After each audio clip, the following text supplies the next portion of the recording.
Insurance Company. Out in Los Angeles, California. No, I'm holding down the branch office here in Reno, Nevada. Well, made a change, huh? That's right. Well, how are you, Mr. Barker, and what can I do for you? Are you available for an assignment? Can you fly on out here right away? I don't see why not, as long as you're willing to pay the freight. Good. Yeah, you mind telling me what it's all about? Well, not at all. One of our clients, a man named Walter Bisbee, has just died in a mining accident over near Virginia City. Virginia City, the famous old ghost town, huh? That's right. But now listen. Yeah? I don't think it was. Was what, Mr. Barker? Well, I don't think it was any accident. Well, you don't, huh? No, and believe me, I don't say that just in the hope of not having to pay double indemnity on his insurance. Why do you say it? Well, I have no proof, Dollar, no proof at all. But I'm convinced that Walter Bisbee was murdered. That I know who murdered him and why. Well, tell me more, Mr. Barker. Fly on out here to Reno, and I will. I'll grab the first plane I can.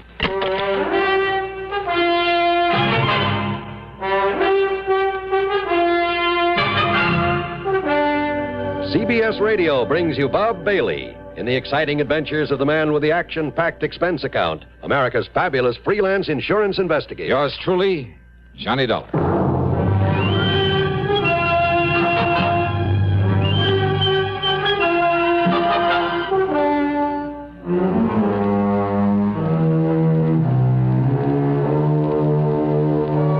Expense account submitted by Special Investigator Johnny Dollar to the Tri-Western Life Insurance Company, Reno, Nevada office. Following is an account of expenses incurred during my investigation of the Stope of Death matter.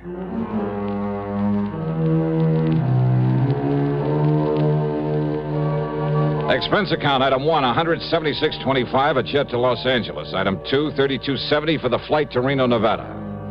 Hal Barker met me at the airport, and we headed south on 395, then southeast on 17 toward Virginia City. Virginia City, by far the largest and most famous of the old mining towns of the West, with its quaint, colorful streets and fascinating buildings left over from the days when the Comstock Lode was the richest silver strike the world had ever known.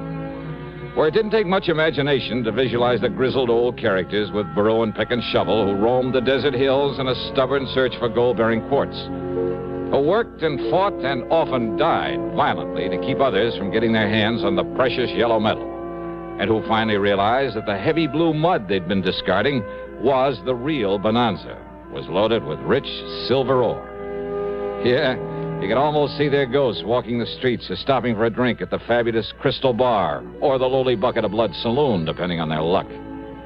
During the 23-mile ride over to this fascinating historical spot, Hal Barker filled me in. Yeah, thanks to modern methods, modern tools of the trade, so to speak, Walter Bisbee and his partner did fairly well, Dollar. Uh-huh. They'd explore these old abandoned mines around here, supposedly all worked out, and they'd locate new ore strata that would pay off.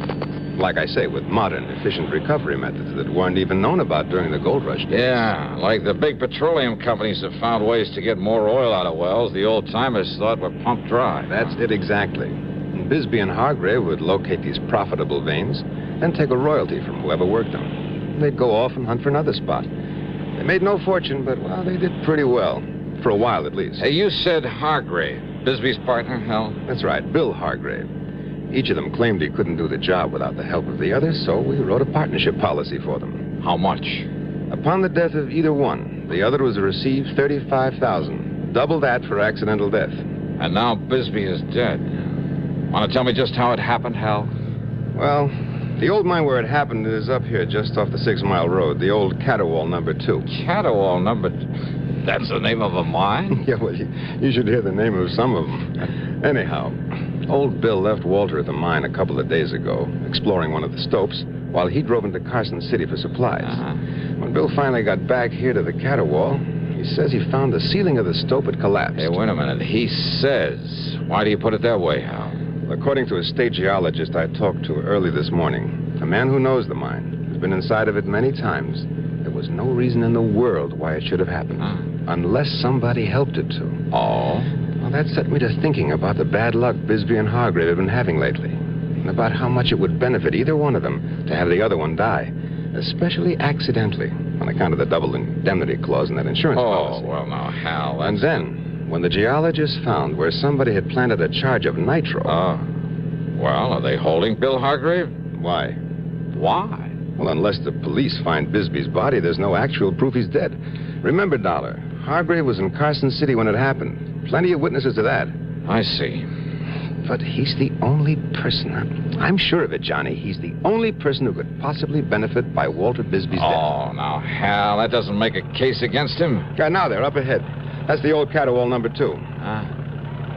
Hey, what are they doing there? They're trying to get into the stope and find Bisbee's body. Oh. Hey, there's a surprise on that hill on top of the mine. The man standing there by that block and tackle they've rigged up there? Hey, that's Bill Hargrave. Uh-huh. And he was perfectly willing for them to try to get in there and look for the body? Yes, he was. And look, by the way, he's waving and shouting to that police officer down there. It looks like he's found something. Come on, Johnny. We'll see what it's all about.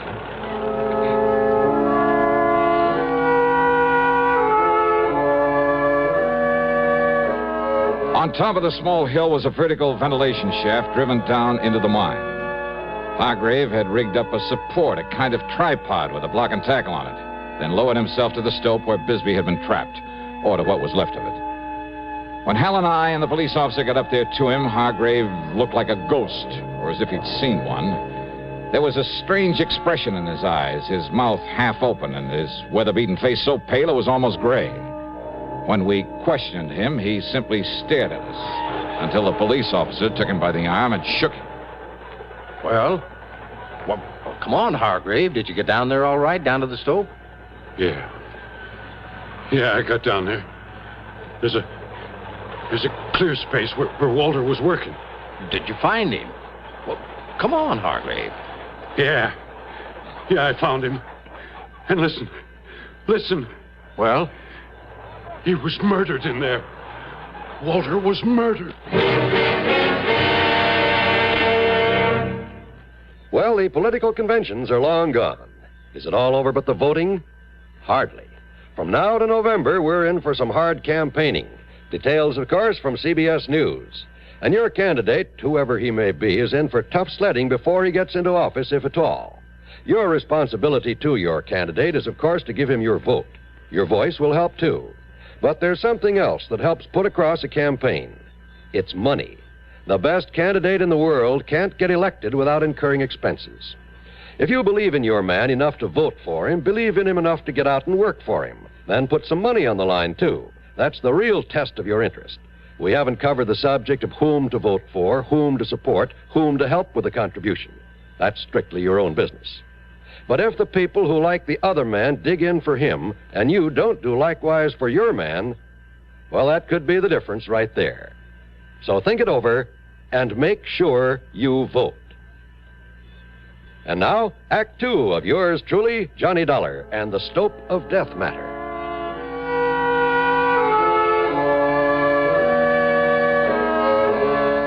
When Walter Bisbee died in the gold mine cave-in, when a state geologist hinted that maybe a charge of nitro had caused the cave-in, both Hal Barker and the police figured it might have been done by Bill Hargrave to get rid of his partner, to collect the insurance on him. But as they started clearing away into the stope to look for Bisbee's body, it was Hargrave who took the lead.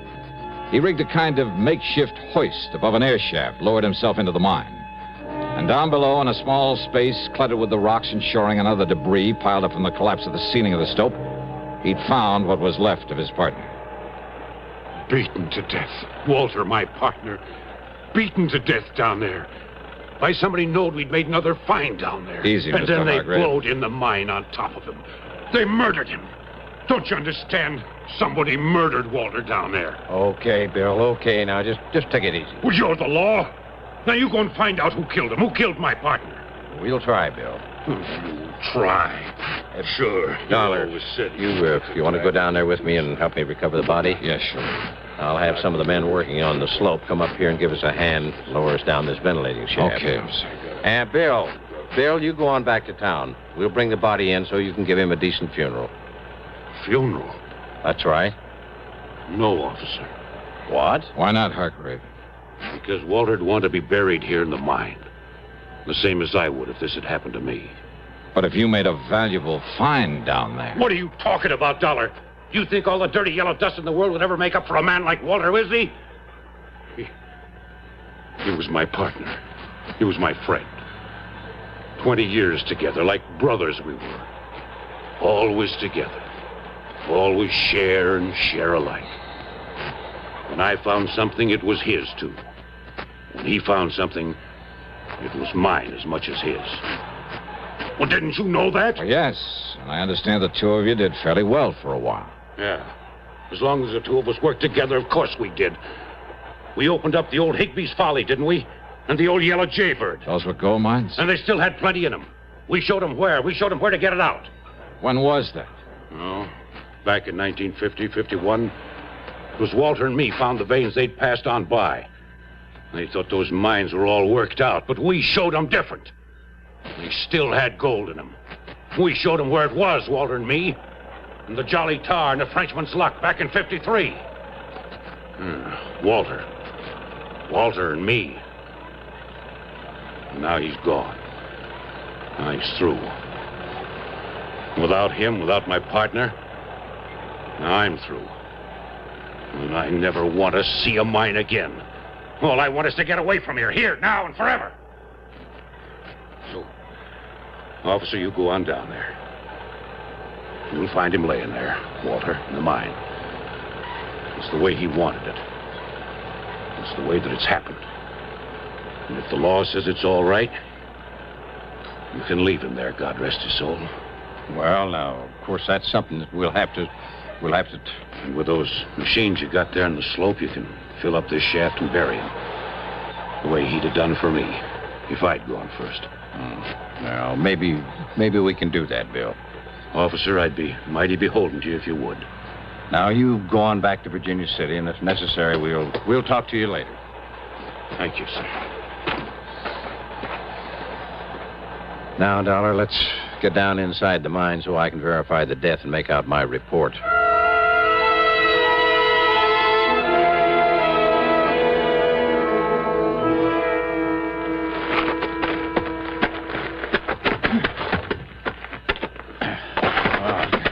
I'm afraid I'm not used to one of these miner's lamps, Dollar. Yeah, no, I know what you mean. But I think we can see enough with them to just... Yeah, wait. Look. There he is. Yeah, I see. Good Lord. What a beating he took. Beating? Yeah, look at him. Look at his face. It's... Hey, officer. This man was knocked down, then kicked to death. Yeah, these marks on him, on his face. Hobnails. Yeah, you're right, Dollar. Whoever did this to him stood right here. You see? Yeah, I see. And you see the print of his right foot deep in the dust? Where he stood while he kicked and kicked with the other one?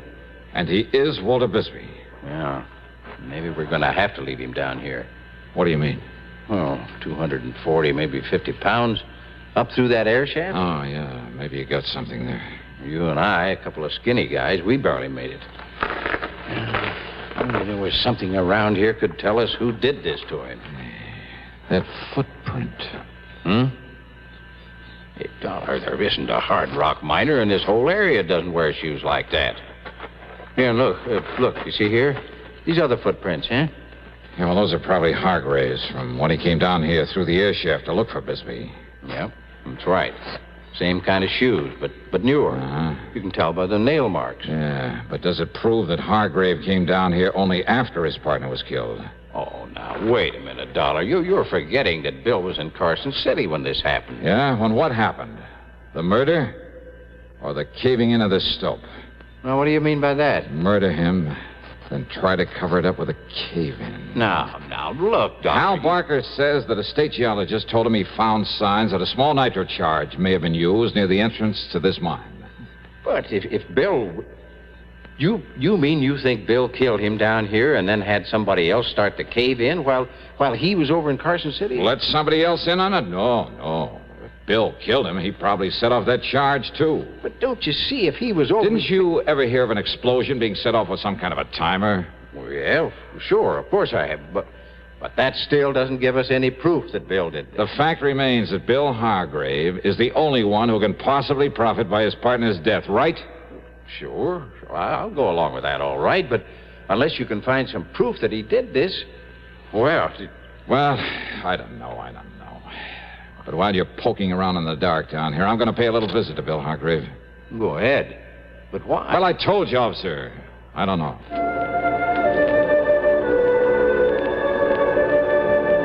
The police officer stayed inside the mine in the hope of finding some definite clue to the killer of Walter Bisbee. Several things convinced him that Bill Hargrave hadn't done it. What Bill had said about his partner, their relationship over the years, Bill's known presence in Carson City at the time the mine collapsed, and my theory that an explosion was set off by some timing mechanism was only a theory. Even the fact that Bill was his partner's beneficiary didn't prove anything. And Bill had been among the first to volunteer to help and try to recover the body and found a way to get down to it that nobody else had thought of. Yeah, very convincing. Almost too much so. At least enough to make me more suspicious than ever. Suspicious of Bill Hargrave. Just a little sort of shack on the edge of town, Johnny. Okay, then let's head for it, Hal. Well, of course, he may have gone over to Miss Crutch's boarding house to take care of Walter's things. Hey, you mean in spite of all their palsy-walsy over the years, they didn't share the same living quarters? Well, up to a few months ago, yes. So maybe they had a falling out, huh? In spite of Hargrave's pretty little speech. Well, Johnny, I must confess, I believe what he said. They were still working together. Maybe Bill just got tired of Walter's cooking or vice versa. Oh, after 20 years? Well, sure. Look, Hal, you're the one who was suspicious of Bill Hargrave right from the beginning. I know, Johnny. I know. Well... But unless you can find some proof that he did it, after his behavior back there at the mine... You better do this, Hal, after you let me off at Bill's place. Go on back to the mine and bring that policeman over here to join me. Oh? Well, now, Johnny... Just do as I say, will you, huh? Well, did you see something? Have you discovered something you haven't told me about? No, or the officer? No, yes, maybe. I don't know. Hal, I honestly don't know. But there was something back there. Something you or the officer told me? I don't know. Something down there in the mine. Well, here we are. Here's the shack Bill lives in. Wait a minute. What, yeah? Maybe that's it, yeah. What, Johnny? Yeah. Hey, listen. Before he leaves that mine, tell the officer to take one more good long look at the footprint we found in the dust. Huh? Well, just exactly what is that? Tell him that, Hal. Then tell him to get on over here fast. Well, then you have thought of something to pin it on Hargrave. I told you, Hal. I don't know.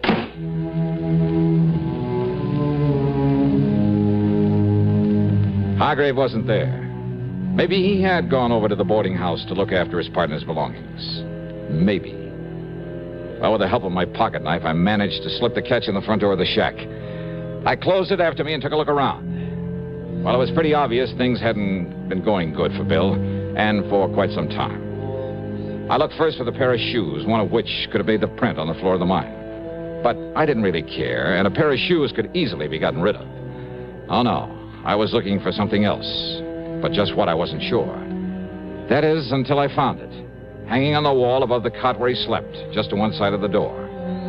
Yeah, it was an old lever-action rifle. Unusual in this part of the country? Hardly. There were thousands of these old 30-30s around here. Guns of this make and type had been part of the history of the Old West. Still were a part of it. Oh, no. There wasn't a thing unusual about finding this kind of a gun hanging on the wall of a miner's shack. But about this particular one, there was something unusual. And as I laid it down on the bed and looked at it, as I thought about that footprint back in the mine... Hey! Oh, why, Mr. Dollar. Yeah, come in, Hargrave. Sure. Yeah, what are you doing here? Oh, just, looking around. You mind? Oh, of course not, only... You see, when a man's partner gets killed, I like to know all I possibly can about him. His habits, where he lives, how well he's been doing. Yeah, but this is my place. I know. Walter was living over at Miss Crutcher's boarding house. I was just over there taking care of his... Oh, you mean you want to know all about me? That's right. Well, now, Mr. Dollar... Sit down, Bill. And tell me just what kind of a timer you used to set off an explosion in that gold mine. What? Or do we have to tear that hill apart in the hopes of finding bits and pieces of it? What are you talking about, Mr. Dollar? Too bad the blast didn't fill up that stope completely, though, isn't it? What? Yeah, then the rocks would have pounded Walter's body enough to hide any sign of the way that he was kicked to death. Well, now, look, sir, I'm So when you afraid came I back don't... from Carson City and found the police were going to clear a way into that stope, you played it smart. Dollar, you don't You know played what along you're with talking- them. You found a way into the mine through the ventilating shaft. You found the body. You told us that Bisbee had been murdered. Well, it really fooled him, Bill. It convinced him you were clean.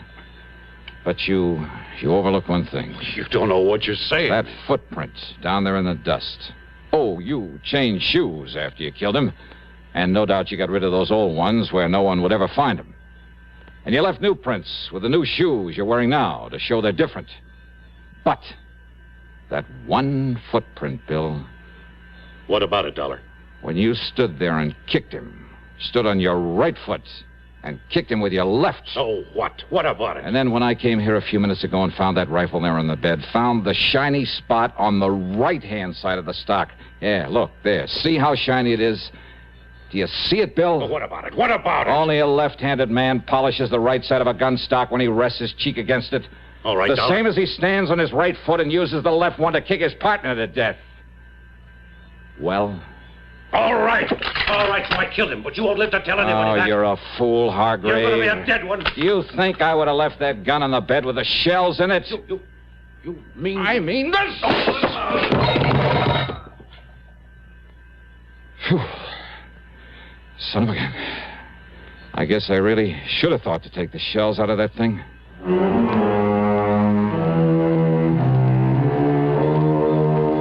So maybe there were dozens of left-handed men around Virginia City, and who knows, maybe there were some right-handers who kicked with the left foot. But Bill just didn't happen to think of that when he confessed the killing. Expense account total, including all the incidentals I can think of, and the flight back to Hartford, $248.75. Yours truly, Johnny Dollar.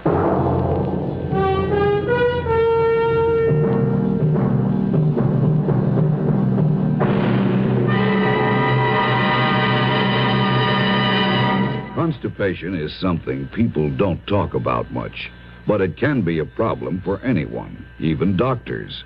And when constipation occurs, it's interesting to see just what doctors consider important about a laxative they might use or recommend. Well, a majority of the doctors we heard from had this to say. A laxative should be effective, gentle, close to natural acting. A medicine that can be used with complete confidence. Now, X-Lax has been popular with many doctors and millions of people over the years because pleasant-tasting chocolated X-Lax is effective. Overnight, it helps you toward your normal regularity. X-Lax is so gentle, so close to natural acting, there's no upset. That's why many doctors and millions of people use X-Lax with complete confidence. X-Lax, the laxative that helps you toward your normal regularity gently, overnight. Now, here is our star to tell you about next week's story. Next week, a most unusual case where murder isn't murder at all. Where the whole thing is based on the confession of a dying man to something he did some years before. Oh, his confession is true. It's backed up by all the facts in the case. There can be no question of them or the confession itself. And yet the twist at the end of the story, well, all I can tell you is it'll take you completely by surprise. So join us, won't you? Yours truly, Johnny Dollar.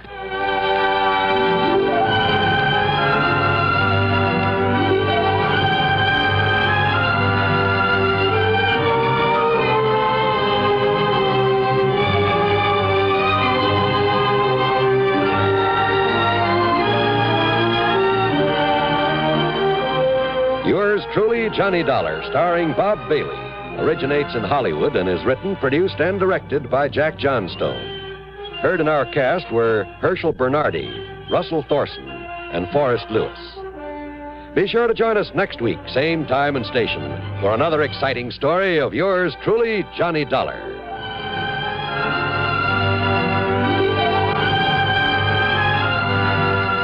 This is John Wald speaking. An expectant mother and an adventuresome son are the elements of suspense. Next on the CBS Radio Network. WROW in Albany, New York.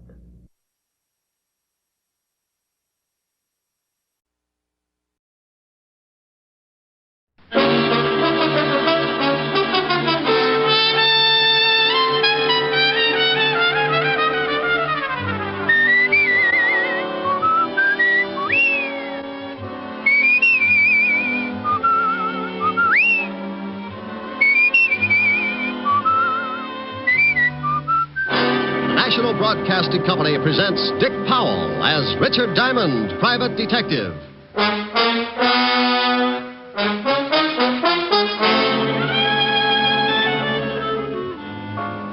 this is Walt. Where the devil are you? Where I started out to be, down on River Street, looking for the guy... You stay right there and wait for me, but you might as well stop looking. Why stop looking? Take my word for it, he's not there. Well, if you're so smart, where is he? The city morgue. We fished him out of the river 10 minutes ago. Here's another exciting case from the files of Richard Diamond, Private Detective, starring Dick Powell.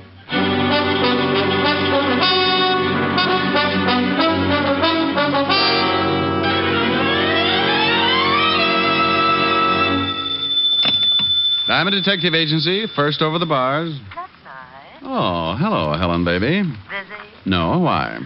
I'm lonesome. Can't you come over? Honey, I'd love to, but you can never tell when... Mr. Diamond? Oh, see what I mean? Or customer? Well, let's see. What can I do for you? I want to hire you. Helen, the man wants to hire me. Oh, good. I'll call you back. Bye. Bye. Now, Mr. Wellington, Mr. Diamond. Caspar Wellington. Oh, well, pull up a couch and tell me the details, Mr. Wellington. I need a bodyguard, Mr.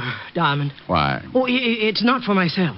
It's for Timothy. Well, why does Timothy need a bodyguard? Someone's trying to kill him. Oh, you've been to the police? Oh, yes, but they feel it's not quite important enough for them. You mean this Timothy's life is in danger and the police won't handle it? Yes. Isn't it ridiculous? I don't know.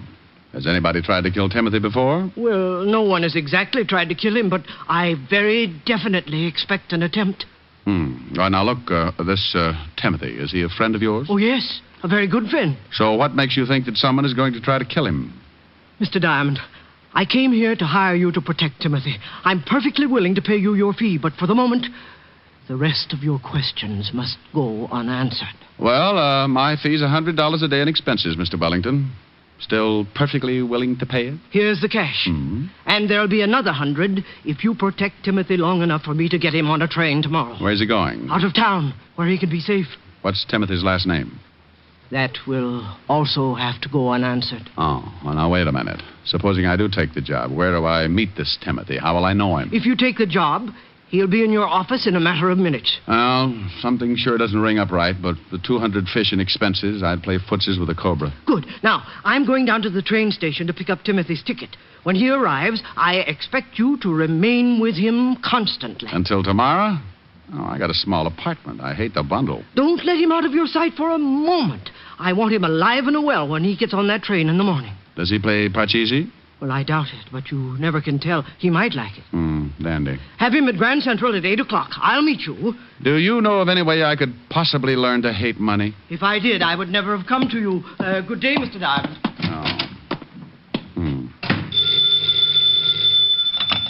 Atlantic Bone and Fertilizer. Oh, that's a pip. Just wondering how a new business would work out.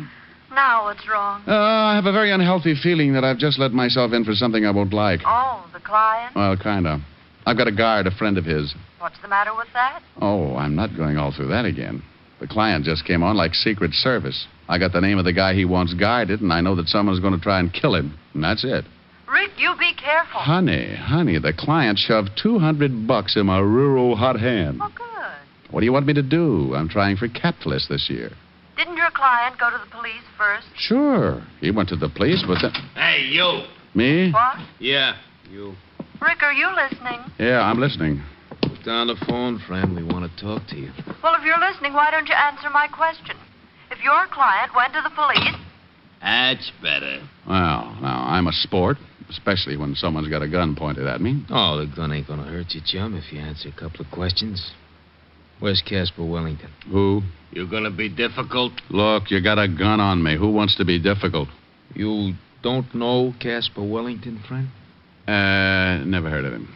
We seen him come into the building. No, so you figured he came to see me. It's such a small building, only about 100 offices. Oh, that's pretty funny. Glad you liked it. No, but we didn't.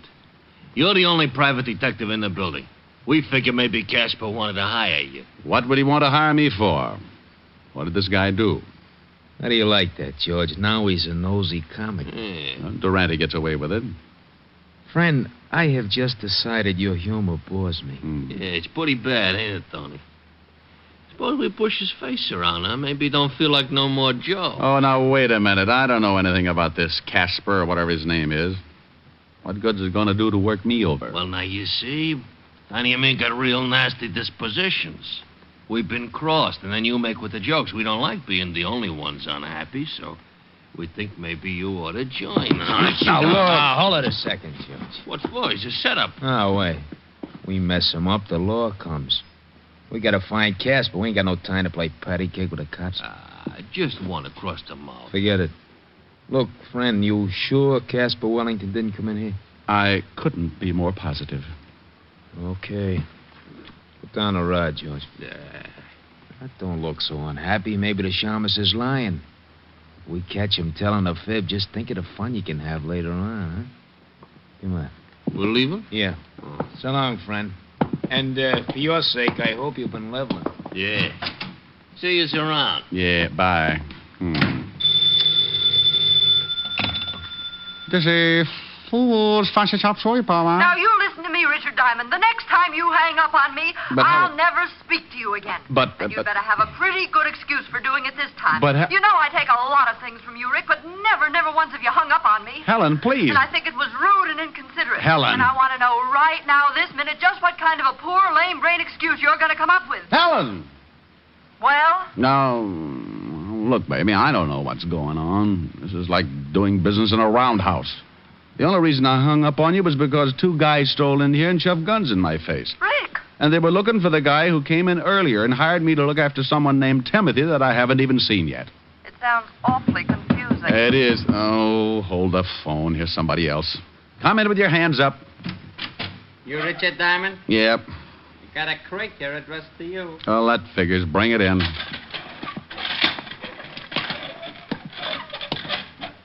Helen. Yes? You sent me maybe a present? No. You want me to? Yeah, but someone's beating you to it. Where do you want it? Good grief. Put it down right there. What's the matter? The present. The biggest crate you ever saw. Crate. What's in it? How do I know? Well, open it. Okay, Mr. Diamond, stand right here. Yeah. There you are. I hope you still be very happy.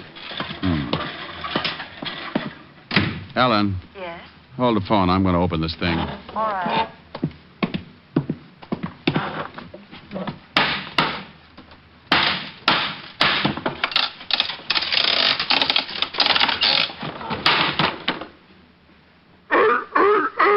Oh, no. Oh, get away. Get away. Now, get on. Get on. Don't come up here. Don't. Oh, Helen. Rick, what in the world's the matter? Helen, if this is your idea of a joke. Please calm down and tell me what's wrong. What, can't you hear it? Well, I heard something, but I thought you must have eaten your lunch too fast. Well, I'm standing on my desk trying to fight off a monster. What? Call up Charles Adams right away. A monster? Yes. I'd swear it was a seal, but I know my friend's better than that. This thing has got to be poisonous. A seal? Yes, a seal. Hey, he's not so bad. He's applauding.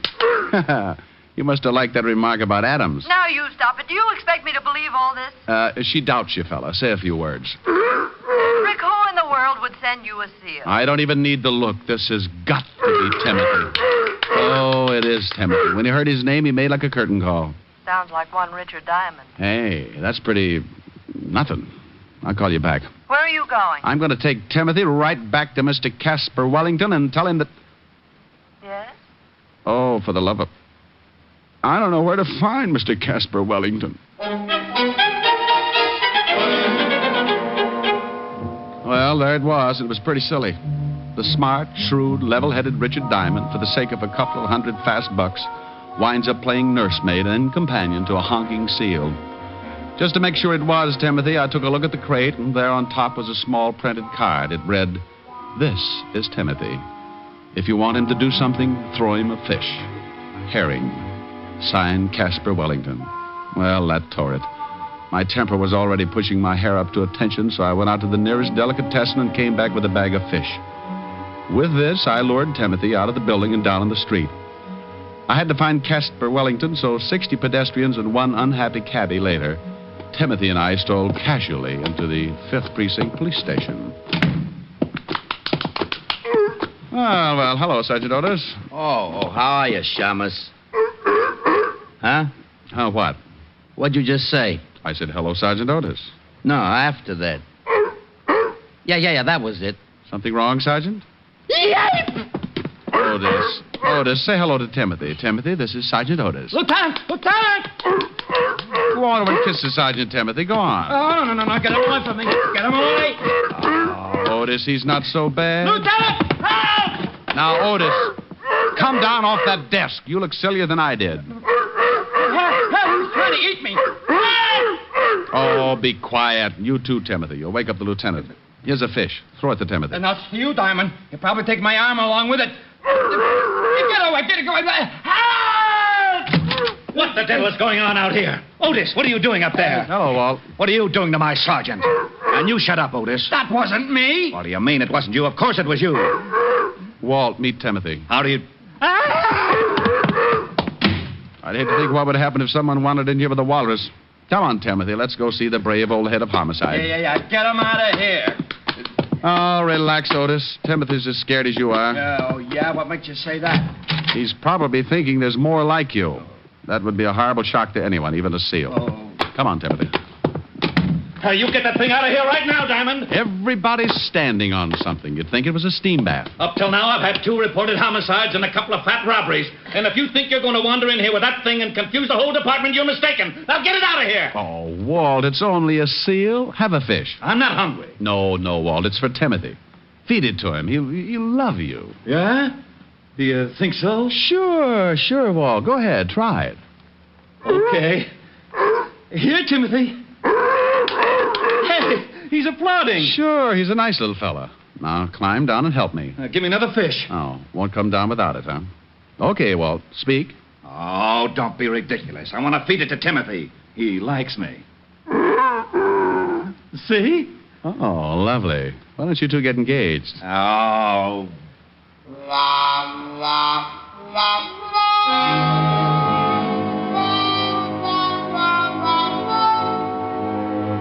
Well, after everybody got used to him, Timothy made the rounds of the whole department, with the commissioner being the only exception, of course. I told Walt the story about Caspar Wellington and the 2 gonnips who had come into my office looking for him. So Walt put Otis to work checking on the whereabouts of my missing client. Along about 3 in the afternoon, Otis pounced in with some news. Hey, Diamond. You find something? Oh, hi, Timothy. Yeah. Say, I checked with the Humane Society, and they report some guy who lives down by the docks. The name's Wellington, all right. He's been turned in a couple of times because he raises seals, and they make a lot of noise. Oh, and Lieutenant, we just got a report on another homicide. Well, thanks, Sporty. You tell the lieutenant all about it, Otis. I'm going after Caspar Wellington. What's the address? Here it is. 918 River Street. Come on, Tim. Goodbye, Timothy. Otis. Oh, yeah. What was I saying? Homicide, remember? Just a little old homicide. I left Walt and Otis climbing over the furniture and headed for the address of Caspar Wellington. Timothy and I grabbed the first cabbie who didn't believe what he was seeing, and 20 minutes later, we pulled up in front of a building on River Street. Thanks, cabbie. Yeah, sure. Thank the man, Timothy. Mister. Yeah? I didn't ask you nothing when you got in the cab because I just didn't believe it. Is that a seal you got with you? You're expecting maybe a raccoon? Do you always take him around with you like that? Sure, we're brothers. Stop by the house sometime for dinner when Mom isn't taking a swim. He's not a very good driver, is he, Timothy? You know it. Come on, you're going home. Hold it right here, friend. You hide him. This is a gun in your back. Oh. Yeah. Oh. You lied to me, friend. I'll go stand in the corner. Nah, don't move. Okay. George, grab the seal. Oh, now, wait a minute. Wait a minute. You can't do that. Wanna bet? Come here, you. Take your hands off that seal. Shut your mouth, friend. Next time you don't get it across the neck, I'll give you the rat on the skull. Okay, friend. I got him. All right, get him in a car. And you, stay put. One bad move, you're going to get shot up very bad. Come on, George. You got that thing in the car? Yeah, he's saying let's get out of here. All right, friend. Yeah. You see this I got pointed at you? I see. Good. Forget about today. You won't see it again. Open that big yap of yours and it goes boom. Now turn around, because when we leave, I don't want you looking back for no license number.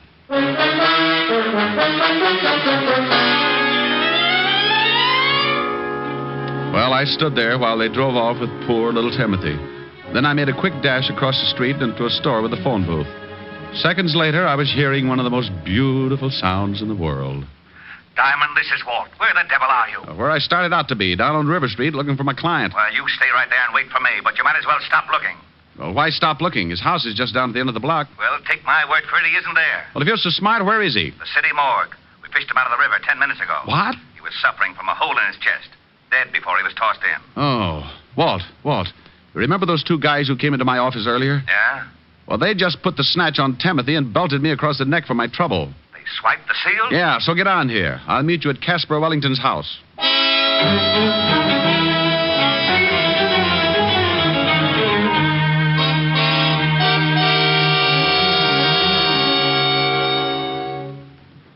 Anybody in the house, Rick? No. Well, no answer. Well, let's case the place. I've got a skeleton key. Walt. It's open, see? Now, if you'll notice as I walk in, at no time do my feet leave my legs. Very funny. Whew. Yeah, smells like somebody's been cooking up a fish stew. Crummy joint. Ooh, get a load of that kitchen. What a mess. Oh, weren't cooking fish, Walt, just cleaning it. There's still a mess of them left in the sink. Well, Caspar raised seals. Where are the rest of them? Walt. Yeah? Come here. What is it? Get a look at this backyard. Holy cow. Bunch of dead seals. Who in the world would do anything like that? Maybe your two friends. Hey, what's this? What's what?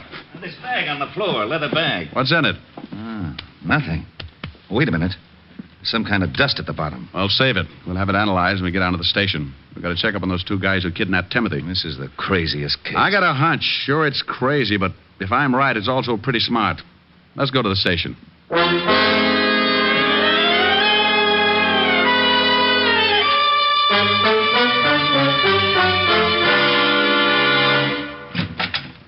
Hey, Lieutenant. Yeah, Otis?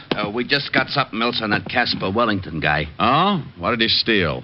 Hey, how'd you know? Just a guess. Well, what is it, Hammerhead? Well, it seems this Wellington guy used to work for David & Sons. David & Sons? Diamond importers. Oh, that ties it. Would somebody mind telling me what the devil this is all about? And, Rick, you stay out of it.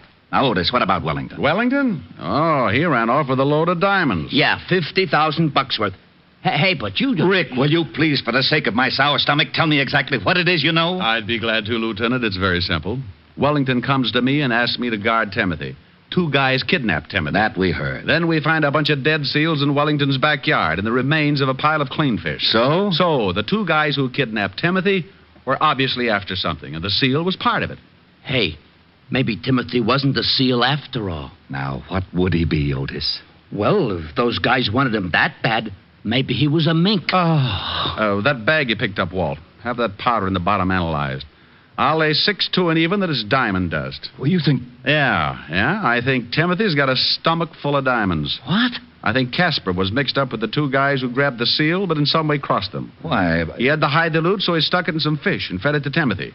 Then he left Timothy with me for protection until he could get him shipped out on a train. And in the meantime, the two guys who found Caspar killed him and went back to his house to find the loot. Mm-hmm. They figured out the fish like you did and killed the seals in the backyard trying to find the stuff. You, my friend, went a herring. Otis, have the powder in the bottom of this bag analyzed. Put out a 108 on Timothy. Yes, sir. Diamond here will give you the description of the guys who grabbed him. We'll never find him that way.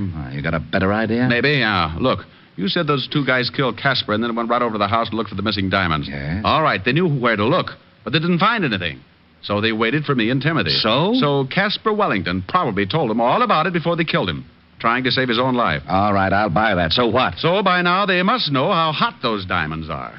They're certainly not going to try to get rid of them here in town. And then they leave town. Yeah. And with that much loot, it would be a little risky if they tried by car. All right. How do they do it? The same way Caspar thought of. Ship Timothy out on a train. Wait a minute, Rick. Otis. Yeah?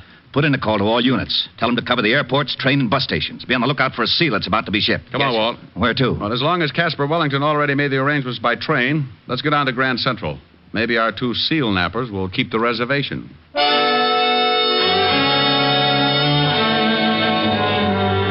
Well, Walt and I piled in the squad car again, and 20 minutes later, we were standing in the middle of Grand Central Station with a bag of fish and a weather eye out for the missing seal and his two abductors. Now, where do we start? Well, Walt, why don't you just go ask information? Just say, I'm looking for two men and a seal. The seal is hiding $50,000 worth of diamonds. Now, you stop that. This was plenty silly before a jewel robbery and a homicide get into the picture, but now it's gotten ridiculous. Well, if I was a SEAL, where would I go? They have to crate him. The shipping department. And so, with their trusty bag of fish, the two brave detectives walked nonchalant. Shut up and let's go. Oh, no. Come on, let's go get something to eat. Well, smile, Walt. This kind of case doesn't happen but once every 10,000 years. Think of your report to the commissioner. If you don't stop kidding with me, so help me out. Walt. Oh, now what? Look, those two guys. Where? Going down the ramp. Oh, they got a big box. That's it. Let's take them. You said they got guns. We're pointing things at shot bullets. Could be guns. Take it easy. They're going up to that counter. Yeah. Hold it. Hold it here. No sense in starting a shooting match. Too many people. Well, what'll we do? Maybe the seal's not in the box. And if I pick them up without the loot, we may never find it. I got an idea. Go ahead, genius. Timothy likes fish, doesn't he? Yeah. Well, take this bag.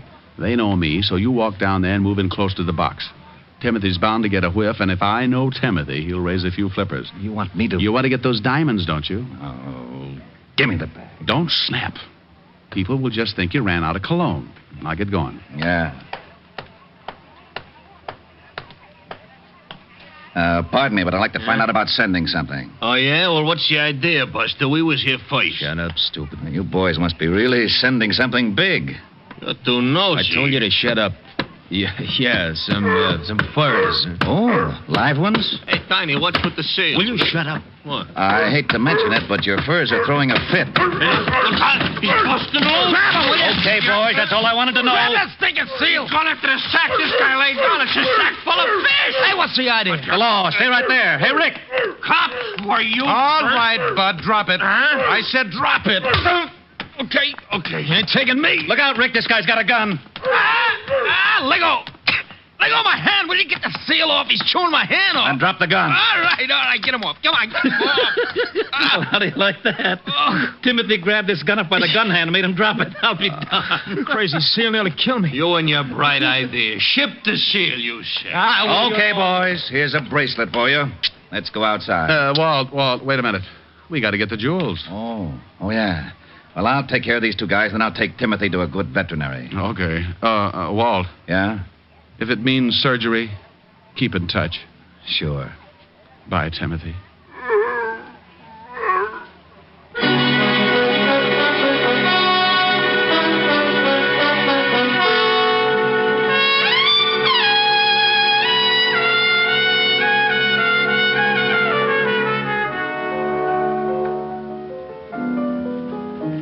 Rick. Huh?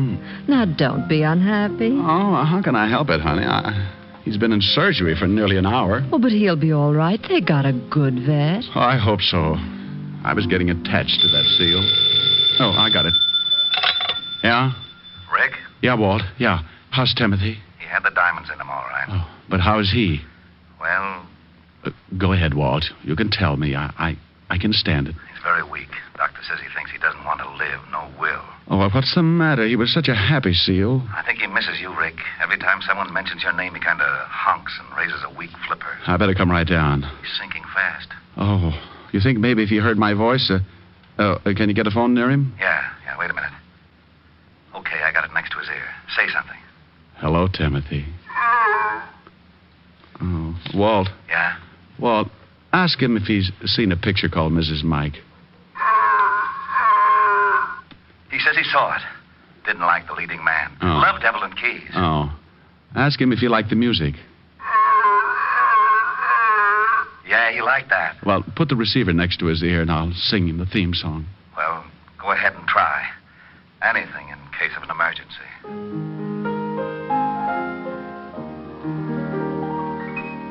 If her name is Kathy, she's mine alone. When I walk with Kathy, proud am I. She's the girl I'll marry, and cross the threshold I'll carry. And I'll love but Kathy till I die.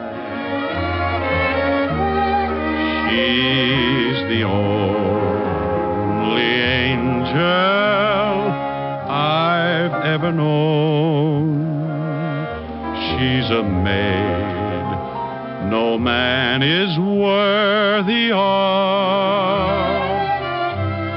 Although girls are many, compared to her, there isn't any. Only Kathy do I love.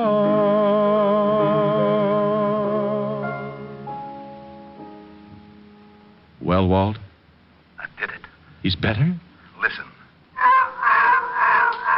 Good old Timothy, that a boy. I guess the singing did it. What do you mean you guess? When I sang with the Peter Pan 5, we played 2 weeks at the Coral Gables Hotel in Florida. So what? So what?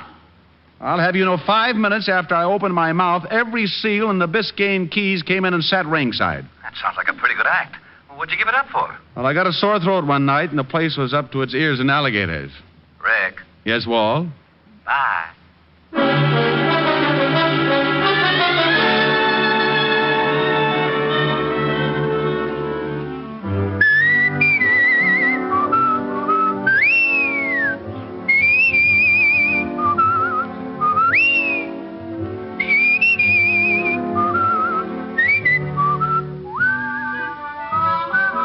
You have just heard Richard Diamond, Private Detective, starring Dick Powell.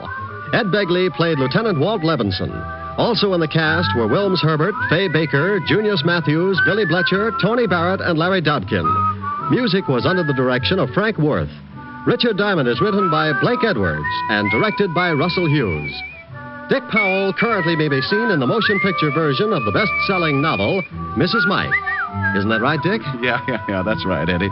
Oh, by the way, Ed Begley, who plays Lieutenant Levinson on our show, would like to say a few words to his old friends in Hartford, Connecticut.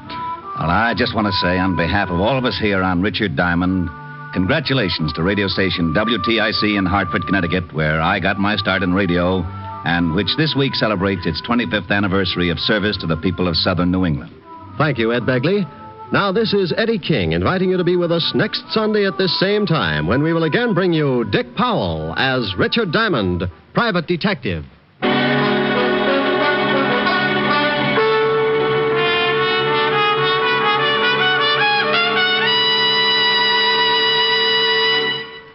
Governing a country is a pretty hard-headed business, and we don't usually think of our government as a dealer in dreams.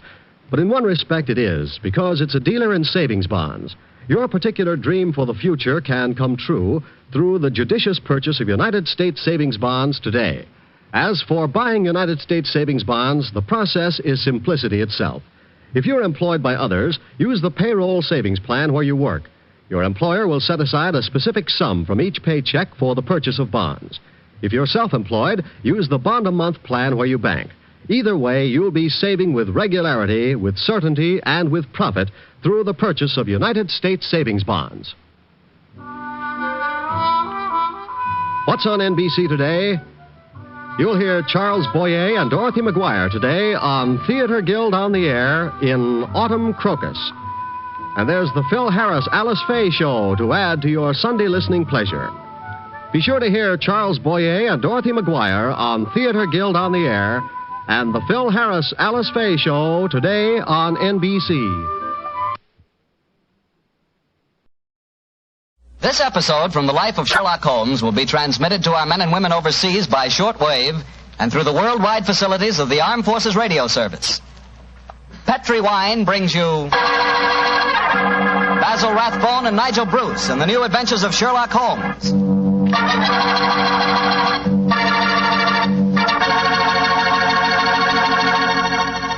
The Petri family, the family that took time to bring you good wine, invite you to listen to Dr. Watson tell us another exciting adventure he shared with his old friend, that master detective, Sherlock Holmes. Tonight, instead of joining the doctor at his home, we're all meeting here at Camp Roberts in California, where the doctor's going to tell his story before a large audience of GIs, and as usual, I'm going to tell my story right now. It's about Petri California Sherry. And I want you to know that Petri Sherry is the best beginning a good meal ever had. Before you sit down to dinner some evening soon, just pour yourself a glass of Petri Sherry. Look at that rich, dark amber color. Just smell the fragrance of those wonderful grapes. And then taste that Petri sherry. Is that ever good? And say, if you like your sherry on the dry side, not sweet, then just wait till you taste Petri pale dry sherry. If some of your family like regular sherry and some like pale dry, don't buy one, buy two. You can't go wrong so long as you buy Petri. Petri. Petri sherry.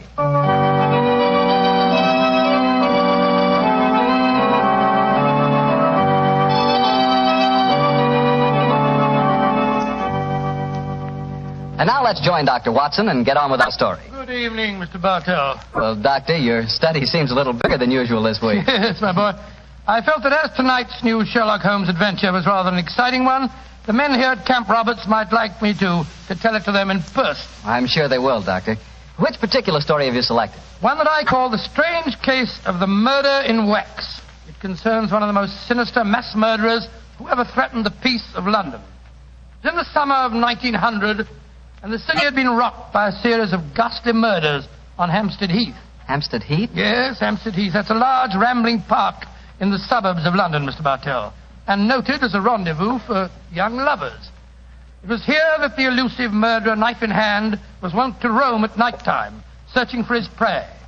All of his victims were young girls, and despite the frantic efforts of the police, each murder seemed to be as baffling as the one that preceded it. Finally, of course, as usual, Scotland Yard came to Sherlock Holmes for help. It seems almost like yesterday, Mr. Bartell, that Inspector Lestrade stood in our Baker Street rooms, imploring Holmes to handle the case. Mr. Holmes, you've got to help us. I don't mind telling you the yard's at the end of its rope. I sympathize with you, Lestrade, but I don't see that there's much that I can do. Only the police can handle the widespread detailed work necessary to this case. The private detective is helpless. Yes, perhaps if you'd come to Mr. Holmes in the first place, Lestrade, he might have helped you. But the murderer hasn't finished yet. There'll be more killings if we don't catch him, you mark my words. Mr. Holmes, please help us, won't you? Before I commit myself, Lestrade, give me the exact chronology of events, will you? All my information on the murders has been derived from the London newspapers, notoriously inaccurate in matters of fact. I can give you all the particulars, sir. I've been on the case right from the beginning.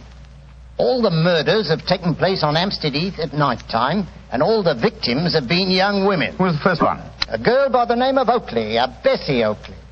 She was a shop girl who worked at Derry and Tom's in Kensington High Street. 3 weeks ago, she was out on the heath with a young fella by the name of Alfred Smith. From what he told me, it was a moonlight night that night as they sat there out on the heath. Come on, Bessie, give us a kiss. Oh, go on, Fred. Don't be so soppy. I ain't soppy. Come on, Bess. Hello. Who's this coming towards us? Bloomin' prowler. Here, you, what you want? Can't you say something? Look out, Bessie's got a knife. No, you don't. Devil, you hit my Fred. Keep away from me. Keep away from me, you...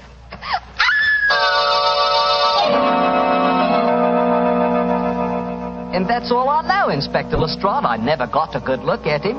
He caught me on the head, and when I come to, there was poor Bessie with her throat cut. Yeah, that's your story, young fella, my lad.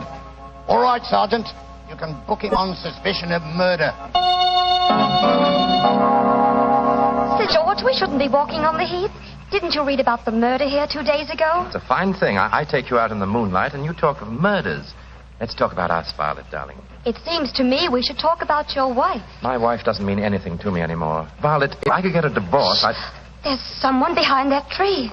He's coming towards us. Who are you, son? What you... No, you don't. Don't come near me. Don't.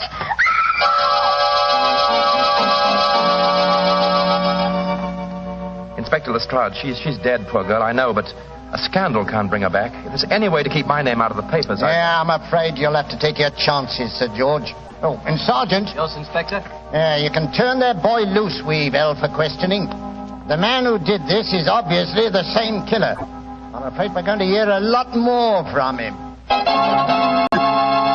Light edition evening paper. Hampstead Heath murderess strikes for 5th time. 9 girls murdered on Hampstead Heath. Light edition evening paper here. Yeah, look here, miss. You can't go walking by yourself on the heath. It ain't safe. Oh, Thank you, Constable, but I'm not frightened. I want to be by myself, and I want to think. Well, I can't stop you by law, I suppose, but you shouldn't do it. Yeah. I don't know how to handle these modern young things, and that's a fact. Inspector Lestrade, he must have killed her the moment she got out of my sight. I searched the old ruddy heath, but I couldn't find the murderer. But it did startle him. He left his knife in the body. Good, Jackson.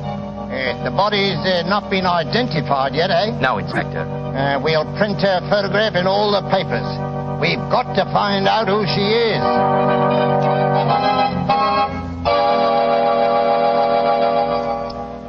Mr. Bishop, is this the body of your missing daughter? Yes, it's Rosie, my Rose. Inspector Lestrade, if I ever lay my hands on that murdering fiend, I'll kill him. I'll kill him with my bare hand. Here's the story, Mr. Holmes. Rose Bishop was the 10th and last girl murdered. But she was the first girl murdered when she was alone, eh, Lestrade? Yes, sir. You found no clues? Well, none that proved anything when we checked on them. Let me ask you a question or two, Lestrade. Well, anything you like, sir. You've taken the obvious precautions, of course. Oh, how do you mean, You posted a heavy police guard on the heath? Why, yes, sir. We've had 100 plainclothesmen walking there at night ever since the second murder. But he seems to slip through our fingers. I suppose you've also posted policemen dressed in women's clothes. Yes, Mr. Holmes. And we've hired girls to walk the heath in couples with our plainclothesmen. But the murderer won't seem to rise to our bait. He's a cunning brute. Yes, Watson. Obviously a morbid madman obsessed by a hatred of love. He'll be hard to catch. Lestrade, you mentioned clues that amounted to nothing when you checked them. What were these clues? Well, footprints, a couple of cigarette butts dropped at the scene of the crime. Nothing that helped us. The only important clue was the knife we found in the body of Rose Bishop, the last girl murdered. Of course, the experts at the yard examined it. Yes, sir. Didn't tell us a thing, though. You had the knife with you? Here it is, Mr. Holmes. I knew you wouldn't trust us. You'd want to look at it yourself. Thank you, Lestrade. Yeah. Mm-hmm. Interesting. What is it, Holmes? This knife is a collector's item. It's at least 100 years old, I should say. May I keep this overnight, Lestrade? I should like to conduct a few experiments of my own. Why, of course you can, sir. Then you're going to take on the case, Holmes? Now, let us say that I'll take it under advisement. I'll do my best, Lestrade. I'll do my best. Well, thank you, sir. If any further developments occur, communicate with me at once, will you? Yes, sir. In the meanwhile, I'll smoke a few pipes on the problem. But I promise nothing, my dear fellow. I promise absolutely nothing.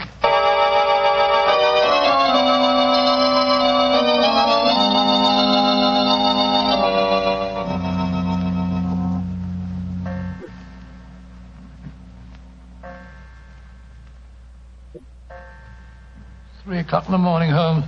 You're still peering through your microscope at that knife Lestrade left for you. That's true, old chap. That's quite true. I must be a very dull companion. Why don't you go to bed? Oh, because I'm afraid I may miss something. Confound it. Have you discovered anything? Yes, I think so. Oh, what? The handle of this knife is corrugated. On the underside, I observed a slight diffusion in the markings. Under the penetrating eye of the microscope, I found a minute deposit which had caused the diffusion. I have just analyzed that deposit. It's wax, colored wax. Colored wax? Well, what does that signify? Oh, by itself, very little. But when you combine it with a knife that definitely belongs to another century, it does suggest a certain origin. I got an idea. Perhaps it came from the theater. An 18th century dagger could belong in a period play. And the colored wax might easily be part of an actor's makeup. Excellent deduction, Watson. Oh, thanks very much. However, my own theory would be that this dagger came from a waxworks exhibition. Oh, wrong again. Putty is used in theatrical disguises, but I don't recall the use of colored wax. Whereas it is used in making waxen effigies, and of course the dagger would belong as part of the costume. Precisely, my dear fellow. It's a long chance, but I think in the morning we'll make a tour of the various London waxworks exhibitions. If my deduction is a false one, at least we'll have the pleasure of a busman's holiday. We can visit all our old friends who died on the gallows.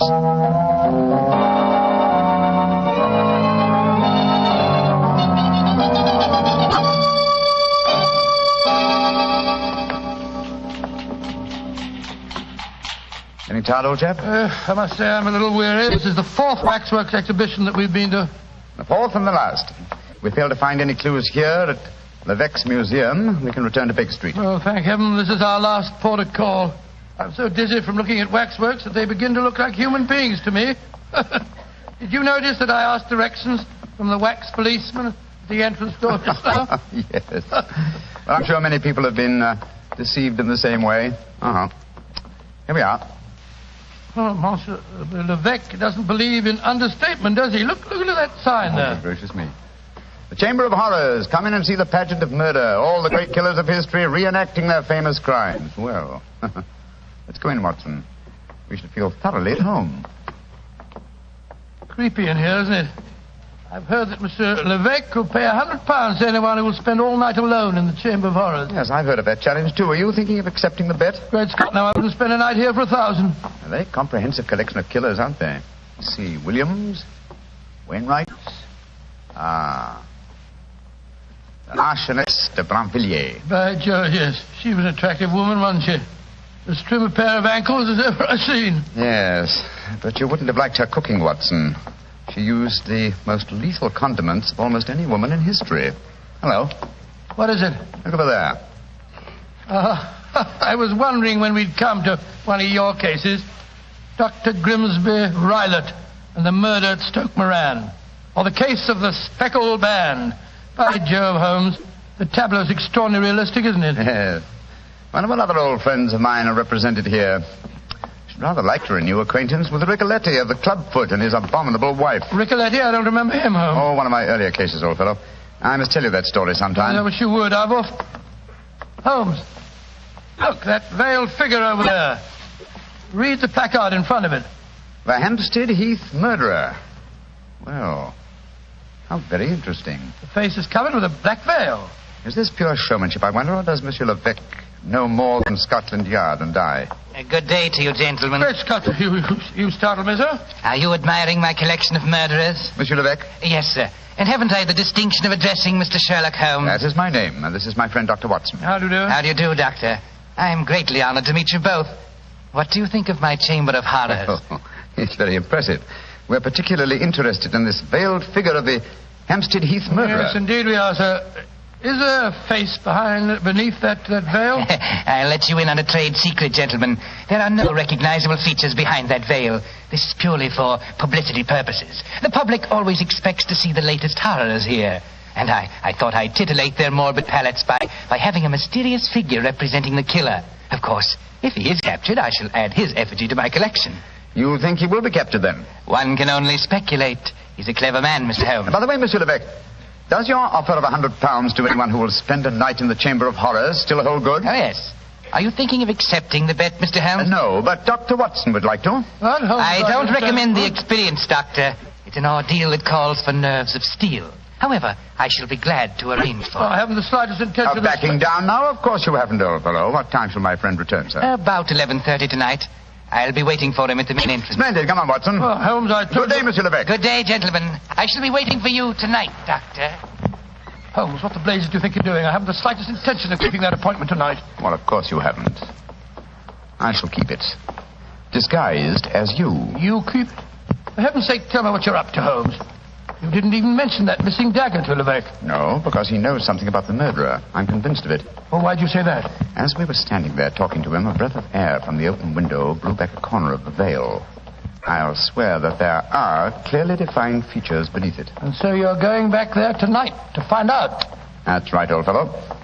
The superstitious used to believe they could use a waxen image to kill a man. Tonight, Watson, we shall prove that a waxen image can be used to trap a killer.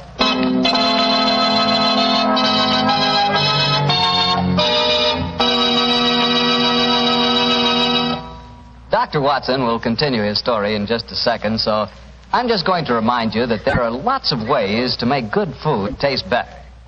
But the easiest way is to serve that food with a good wine, a Petri wine. If you like a white wine with chicken or with fish, you'll love that wonderful Petri California Sauterne. If you like a red wine, then rich, hearty Petri California Burgundy is your wine. But if you don't know which you prefer, why not try them both? Petri Burgundy and Petri Sauterne. Red and white. Don't buy one, buy two. But always buy Petri. Well, Doctor, so Sherlock Holmes decided to disguise himself as you and spend a night in the Chamber of Horrors, yes, huh? That's right, Mr. Bartell. After dinner that night, he began to apply the makeup. It's uncanny to sit there in Baker Street and watch Holmes slowly turning into a very convincing replica of myself. As he did so, we discussed last-minute arrangements. I'm promptly at 11:30, Watson. If I'm not back here by 2 o'clock, you better come after me. Well, should let me come and wait outside, old fellow, just in case there's any trouble. No. You'd attract attention. By the way, do you recall the name of the last girl murdered on the Heath? Yes, Bishop. Rose Bishop, wasn't it? Exactly. The only girl who was murdered when she was unescorted. The body was identified by her father. What of it, Holmes? Levesque is a French name, and yet the gentleman had a decidedly English accent. I should say that he adopted a foreign name as being more suited to his profession. I don't see what you're driving at. What's the connection between Levesque, the owner of the waxworks, and the father of Rose Bishop, the murdered girl? Levesque is the French word for bishop. Great Scott. You think that he knows who the murderer is and... I know only one thing, Watson. I may see what is beneath that black veil. Yeah. Now, how's my disguise? Wonderful. You look exactly like me, but how do you manage about the voice? Well, I don't think that'll be too difficult, old man. After all, Levesque knows very well. Oh, can't understand half what you're saying. In your own case, old chap, that's a handicap that I've suffered from for years. Rubbish. I'm perfectly intelligent. Now, let me see, the bullseye lantern. Yes. Watson, I think I'll borrow your revolver, too. I probably won't need it, but for once I think it might be safer for me to go armed. Here, Holmes. Now, do be careful. I will, old chap. Don't worry. Goodbye. And if I'm not back by 2 o'clock, you better come to the waxworks and see what's happened to me.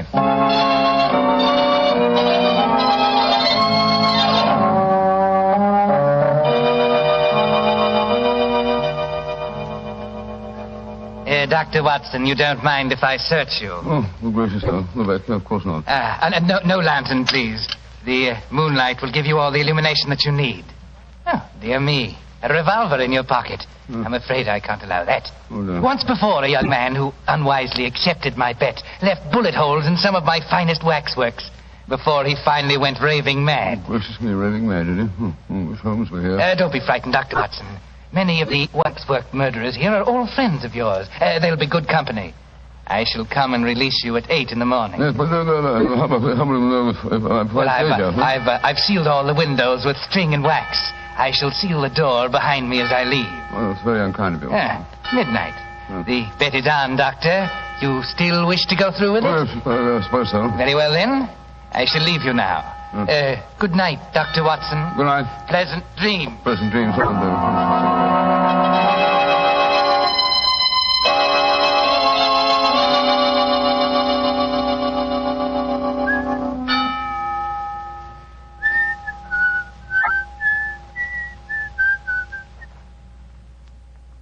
What's that? Gracious me, who's there? Oh, I could have sworn I heard something shuffling about in the shadows. Who's Holmes here with me? Some at the window. Great Scott, it's Watson. Now before his time. Well, here go the seals and the string. Come on, up with it. Holmes. Holmes, are you all right? Shh. I'm all right. You came early. But it's just as well. You're carrying a lantern. Levesque took mine with him. Come on in.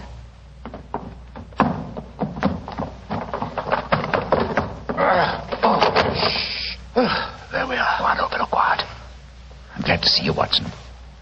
But what made you decide to come here so early? After you left the start, came to Baker Street.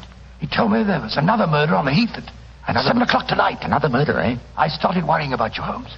I had a premonition of impending danger, and I decided to come over here. You're not angry with me? Oh, of course not, my dear fellow. I'm glad of your company, and I appreciate your concern. Have you looked under the veil of the waxwork figure of the Hampstead Heath murderer yet? No, I was just about to. Your lantern will be most useful. Come on, Watson. Oh, what have you been doing? Just doing nothing? Yes. I wanted to give Levesque an impression that I was here for the night, and I also wanted to do some serious thinking. I smoked 2 pipes on the problem, Watson, and I think I know the answer now. I'm willing to swear you'll know the face you see when I lift the veil from the waxen dummy. Here's the figure. Now, hold your lantern a little higher, will you? That's it. I lift the veil, and who do we see? Good Lord, it's the waxwork figure of Levesque himself. Precisely, Watson. An unparalleled example of the self-betrayal inherent in criminal egotism. Levesque couldn't resist the... Holmes, the waxwork is moving. It's alive. Yes, gentlemen. which is more than either of you will be in a few minutes. You re-entered this room by a secret door, I suppose? Yes, Mr. Holmes. And since you've displayed such a flattering interest in the Hampstead Heath murderer, I decided to remove the wax figure and appear in person. Look out, Holmes, he's got a revolver. Oh, no, Doctor. This isn't a revolver in my pocket. What would the Hampstead Heath murderer want with a revolver? This is a knife. I feel so much more at home with a knife. There are two of us, Vic, remember that. And both unarmed. Which one of you meddlers wants to die first? Look out, Holmes! Watch it, both together. The lantern smashed. Yes, and the moon's fading. What a pity. Holmes, where are you? Over here by the effigy of Macbeth. How very thoughtful of you to provide him with a dagger, Levesque. I wouldn't one, my dear Holmes. You can't escape me. I can feel my way in the dark here. I know every inch of this room. You're doomed, both of you. Don't strike a match, Holmes. You'll make a target of yourself. Devil with that. I'm lighting this newspaper. It'll make an excellent torch to set light to the nearest waxwork. No! Don't burn my waxwork! Wax on a wooden frame should blaze brilliantly. There we are. Oh, you devil! You're destroying my life's work! Holmes, that burning wax is pouring all over the floor. The curtains are catching light. The whole place will burn down. Oh, my beautiful museum! I thought this would smoke you out. Quick, Watson, at him again. What's that knife, Holmes?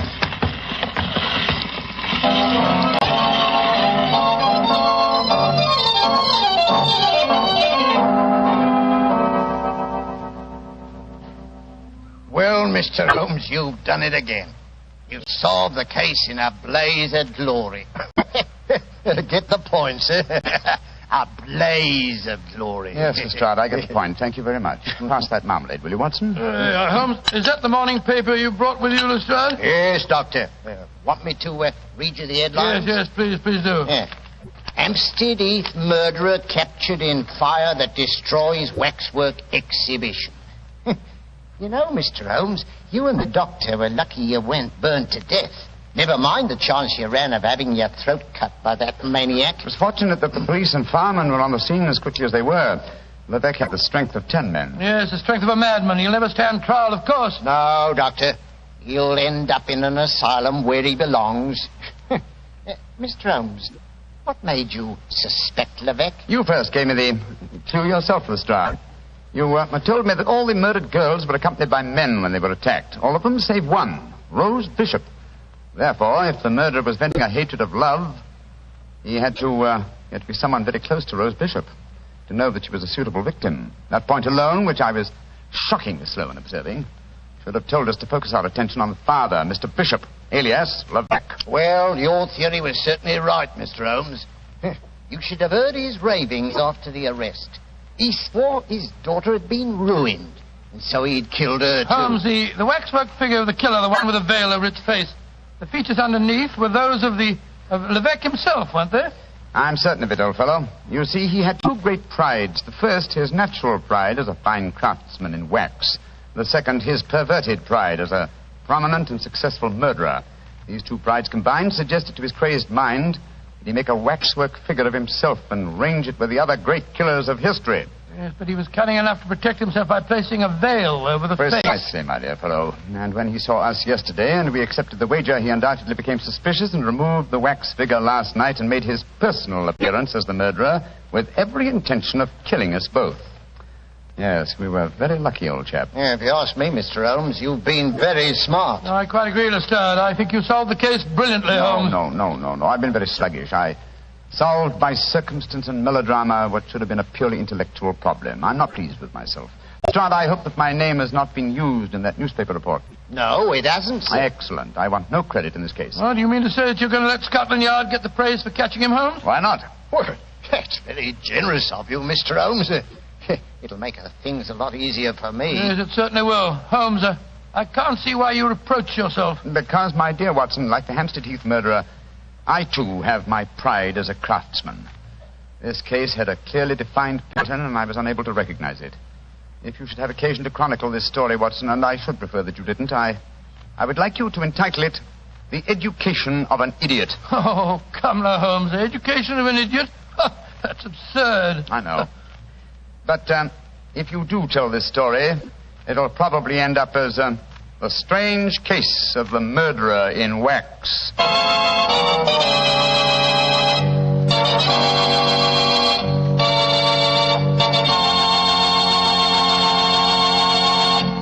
Well, Doctor, that was sure a swell story. You know, that's the kind of story I like. Lots of action. Well, that's the kind of story I like to tell. You know, Mr. Bartell, although our broadcasts were heard overseas every week through Armed Forces Radio, this is one of the few occasions that I've had the privilege of really telling my story directly to the boys. And it's been a great pleasure for me to be here at Camp Roberts. Well, that not only goes for you, but for me too, Doctor, and for the Petrie family.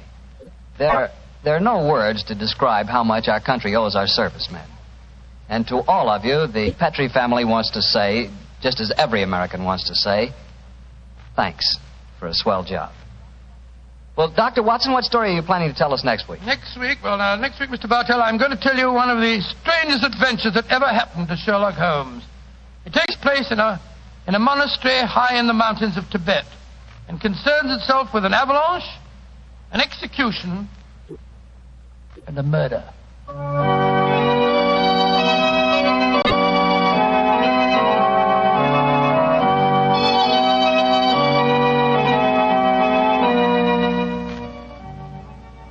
Tonight's Sherlock Holmes adventure was written by Dennis Green and Anthony Boucher and was suggested by an incident in Sir Arthur Conan Doyle's story, The Adventure of the Second Stain.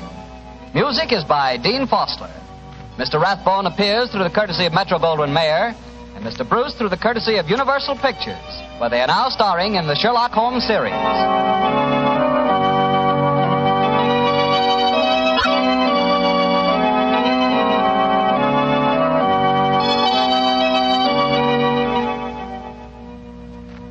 The Petrie Wine Company of San Francisco, California, invites you to tune in again next week, same time, same station.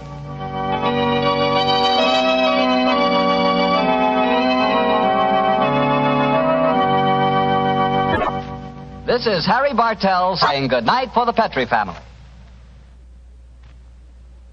For a solid hour of exciting mystery dramas, listen every Monday night on most of these same stations at 8 o'clock to Michael Shayne, followed immediately by Sherlock Holmes. This is the Mutual Broadcasting System.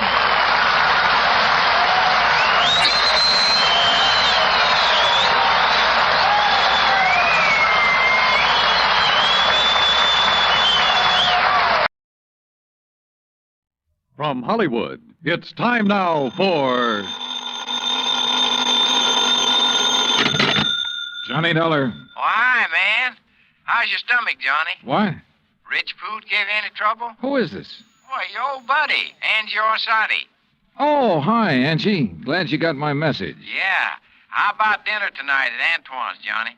Shrimp gumbo, oysters, Rockefeller. Yeah, sounds fine. Only I've got to do some work first. Man, I thought you was here in New Orleans on vacation. No, little matter of fire insurance and the company's check for $16,000. Somebody trying to cheat him out of it, huh? You won't believe this, Angie. Somebody turned it down. What?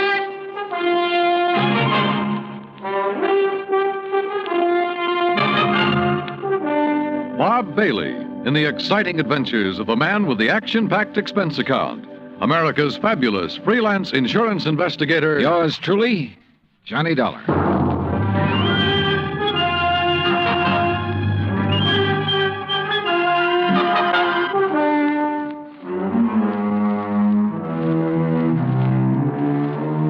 Expense account submitted by Special Investigator Johnny Dollar to Providential Fire and Marine, 787 Greenleaf Avenue, Hartford, Connecticut. The following is an account of expenses incurred during my investigation of the Royal Street matter.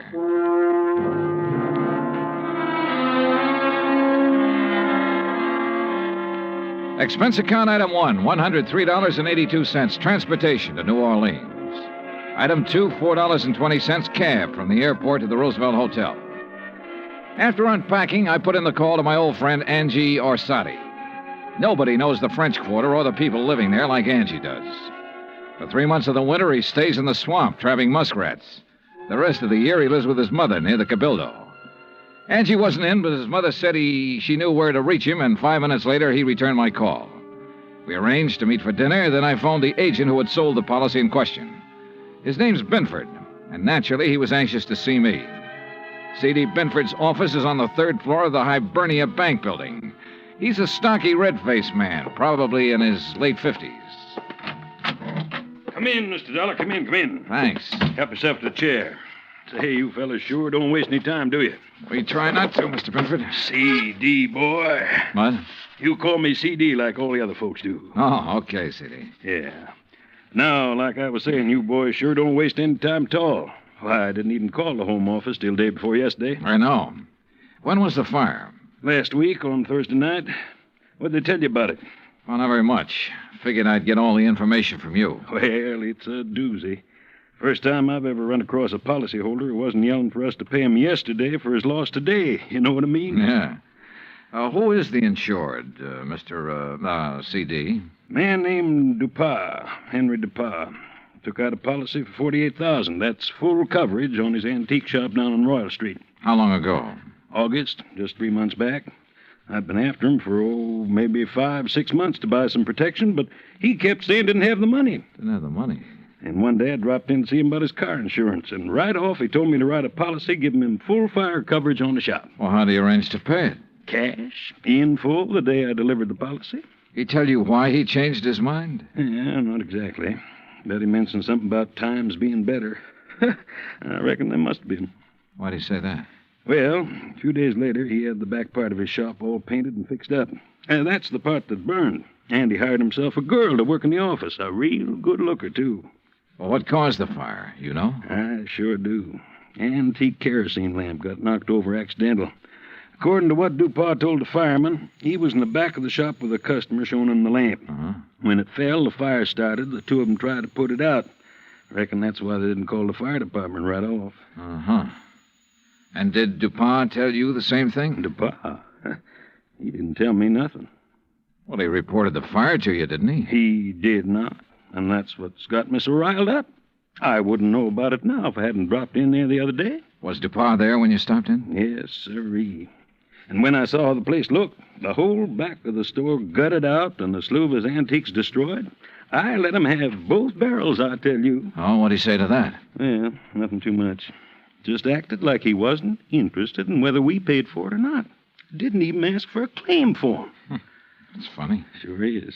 I thought maybe he was so upset over losing some of his valuable antiques, he didn't know what he was doing. So, after I checked with the fire department, got a copy of their report, I typed up a claim for him. You figured the damage at $16,000, right? Mm-hmm.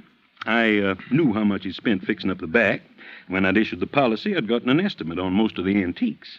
So what happened when you gave him the claim? He signed it? He did not. Said to forget about the fire. And when I kept after him, he called me a busybody and told me to get out of his shop and stay out. What do you think, CD? You have any idea why he didn't report it or sign that claim? If I had, boy, I wouldn't have sent for you. I left Binford's office and walked over to Canal Street.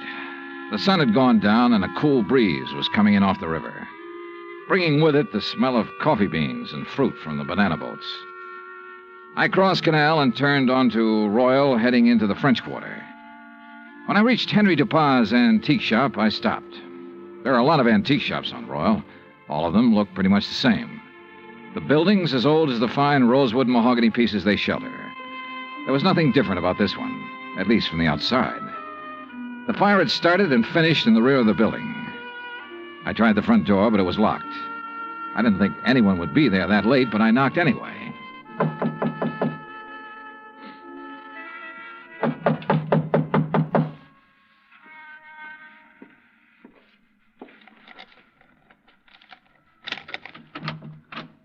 Yes, who is it? Mr. Dupas? Who is it? My name's Dollar, Mr. Dupas. I represent the Providential Fire and Marine. Why do you people persist in annoying me? Well, we wouldn't if you'd tell us about the fire you There's had nothing here. special about that fire, Mr. Dollar. It was an accident. Well, then why didn't you file a claim? You're entitled to enough money to cover your loss. Mr. Binford explained that to me quite carefully. If you haven't talked to him, Mr. Dollar, you should. Oh, I've talked to him. Well, then go away. Well, not until you answer a few No, questions. leave me alone, please.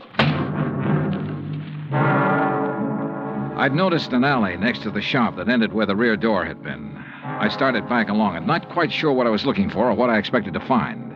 But I was sure of one thing. Dupas was a frightened man. It was too dark to see anything at the end of the alley, so I returned to the street. Item 3, $30.50, phone call, taxi, and dinner for two at Antoine's.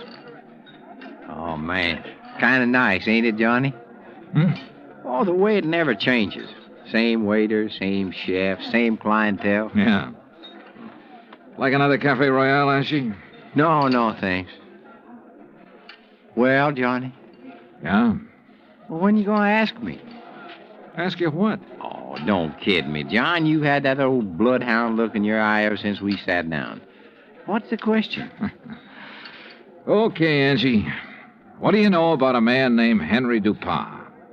Dupas' antique shop? That's right. Oh, not much. Seen him around some's all. Yeah, where? Oh, you know what kind of places I like, Johnny. Yeah, but I can't picture Dupas liking them. Well, maybe he don't, but maybe that little old blonde he's been carrying with him does. Blonde? Yeah, you know. Female, girl, bleached hair. I know. Yeah. How old? Oh, 24, 5. Yeah, real nice for old coot like him. Real winter and spring, huh? Yeah. You seen them together often? Oh, a few times. Saw him about 2 weeks ago at Butz's place.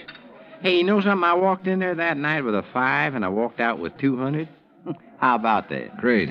You know who the blonde is? No, but I might be able to find out. You want? Yeah, I want. I left Angie and started back toward Royal Street. On the way, I ran up item 4, $1.85 for one flashlight and batteries.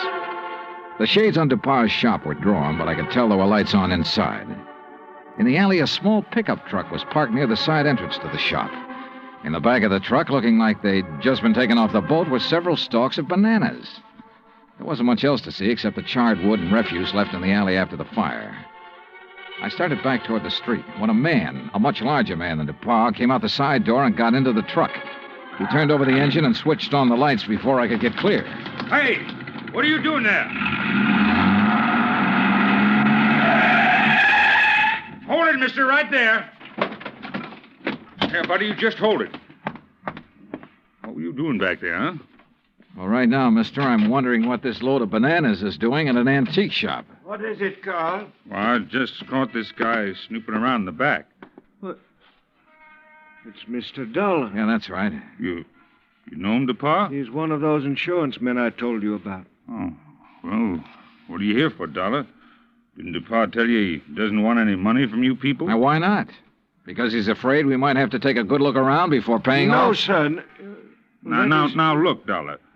Mr. Dupas has been okay with you people, so you got no reason to come snooping around. Especially after he's told you he don't want you around. So now maybe Mr. Dupas will have to do something to keep you away.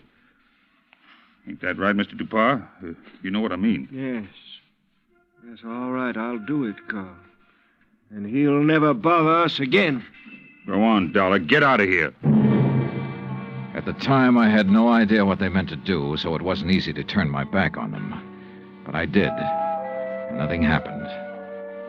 I went back to my hotel and hit the sack, and I must confess I slept later than usual the next morning. I was still in bed when the phone rang.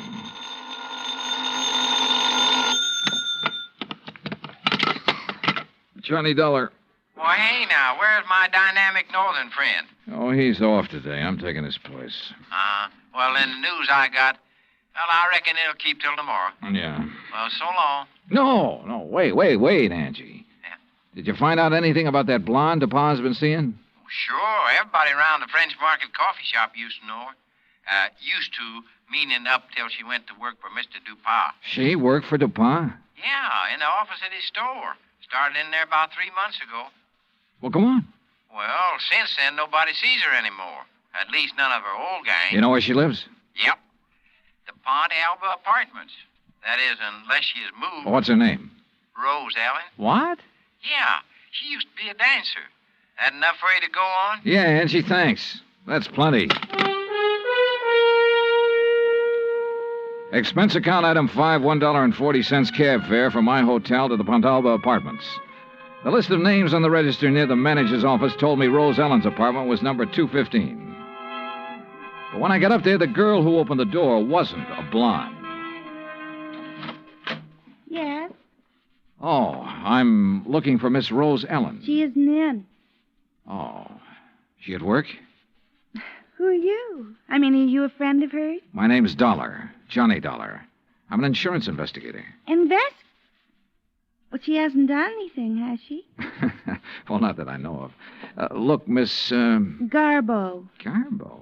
May Garbo. You're a dancer, aren't you? How'd you guess? Oh, I'm good at recognizing talent. Oh? Would you like to come in? I've got some coffee on. Well, that'll be just fine. Say, you've certainly got a nice view of the square from here. I suppose. Don't you think so? Oh, sure, if you like that sort of thing. Me, I just think the square's kind of square. Oh, that's good. That's very I brought good. it up the day we moved here. You and Rose move in here together? Uh-huh. Oh, sit down, Johnny. Make yourself at home. Well, thanks. Gee, you're so polite. You wait to be asked. Yeah. Look, tell me, what time do you think Rose will be home? Oh, I couldn't say. May, this is important. What time does she usually get home? Well, I don't know. I mean, after all, she's got her own life to live, you know, and I'm not her keeper. Okay. Sometimes she doesn't get home for days. Oh, I better get the coffee. She ever say anything to you about the fire? Yeah? What fire? The fire down at the antique shop. No, you want cream and sugar? No, thanks, just black. Good. When was that? The fire? Last Thursday night. That's funny. What's funny? That was the last time I saw her. What? Yeah. Rose went to work last Thursday, but she never came home.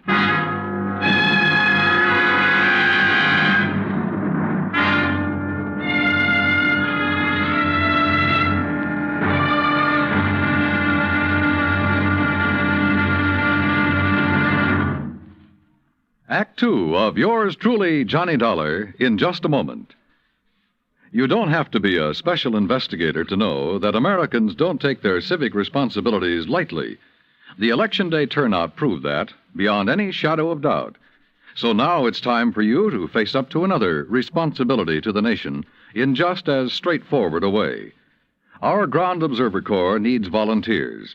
We at CBS Radio urge you to write or telephone your nearest Civil Defense Center to learn how you can help in this vast program that patrols our skies. Now, Act Two of yours truly, Johnny Dollar, and the Royal Street Matter.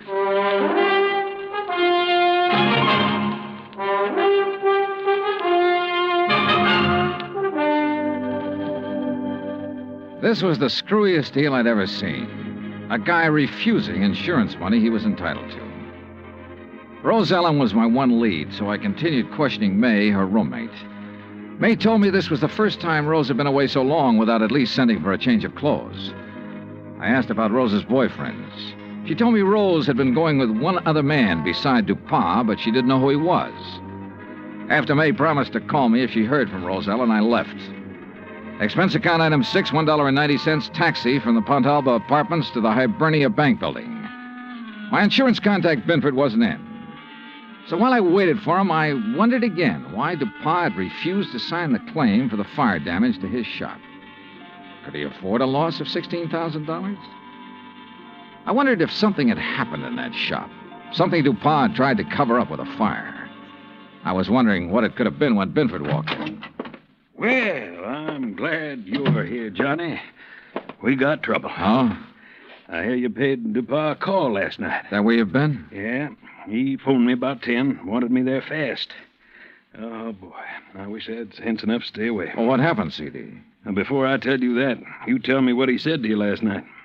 Nothing important. Just something about fixing it so I couldn't bother him again. Oh? Well, he did. How? He canceled his fire insurance policy and every other policy he ever bought from me. Cancel? Yeah. So you might as well go on back to your hotel and pack, Johnny. It's none of your affair now, no matter what he's up to.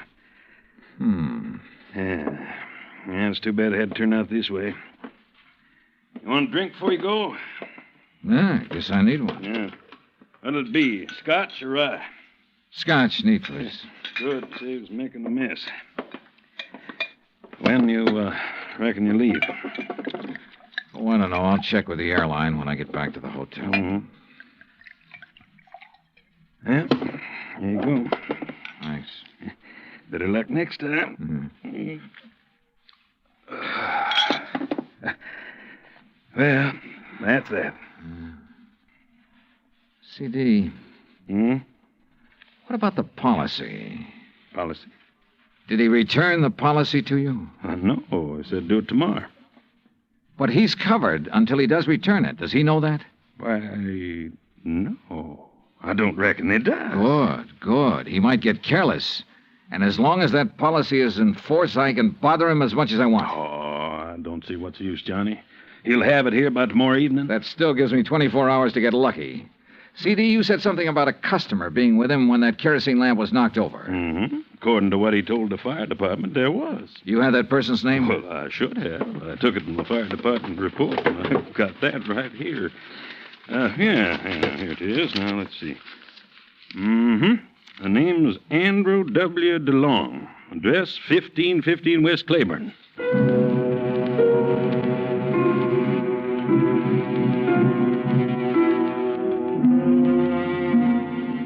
There wasn't any Andrew DeLong at that address. We checked the telephone book and the city directory, and the only Andrew W. DeLong we found was out in Metairie, in a mausoleum. So we drove back towards CD's office. Well, now what, Johnny? Dupont. What? Find out everything we can about Dupont and everybody who works for him. But ain't nobody but his secretary and his assistant. Fella named Carl. Yeah, how long has Carl been working for him? Oh, about as long as she has. Does this Carl own a fruit stand? Well, not I know about. Why? Oh, I just wondered. Hey, what time is it, CD? 2:15. Say, if we're going to check on Dupas' credit, we better get to the bank before they close. You're driving. Let's move. Expense account item 7, $22.80. Telephone calls and a couple of gratuities to obtain a lot of information about Dupas. I learned, among other things, that he'd banked almost $11,000 in the past 3 months. Before that, almost nothing. But there's no law against making money, so I still had nothing concrete to go on. At 5:30, I left Binford, went back to my hotel, and there found a message from May, Rose Ellen's roommate, asking me to go to her apartment immediately. So I did. Oh, Johnny. Yeah, hi, May. Oh, well, come in. Johnny, you know what you made me promise. Yeah? Well, it happened. You mean you've heard from Rose? Well, no, not exactly. But a man called this afternoon and talked about her. Oh, well, I hope he had only nice things to say. Oh, yes, he said she's just fine. What? Didn't you hear me? Yeah, he said she's fine. Fine. Well, what else did he say? Well, he said he was going to come by at 4 o'clock and pick up her clothes. I should have them ready. No, but of course he didn't. Well, he did so. He did? Oh, what man? You know him? You get his name? Mr. Dollar, you don't think I'd let Rose's things go out of here with a complete stranger, do you?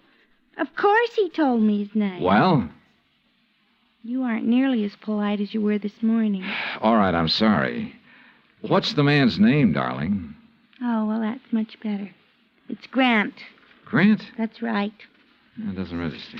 From the way he talked, he must be the one Rose was going with while she was dating that old antique. You ever see this guy, Grant, before? No, but I'm sure he's the one she talked about. Really, it used to get so tiresome. Carl this and Carl does that. Oh. What? I said, oh. May, tell me, where did he say he was taking her clothes? Well, he didn't say. Just put them in that old truck. Thanks, sweetheart. See you later. I needed a fast car and a driver who could handle it, so I called Angelo Arsati. 20 minutes later, we parked in front of Dupas' antique shop. There was a dim light on inside. Now, look, brother, there's really no reason for you to get mixed up in this thing. Oh, you kidding, son? Looks like Dupas ain't gonna answer. All right, let's see what this hunk of stone will do to the glass. Here. Hey, that got it. I can reach through to lock.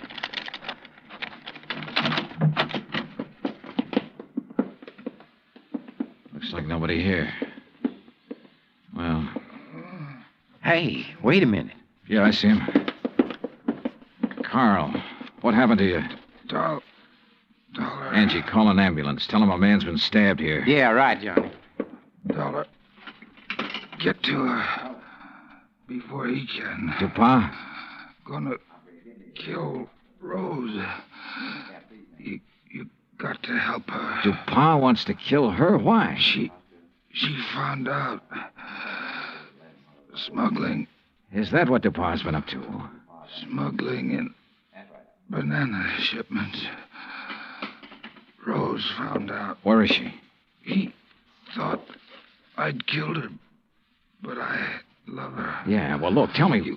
You gotta get to her before he does. Where is she? Old Spanish fortress. Yeah? Out on Bayou Slidell. Old Spanish fortress on the Bayou Slidell. Yeah. You know where that is, Angie? Oh, sure. An old ruin out in the swamps north of town near the highway bridge that goes over to the Gulf Coast. Carl, how long ago did DuPont leave? 10 or 15 minutes. Yeah, well, we could beat him, Johnny, by cutting across the swamps. That is, if you could take it. What do you mean by that? Well, it's rugged. Like what? Johnny, did you ever ride a swamp buggy?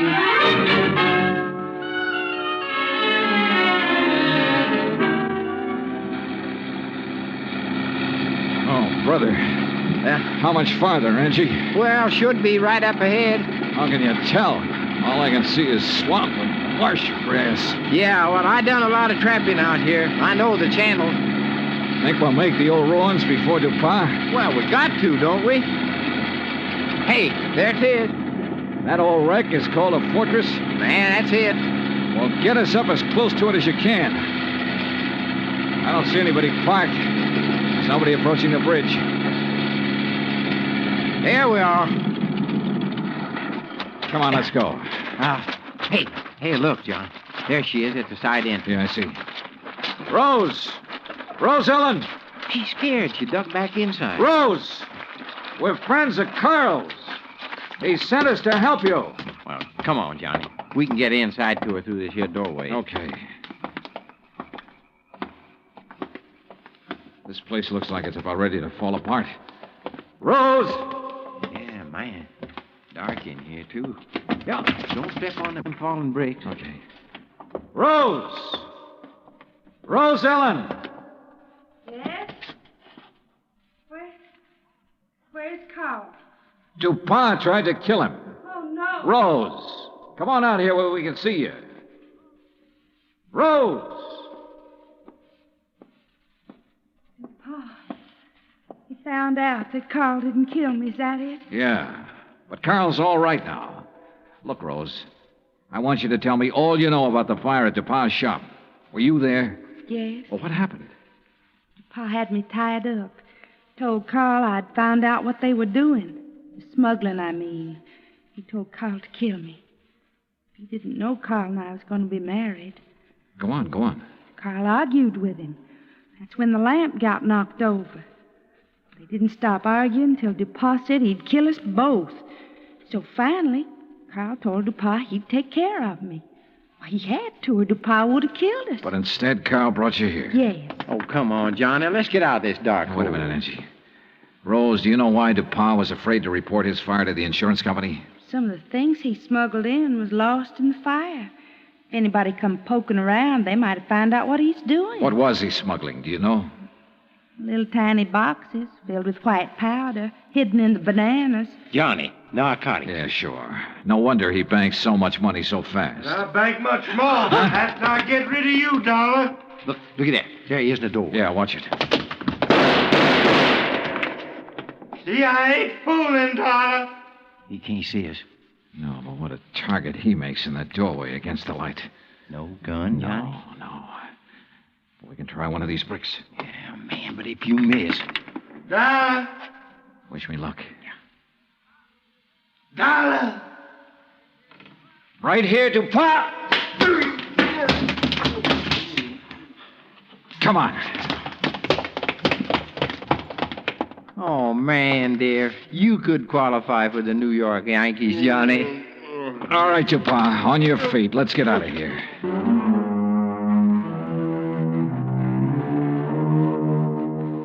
Expense account total, including rental on the swamp buggy, incidentals and transportation back to Hartford, $517.20. Remarks? Well, where he's going, DuPont wouldn't have any use for the insurance money anyway. Carl Grant turned state's evidence and clinched the smuggling charges against him. Because of that, Carl may get off easy. I hope so. He and Rose could make a very happy couple. End of remarks, end of report. Yours truly, Johnny Dollar.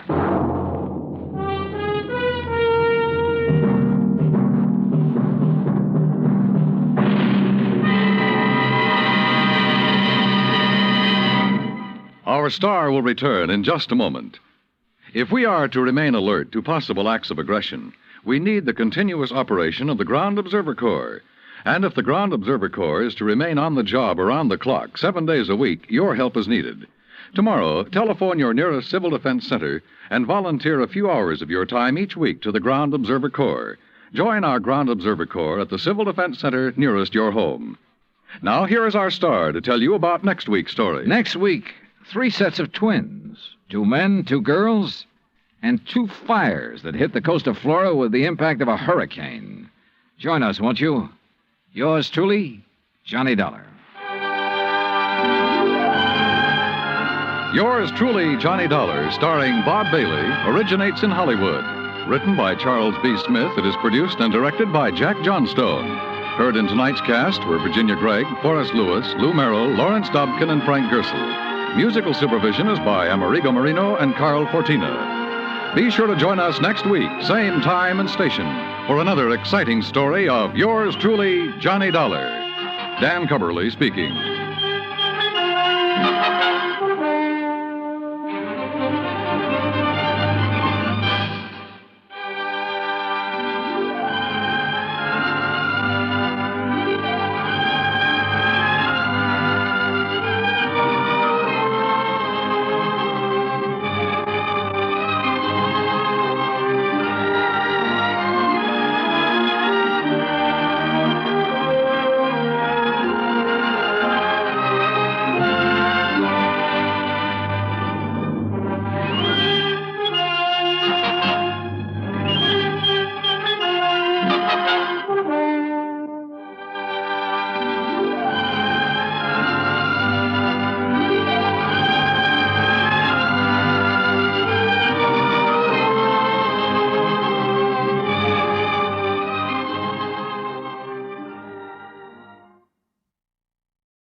From Hollywood, it's time now for...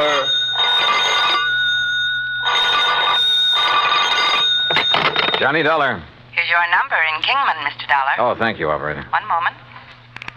Jake Kessler. Johnny Dollar, Jake. So you found out I was right. You left our fair state of Arizona and gone back to Hartford. Wrong. Huh?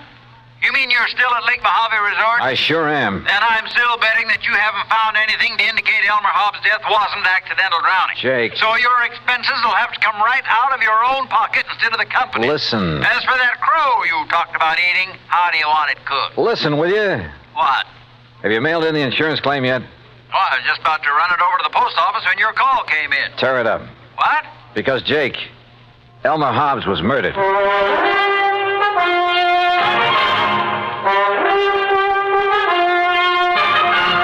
Bob Bailey in the exciting adventures of the man with the action-packed expense account, America's fabulous freelance insurance investigator. Yours truly, Johnny Dollar.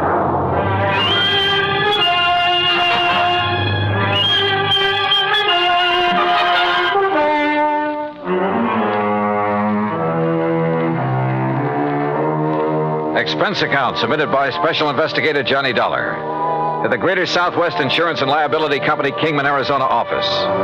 Following is an account of expenses incurred during my further investigation of the Mojave Red matter.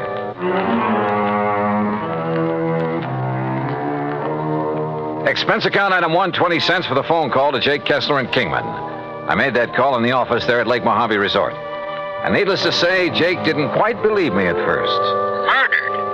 Elmer Hobbs was murdered? Jake, I'd bet my last buck on it. Yeah, but Johnny, the police spent 2 or 3 days over there investigating. The coroner, too, and they all reported no evidence of foul play. That's simply because they didn't know where to look. What do you mean? You know Red Barrett, the old fishing guide over here? I've heard of him. Well, Red found the boat that Hobbs used that day. It was lying on the bottom of one of the coves up in the big basin. Sure, because of the storm that drowned Elmer Hobbs. Because somebody sank it. That boat had a couple of air tanks on it that would keep it afloat even if it was swamped. Oh? But, Jake, those tanks were cut open by whoever killed Hobbs. Good Lord. Yeah. But who did it, Johnny? That's what I'm going to find out. I'll call you later. I hung up on Jake Kessler, then walked on back to the dock where I found Red Barrett and Buster Favor waiting for me. You get your call to Kingman through all right, Johnny? Yeah, Red. Jake Kessler's holding up the claim on Elmer Hobbs' insurance. Good. That's good. Did you, tell Buster what we found up the lake? Yes, sir. Yeah, Johnny, he did. It's like I said in the beginning, I just didn't see how a man like Mr. Hobbs could ever get himself capsized up in the big basin, no matter how bad a wind came up. Buster was the only one that agreed with me, Johnny. Well, quite frankly, I don't see why everybody wasn't suspicious when Hobbs' boat wasn't found after the storm. Right, Johnny. But now that you and Red found it, sunk in the bottom of that cove and with the flotation tanks cut open, yeah, it sure looks like murder. Oh, that's what I thought from the first, Buster. That's why I telephoned all the way to Hartford to get Johnny out here. But who could have wanted to kill him? Any ideas, Buster? No, sir, Johnny, I certainly haven't. You sure there was nobody here at the resort who might have wanted him out of the way? Johnny, the other folks who were here at the time it happened, why, they didn't even know Mr. Hobbs. You're sure of that? Absolutely. See, he wasn't much of a mixer. He stayed by himself all the time. That's right, Johnny. Elmer used to go out fishing first thing in the morning, and he'd be the last to come in at night. He'd go to his room, cook his supper, and then go to bed. All right, listen. He was killed just before or during the big storm you had. That's right. Who else was out on the lake at that time? Nobody. Nobody from here, that is. All our people, all our boats were back here at the landing. They'd got the storm warning. So don't you see, Johnny, it must have been somebody from up the lake. What do you mean? From one of the other landings. What other landings? Cottonwood, Emery's, any one of them. Yes, sir. Somebody sank his boat and tried to sink his body with it.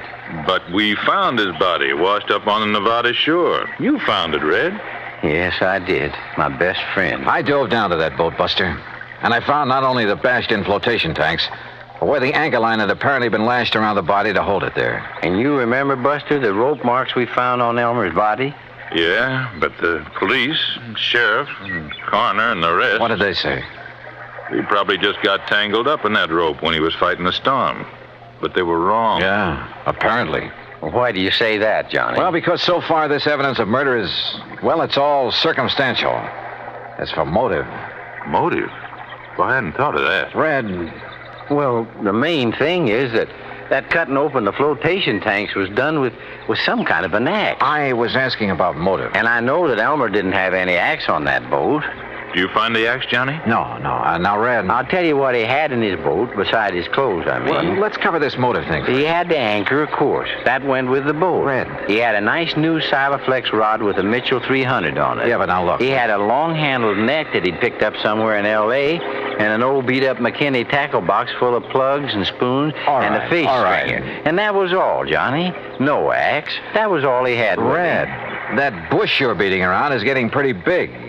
Well, Johnny, I don't know what you mean. Well, I asked you about possible motive, and so far all you've done is evade the question.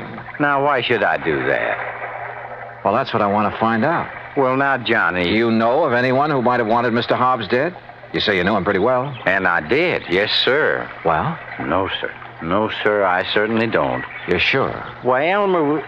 Well, nobody could want to kill a fine man like him, Johnny. He was one of my best friends. Yeah. At least while ever he was here, I mean. I never knew anything about him in L.A., I mean. He was in business back there, I understand. That's right, with a man he called Stu Manley. Wait a minute. What is it, Johnny? I'm going back to the office and call Jake Kessler again. Yes, sir. Elmer was my best friend. Come on. Come on up to the office with me, Buster. Well, you can use the phone here on the dock, Johnny. No. Come on. Red, we'll see you later. I'll be here, sir. You look like you just got hit with an idea, Johnny. Yeah, and I'm afraid it isn't a very pretty one. Oh? Morning, What is it, Johnny? Any of the early fishermen come in yet? Oh, yes, sir, Mr. Carson, and they picked up some nice bass up above the power line crossing. Good. I was thinking of going up that way myself. Yeah, well, good luck. Now, What were you going to say, Johnny? Were Red and Mr. Hobbs such really good friends? Well, they were always together when he came here. Of course, they were always fighting like cats and dogs over some silly thing or other, but didn't mean it. Oh, now, wait a minute, Johnny. Was Red alone when he found Hobbs' body? Yeah, he was, and he brought it back here. But now, look. There weren't any other boats up the lake? Yeah, there were, but Red was searching that particular part of the shore alone. But surely you don't think... Kessler told me something about Hobbs' insurance policy, but not quite enough. Johnny, listen. Come on, let's get to that phone.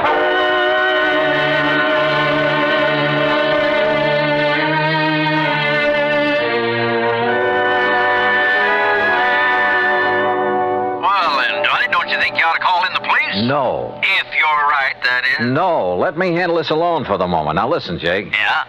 Didn't you tell me that the insurance claim was filed by one of Hobbs' beneficiaries, plural? That's right, by his business partner in L.A. Who were the others? Just one other. If you'd taken time to listen to Who me. is it? You were so all fired up when I drove you down Who there. is this other beneficiary, Jake? You're still sure Hobbs was murdered, huh? I'll bet on it. So now you're looking for somebody with a motive, huh? The beneficiary, Jake. Like I told you. One of them was his business partner, J. Stuart Manley. And the other? Red. Red. Yeah, Red Barrett. Act 2 of yours truly, Johnny Dollar, in a moment. Our flag now numbers 50 stars, and behind each star there stands yet another flag representing one of the 50 states. Illinois' state flag uses many of the symbols of our nation's great seal.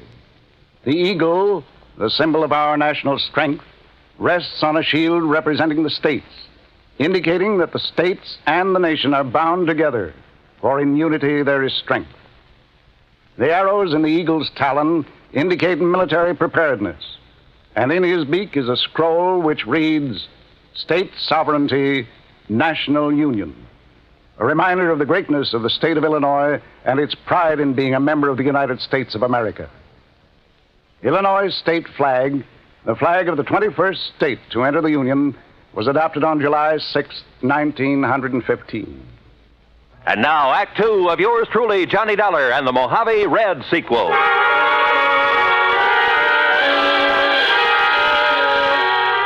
Two people who I knew stood to gain by the death of Elmer Hobbs. One, his business partner, J. Stuart Manley in Los Angeles.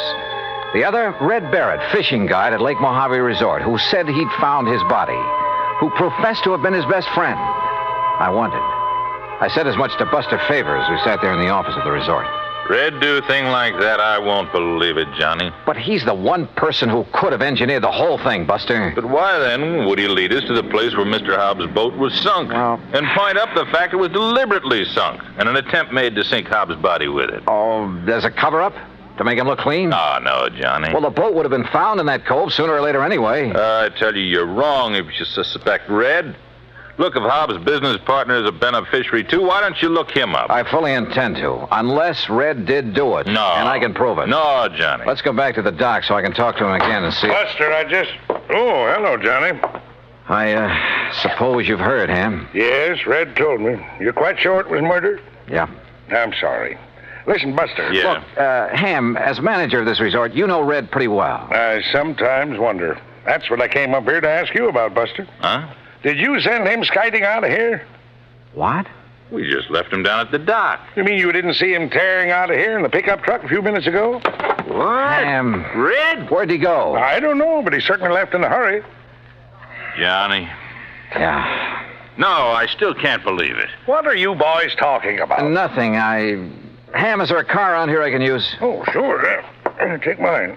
There are the keys. Thanks. Now look. Incidentally, Buster, I was poking around where Red kept his fishing tackle trying to find that rig he borrowed from me last week. What did you find, Ham? Well, I thought Buster might know where the old coot got hold of that new spinning outfit. Silaflex rod. What? Yeah, and a brand spanking new. Mitchell Reel. Oh, yes. Oh, no. All right, Ham, Buster, you just sit tight.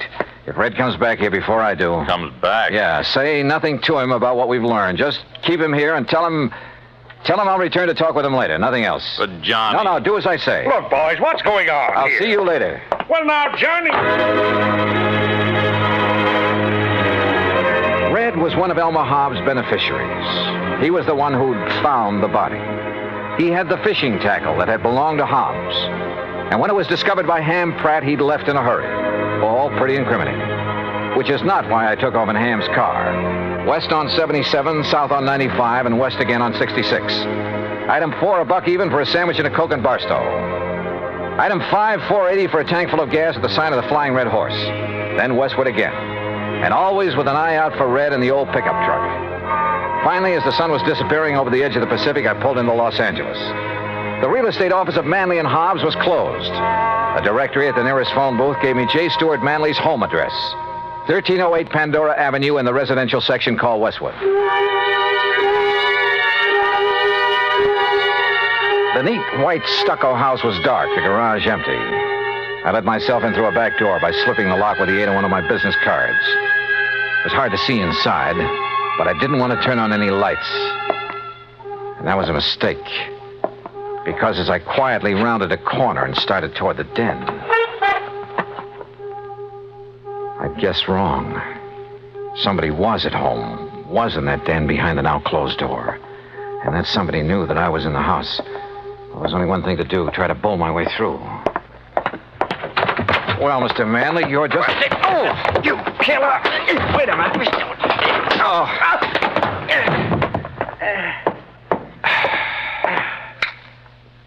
Red. Johnny Dollar. Well, it kind of looks like I made a mistake, doesn't it? Yeah, Red. The biggest mistake of your life.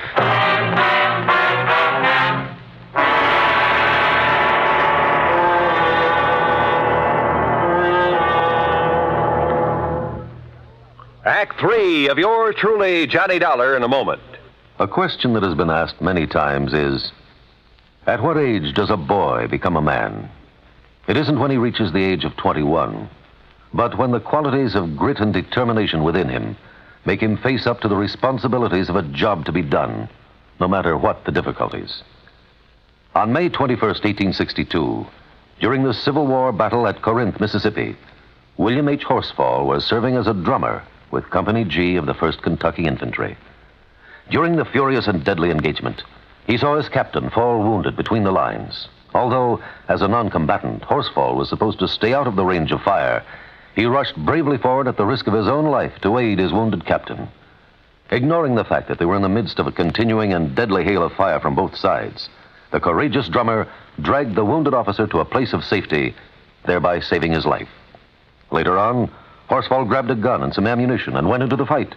But his commanding officer finally sent him to the rear, recommended him for the Medal of Honor, and gave him a furlough. Gallant as the drummer's valorous actions were, the officer felt that 14-year-old William Horsfall was still too young for battle. But Horsfall's personal code had already proved him a man. And now, Act 3 of yours truly, Johnny Dollar, and the Mojave Red sequel.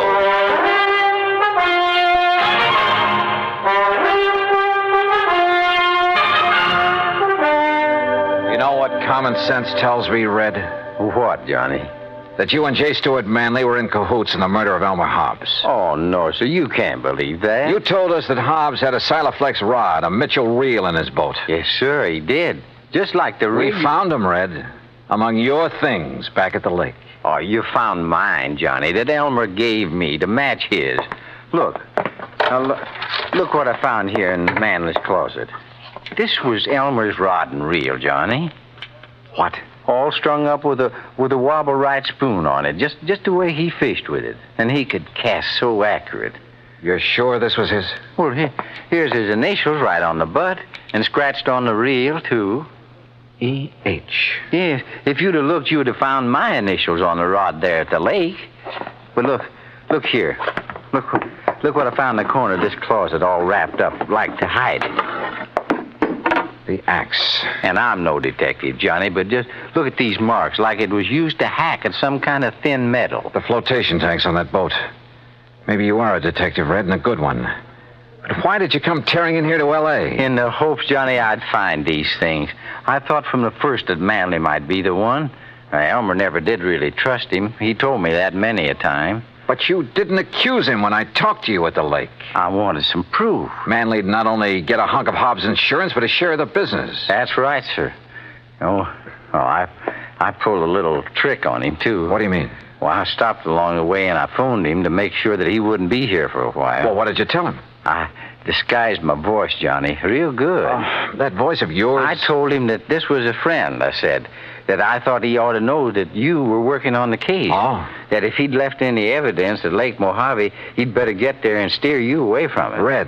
And that's the way I got him away from here so I could find this stuff. But if he's gone to Lake Mojave... Oh, I knew you could take care of him. And if I did find these things like I did, I was going to phone you there to be ready for him. Well, then why did you attack me when I came in here? Sorry, Johnny, but I thought maybe he'd got wise and come back and maybe recognized my voice after all. Exactly what happened, Red. Mr. Manley? Sir? That's right, J. Stewart Manley. And this is my wife, Mr. Dollar. Red. Shoot them. Kill them, Stewart. They're burglars, don't you see? And we caught them robbing the house. Quiet, Mary. I suppose that means we were right. That you did kill your partner, Elmer Hobbs. That stupid old man, fishing all the time instead of tending to the office, taking all the money. Mary! But now we'll have some money for a change. Own the business. Mary, shut up. I see you found old Elmer's things. No, sir. This fishing rod is his, not yours. Oh, put it down. Pretty foolish of you to bring that stuff here, Manley, especially the axe. I'm sure any good police lab will find traces of aluminum from the boat on it. Kill him, Stewart. They're robbers. Their fingerprints will be all over. Yeah, Mary's right. Your prowler's ransacking my house. And I can see the bulge of your pistol, Dollar. So any court in the land will uphold my right to kill you in self-defense. And Dollar, you go first. Listen, you think you can shoot as straight as I can cast a fishing plug? Huh?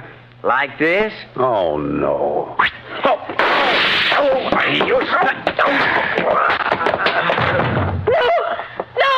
Oh, get back, Mrs. Manley. I'd hate to have to sock a woman. But you hurt him. Yeah, as badly as he hurt Elmer Hobbs. And look, that horrible fishing plug. The hooks have ripped his hand open. It's bleeding.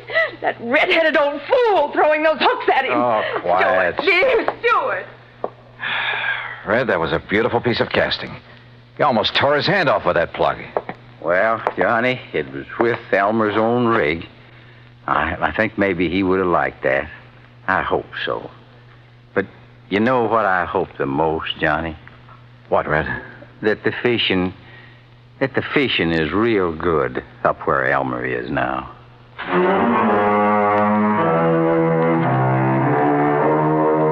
Manley and his wife. Yeah, Red had figured right. The morning of the day that Hobbs was killed, they'd rented a boat out of Cottonwood Landing, a few miles up the lake. Then ambushed him there in the big basin. Bob Cole at Cottonwood had noticed the new rod and reel when they'd come back off the lake, just before the big storm. Had noticed the axe, too, when he'd wondered about it. Now he knows.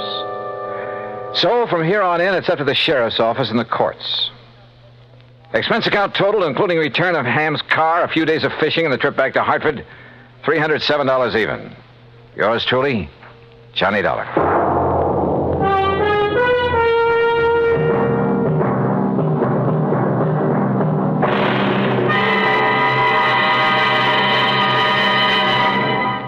Our star will return in just a moment.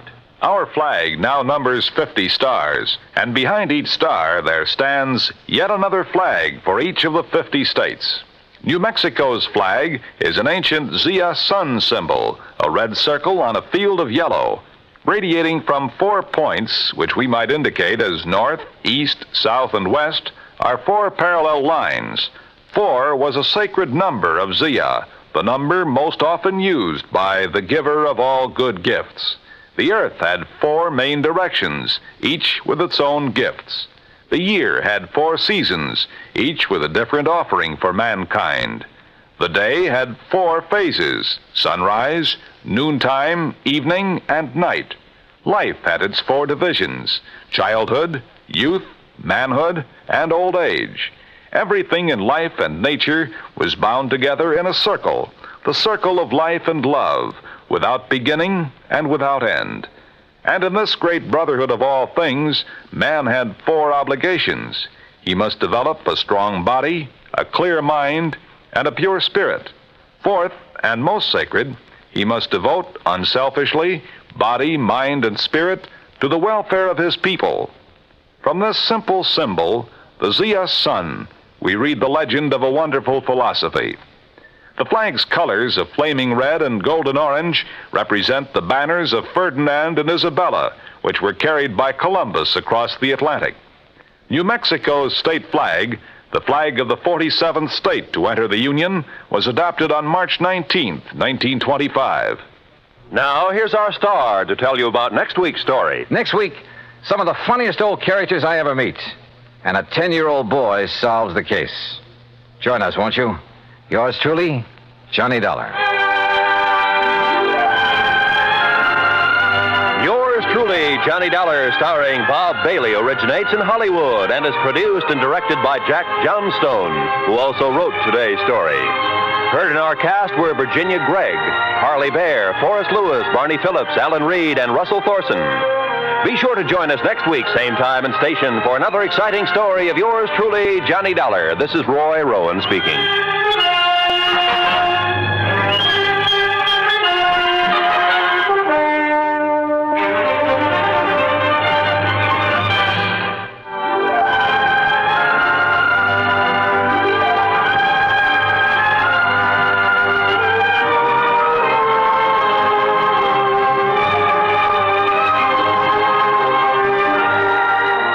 This is the United States Armed Forces Radio and Television Service.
Johnny Dollar. Johnny, this is Don Boomhauer down here in Sarasota, Florida. Don, how are you? Oh, great, great. Yeah? Now, what's the matter? Well, the last time I called you, I mentioned that pal of yours, Earl Foreman. Yeah? Told you he was out in California and that he'd left me holding down the local office of Tri-State Life and Casualty for him. Oh, yeah, I So remember. what's he gone and done? Moved on out there to sunny, smoggy Southern California, bag and back. Yeah, I heard from him a few To say, I'm still running the Tri-State office here in Sarasota. That's bad? Be fine if it didn't take so much of my time away from my real estate business. But what I called you about, Johnny... Yeah, trouble, Don? Yes, well, no, not exactly. Well, which is it? I mean, not exactly the kind you might expect. Looks like one of our clients, an old man by the name of William Trasker, is dying. Old Bill Trasker, the fishing guy? That's the one. Yeah. Earl and I went fishing with him several times out in the Gulf. Oh, so that's how he knows about you. Well, what's he dying of, Don? I can't imagine anybody having it in for old Bill and trying to knock him off. No, it's some rare type of kidney ailment, the doctor says. Oh. Nothing suspicious about it, nothing whatsoever. Oh, well, then The amount of insurance he carries is so small as to be almost negligible. How much, Don? $2,500. Huh? I know, Johnny. It would hardly seem to justify the cost of your coming down. And if there's nothing suspicious about the circumstances... Nothing at all. It'll be death from natural causes. Well, Don, I'm afraid I don't see any During reason... his periods of consciousness, he's in a coma most of the time, he keeps asking for you. Oh? What? Well, I don't know. Not for sure, that is. But what he keeps saying, or trying to say, and it's hard to understand him, well, Johnny, it sounds like he's trying to give us the clue I'm on my way.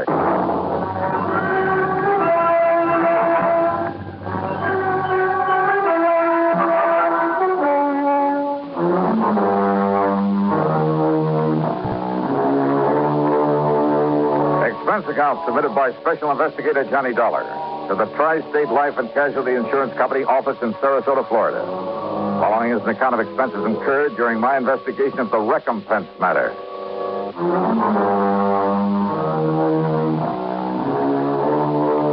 Expense account item 1, 7970, taxi in a plane from Hartford to New York, then another one to Florida. At the International Airport in Tampa, Don Boomhauer was waiting for me. We piled into his air-conditioned car and headed south on the Tamiami Trail down towards Sarasota. That's right, Johnny. Old Bill Trasker. Dying of some kidney disease, huh? And according to Dr. Crutcher, nothing short of a miracle would save him. Just too bad. He seemed like a mighty nice old man, a real gentleman. Well-educated, well-spoken. You'd expect to find him running a big business instead of a broken-down outboard rig to take out fishing parties. So I understand. But frankly, Johnny, I'd never even seen old Bill until the doctor called me. Said he was dying and that he wanted to see you. Then I looked up his policy. Yeah, $2,500, you said. Yes, to be spent in giving him a modest but decent burial. And to pay any bills he might leave outstanding. Apparently, then, Bill won't be leaving much of an estate. And you'll understand why when you see the little kind of shack he lives in. But now, over the phone, you said something about a murder. Well, Johnny, it was so difficult trying to understand what he was trying to say. Even when he seemed completely conscious, he was very vague, except perhaps when he was asking for you, when he told us he had to see you before he goes. Well, now, Don, why? He never said the actual word murder, Johnny, but he, well, listen, there was a name he kept trying to tell us. It sounded like Jerry or Gerald something. Last name we couldn't get at all. Well, have you checked over his relatives? When we asked him about relatives, he just turned his face away and shook his head. But now, if he was talking about a murder, Johnny, it's just that. Well, Doc and I agreed that from what he said, and well, his knowing you and your work, and wanting to see you, and well, you know how deathbed confessions are. You're not making much sense. Look, Doc will be waiting for us, and if Bill is conscious enough to make sense when he talks to you, well, let's just wait and see what you can get out of him. Whatever you say, now.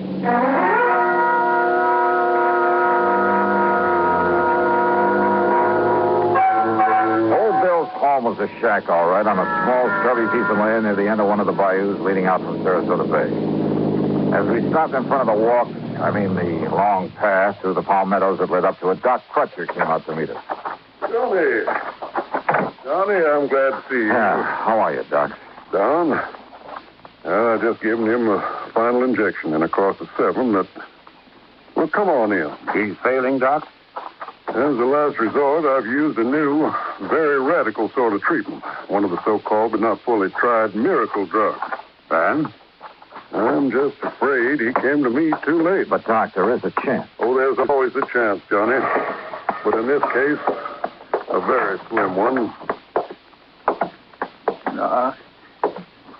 Doctor... Here we are, Bill. You just relax. $15.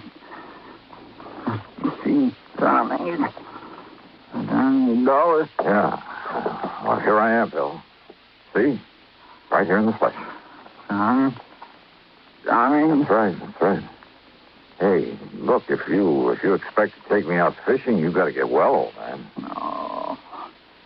Oh, Johnny, it's too late now. Oh, come on now. That's no way to talk, old timer. I'm gonna die now. Yeah? Who said so? Would you must tell him.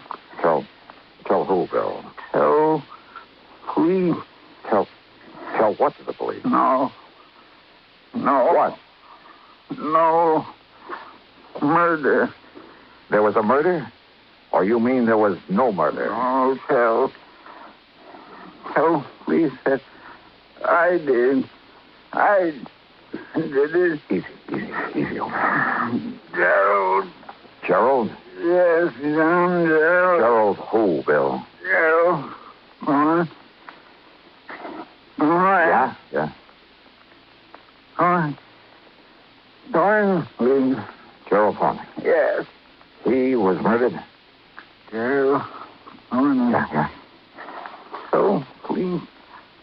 I did it.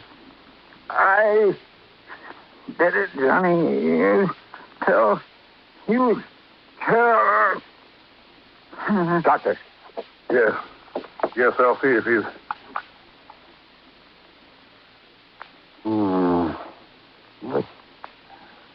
The end, Doc? Well, no. No. As a matter of fact, his heartbeat is... Well, it's stronger. What? Much stronger. Doc, listen. Yes, Doc? Get to a phone and get an ambulance while I make him ready. You mean that maybe you can pull him through after all? Yeah. Now, come on, Johnny. Give me a hand with him. Sure, Doc. Save him, huh? Yes, of course. Yeah, so that we can investigate this confession of his. Huh? Sure, and then see that he's executed for murder. Oh, John, for the love of Mike. Yes, call that ambulance.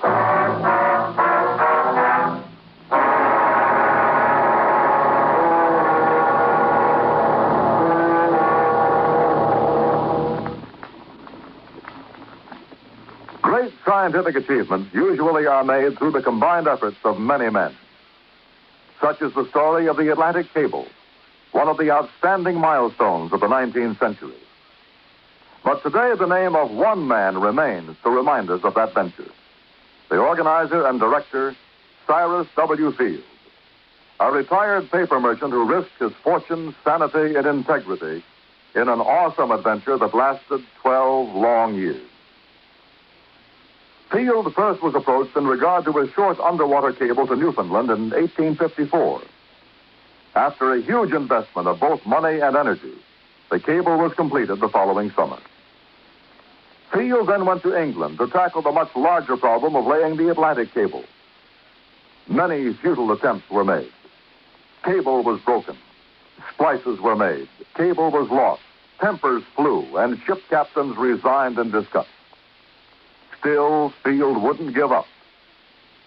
Finally, on August 8, 1858, it appeared that the project had been successfully completed. Cyrus Field went ashore and walked 15 miles to the nearest telegraph station. There he wired his wife, the Associated Press, and President Buchanan. He informed the president that Queen Victoria would telegraph her congratulations over the new cable. But before the Queen's message was completed, the line went dead. The much-hailed project was again a failure. Faulty insulation was blamed. In 1865, the largest steamboat afloat, the Great Eastern, made another attempt. Just 660 miles from Newfoundland, the cable parted. Inadequate hoisting tackle prevented its recovery. Field broke down and wept like a child. And yet, the very next year, he sailed with the Great Eastern for one more try. This time, every failure had been studied, every provision made. On July 27, 1866, Cyrus Field landed at Heart's Content. After personally cabling the unbelievable news, he immediately boarded the Great Eastern, retrieved the broken cable of the year before, spliced it, and laid the second Atlantic cable. Cyrus W. Field, another American whose driving energy insisted that somehow there must be a way. Let's find it. And now, Act Two of yours truly, Johnny Dollar.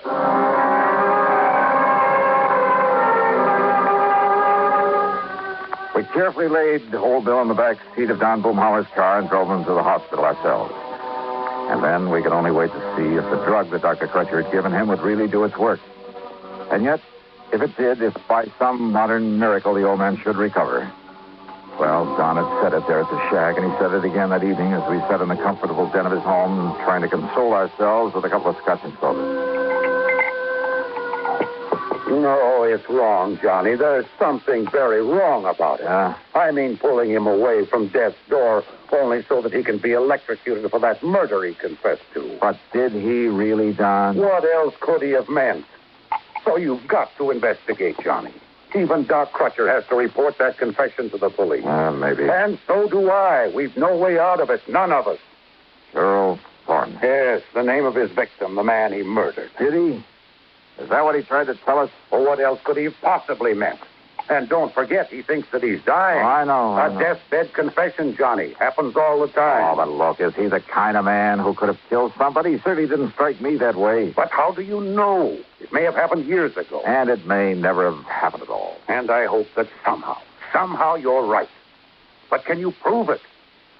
Well, Johnny? Pour me another drink, will you? Sure, all you want. But you haven't answered my question. I'm going to try, Don. I'm going to try.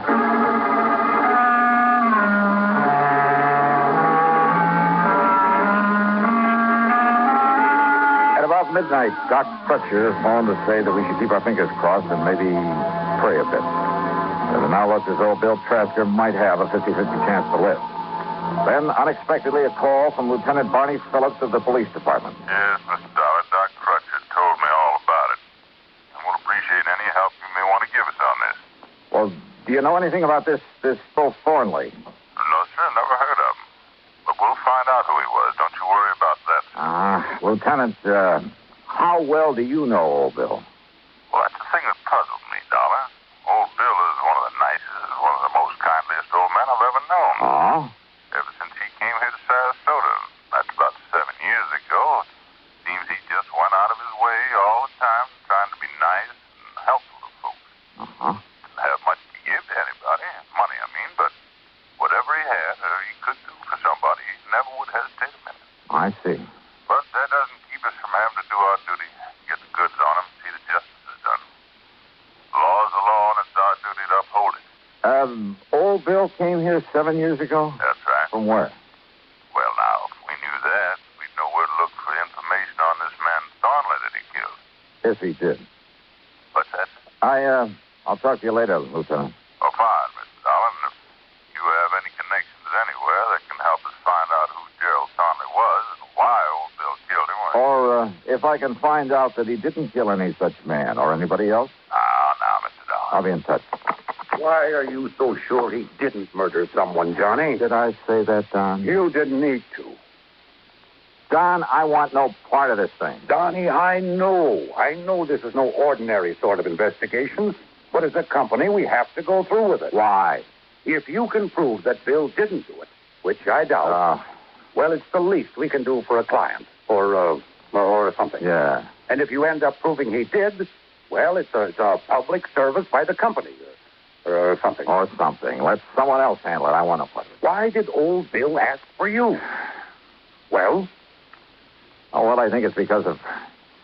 Well, in spite of what he said, in spite of what it sounded like... Hey, let me use your car, will you? At this time of night? Oh, well, here. Here are the keys. All right, good. What have you got in mind? Well, maybe keeping an innocent man out of the chair. Now, Johnny... I'll see you later.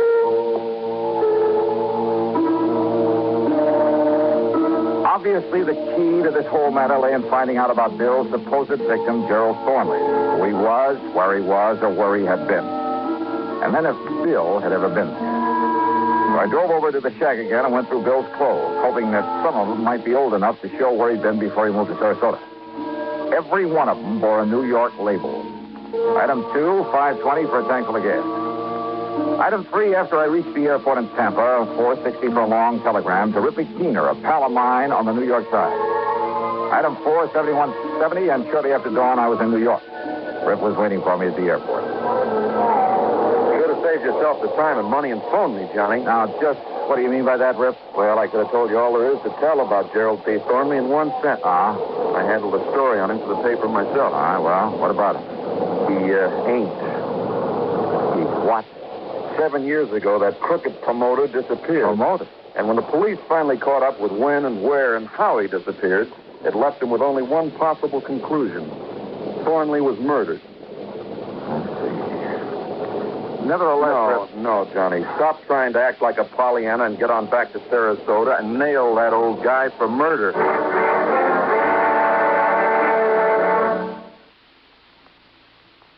The 14th Amendment to our Constitution is one of its most important sections. It bestows United States citizenship upon every person, regardless of race, who is born within our borders or who is naturalized. And this amendment further provides that the privileges and immunities of citizenship cannot be taken away by a state, nor may a citizen be denied the equal protection of the laws.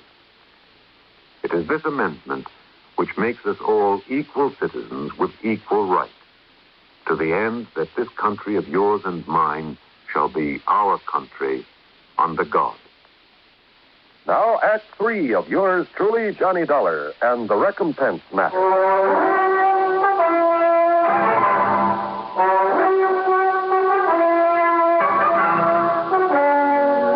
Breakfast there at Idlewild Airport, Rip Keener told me more about Gerald P. Thornley. Not that Thornley didn't deserve to have somebody knock him off. Just what does that mean, Rip? When he got through with all his phony real estate promotions, he left more innocent people broke and hungry than you can shake it. Oh, Johnny, that man made millions on his crooked real estate deals. And who suffered? Wealthy people who could afford to lose a few thousand here and there? Oh, no. No, sir. I was poor people who fell for his pitch and then suffered for it. But the law, the authorities, they never got on to him. He was too smart. Every deal he made was perfectly legal at the time. I'll tell you this, Johnny. A lot of the real estate laws got rewritten as a result of him. I mean, in spite of the way it finally turned out, the switcherooning. What? Sure. That gave me material for that feature I hoped was going to win me a Pulitzer Prize. Just, what are you talking about, Rip? Back there in 53, after the coroner's jury said it was murder, they went through his papers and bank accounts. They found he left enough dough and instructions for it to pay back every cent he'd taken from the poor suckers. You are kidding. A bit, Johnny. I told you it was a twist. And, Johnny, that's what makes his killer all the more wrong. So get on back there to Sarasota and nail him down. Yeah, Rip, I guess it's all I can... Wait a minute. Huh? Handle this right, and maybe your next feature will get you a Pulitzer Prize. Huh?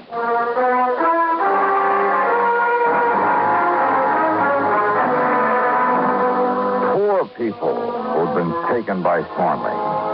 Well, old Bill Trasker had never been in that category, in spite of his menial job these last 7 years as a fishing guide. Item 5, 10 cents for a call to Lieutenant Randy Singer, 18th Precinct. Then I had Rip Keener drive me in to see him. There you are, Johnny.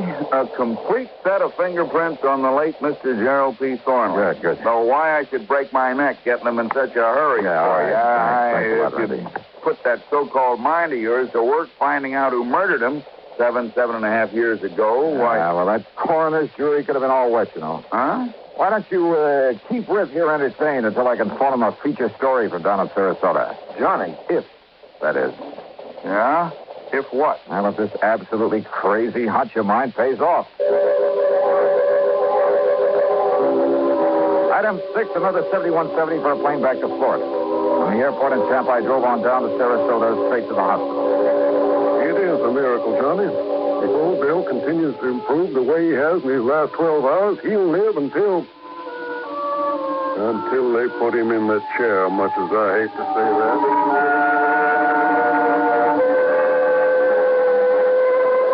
Bill was much better. It almost was a miracle. He let me take a set of his fingerprints, and then he broke down and told me his story. Then at police headquarters, when one of the lab men compared the prints with a set I brought down from New York, Lieutenant Barney Phillips nearly flipped. But oh, no, look, Al, I can't believe this. According to these prints, old Bill is Gerald P. Thornley. That's right. But I don't understand. But why, Dollar? Well, his dirty real estate promotions were perfectly legal at the time. But he was ruining more innocent people, causing more heartbreak and suffering. But he hadn't thought about that in his lust for money. All he cared about was getting more and more of it, regardless of whom he was hurting. Until one day, this kidney thing hit him, and it scared him. And suddenly he realized that one day he'd die as one of the most hated men in the world. But simply giving back the money would never erase the stigma that he'd have to live with. So he arranged his own disappearance, and he made it look like murder, so he could quietly get away and start leading the kind of life he should have been leading and could start doing some good for people. Exactly the way he's been doing here in Sarasota, Lieutenant. There's a sort of recompense for the rotten things he'd done before. Yeah, that's right. and without having folks point him out as the crook he'd been. That's right. And don't forget, the people he'd hurt up north were all paid off. But Dollar, when he thought he was dying, he told you murder. He said no murder. Doc and Don misunderstood. He said to tell the police that he did it. That's all. And now we know what he did. Dollar, I hate to say this, but he's still in trouble. Oldville Trasker? Gerald P. Thornley. Not anymore, Lieutenant. What's it? Thornley is dead. Legally dead. Well, I know, sir, only... Well, I guess you're right, Mr. Johnny. Well, you say you're right. Yeah.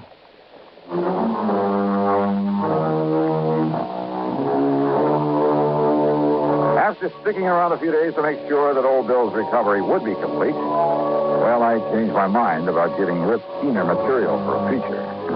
Let him wonder about it. Expense account total, including the trip back to Hartford, 200 and, no, Don, forget it. Just forget it. Yours truly, Johnny Dollar.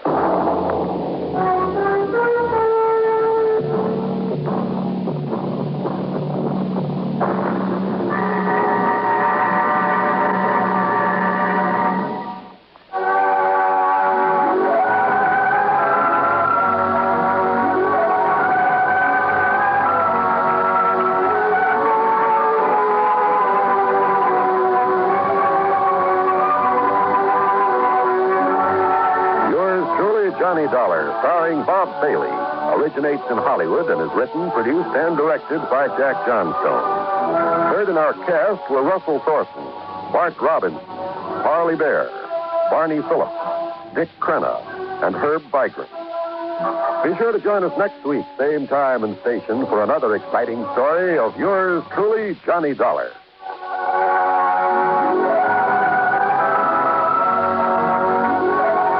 John Wall speaking. Johnny Dollar has come to you through the worldwide facilities of the United States Armed Forces Radio and Television Service.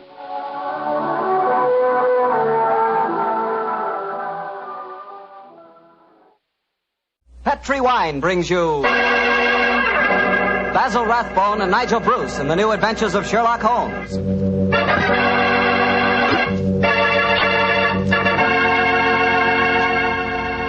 The Petri family, the family that took time to bring you good wine, invites you to listen to Dr. Watson tell us another exciting adventure he shared with his old friend, that master detective, Sherlock Holmes. Oh, and say, I'd like to tell you about something myself. I'd like to tell you about the wine that more Americans prefer than any other wine. That wine is port. And if you want to know why port is such a favorite, just pour yourself a glass of wonderful Petri California port. Look at that Petri port. Look at its glowing, deep red color. And sample that aroma. It'll remind you of a walk through a dew-covered vineyard. And now taste that Petri port. Boy, you've got something. Petri port is one of the most delicious wines ever poured from a bottle. Right then and there, Petri port will become your favorite wine. I'm confident of that. And I'm sure you'll want to serve Petri port to your friends, too. After dinner or any time they drop in for a visit. And remember, you can serve Petri port proudly. Because those letters, P-E-T-R-I, spell the proudest name in the history of American wines. Petri. Petri wine.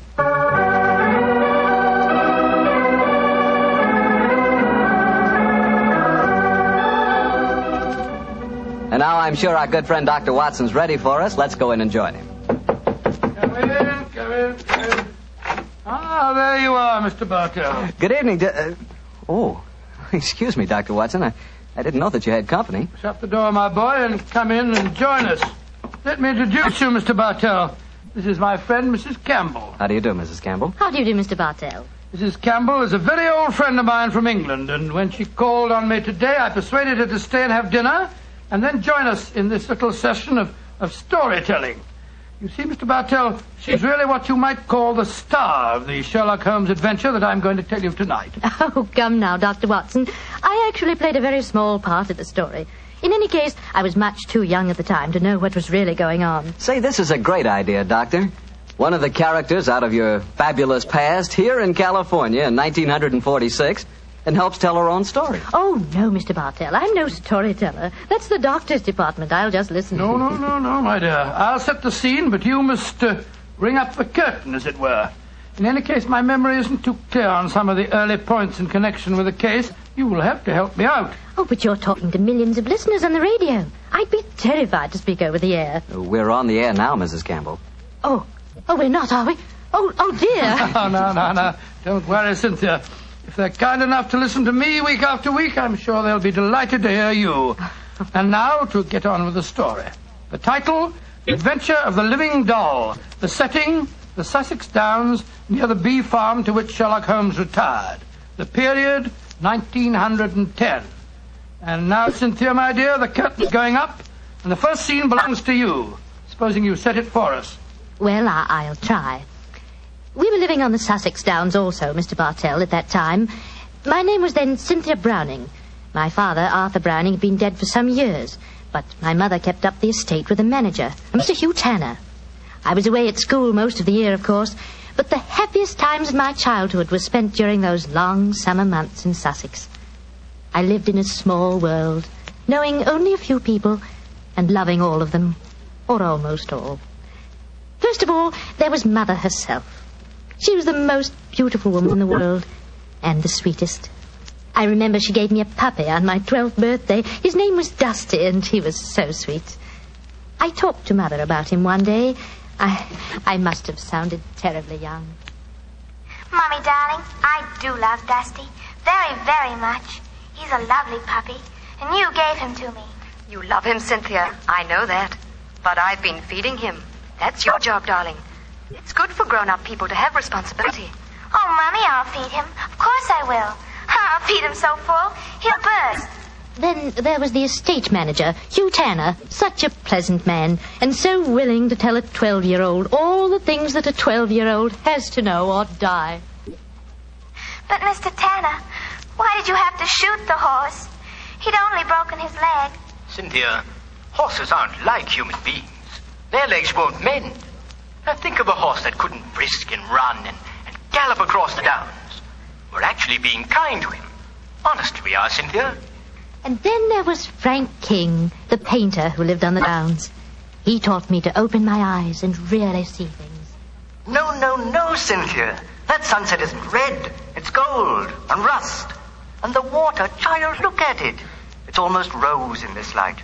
Rose flecked with cobwebs of eggshell blue. Cynthia, darling, a sunset's never just one color. Do try and remember that, won't you? And then there was Mr. Pound from the city. I gathered that he was terribly rich and he wanted to marry Mother. But he certainly didn't understand little girls. Cynthia, I'm going to give you half a crown for being a very good little girl. Now, tell me, what will you do with it? I'll buy something for Mommy. Oh, no, my dear. This is your own money. You put it in the savings account at the post office, and it'll make more money for you. Always remember, my dear, take care of the pennies, and the pounds will take care of themselves. Then there was the wonderful wise woman who knew all the things that aren't in books. Always remember, my bunny, that it's good luck to touch the hump of a hunchback. But the curse of Beelzebub himself will be upon ye if he look at a sliver of silver moon through the glass. And then, the strangest and most wonderful of them all was the lean, middle-aged man with a sharp face and the bee-net whom I met one day on the downs. Good afternoon, young lady. Good afternoon. I'm Cynthia Browning. My name is Holmes. Sherlock Holmes. Why are you carrying that net? You looking for butterflies? Oh, no, Cynthia. I'm a bee farmer. Bee farmer? Oh, that sounds funny. How do you farm bees? Well, come over to my place one day and I'll show you. I say, that's a beautiful doll you're carrying. It isn't a doll. It's my mascot. It was given to me by Frank King, the painter. He made it for me. He made it to look as much like me as possible. I call her me. It's a remarkable likeness. See the hair? That's clippings off my hair. And the nails? Those are clippings from my own nails. She's really me. And I love her. Your own nails and hair, and the doll is an exact replica of you? I don't like that, Cynthia. Remember, my dear, my name, it's Sherlock Holmes, and I live at the bee farm, and if anything unusual happens, come to me at once. Of course, Dr. Watson. I'll confess that first meeting with Sherlock Holmes rather frightened me. You didn't understand why he was so worried about the doll, eh? No, but I remembered what he said about coming to him if anything unusual happened. And I'm sure that unusual something did happen. Yes, Mr. Bartell, and within a very few days. But at this point, I think Dr. Watson should take over the story. It's where he and Mr. Holmes really entered into it. Oh, very well. As I mentioned earlier, Mr. Bartell, I was staying with Holmes. Late in the afternoon, as I remember, that you ran over to the bee farm where I first met you, Cynthia. A few moments before you arrived, Holmes and I, each of us with a cup of tea in our hands, were seated on the veranda, gazing out across the downs, and discussing the mutability of human affairs. It's strange, Watson, that after a lifetime devoted to the more flamboyant aspects of everyday life, that now, in what is the fast approaching twilight of my days, I find such peace and companionship in the exact and predictable behavior of bees. I wonder what Moriarty would have thought. Oh, you talking as if you're an old dodder of 90. You say what you like, but I don't think that you'll ever really be happy in retirement.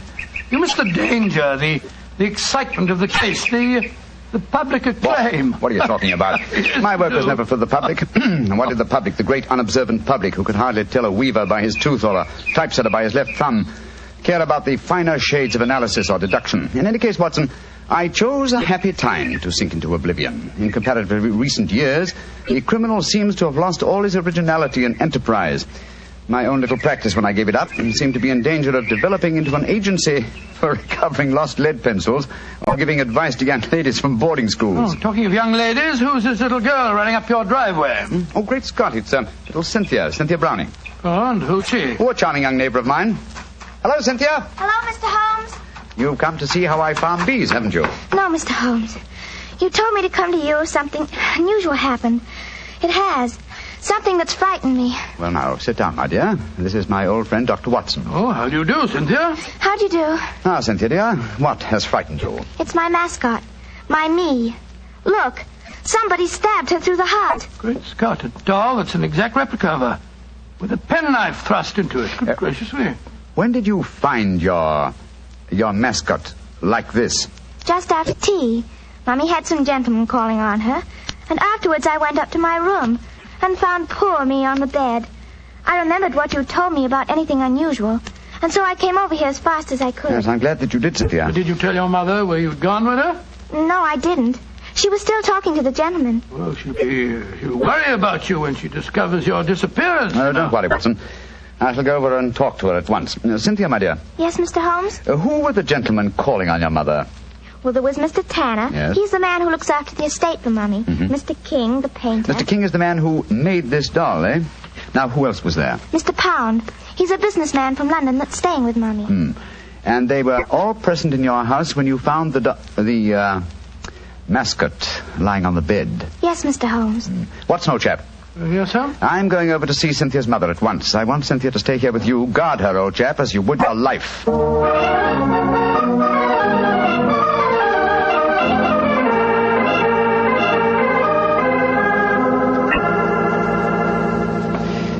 Mrs. Browning, I know I must seem like an intrusive neighbor, but possibly you've heard of me. My name is Holmes, Sherlock Holmes. Well, who hasn't heard of the famous Sherlock Holmes? Please sit down, won't you? Thank you. Your guests have left? Yes, but how did you know I had guests? I know you're a great detective, but... Your charming little daughter, Cynthia, came over to see me half an hour ago. She told me. So that's where she went. Did she come back with you? No, Mrs. Browning. I felt it safer that she remained at my place for a while. My friend Dr. Watson will look after her. I'm afraid she may be in danger. In danger? Mr. Holmes, what makes you say that? You know your daughter's doll, the one fashioned in her own likeness and with her own hair and nails? Of course. Frank King made it for her. While you were at tea this afternoon, your daughter found the doll lying on her bed with a penknife stuck through its heart. That's very peculiar. But I don't see that she should be in any danger because of it, Mr. Holmes. Mrs. Browning, certain practitioners of magic believe that if a doll-like effigy is made of a human being, and the effigy is then mutilated, that a similar fate will befall the living original. But, Mr. Holmes, that's black magic. You can't possibly believe in it. Not in the results of stabbing a doll, Mrs. Browning, but well, it's possible that someone is trying to kill your daughter. To kill Cynthia? Oh, no. It may be more than a possibility, I'm afraid. And when these magical means fail, they will turn to more direct methods. But who could possibly want her death?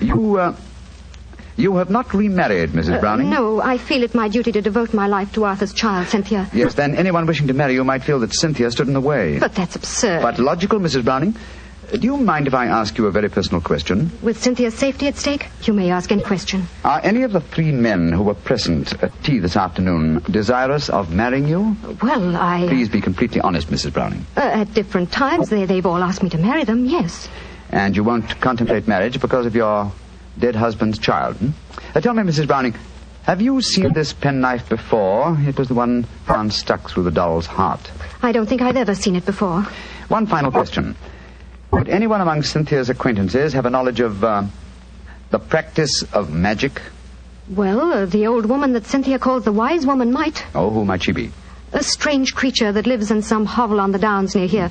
She brews weird concoctions with herbs, love philters, and all that sort of thing. I'd be a suitable companion for your daughter, Mrs. Browning. I know it, Mr. Holmes. I've told Cynthia over and over again that she mustn't stray off and see the old woman. But you know how disobedient children are at her age. I'm sure she's been over there recently. I'd like to talk to this woman. Where does she live? I don't know exactly, but Frank can take you there. He used her as a model. Frank King, the painter? Yes, he lives in the village. Then I shall call on him at once and persuade him to accompany me. We must find that wise woman and I hope save your child from magic. Magic and possible murder.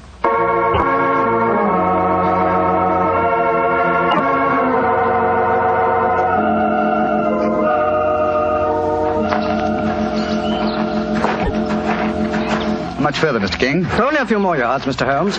A little cottage is just behind the trees there. It's a pretty broken-down place. Poor old girl has only a few pennies to her name, I imagine. Mrs. Browning was telling me that you used this old woman as a model. Yes, she was a fascinating subject. I painted her. She was mixing up some devil's concoction of herbs and spices. I had her standing over a smoking cauldron with the firelight playing on her. It was quite effective. Yes, it must have been. The subject of witchcraft appeals to you, Mr. King? Well, I don't know anything about it. It was just that she was such a wonderful subject for a painter.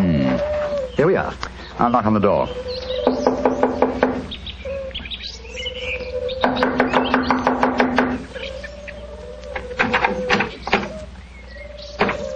I think we'll take the liberty of going in, shall we? I don't see why not.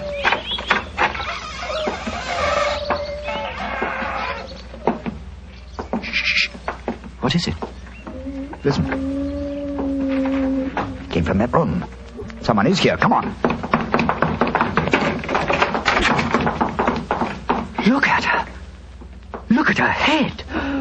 Poor devil. Yes, she's still alive. She isn't long for this world. Can you hear me?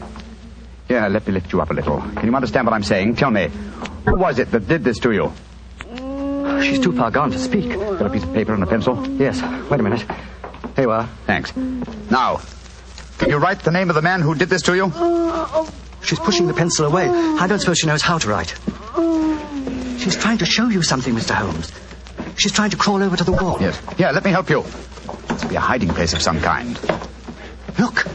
She's taking a brick out of the wall. What is it? Great Scott! Money.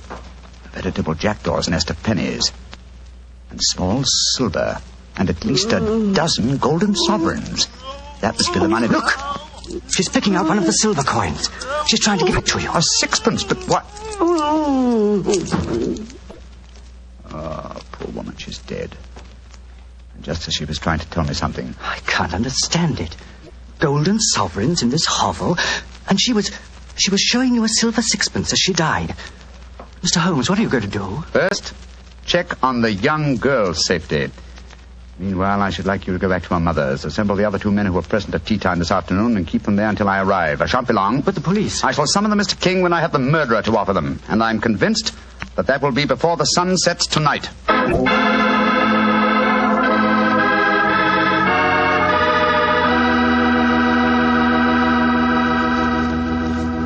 We'll hear the rest of Dr. Watson's story in just a second.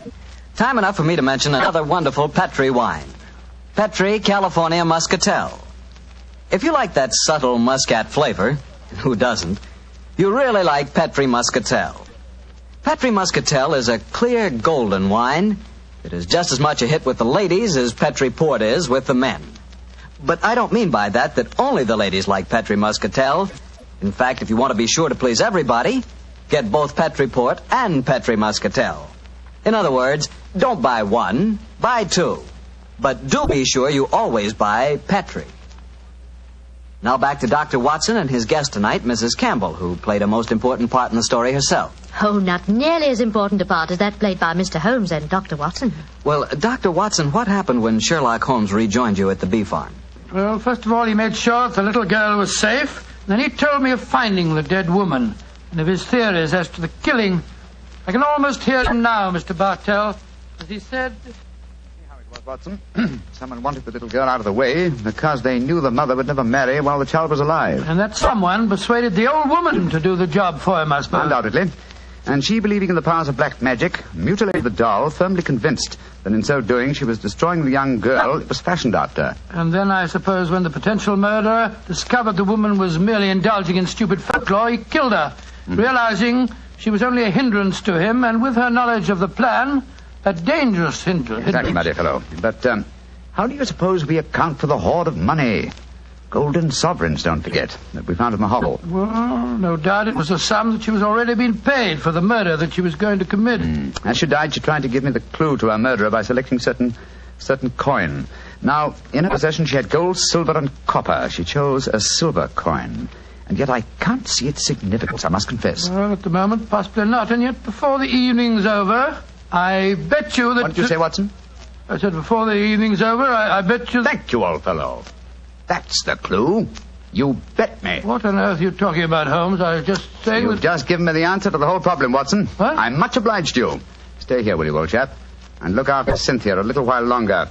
Within a very short time, I shall have her intended destroyer under lock and key.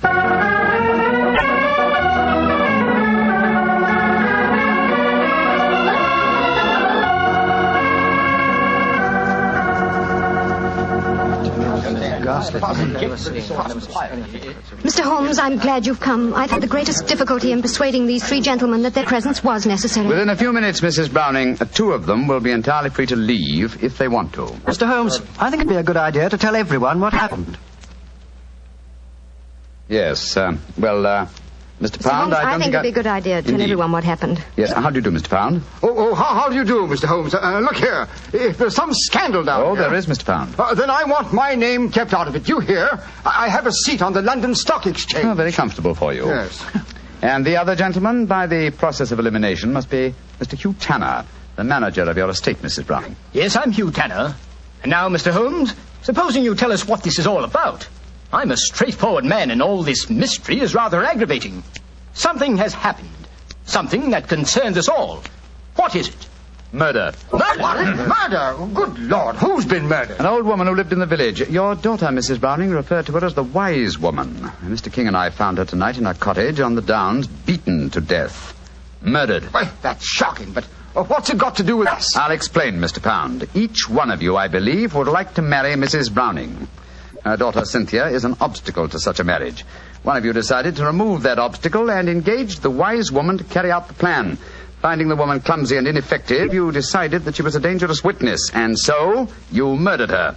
Fortunately, the poor woman, as she was dying, gave me the clue to her murderer. But how did she do that, Mr. Holmes? I thought you said that she died without speaking. She did, Mrs. Browning, but she gave me the clue nonetheless, though I was shockingly slow in spotting it. Well, what was the clue? Yes, let's stop being mysterious and come out into the open. You were with me, Mr. King. As she died, I shall let you tell them. Well, she was dying, unable to speak when Mr. Holmes asked who had attacked her. She couldn't write, but she showed him a hoard of copper and silver coins and a dozen golden sovereigns. Sovereigns in a hovel like that? Oh, I see. She meant her murderer was the man who had paid her. And with all that ill-gotten wealth, she died clutching a silver sixpence. And you still don't see who the murderer is? Come along, gentlemen. You should know it as well as you know your own names. Now, Mr. King mentioned that there were a dozen sovereigns. Whose name does a sovereign suggest? Sovereign? King!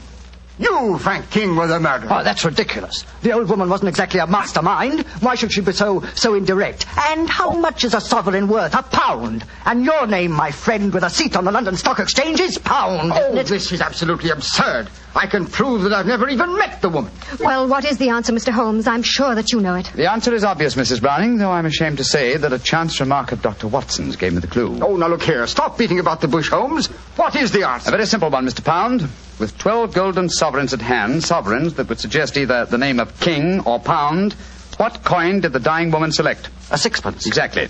A humble silver sixpence. And what is the common slang word for a sixpence? A tanner. Precisely.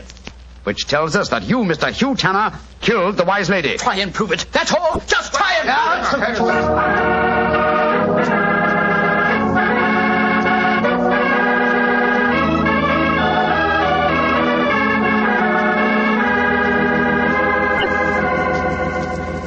Holmes, what happened? I found the murderer, old chap, thanks to you. What do you mean, thanks to me? Well, I was thinking of a sixpence, the coin the dead woman clutched in her hand, as a sixpence. When you said, I bet you, I thought of the much-used expression, bet you Tanner. That gave me the clue to the whole business. The dying woman was obviously trying to indicate that Hugh Tanner was her murderer. He confessed, you say, before the police arrived. Yes, after Frank King, the artist, had started to give him something of the thrashing he deserved. Oh, I take no particular pride in the case, Watson. Without your chance remark, I might easily have overlooked this obvious clue that the dying woman gave me. As I've said before, old chap, I should not attempt to emerge from my retirement. Yes. It's obvious that my reflexes are shockingly slow. Rubbish. The police would never have solved it. Oh, my dear Watson, when you compare me with the police, I realize that my retirement should be permanent. By the way, where is Cynthia? Well, I arranged with your housekeeper for her to have an early supper. Some kippers, a poached egg or two, a piece of that treacle tart we had last night, and a pot of tea. Oh, for a 12-year-old girl, my dear Watson, this is an occasion when I might accuse you of being a potential murderer. Oh, come now, Holmes, you know perfectly well. What? Here she comes now. Hello, Cynthia. Did you enjoy your supper? It was lovely. Thank you, Mr. Holmes. Is everything all right? Can I go home now? Yes, Cynthia. Everything's all right. Tell me, my dear, did you ask Mr. King to make that mascot for you? Yes, Mr. Holmes. The wise woman told me it would bring me luck. Oh, yes, I thought so. Mr. Holmes, will everything be just like before? No, not quite, Cynthia. Mr. Tanner and the wise woman have gone away. You won't see them again. Oh, dear. But you have new friends here, haven't you? Yes, and nice ones. Remember that, Cynthia. We'll always be your friends. I will, Dr. Watson. I like you both so much. I'm glad. And tell me, Cynthia, do you like Mr. King, the artist? Oh, yes. Almost as much as I used to like my daddy. Uh-huh. He's like my daddy, a little. Oh, I'm glad to hear you say that, Cynthia. Tell your mother the same thing, will you? I think it might change a peculiarly foolish notion of hers.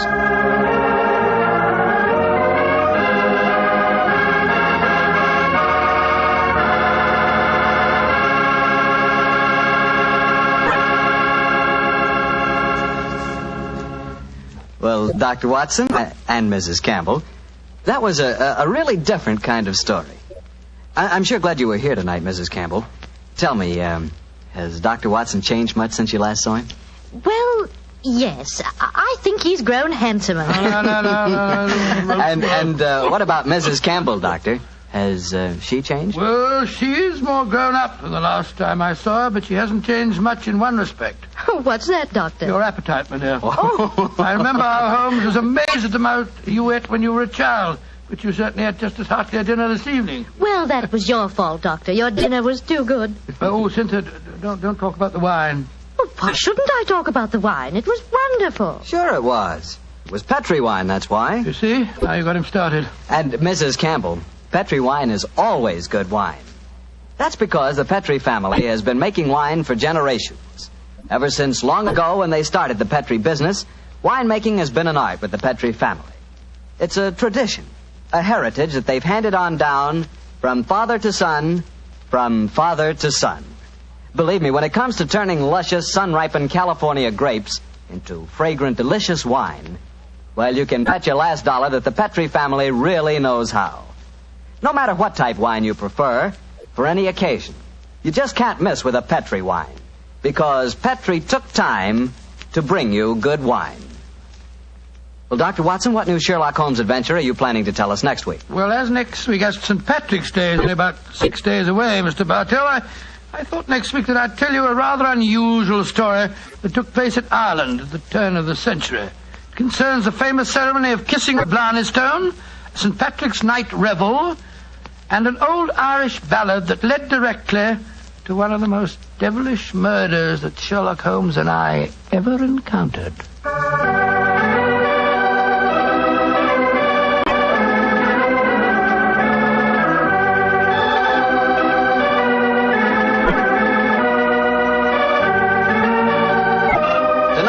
Holmes Adventure was written by Dennis Green and Anthony Boucher and was suggested by an incident in the Sir Arthur Conan Doyle story, The Adventure of the Copper Beeches. Music is by Dean Fossler. Mr. Rathbone appears through the courtesy of Metro-Goldwyn-Mayer, Mr. Bruce through the courtesy of Universal Pictures, where they are now starring in the Sherlock Holmes series. You can read about the stars of our broadcast in the April issue of Everybody's Digest. The Petri Wine Company of San Francisco, California, invites you to tune in again next week, same time, same station. Sherlock Holmes comes to you from our Hollywood studios.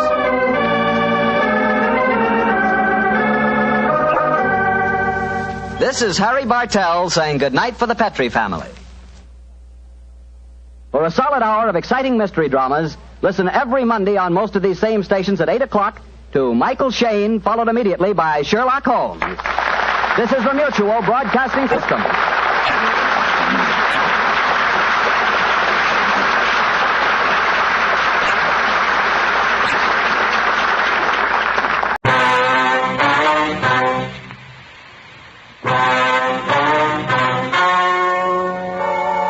The story you are about to hear is true. The names have been changed to protect the innocent. Fatima Cigarettes. Best of all, king-size cigarettes brings you Dragnet.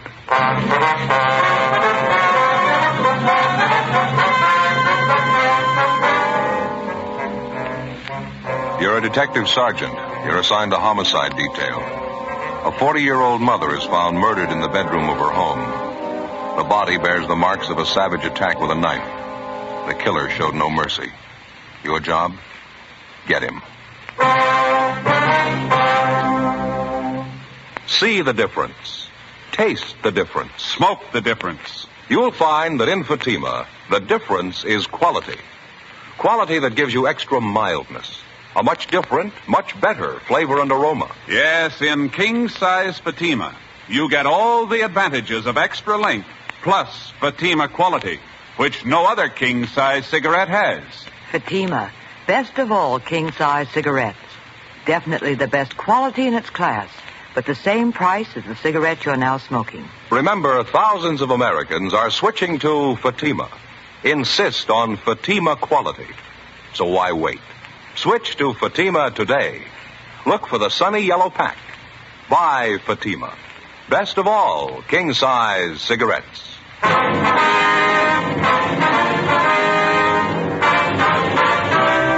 Dragnet, the documented drama of an actual crime. For the next 30 minutes, in cooperation with the Los Angeles Police Department, you will travel step by step on the side of the law through an actual case transcribed from official police files. From beginning to end, from crime to punishment, Dragnet is the story of your police force in action.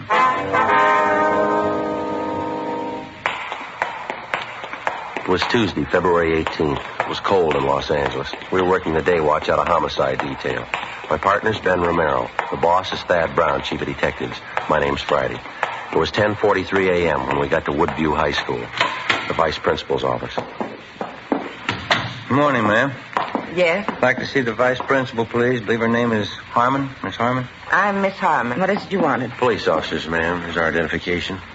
Oh, yes. This is my partner, Sergeant Romero. My name's Friday. I see. How do you do? Well, we'd like to talk to one of your girl students, Miss Harmon, Roberta Dixon. Understand she's registered here? Roberta Dixon. Oh, yes, I believe I know her. Would you mind calling her out of class, please? We'd like to talk to her. Well, we generally don't like to do that, officer, not unless it's absolutely necessary. It's pretty important, ma'am. We've got a message for the girl. I see. Couldn't it wait until after school hours? I'm afraid not, Miss Harmon. It's about the girl's mother, and it's pretty serious. Oh, has she been taken ill, is that it? No, ma'am. She's been murdered. 16-year-old Roberta Dixon, the daughter of the murdered woman, was called out of her classroom and brought downstairs to the office of Miss Harmon, the girl's vice principal. She was a thin, dark-haired girl in sweater and skirt. With the help of Miss Harmon, whom the girl seemed to know fairly well, Ben and I broke the news of her mother's death as gently as we could. At first, the 16-year-old girl seemed to take the shock with some composure, but suddenly she broke down weeping and became hysterical. When she recovered sufficiently, the girl agreed to come downtown with us to answer a few routine questions. Miss Harmon agreed to accompany her. 11:05 a.m. We checked back in at the office. Ben and I completed the 311 dead body report while Miss Harmon and the daughter of the murdered woman waited in the adjoining room. What was that time discovered, Joe? You got a note on it there? Yeah, let me look. 8:55 a.m. Oh, thanks. Hi, Joe. How are you? Oh, hi, George. How you doing? I can't complain. Got some checking out to do. I wonder if you'd help me. Well, I'll give it a try. Ben, you know George DeCoven, don't you? Reporter from the Daily News? Oh, yeah, sure. Seen him around. Hi. Say, I understand you two are working on that knife murder out on Pico, the dead woman they found this morning? Yeah, that's right. A few things I'd like to check with you before I do the story. The victim's name was Florence Eleanor Dixon, that right? That's right, George, yeah. A couple more things here. Stop me if I got it wrong. The victim was 40 years old, divorced, one child, daughter 16. Body was discovered 9 o'clock this morning by a next-door neighbor. Let's see, the neighbor's name is Esther Fenwick. No, I think the name's Fenmore, George. Oh, thanks. Fenmore. I understand you haven't got much to go on. No murder weapons, no other leads. No, not much of anything so far. We just started on this thing. How about the husband of the dead woman? You get anything there? Well, he divorced Mrs. Dixon 2 years ago. There's no line on him yet. We're still checking him out. We might have some word later on in the day for you. Any other possible suspects in mind, or do you want to say? No, I don't think so. It's still wide open. How about a motive? That been established yet? Could have been one of a dozen things. We're going to have to do some digging before we can say definitely. It doesn't look like it was a robbery motive. Well, that's about all we can tell you for sure, George. See, I was over at the morgue when they brought the body in. It's the worst I've seen in a long time. Brutal. It's pretty bad. I suppose there's nothing from the crime lab yet. No. I think they just got back from the house a few minutes ago. If you want to drop by later on this afternoon, we might have something new for you. Okay, thanks. Brad. Oh, say, I saw you bringing the girl in a few minutes ago, the victim's daughter. I'd like to get a couple of pictures of her. Well, how about making a little later, huh, George? Kid's still upset. Pretty much of a shock for you, you can understand. Okay, I'll be waiting out in the hall with the photographer. Okay. You give me a call, huh? Just a couple of shots. It won't take a minute. You betcha, George. We'll call you. Okay. You about finished with that report, Ben? Yeah, all done. Guess we better talk to the girl, huh? Yeah, all right.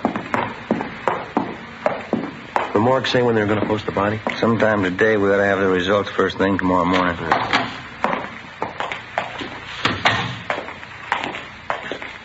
Miss Harmon? I think she's a lot better now, Sergeant. Roberta, the officers would like to talk to you a few minutes if you feel up to it.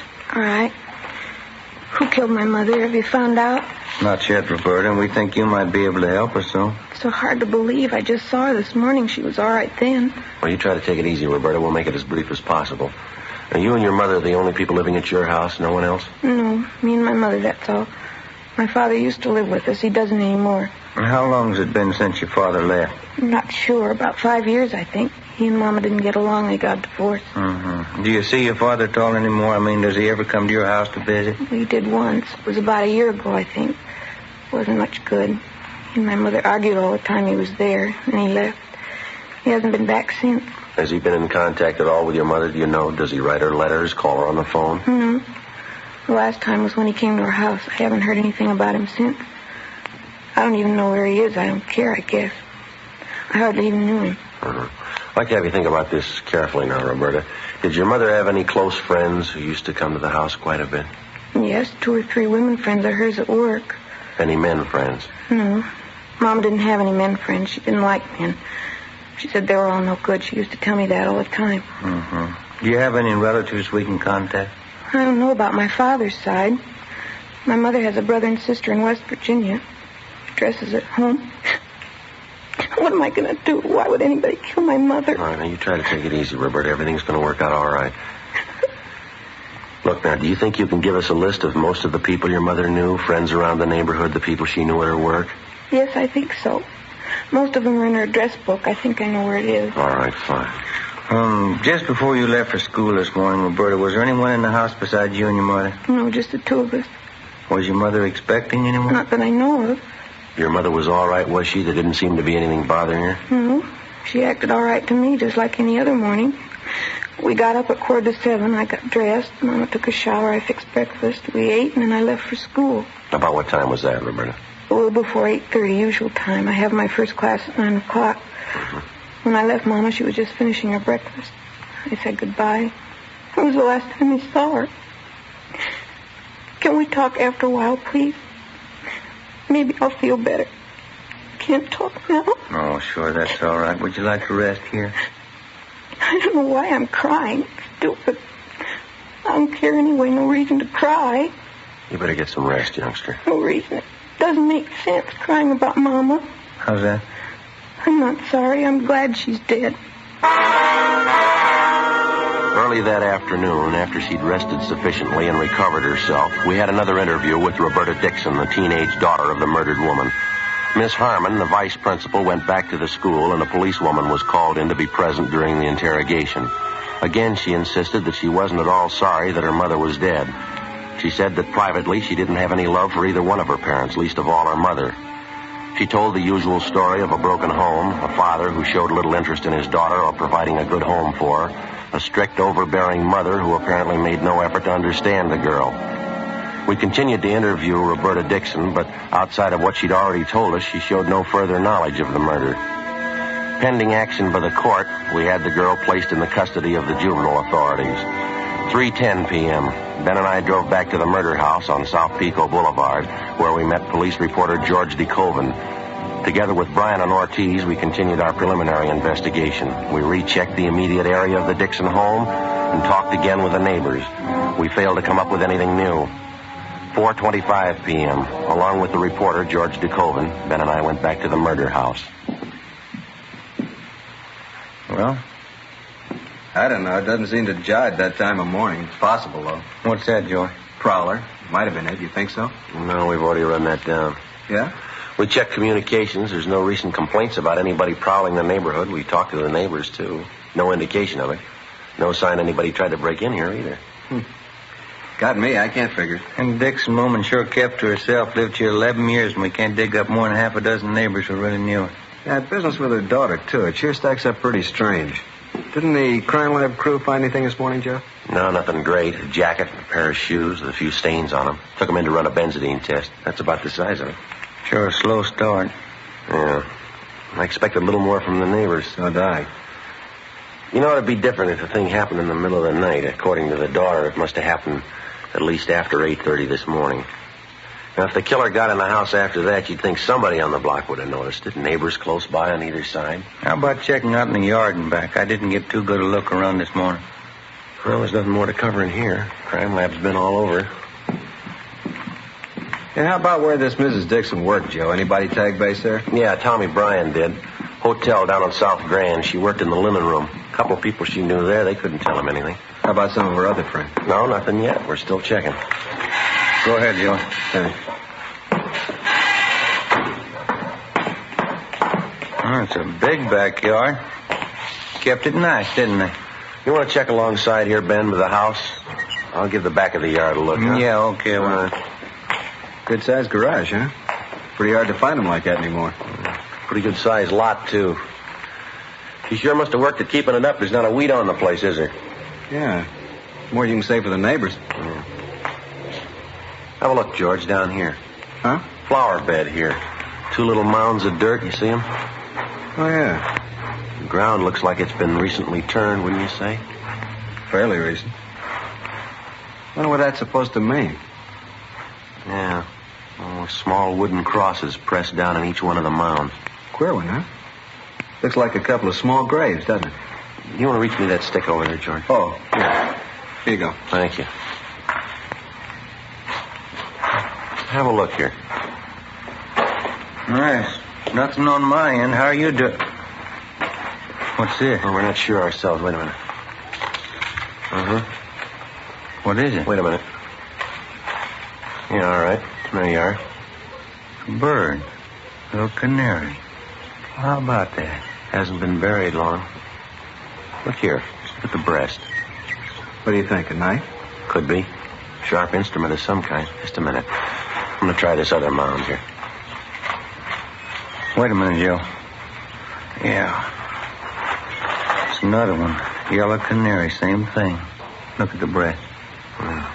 Neither one's been buried for more than a few days. Funny one. The Dixons raise canaries, you know? I don't know. I don't think so. It sure doesn't make any sense to me. If they didn't want the birds, you'd think they'd give them away. Why go slaughter them like this? Yeah, well, it works both ways. Deep wounds in the chest. Some kind of sharp weapon.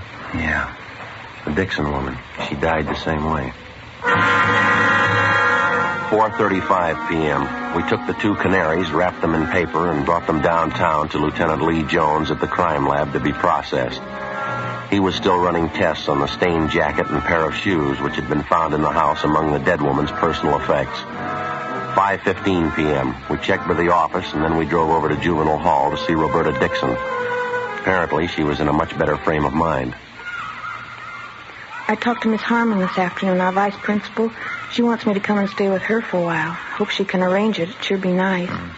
We were back at your house this afternoon, Roberta. We found something we'd like to ask you about. What's that? Oh, do you keep any pets in your house? I mean, either you or your mother? Well, no, not usually. Why? How do you mean, not usually? Well, we didn't up until a week ago. Mama didn't like animals. She didn't want them around. Then I got these 2 canaries. I bought them with my own money. I work after school, you know. I see. I bought a cage for them, too. My mother was mad when I brought them home. She didn't like any kind of animals. She kept preaching at me. She finally made me get rid of them. How'd you do that, Roberta? I got a knife and I killed them.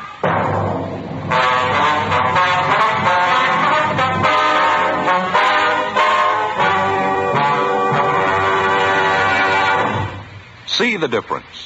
Taste the difference. Smoke the difference. You'll find that in Fatima, the difference is quality.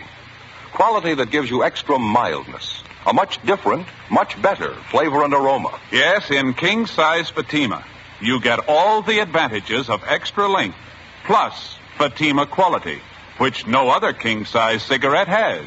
Fatima, best of all king-size cigarettes.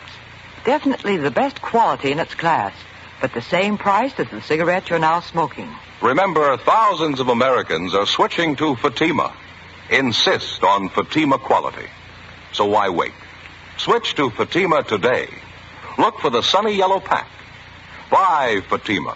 Best of all king-size cigarettes. Remember, thousands and thousands of Americans are switching to king-size Fatima, insisting on Fatima quality. So compare Fatima yourself. When you see the difference, taste the difference, smoke that difference, you'll switch to Fatima. Because in Fatima, the difference is quality. Look for the sunny yellow pack. Buy Fatima. Best of all, king-size cigarettes.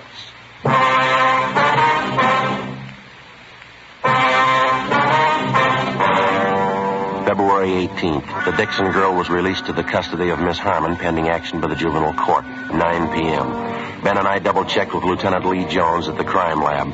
He showed us the school jacket and a pair of shoes which had been found in a closet in the home of the murdered woman, Mrs. Florence Dixon. Apparently, the clothing belonged to the daughter, Roberta. There were several dark stains on each of the articles. They'd been checked thoroughly. First, a benzodine test to determine if they were blood stains, then a biological precipitant test to classify them further. There wasn't any doubt in Lee's mind that the stains were recent, but they were made by human blood. The same blood type as that of the murdered woman. It was a little hard to believe, but the evidence on hand pointed to only one prime suspect, 16-year-old Roberta Dixon. Early the following morning, we checked back in at the office. Ben went across the street to see if the coroner's autopsy report was ready. 8:05 a.m. I checked by communications. They had a report on the tracer we'd gotten out on the murder victim's husband, a Charles Dixon. I picked it up and headed back to the office. Morning, Joe. Oh, hi, George. You get the message I left for you? I put it on your desk over in the press room. Yeah, I got it, thanks. How's it look this morning? Anything new? Well, this here, an answer on that tracer we got out on Mrs. Dixon's husband. He's been living up north for the past year, San Francisco. That's so? Still up there? No, not according to this. He died 6 months ago, heart attack. What do you figure? Well, there's not much choice. Joe. Oh, hi, George. Hi. Autopsy report. Coroner just got it out. What's the word? It doesn't jibe with the story we got. The coroner places the time of death close to 7:30 a.m. yesterday. Cause of death, what we figured, chest wound. Some kind of a sharp weapon. There's something else. According to the girl, she had breakfast with her mother before she left for school. Coroner says Miss Dixon hadn't eaten for at least 12 hours before she died. What was that time of death, Ben? 7:30 a.m., no later. Well, I guess we better move on it, huh? Yeah. What's the angle? Well, the daughter, she says she didn't leave the house until 8:30. Along with the policewoman, Ben and I drove out to the home of the high school vice principal, Miss Harmon, where the suspect, Roberta Dixon, was staying. There was no one there. We checked at the high school. Miss Harmon told us that she'd brought Roberta to school that morning. She thought that if the girl attended classes, it'd help keep her mind off her troubles. Miss Harmon checked the classroom the Dixon girl was supposed to be in, but she wasn't there. Her teachers were contacted. None of them had seen her that morning. 9:40 a.m., we drove over to the Dixon home. We found Roberta in the back bedroom. She was sitting calmly at a sewing machine, stitching ruffles on a dress. In one corner of the room, there was an empty bird cage. I'm pretty busy right now. I've got this sewing to do. What do you want to talk to me about? We got a few more questions for you, Roberta. It's about your mother. She's dead, isn't she? Do we have to talk about it? Yeah, I'm afraid we do. Why do we? Just told me she was dead. There's no sense in talking about dead people. Anyway, I've got this sewing to do. I have to get it finished. There. Isn't that pretty? These ruffles go all the way around the bottom of the skirt. Here, like this. Beautiful color, brown. You like it? You want to tell us what happened, Roberta, yesterday morning? Yesterday, I already told you, didn't I? We don't think you were telling the truth. You want to go over it again for us? Well, I've got this sewing to do. You can see that, can't you? 3 more rows of ruffles go on. Right here. I have to get it finished. It takes time, you know. I think you better let the sewing go, Roberta. Oh, no, I couldn't do that. I have to get it finished. I'm afraid this is a little more important. I think you realize that. I went over the whole thing for you already. I told you everything. Wasn't the truth. You know that, Roberta. Why do you say that? Was it the truth? What do you expect me to say? That's up to you. You think I lied, don't you? That's stupid. I haven't got any reason to lie. Did you kill her, Roberta? What? Did you kill your mother? I told you everything already. That's just the way it was. Mom and I got up and had breakfast, and I went to school, that's all. I don't have any reason to lie. Oh, excuse me. Hello? Oh, hi, Fran. Yeah, I'm working on it now. It's going to be beautiful. What? Oh, no, that's all right, sure. Oh, thanks. Yeah, I'm all right. Look, can you call me back later? Yeah, I'll be here. Okay, honey, bye.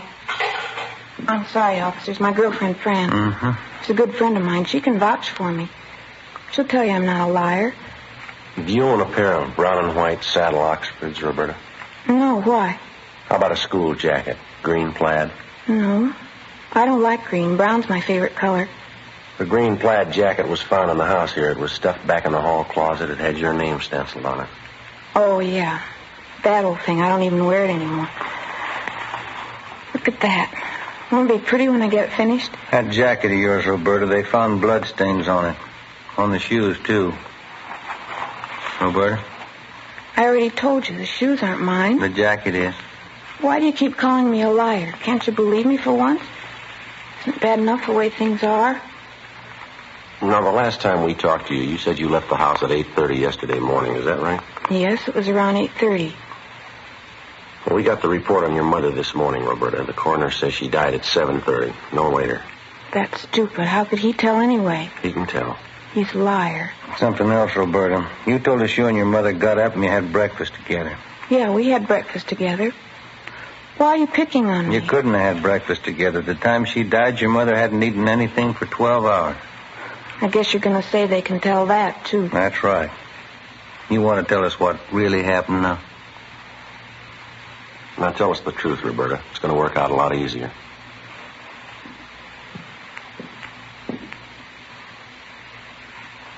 These are some of the toys I had when I was little. I saved almost all of them.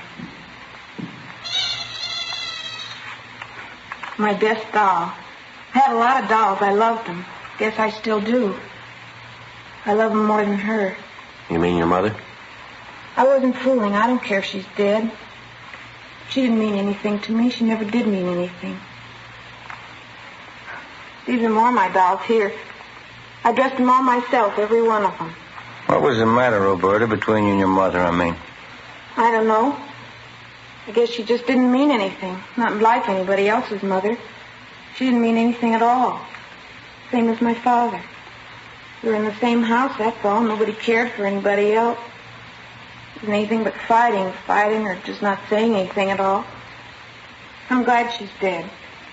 You killed her? Is that what you want to say? Here's a little piano I had. I got one Christmas, I think. Look, still plays. You want to tell us from the beginning?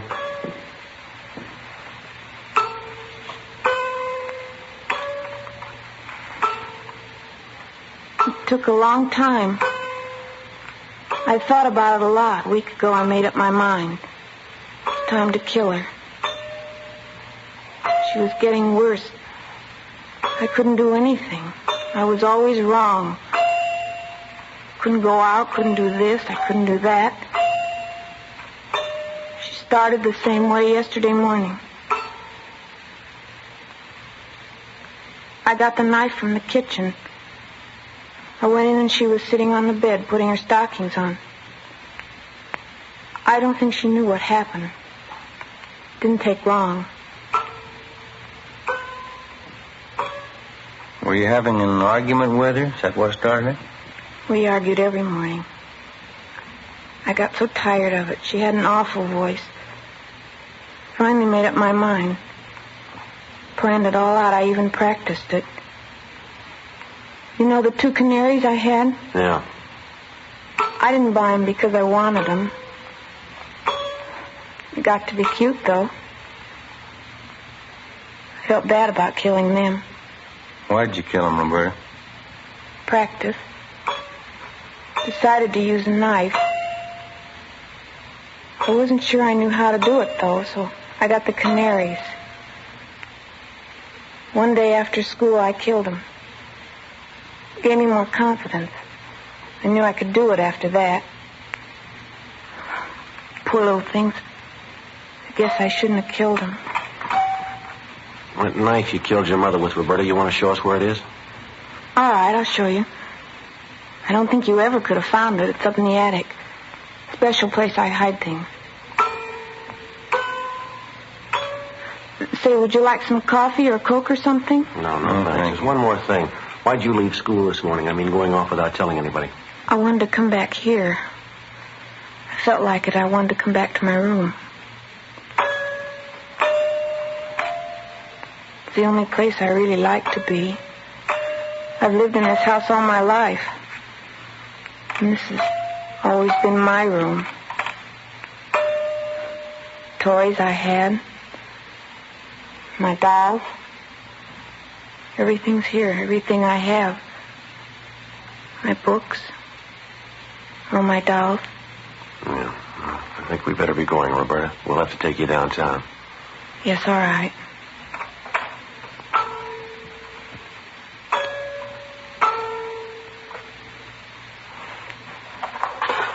I'll get my coat.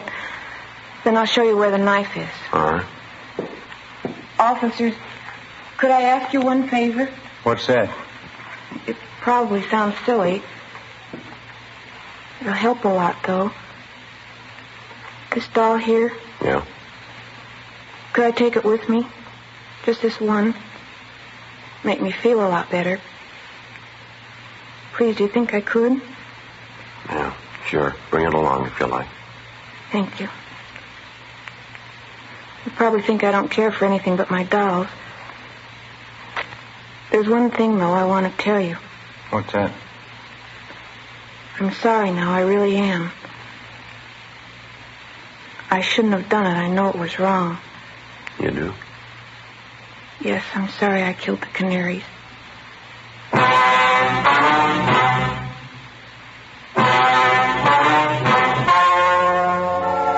The story you have just heard was true. The names were changed to protect the innocent.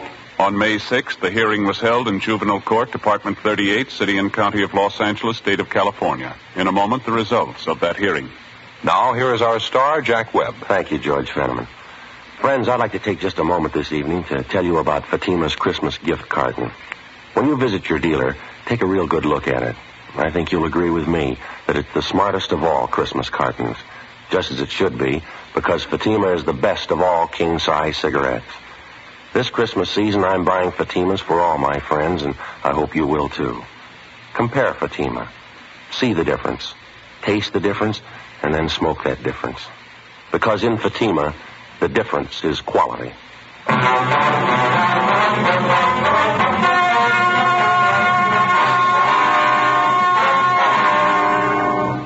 At the hearing in juvenile court, Roberta Evelyn Dixon was found unfit to be handled as a juvenile and was certified to Superior Court as an adult. There, she was found to be criminally insane by 3 psychiatrists appointed by the state. She is now confined to a state mental institution where she is undergoing treatment.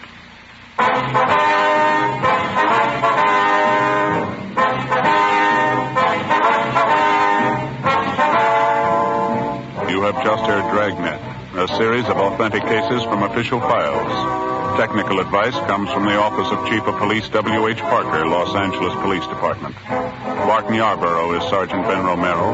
Also heard was Joyce McCluskey. Script by Jim Moser. Music by Walter Schumann. Hal Gibney speaking. Fatima Cigarettes, best of all king-size cigarettes, has brought you Dragnet, transcribed from Los Angeles.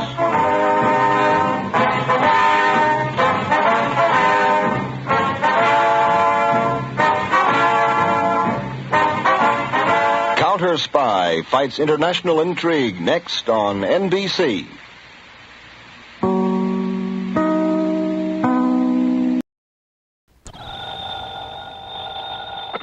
Johnny Dollar. Dollar, the investigator? That's right, insurance investigator. Then you're the man I want, the man I need, immediately. Well, it just happens I'm late for an appointment, Mr. What did you say your name is? I didn't, but it's Lynch, Walter E. Lynch. And you must come out here right away, Mr. Dollar. Protect me. Protect you? Yes. I live over here in Manchester. Manchester, Connecticut? Yes, that's right. My address is 13421 Peachtree Lane. 13421 Now, can you come out here right away? Well, I told you I have an appointment to keep. Well, then I hope it's a brief one. You'll come here as soon as you're through with it? Well, that depends, Mr. Lynch. What seems to be the trouble? Well, I thought I made it clear to you, Dollar. My life has been threatened. Well, isn't that something for the police to handle? The police? After all, unless there's insurance involved. Why, of course there is. My own. Oh, what company, Mr. Lynch? Company? Yeah, that's right. Well? Now, what is the matter with you? What difference does it make? If my life is in danger, I need your protection. Okay. Who made this threat against your life, and why? Oh, good heavens, man, do I have to go to that sort of detail on the telephone? Well, unless I know what this is all about, and, look, you didn't answer my question, Mr. Lynch. Have you told the police about this?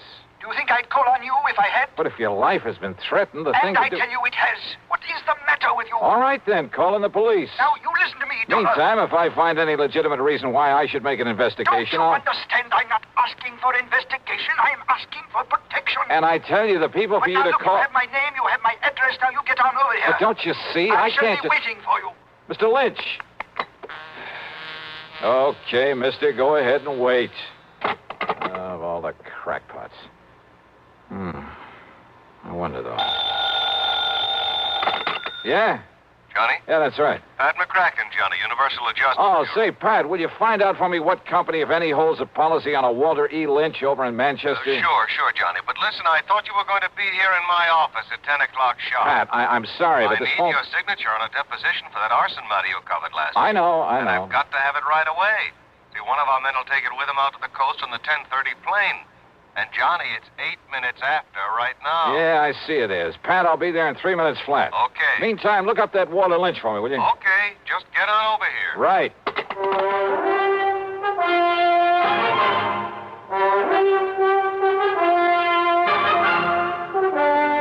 CBS Radio brings you Bob Bailey in the exciting adventures of the man with the action-packed expense account, America's fabulous freelance insurance investigator. Yours truly, Johnny Dollar.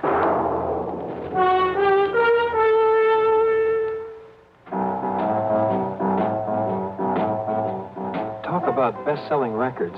Here's a familiar tune about America's best-selling filter cigarette, Winston.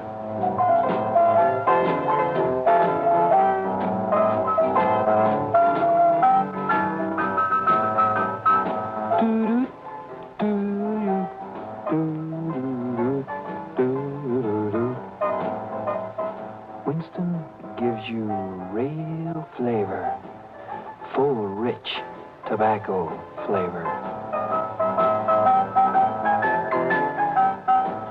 And you know, that's because only Winston has filter blend up front. Choice, flavorful tobaccos, specially selected and specially processed for filter smoking. No wonder Winston tastes good. Like a cigarette should. Smoke Winston.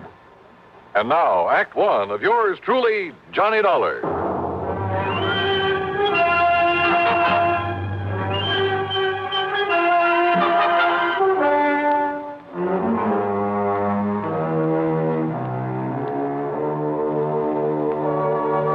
Expense account submitted by Special Investigator Johnny Dollar to Eastern Trust and Insurance Company, Home Office, Hartford, Connecticut. Following is an account of expenses incurred during my investigation of the hapless Ham matter. Expense account item one, $1.20 plus another $1 for the cab driver who got me from my apartment to Universal Adjustment Bureau in record time. I barged in on Pat McCracken without being announced. Put my John Hancock on the deposition, after which he witnessed my signature. All right, there we are. Now, here you are, Miss Dulcie. Give these to Mr. Peterson and tell him happy plane trip. Yes, sir, right away. Oh, and see if Bartell has found any of that lynch information I asked him about. There's been a lynching, Mr. McCracken? No. Just do as I say. Now, go ahead. But I thought I heard you... Yes, sir. Hey, what is the worry on this man Lynch, Johnny?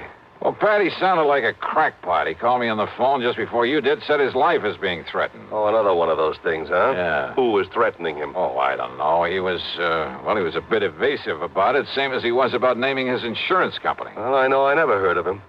What did you tell him? I told him to call the police, that unless there was some insurance angle that required investigation, you know. Right, exactly right. Although, of course, if Bartell does find something on him, if he is a client of one of the companies... It's still a police matter.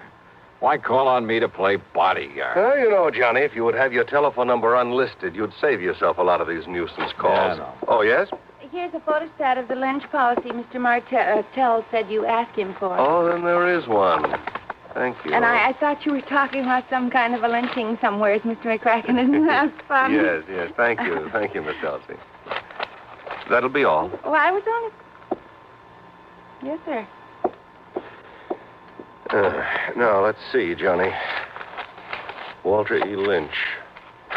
Policy issued 1954, Eastern Trust and Insurance. Face value is... Yeah, I see. 50,000 smackers. Yes, a lot of money. Let's see the name of the beneficiary. Oh, well, a nephew, Fred Lynch, New York City address. I wonder, Johnny. So do I. How well Freddie and his uncle get along. Named him as beneficiary. 5 or 6 years ago, things can change, Pat. There's one way to find out. And with $50,000 to be paid out if anything does happen. Yes. Go ahead, Johnny. Go ahead and pay Mr. Walter Lynch a little visit. At company expense? Well, now, Well? Oh, sure, why not? I'll notify Eastern that we've assigned you to this, but that you'll send your expense account directly to them. Okay? Okay.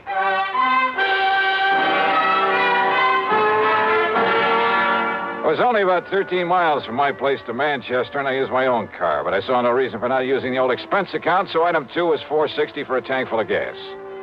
The address Mr. Lynch had given me turned out to be in a rather nice residential section. The house was a small but attractive Cape Cod affair, surrounded by stately elm trees. And then I saw them, in the shade of the elms at the front of the place. A couple of police cars.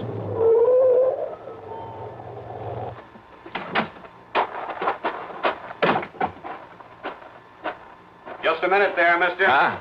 Oh, hi, officer. Who are you and what do you want around here? Oh, my name is Dollar, Sergeant Johnny Dollar, insurance investigator. I came here to see Mr. Lynch. Investigator, huh? Any credentials? Better let me see them. Oh, sure, you're okay. Here you are. Hey, what's happened around here? Okay, Dollar. You boys act pretty fast, don't you? What do you mean? Is Mr. Lynch in some kind of trouble? I'd call it worse than trouble, Dollar. He's dead. He's what? That's right. Murdered. Well, then I'd better get inside there and see what's what. Yeah, Dollar. Sure, maybe you better.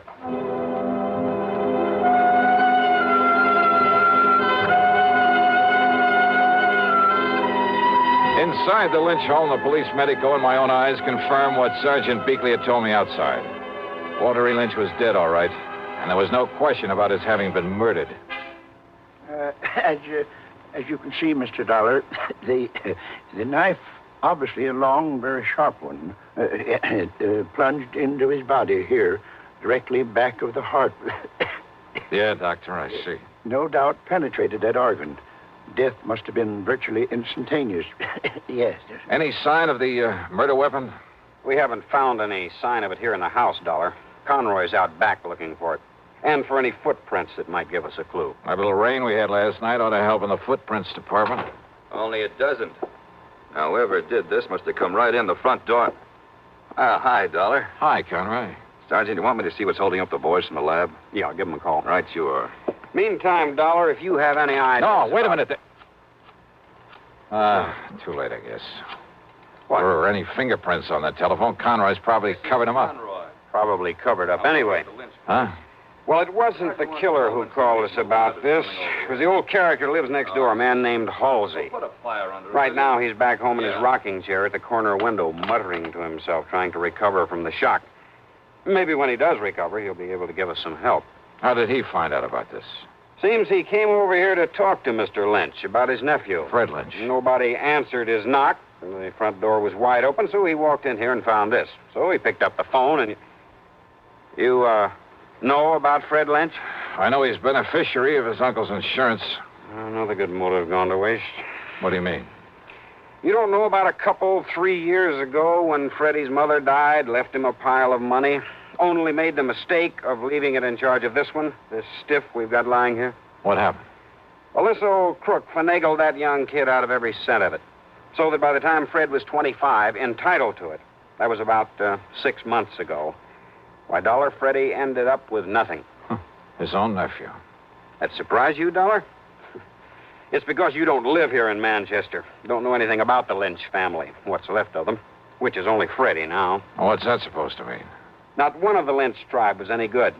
Ask me, the town will be glad to see this one out of the way. Oh, I get it. Oh, what'd they say, Conroy? Somebody on the way over? Harker will be over as soon as he clears up a hit and run over on the east side. Okay. Well, I guess there's nothing more we can do. Go see who it is. Yes, sir. You about finished, Doc? Sergeant, this knife wound puzzles me greatly. Yes. What do you mean, Doc? Very unusual instrument. Very long, thin, with a two-edged blade. Yeah, both edges very sharp.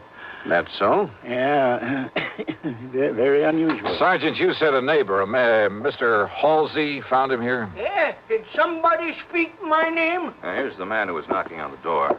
Oh, Mr. Halsey, come in. I don't know that I want her, Sergeant.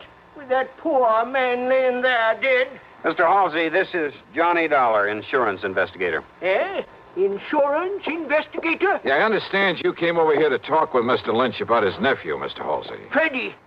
Why, that worthless young wastrel, that... Why do you say that? Well, because he never did a day of honest work in his life. The theater, that's all he cares about. Theater? In New York City, that pit of iniquity spends all his time with sinful people, actors, chorus girls, and the like. I take it you don't have much use for people in show business. Scum of the earth. That's what they are. That's all they are. Yeah, and well... he's one of them. Now, Mr. Halsey, and if you... when I saw him here this morning... What? He was here? No doubt come to beg some money from his uncle. Why didn't you tell me that, Mr. Halsey? Of course his uncle cut him off from the money his mother left him. Wouldn't you have done the same? Mr. Halsey, listen, will you... Yes, well, wouldn't you? Look here now. An actor he is in that sinful city down there. Wait a minute, you say that Freddie was here this morning? Yeah, of course he was. When? That's why I finally made up my mind to come over here and talk to Walter about him. What time was he here? Well, from 9:30 to a few minutes of 10. Doc, have you been able to fix the time of death? Very, very close, Sergeant, yes. By the body temperature. What time would you say, Doctor? About 10 o'clock. Mr. Halsey, are you sure it was a few minutes of 10 when Freddie left here? Well, of course I am. How sure? I was sitting by the window listening to my radio like I always do. Thought you didn't like anything about show business. Radio is different. Oh, thanks. Freddie left this house just before the WDRC announcer gave the time as 10 a.m. and radio time is accurate time. I see what you meant, Sergeant, about a motive going to waste where Freddie was concerned. What are you talking about, Dollar? The doc says death was about 10 a.m. I know. So? And Mr. Halsey, you're sure that Freddie didn't come back here after 10? What's the difference? Of course I am. These eyes of mine may be pretty old, but they never miss anything. Well... What's the difference, Johnny? Freddie's the one that killed him. Lord knows he's the one logical suspect. No, Sergeant. Doc says approximately 10. So, all right, it was a few minutes before Freddie left here. So Freddie killed him. Now, look, everything ties up. Yeah, and the kind of a knot that's going to hang that boy. No, Sergeant, I wish it was that easy. Oh, of course it is. Motive, opportunity, everything. It all spells Freddie Lynch. No. Conroy put a tracer on him. Right, Sergeant. Sergeant, I'm afraid you're wrong. How can I be? That is, if Mr. Halsey is sure of his times. Of course I am. On the radio. Okay, Dollar, why? Because Walter E. Lynch was still alive after 10 o'clock. What are you talking about? How do you know? Because he'd called me on the phone. Because I myself was talking to him at exactly 8 minutes after 10.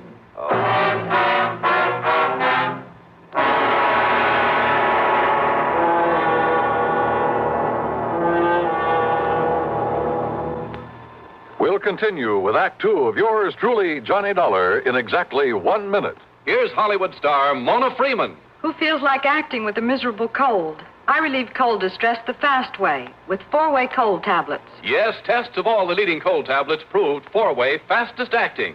Amazing 4-way starts in minutes to relieve muscular pains and headache, reduce fever, calm upset stomach, also overcomes irregularity. When a cold strikes, do what I do. Take 4-way cold tablets. It's the fast way to relieve nasty cold distress and feel better quickly. 4-way, only 29 cents. Now, here's a word about another fine product of Grove Laboratories. Had dandruff for years? Now get rid of it in 3 minutes with Fitch Dandruff Remover Shampoo. 3 minutes with Fitch regularly is guaranteed to keep unsightly dandruff away forever. Apply Fitch before wetting hair. Rub in 1 minute. Add water, lather 1 minute. Then rinse 1 minute. Every trace of dandruff goes down the drain. 3 minutes with Fitch, embarrassing dandruff's gone. Fitch can also leave hair up to 35% brighter. Get Fitch Dandruff Remover Shampoo today. And now, Act Two of yours truly, Johnny Dollar, and the hapless ham matter.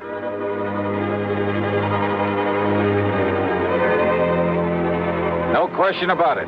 I was the perfect alibi for Freddie Lynch. Freddie had left his uncle's house a few minutes before 10. I had talked with his uncle at 8 minutes after 10. Yeah, and when the police checked up, they learned that Freddie had taken a bus to New York at 10:15. On foot, and he was on foot. Old man Halsey had seen that. He had to leave the house before 10 to make that bus. I told you, young man, these eyes of mine may be old, but they never miss a thing. He was on foot, all right, and he left this house before 10 o'clock, and he didn't come But now back. wait a minute. If someone else came in here to commit the murder after Freddie left, why hadn't old man Halsey seen that person? You're right, Dollar. Nobody else came here, so it must have been Freddie killed his uncle. All right, now look, Sergeant. Only how could he? Because if you talked to Mr. Lynch at 8 minutes after, and Freddie was on his way to the bus station, and he had to be... Wait, then Sergeant. it's impossible. Dollar, this really bugs me. All right, listen, the murder weapon. Very unusual. I know, Doc, you told me. It must have been something I'd never seen before. I wouldn't be too sure about that, unless you feel the same way Mr. Halsey does about show business. What? Terrible, sinful, iniquitous, immoral. Yeah, maybe you're right on this one. What are you getting at, Dollar? Getting out. Was that an express, that bus that Freddie took to New York? No, it was a local. But I don't see Then what... with luck in my own car, I can beat him down there. Do you know where he lives, Mr. Halsey? I certainly do. All right, where? At 1231 West 43rd Street. Good. I'll see you later. Now, Dollar... Oh, and Sergeant, maybe you can fix any tickets for speeding I pick up along the way. Somehow, just lucky, I guess, I managed to reach the address in New York without getting pinched. A $10 bill of the superintendent, that's item 3, got me into the rooms of Freddie Lynch. The walls were plastered with theatrical programs and playbills, most of them from summer playhouses, off-Broadway shows. In a closet, I found some costumes he'd used in various productions. In one corner was a battered shield with a broken spear beside it. Some heavy oriental belts and jewelry. A long robe of an Arabian desert rider with a sort of turban to go with it. Yeah, everything fitted in very nice.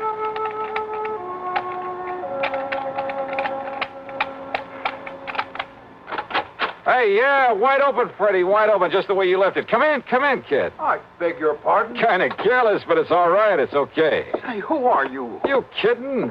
Jerry Allen, the agent, you know. Agent? Yeah, where you been, Freddie? When you didn't answer the letter and the telegram I sent you, where you been, huh, kid? Oh, you're a theatrical agent? What else? Listen, look, hey, kid, get this. I got a part for you, great part, a great one, a good salary, too. Of course, you got to let me represent you in the deal, but all I want's the usual 10%.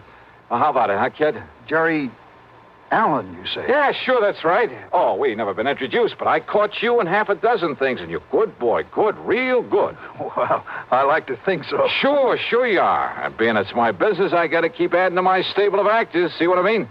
So if you want this part, well...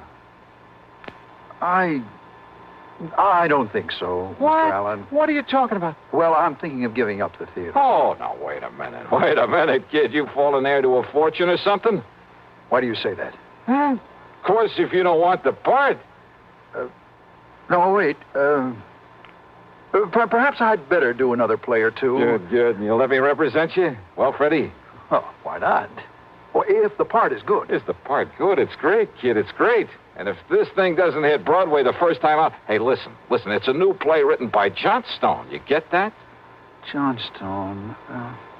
No, I'm afraid I don't recall ever... Oh, sure you've heard of him. Why, man, he's had more hits. Oh, and listen, Freddie, listen to this part. All right. I'm listening. Okay, starts out a young man, just about your age. Second act is 20 years later. Hey, you think you can do it? Why? Of course, my good man. Good. And the third act, well, now that part may be a little tough. You got to kind of make like you're about 60. Why, there's no problem at all, Mr. Allen. No problem at all. Oh, only it's a shaky old man, like he's scared to death all the time. All right, listen. All fear has clutched me by the throat. The overpowering terror, willing up. Oh, hey, that's great. Come on, keep it up, Freddie boy, keep it up. Well, you see, of course, if I had a script, Scared, remember? Scared. Say something like, you must come here right away to protect me. You must come here right away to protect me. Oh, that's great. Now, say my life is in danger. I've been threatened, Mr. Dollar. My very life is in What? Dollar? That's right. Johnny Dollar. Why, this was all a trick. Yeah, and you fell for it like a ton of bricks. The same voice you faked over the telephone to sound like your uncle. Oh, no, listen. Killed him, left his home knowing that nosy old neighbor would swear as to when you left. Then ran to the bus depot and called me up with that phony voice to make an airtight alibi. To make me ready to swear your uncle was still alive after you left him there dead. But, Dollar, listen. See, I'm his only kin. I'll be coming into a lot of money. His insurance and whatever money or property there is. Oh, why don't you drop dead? I see. But you see this. So that's what you did it with. Yeah, that's right. Arabian, isn't it? I stand back. Long, thin blade with a double edge. From one of your costume plays? I'll stand back, I say. Sure. I don't need to be close to you to use this. Whoa! Oh, my hand. You've broken my hand. Funny. I didn't think I was that good a shot.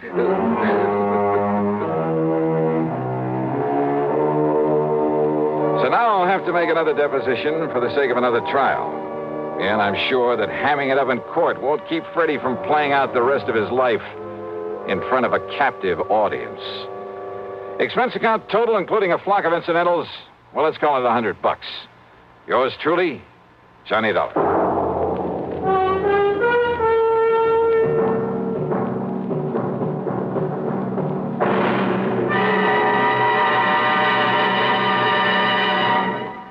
Now, here's a word from our star about the case he'll investigate on next week's program. Thanks, Daniel. It's called The Unholy Two Matter and involves a pair of characters who fit that description perfectly. One of them a killer. And if you're at all curious about what to do when you've got the situation well in hand and then suddenly a gun is shoved into the middle of your back, well, join us, won't you? Right here on your favorite station at the usual time on Sunday. Yours truly, Johnny Dollar.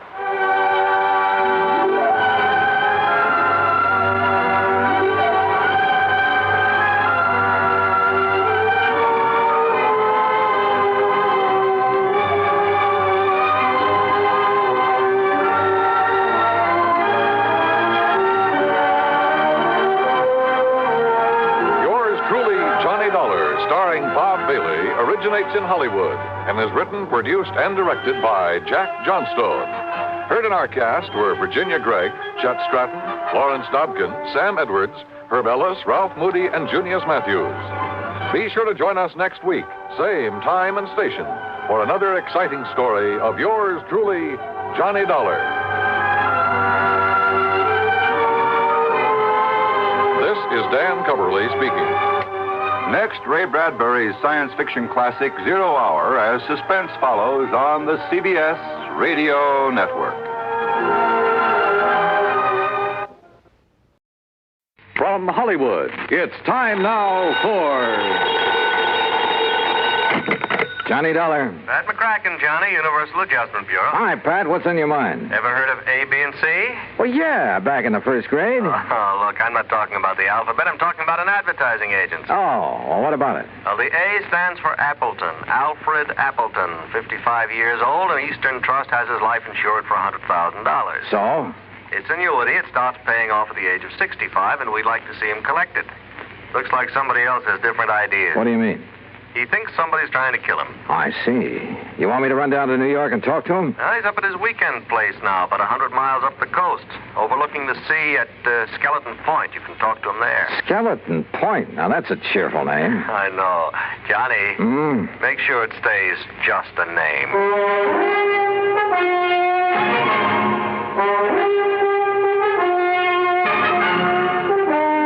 Bob Bailey in the exciting adventures of the man with the action-packed expense account, America's fabulous freelance insurance investigator. Yours truly, Johnny Dollar.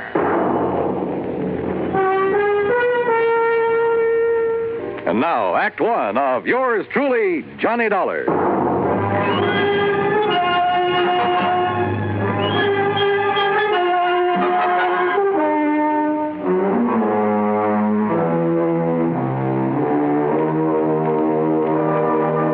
Expense account submitted by Special Investigator Johnny Dollar to the Eastern Trust and Insurance Company, Hartford, Connecticut.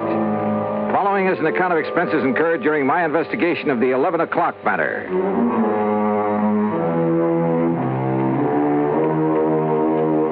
Expense account item 1, $8.40 gas and mileage on my car to Skeleton Point through a drenching rainstorm. The Appleton home, perched high on a cliff at the edge of the sea, was an old weather-beaten affair, but right now it looked mighty good to me.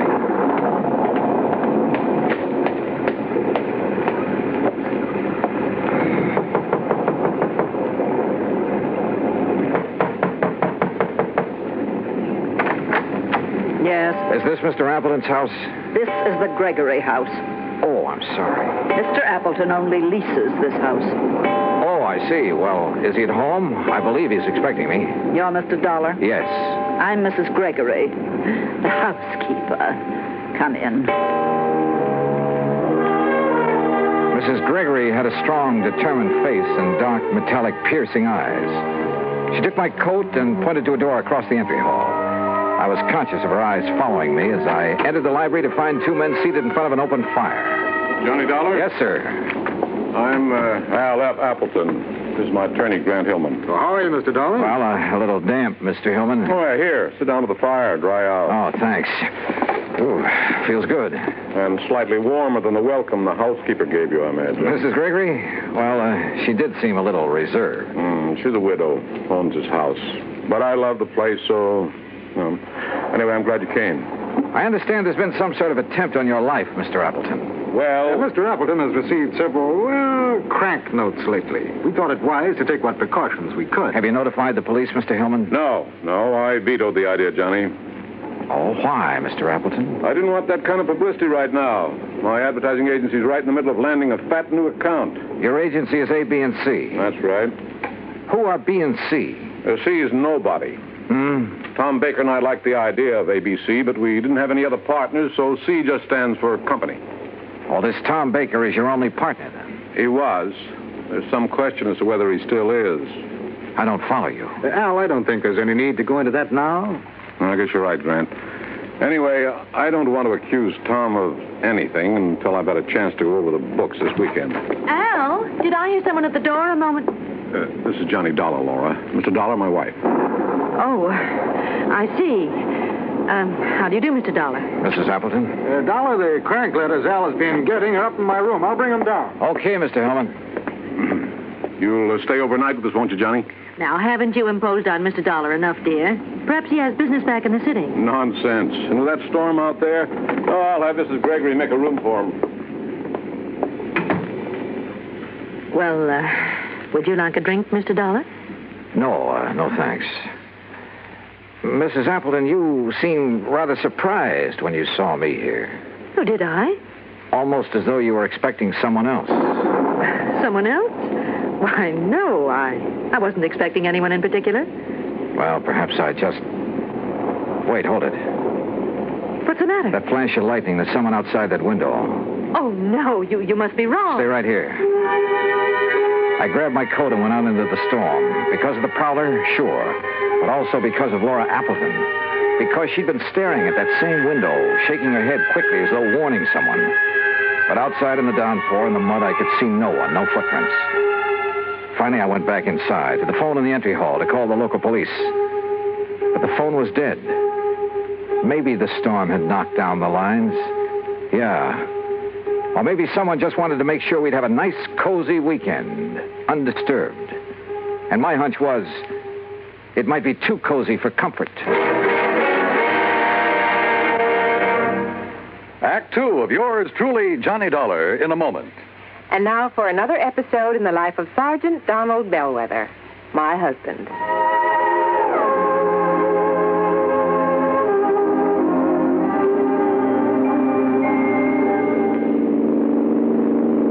Donald? Yes, dear? How much farther is it? Oh, about 100 miles. You're not getting sleepy, are you? Oh, no. I'm all right. Now, you just close your eyes, honey, and take another nap. We'll be home soon. Okay. You stay awake now. Yeah, I will. I still think we should have stopped in the hotel.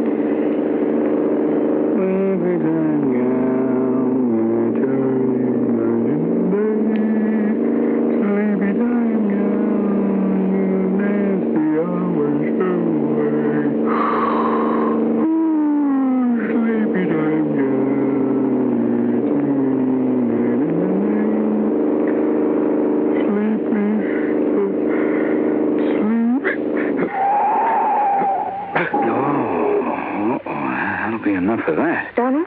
Huh? Donald, are you awake? What happened? No, nothing, Reba. It's all right. I guess I'm getting a little sleepy, that's all. I'm going to stop a while, take a little nap. That's a good idea. So, what if we do get home later than we planned? At least we'll arrive in good health. Yeah, you're so right. About 1,800 American drivers lose their lives each year because they fall asleep at the wheel. Well, I'm just not going to make it 1,801. Are we parked far enough off the highway? Oh, yeah, we're way off the road, honey. I'll just take a nap for about an hour. I'll be refreshed, and we'll be on our way again, huh? All right, dear. Sir, I'm not going to make it 1,801. And you're not going to make it 1,802 either. Oh, that's my Donald. That's my doll.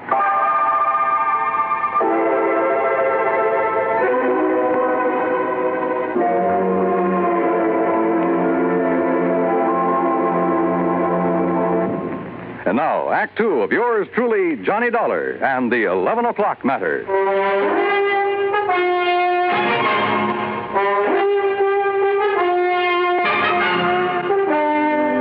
Did you see anybody outside, Mr. Dollar? In that rain, Mr. Hellman, I couldn't see 10 feet in front of me. Can you describe the face you saw at the window? Well, it was more of a silhouette. I couldn't even tell if it was a man or a woman. You sure you did see someone, Johnny? Yes, reasonably sure, Mr. Appleton. Come in.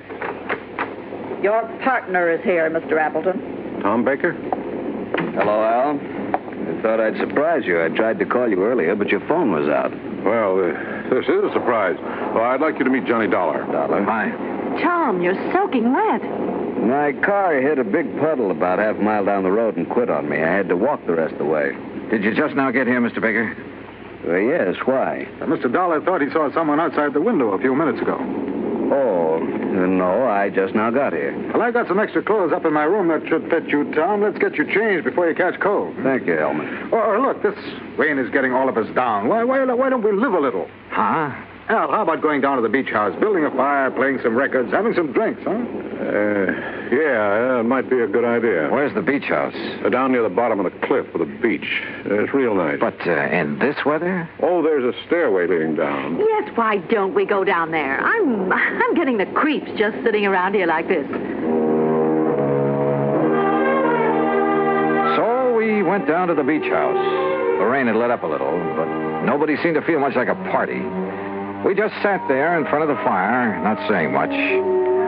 Once or twice I thought I detected Laura Appleton and Tom Baker exchanging quick glances, but I couldn't be sure. That's the intercom from the house, Al. Oh, yeah. I'll get it. Yes? Oh, yes, Mr. Gregory. You can go on to bed. We won't be needing you anymore tonight. You know, bed sounds like a good idea. Oh, it's almost 11 and I'm beat, so if you'll excuse me. Oh, sure. Well, why don't we all... Could we have our talk now? Okay, Tom, if you insist. Laura, why don't you fix us another drink? All right, Al. How about you, Mr. Dollar? Yeah, I'm with you, Hellman. Let's go on up to the house.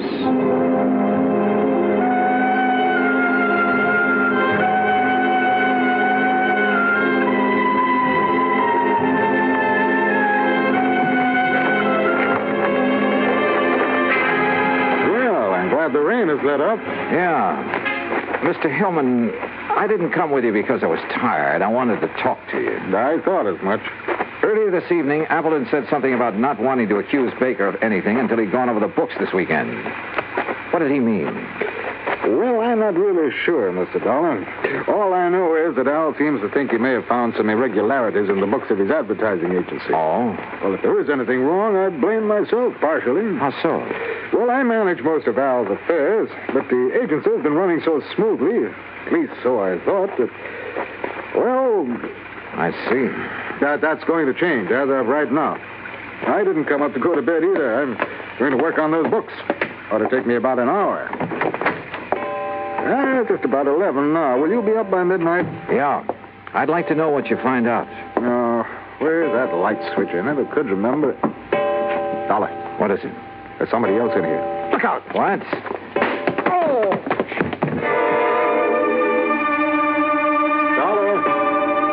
Dollar! I guess I was out only a few seconds because the clock was still striking when Hillman brought me to. Dollar, are you all right? What? Yeah, I guess so. I grabbed at him, whoever he was, but he knocked me loose. By the time I got the lights on, he was gone. Oh. Lucky for you, he only stunned you momentarily. Oh, brother. Hillman, did you see where he went? Well, he didn't leave by this front door here, I'm sure of that. Then he must be still in the house.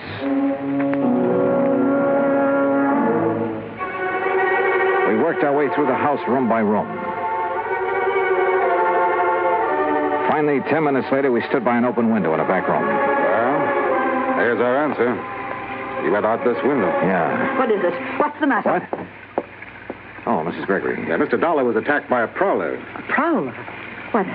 That's terrible. Where's the intercom to the beach house? We'd better tell Mr. Appleton. Right there on the wall. This button here? Yes.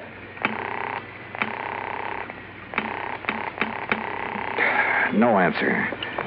Come on, Hillman, let's get down there. We pounded out of the house and along the path to the edge of the cliff.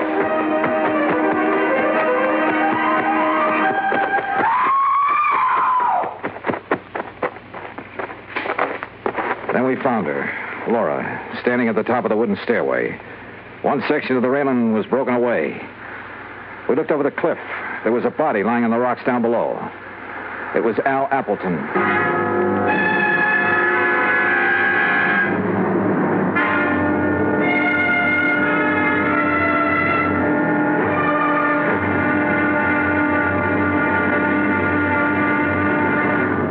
Act 3 of yours truly, Johnny Dollar, in a moment. Do you know who said, democracy is based upon the conviction that there are extraordinary possibilities in ordinary people? Those words came from the American religious leader, Harry Emerson Fosdick. From the earliest days of the United States of America, there has been the sentiment that the average person can achieve an important goal if he is given an environment in which he can develop his capabilities to the fullest extent. an environment in which the individual is given the rights and privileges that he needs for development.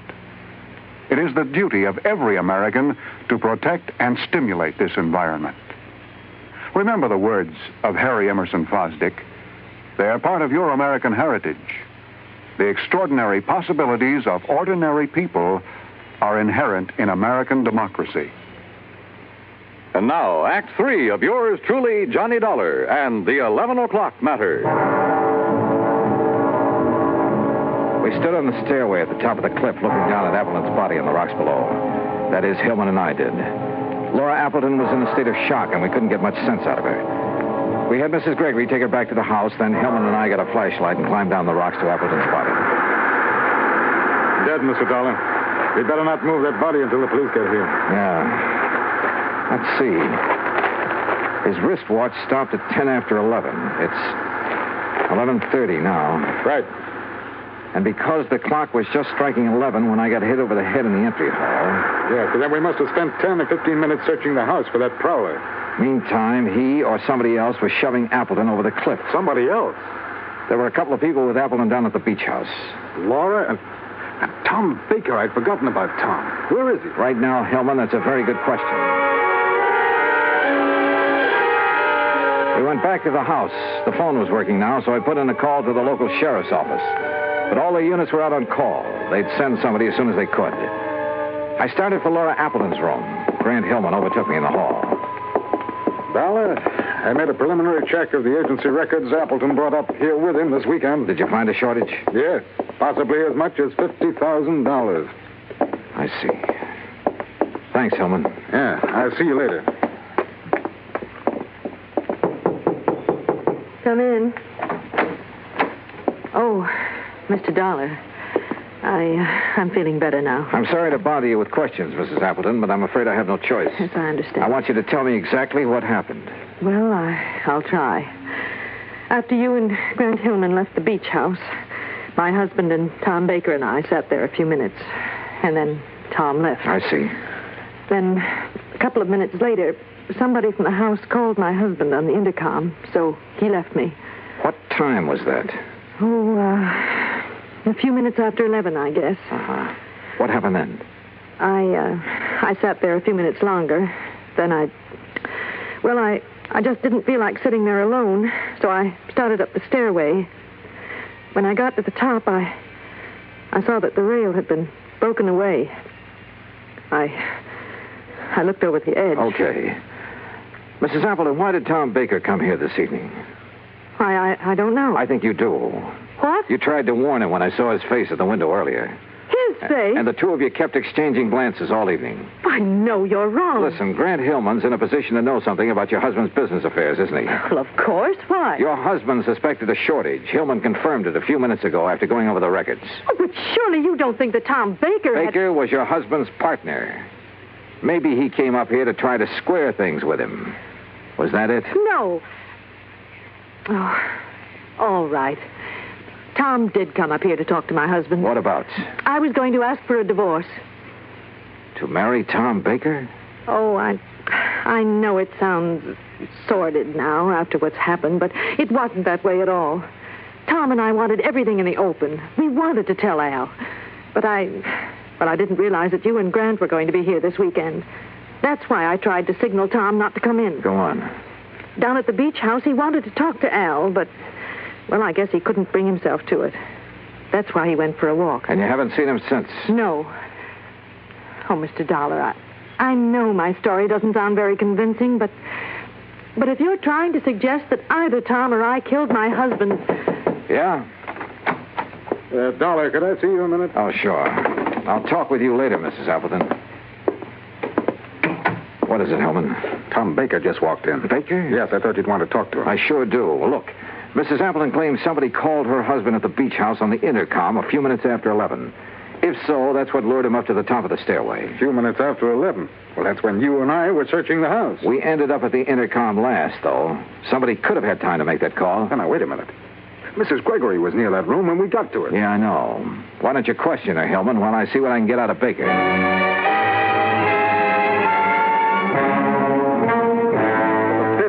Dollar, I didn't have anything to do with it. I went for a walk on the beach. I didn't even know Appleton was dead until Grant Hillman told me a few minutes ago. I'm telling you the truth. Yeah, well, I'm afraid we'll have to let the police decide that, Baker. Sheriff Station, Maloney. Hello, Johnny Dollar at the Appleton place. I'm still waiting for one of your units. Oh, yeah, we're sorry, Mr. Dollar. We've had a lot of calls on account of the storm. Well, you're not the man I talked to when I called before. No, that was Harris. He went off duty at 1. He left me a message about your call, and we'll have somebody up there within 15 minutes. Okay, thanks. That's funny. Well, Mrs. Gregory denies making that call on the intercom, Dollar. Huh? Oh, yeah, okay, Helen. Well, what's the matter? Something that sergeant said over the phone. Hey, wait a minute. What time have you got? Why, 10 minutes of 1? Yeah? That's what my watch says, too. But according to the sergeant, it was after 1. I checked the big clock in the entry hall and the one in the living room. They both agreed with my watch, 10 minutes of 1. I slipped outside, unlocked my car door, and looked at the clock on the dashboard. It read 10 after 1. When I felt a gun in my back, I realized I'd come up with the answer a little too late. It's a pity, Dollar. I thought I had a foolproof idea, but I hadn't figured on your locking the car. So it was you hit me over the head when the clock was striking 11. Who called Appleton at the beach house, lured him up the stairway, and shoved him over. Then came back and reset my watch and the clock so I'd hear it still chiming 11 when you brought me to. I thought I'd only been out a few seconds.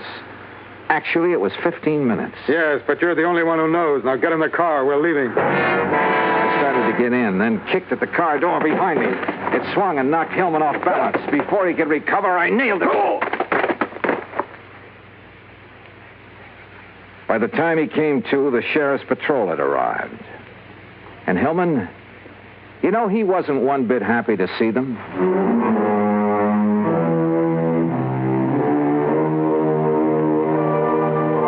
Expense account item 2, $13 even. Transportation back home. Total expenses, $21.40. And a real bargain, if I do say so myself. Remarks? Hillman's motive was money, of course. It was he who'd taken the $50,000 from Appleton's agency. Yours truly, Johnny Dollar.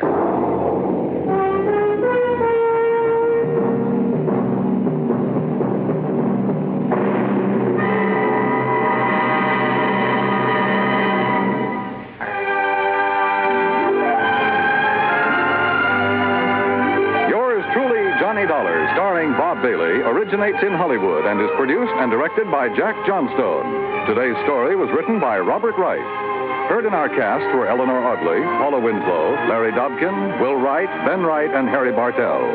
Be sure to join us next week, same time and station, for another exciting story of yours truly, Johnny Dollar.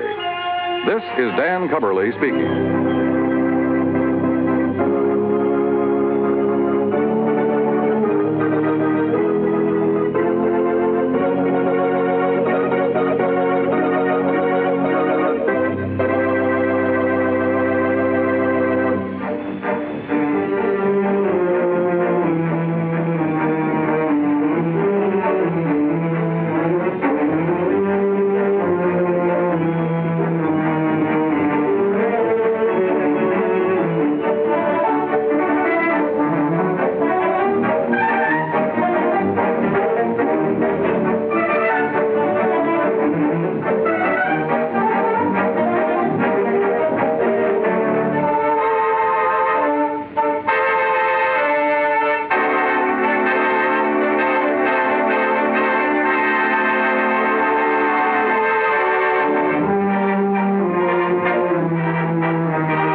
Come to you through the worldwide facilities of the United States Armed Forces Radio and Television Service.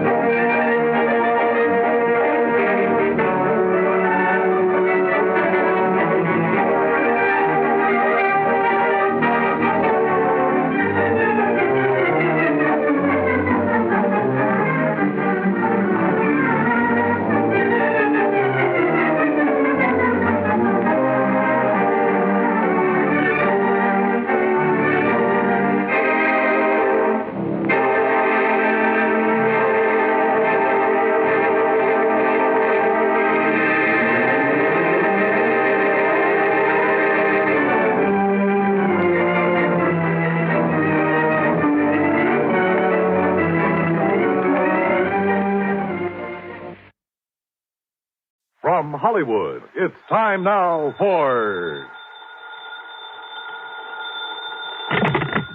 Johnny Dollar. Marty Bruce, Johnny, at Worldwide Mutual. Oh, hi, Marty. How are you? Did you ever hear of the Mei Ling Buddha? Nope, I'm afraid I never. It's probably the most valuable piece of jade there is. A little statue not more than 3.5 inches high.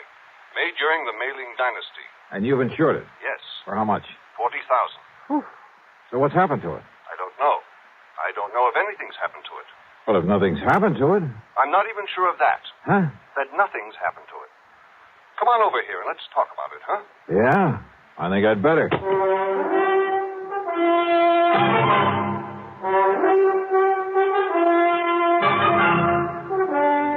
Bob Bailey in the exciting adventures of the man with the action-packed expense account. America's fabulous freelance insurance investigator. Yours truly, Johnny Dollar.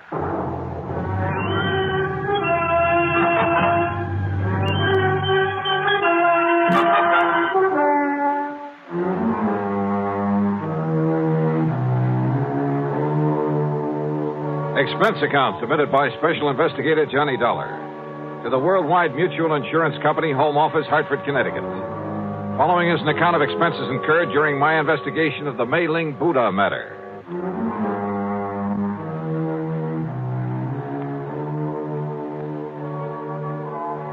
Expense account item 1, $1.10 for a taxi from my little apartment to the office of Worldwide Mutual, where Marty wasted no time in getting to the point. I'd know for sure if it weren't for that knuckle-headed Ray Kermer. Who's he? One of our account men.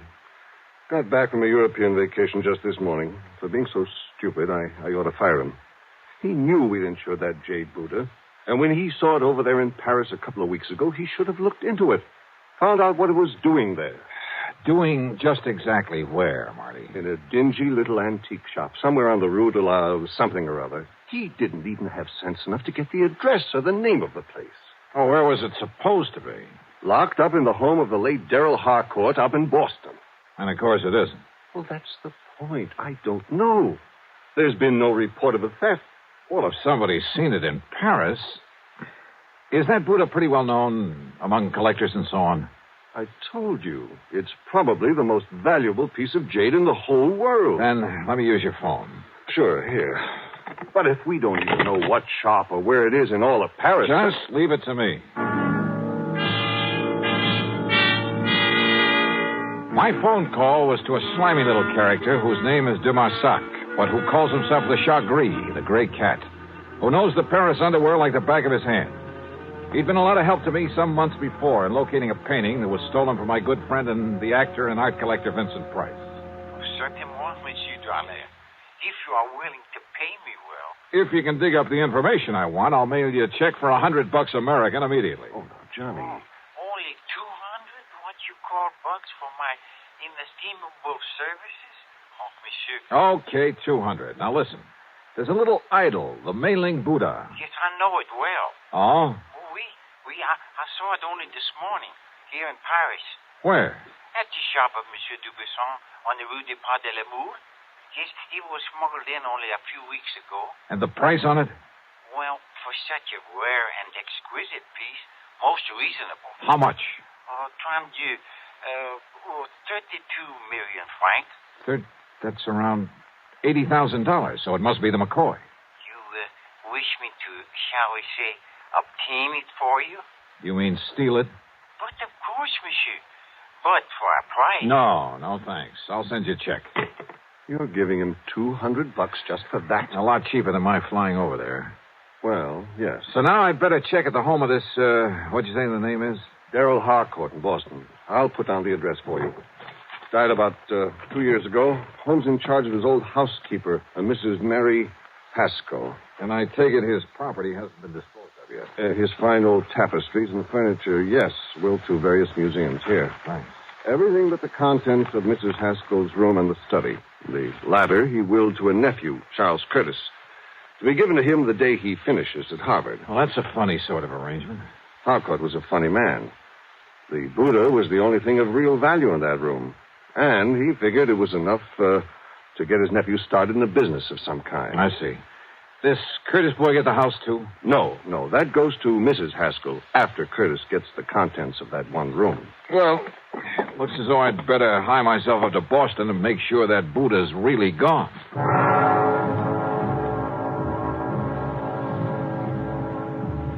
Item 2, the $200 check to my informant in Paris, who was sure he'd seen the Mei Ling Buddha, was sure it had only arrived there recently. But if so, why hadn't it been reported missing from the home of the late Darrell Harcourt up in Boston? Item 3, $50 deposit on a rental car. When I reached Boston, I headed west on Beacon Street, a couple of miles beyond Kenmore Square, and there on a little side street found the Harcourt home. It wasn't much of a place anymore. The lawn and garden had been neglected, and the building itself was in need of repair. The doorbell was the old-fashioned kind. Yes? Mrs. Haskell, I'm Johnny Dollar, insurance investigator. Oh, of course. Do come in, Mr. Dollar. Rather dismal, desolate, isn't it? You live here all the time? I am responsible for this house until the terms of the will are fully met. That's when Charles Curtis finishes school. Yes. Of course, my own quarters at the back are as tidy as they've always been, and Mr. Harcourt's study is exactly as it was when he passed away. I want to see that study, Mrs. Haskell. Oh, no, Mr. Dollar. It's to be left as it is until Master Charles opens it to claim his inheritance. You're talking about the Mei Ling Buddha. And the furniture and books and things. How long since you've seen that little jade idol? Why, not since Mr. Harcourt died.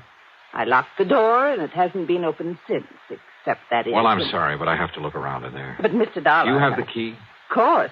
I keep it on this chain about my neck at all times. Let me have it, please. But, Mr. Dollar... Listen, I can get a court order if necessary, but it would only waste time. But how am I to know if you're even... Well, that is... Here, my credentials. I'm a fully authorized agent of the company that insured that Buddha. But I'm responsible. Has it occurred to you, Mrs. Haskell, that the Mei Ling Buddha might possibly have been stolen? That's impossible. Is it? Okay, where's the study? I'll go with you. By all means. And I'll open the door. Here, now. This door looks a couple of inches thick.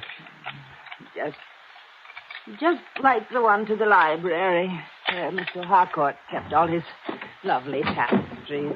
Oh, dear, look at all that dust.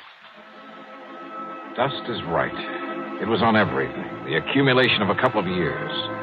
On the desk, the chairs, the oaken floor, bookshelves, and tables. The room was dark and gloomy. Yes.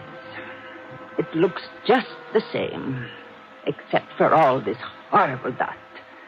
But as I told you, Mr. Dollar, this is the first time the door has been opened. Yeah. Now, where is the... Oops. Oh, I hope you didn't hurt yourself. No, I just didn't see it. But he always insisted on keeping the electric fan on that little table next to the door. Yeah. Now, where's the Buddha? In the little wooden casket on the desk. Now, let's see.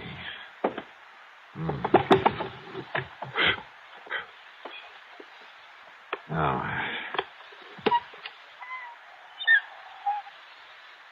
Well, I was afraid of this. Afraid of what, Mr... Oh, no. It's gone. The Buddha's gone. Yeah. Oh, no. I searched the room thoroughly and found no trace of the Mei Ling Buddha. Somehow, someone had got in that locked room and stolen it. It must have happened recently. A piece as valuable as that wouldn't be allowed to lie around for long. The Marsoc had told me it arrived in Paris only a few weeks ago, and I had no reason to doubt it.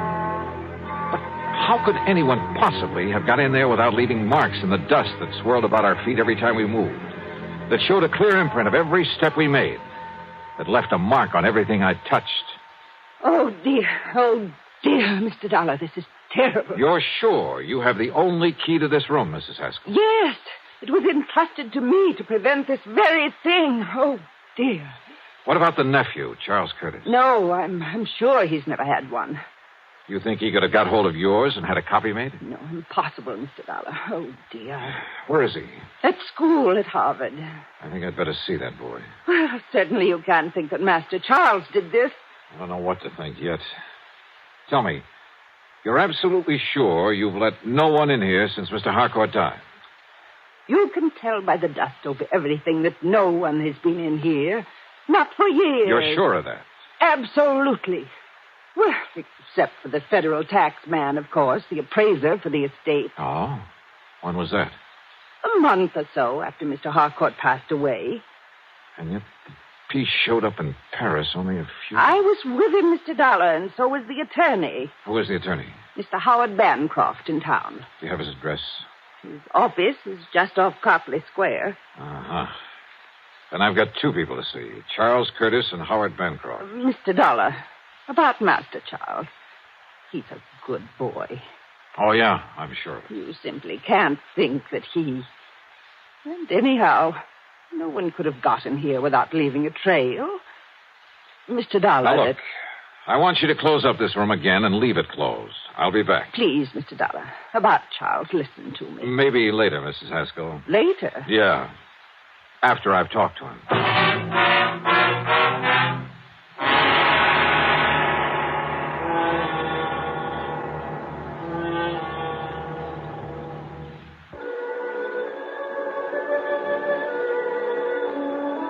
One thing puzzled me.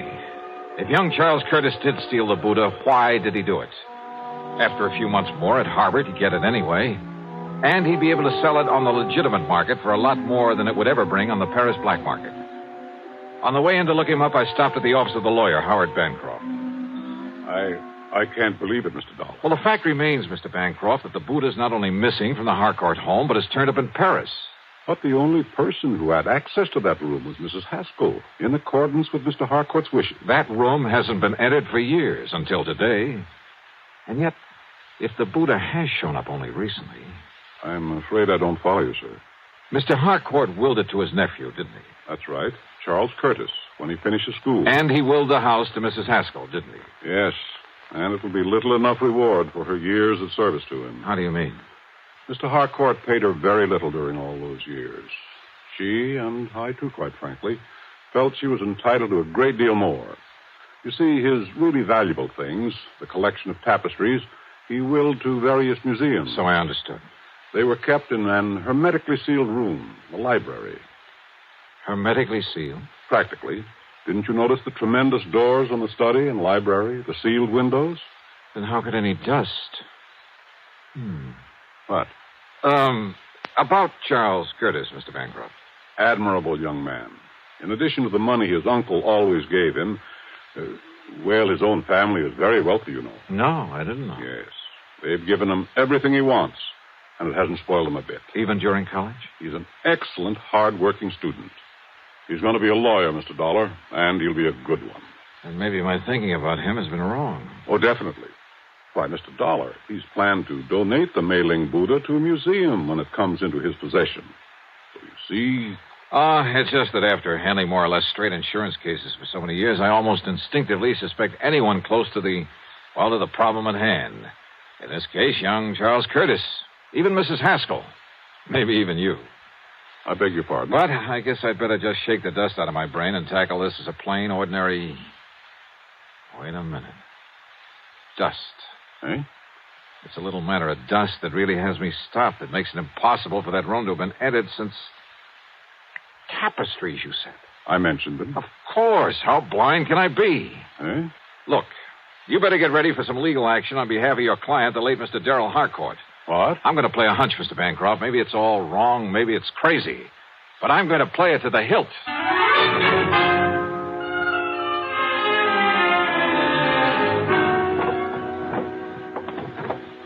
No. Mr. Dollar, you can't do this. You have no right. Now, we'll see about that. These are my own personal things. I don't believe you're an insurance investigator at Please, all. whatever you like. Have you a warrant to search my room this way? No. No, you're just some thief, some... Uh-huh. Oh. Yeah. This bank book in your name. No, you give me that. Oh, no. Uh-huh. Some 20 years of a balance that that never got above $600 or $700. Give me that. Here. 2 months ago, a single deposit of $21,000. That was money That was the money you got from some crook. We let the police run him down. Some crook who smuggled the mailing Buddha over to Paris after you stole it out of the study. That's impossible, and you know it. That study hasn't been open for nearly 2 years. You saw the layer of dust in there yourself. Oh, yes. You pointed it out to me half a dozen times. I should have caught on then. Come on. We're going into that study. Give me the key. No, I won't. Then I'll have to rip it off that chain around your neck. All right. Here. You saw for yourself? Yes, I saw it all right. And I didn't have sense enough to realize what kind of dust that was. Here now. Look at it. Full as earth. What are you talking about? About the old-fashioned method of cleaning fine tapestries with full as earth. That's the way Mr. Harcourt cleaned them, isn't it? What difference does that make? And there's probably a supply of it down in the cellar somewhere that he always kept on hand. What if there is? That doesn't prove anything. Yeah, I was blind. Blind as a bat when I knocked over this electric fan that didn't have any dust on it. Because it's what you use to spread the dust. The fine particles of full as earth all over this room. A little sackful, maybe, held in front of the fan. Now, listen. And it left proof, apparently, that nobody'd been in here for a couple of years. Yeah, it had me fooled. But not anymore. Better get your coat, Mrs. Haskell. No.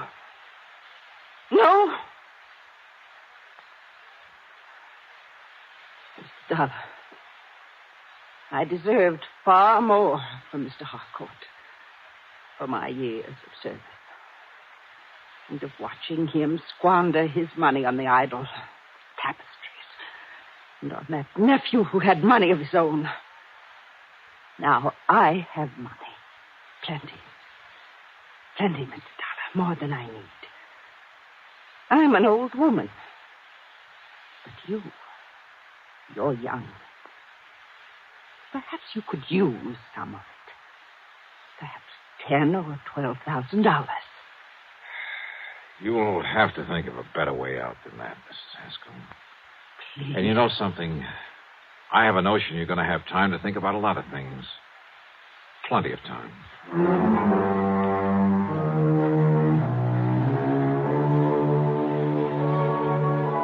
Yeah, I know. The mailing Buddha still has to be brought back from Paris. Maybe I'll get the assignment. Maybe it'll go to one of our regular foreign investigators. As for Mrs. Haskell, well, I'm sure Mr. Bancroft will lose no time in taking whatever steps are necessary. So, expense account total, including mileage on my rental car and a few incidentals, well, call it $300 even. Yours truly, Johnny Dollar.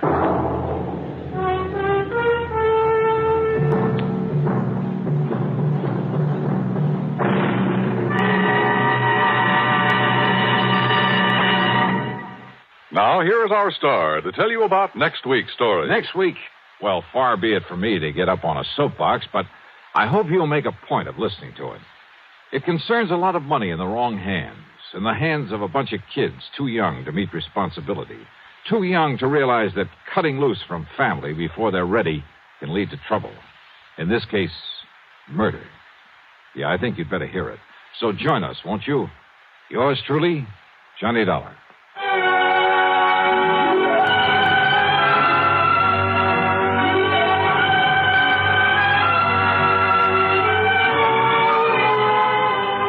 Yours truly, Johnny Dollar, starring Bob Bailey, originates in Hollywood and is written, produced, and directed by Jack Johnstone. Heard in our cast were Virginia Gregg, Paul Duboff, Will Wright, and Forrest Lewis. Be sure to join us next week, same time and station, for another exciting story of yours truly, Johnny Dollar. Johnny Dollar. Yeah? What? Who's that? Smokey. Smokey Sullivan? Yeah. Holy... Do you always call people at 5:30 in the morning? Oh, hiya, Smokey. How are things down in New York? I'm living out here in Frisco now. Oh? You know about the big fire out here? Now, Smokey, don't tell me you've been up to your old tricks. You know I wouldn't do nothing like that, Johnny, after the good way you've been treating me. Well, I hope not. But what about this fire? Big warehouse. They're in San Francisco. The Barnwell warehouse. It's still burning, Johnny. Arson? Yeah. I know who did it. There must be insurance in a big warehouse. Yeah. So as soon as I can check it out, I'll... Look, where'll I find you? Where'll you stay, Johnny? Let's see. At the Huntington Hotel up on Nob Hill. Me? In a nice place like that? Oh, unless I know where to call you. It's okay, Johnny. I'll call you. And you're sure it's arson? I'm sure. Then I'll see you.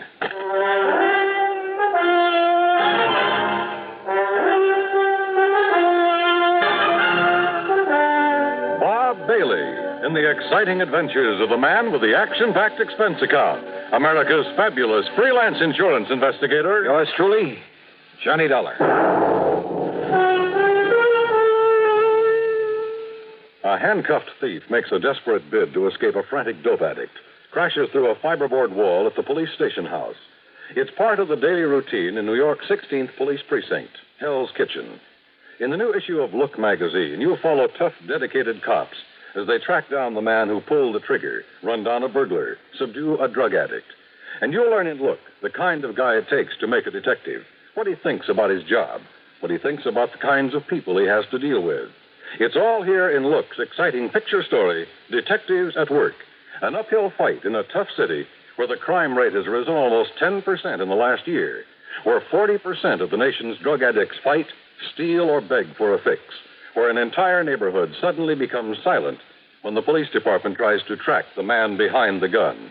You'll see it all in Look magazine's dramatic picture story, Detectives at Work. It's in the latest issue of Look, and it's on your newsstands now. Get your copy of Look today.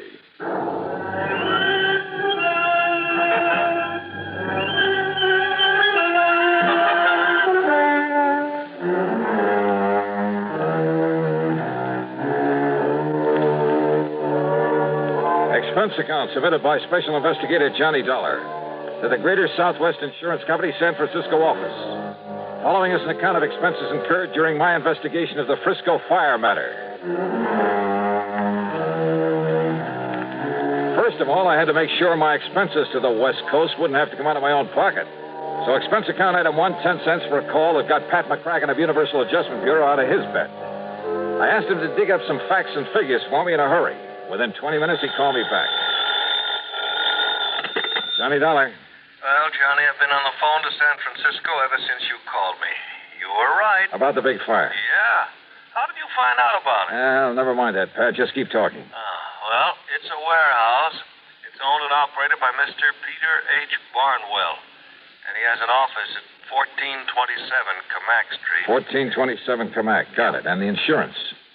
$340,000. Wow. Carried by Greater Southwest Insurance Company. Pat, if I hurry, I can just make plane connections. No, wait a minute, Thanks, Johnny. Pat. Thanks a lot. Item 2, 20188 plane fare, Hartford to New York to San Francisco.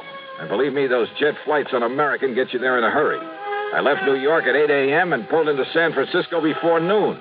Pacific time, of course. Item 3, a dime for a newspaper at the airport. Apparently, the fire had burned itself out. Item 4, 675, taxi to Peter H. Barnwell's office on Camac Street. The reception room was jammed. No, there's no point in sending anybody over here because he won't see them. Now. Listen, chick, I'll get you tickets for any show in town if you just... No! I tell you, he won't see any of you. Not even me? No. Now, why don't you reporters just go back to your papers and wait until Mr. Barnwell's ready to talk to you? My card, miss. It's no use, mister. Will you read it, please? But he doesn't want to see any reporters, right? Oh. Yeah. Just a minute, Mr. Dollar.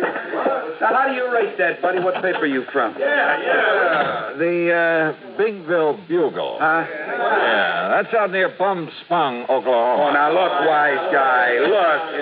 Mr. Dollar. Mr. Dollar. Dollar? Will you come in, please, Mr. Dollar? Sure. Thanks. Now, wait a minute. You Johnny Dollar, the insurance dick? Right in here, sir. Thanks. Hey, wait a minute. Sit down, Mr. Dollar. Make yourself at home. Well, I must say you weren't at all upset about the loss of your warehouse. Should I be? Sit down. Sure. Mr. Dollar, that building's been a losing proposition for years. Because of its bad location, because of zoning restrictions, and the cost of tearing it down. I've done nothing but lose money on it. Oh. But I've been very careful to keep up the insurance. So, now that it's gone up in flames, I shall at long last collect on it. $340,000. That's right. And with whatever I can get from some other misguided investor for the land itself, I'll be sitting pretty. I see. Now, don't get any funny ideas, Mr. Investigator. The police have found nothing whatsoever to suggest arson. Nor will they. You sound pretty sure of that. I'm sure of it. Even if it were a job that you didn't have done? I'm sure of it. You know something, Mr. Barnwell? I'm not.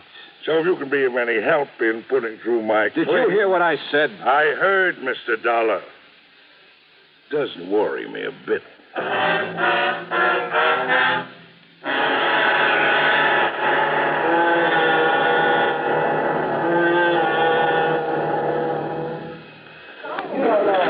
Hey, fellas!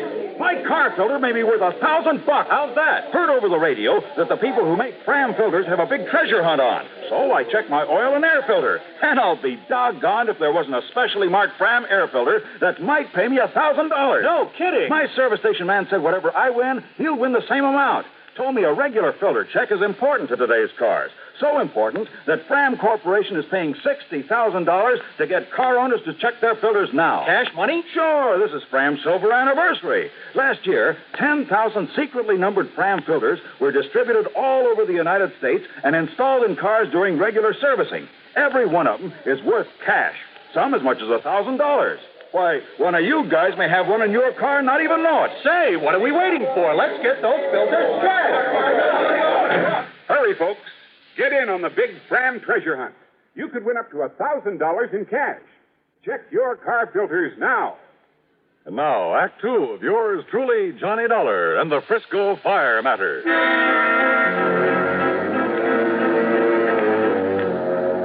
Expense account item 5, $2 for a taxi. In my opinion, Peter H. Barnwell had the warehouse fire set.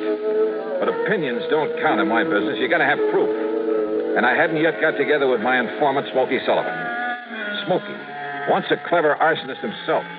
Later, a counterfeiter, bootlegger, just about everything in the book. But from the time he helped me with a case a couple of years ago, he'd stayed on the straight and narrow. And, of course, I've always paid him well for his help. Before going on to my hotel, I stopped in to see Bill Mullen of the arson squad. Yeah, the papers say you're in town, Johnny. Glad to see you. Yeah, how are you, Bill? But there's no reason for you to be here about that fire. Well, that's so? We've already found out how it started. How, Bill? Some old derelict, name of Stumpy Moran. He used to sleep there every night. Had an old iron bed and a little sort of shack on one side of that warehouse. Yeah? So last night, like a lot of the darn fools all over the country every night, he went to bed loaded and lit a cigarette. Result? No more mattress, no more shack, no more warehouse. Well, are you holding him? Also, no more Stumpy Moran. He died in the fire? Yep. And you're sure that's how it started? Johnny, when you've combed through evidence on as many cases like that as I have, there's no mistaking it. But now, Bill, listen, all the way from the source of the blaze to the empty bottle. The carbonized paper from the cigarette. The foil from the cigarette package. The hair from the mattress. 1,001 little things that the ordinary person wouldn't even think to look for. So listen. Yeah? Be a nice guy and call off the papers, will you? Why? Because they saw you over in Barnwell's office, they've decided it was arson, and they're calling us a bunch of bums. The only reason they do it is to make headlines. So call them up and tell them to lay off, will you? Set them straight. Not until I'm sure they aren't right, Bill. Huh? Now, wait a minute. What's that mean? I'll see you later.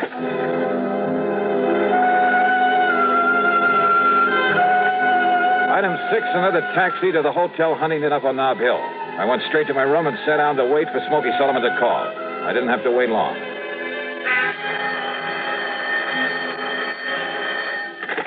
Smoky? Yeah. Well, I hear they found out how that fire started. Stumpy. That's right, Stumpy Moran. He was a friend of mine. Not much brains, Johnny, but a nice old guy. But Johnny. Yeah? He didn't do it. But they found all the evidence. He'd been drinking and smoking in bed. He never touched a drop, Johnny. You sure? He didn't smoke, neither. I know. He was my pal. Where are you, Smoky? You know where the Hungry Angel is?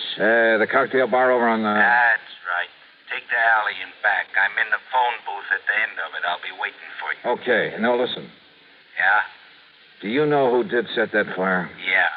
The only guy in the whole country who could leave no trace. Wait a minute. And they won't even question him because he's been living straight for so long. Touchy Thompson. Yeah. Lives in a nice house on Aldea Drive, 527. But he ain't there. How do you know? A note on his door says gone fishing. You're absolutely sure it was he? I'm the only one knew where to look for his sign around that fire, and I found it there. I'll show it to you. Proof, huh? Yes, sir, Johnny. I can prove that warehouse was set by... Oh, no. Smokey. Smokey!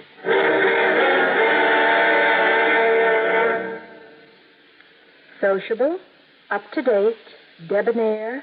What's this, a new word game? No, I'm just mentioning the qualities that people admire in other people. Oh, I see. If you're sociable, up to date, and what was that other word? Debonair? Yes, debonair. But listen to it this way.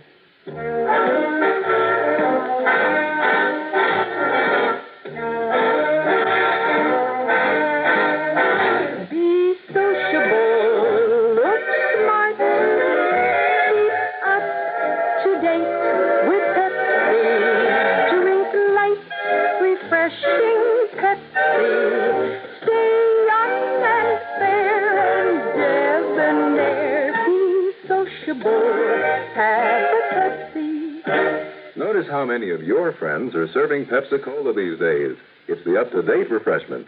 Be sociable, serve Pepsi. In the alley behind the Hungry Angel, I found a couple of policemen carefully going over every inch of the phone booth where Smokey called me. Yeah, that's right. Conroy heard the shots and came running back here. You get the angle of that bullet, old Conroy? Hey, listen. What about Smokey? City hospital, but he isn't going to live, Dollar. Not a chance. And you have no idea who shot him? No. But you're a smart dick. Why don't you find out for us? All right, now look. And let me tell you something else, too, Dollar. If that warehouse fire had been a torch job, which it wasn't, like you're blabbing it out to all the papers, your dear pal Smokey Sullivan is the only one who could have done it. So his being knocked off is good riddance. Why Smokey? Because we got every other firebug in this town nailed down. That's why. Want to bet?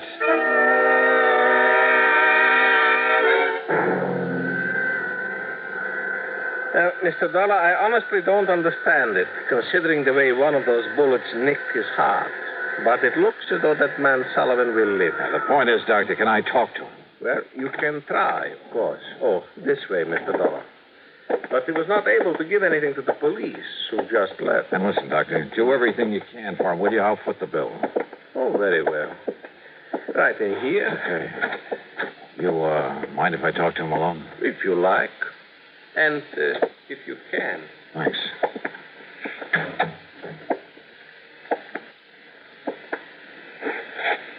Smokey.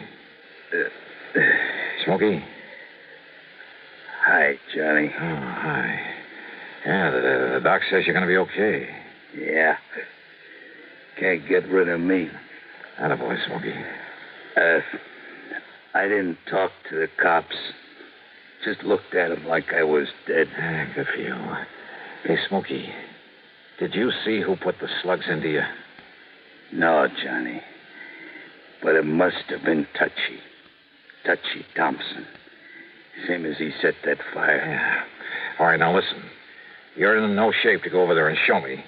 But if the arson squad found no trace, and believe me, they know everything to look for. Chemicals. What? Touchy had chemicals, special chemicals. Never left a trace. Everything leaves a trace of some kind. No. He had to use a gas mask. That's what must have knocked out Stumpy Moran. Then Touchy could plant the liquor, the cigarettes. Then I guess the only thing I can do is try to find Touchy Thompson. Johnny. Yeah? If you do, Johnny, be careful. Yeah. Yeah.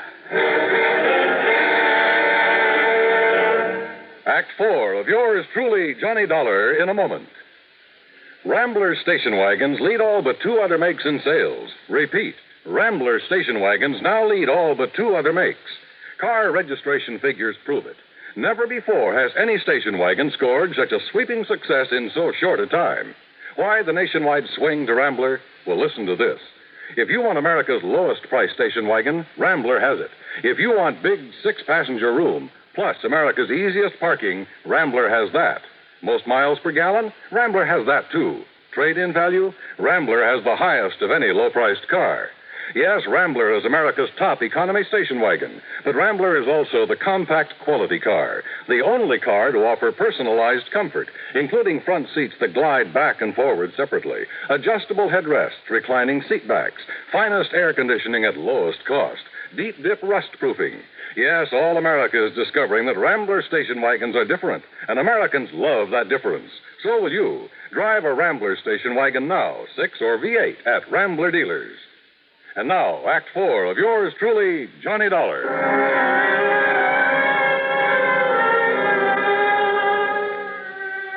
Expense account item 7520, more taxi fares.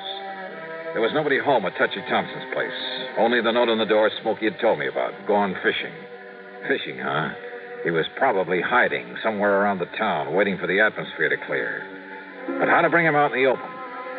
Then I suddenly remembered an old friend of mine, Maury Webster, head man at station KCBS. I'd have made $1 even for a cab to the Sheraton Palace and the KCBS studios. Johnny, this is a pleasant surprise, although I had heard you're in town. How are you, Maury? Up to my neck. We're in the midst of a big celebration. You know, our 50th anniversary. Oh? Yes, sir. We were the first broadcasting station in the country, and we're kind of proud of it. Well, I should think you would be. Let me add my congratulations. Well, thank you, Johnny. Now, what brings you here? Maury, when is your next news broadcast? Well, let me see. Well, Don Mosley will hit the air in just about 7 minutes. That'll just give me time to knock out a news item for him to read on the air. Oh, what kind? I'll tell you while I'm scribbling it, if you don't mind. Well, yeah, go ahead. And Maury, I have a sneaking suspicion it'll flush out an arsonist. Oh? Yeah, and killer. As briefly as possible, I told Maury Webster my plan, the Violet. I handed him the news item I'd cooked up. He penciled in a couple of minor changes, then gave it to his top man on the news bureau, Don Mosley. A few minutes later, there in his office, we listened to it being broadcast over the powerful facilities of KCBS. The international situation.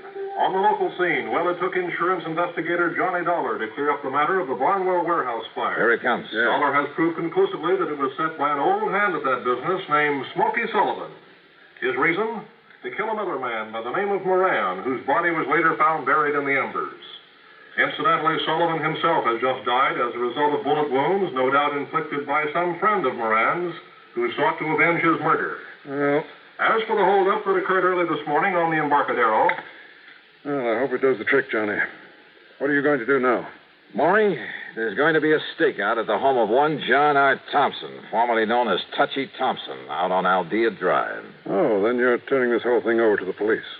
That stakeout will be me.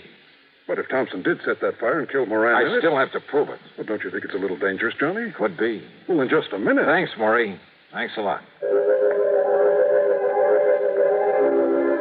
So I went out to Aldea Drive again, and I parked myself rather uncomfortably behind a hedge across the street from Thompson's place. Finally, it must have been around 10 p.m., an expensive car pulled up and a man loaded with fishing gear went into the house. I waited a couple of minutes, and then I went over, knocked on the door, walked in, introduced myself, and laid a few cards right on the table. Are you crazy, Dollar? Didn't even know about that fire until you told me just now. Why lie about it, Touchy? Look, I've been fishing. Yeah, for what? An alibi? Oh, give me that for trout. Look here. Here they are. There, trout. Ever see a nicer mess of them? Pick them up at any market. Not me. All right, who was with you? I was alone. I was over there camping beside the lake all the time. My sleeping bag's still out in the car. What lake? Mono Lake. It's a little over 200 miles east of here. Yeah, I know it well. Well, that's why I caught him. I know it well enough to know that because of the high mineral content of that water, no trout could ever survive in it. What? Oh, look, wait a minute. It's no good, Touchy, and with the proof I have that only you could have set that fire with some of your fancy chemicals. What do you know about that? No, you got no proof. Look. Perhaps he has, Touchy. Well, I'm glad to see you two know each other. Very smart, weren't you, Touchy?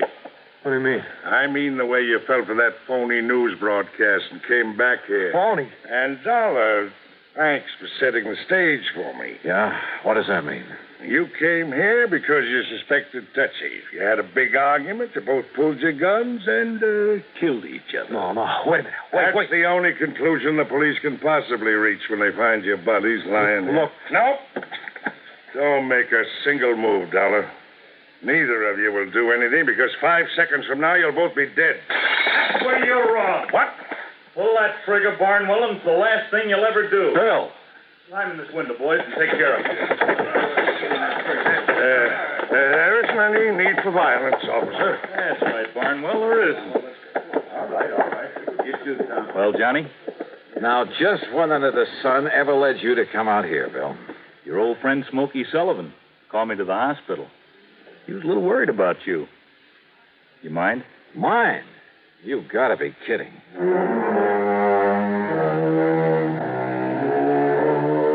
Yeah, they were both in it up to their ears. Each in trying to defend himself just put the other in that much deeper.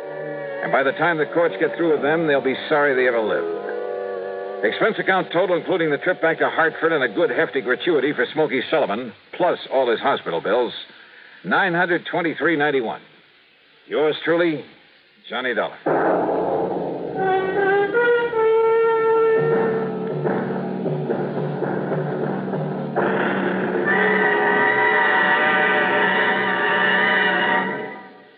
Our star will return in just a moment. I'm a mean widow, kid. And are you pleased with yourself? Sure, because I'm a germ. A bathroom germ. Bathrooms is where the meanest germs get to live.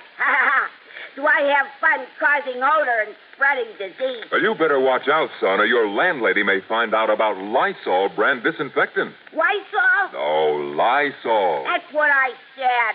Lysol. Well, anyway, a lot of women are finding that a dash of Lysol in their cleaning suds every week wipes out nasty bathroom disease germs like you.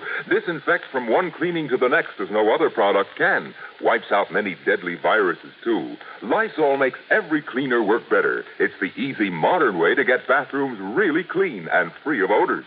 Lysol can do that? And what's more, now, besides regular Lysol, there's a new sweet-smelling, pine-scented Lysol. And they're both out to get you. Hey, was you ever a mean widow kid? One more remark like that, and I'll open this bottle of Lysol. Now, here's our star to tell you about next week's story. Next week, a quiet little ranch in Oklahoma. Quiet, that is, until the shooting starts. Join us, won't you? Yours truly, Johnny Dollar.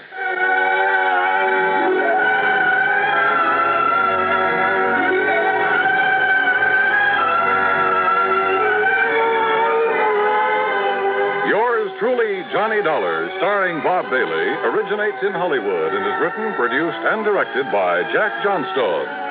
Heard in our cast were Virginia Gregg, Vic Perrin, Larry Dobkin, Alan Reed, Gil Stratton Jr., Paul Duboff, Bartlett Robinson, Don Mosley, and Tony Barrett. Be sure to join us next week, same time and station, for another exciting story of yours truly, Johnny Dollar. This is Dan Cumberly speaking. This is the CBS. The Adventures of Sam Spade, Detective.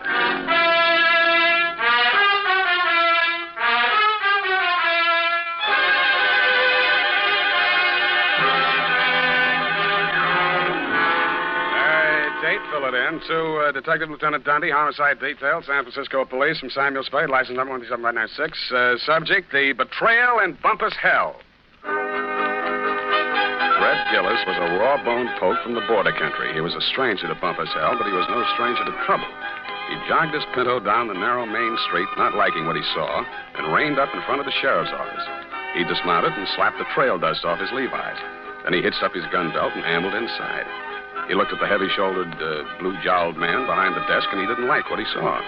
Neither did the sheriff, Rance Blaggett. State your business. I can do it better than that. State your business and get out, he snarled. Red smiled thinly and drawled, I'm looking for my brother. And what be your name outside of Red? Here, I can do that better than that. And what be your name outside of Red?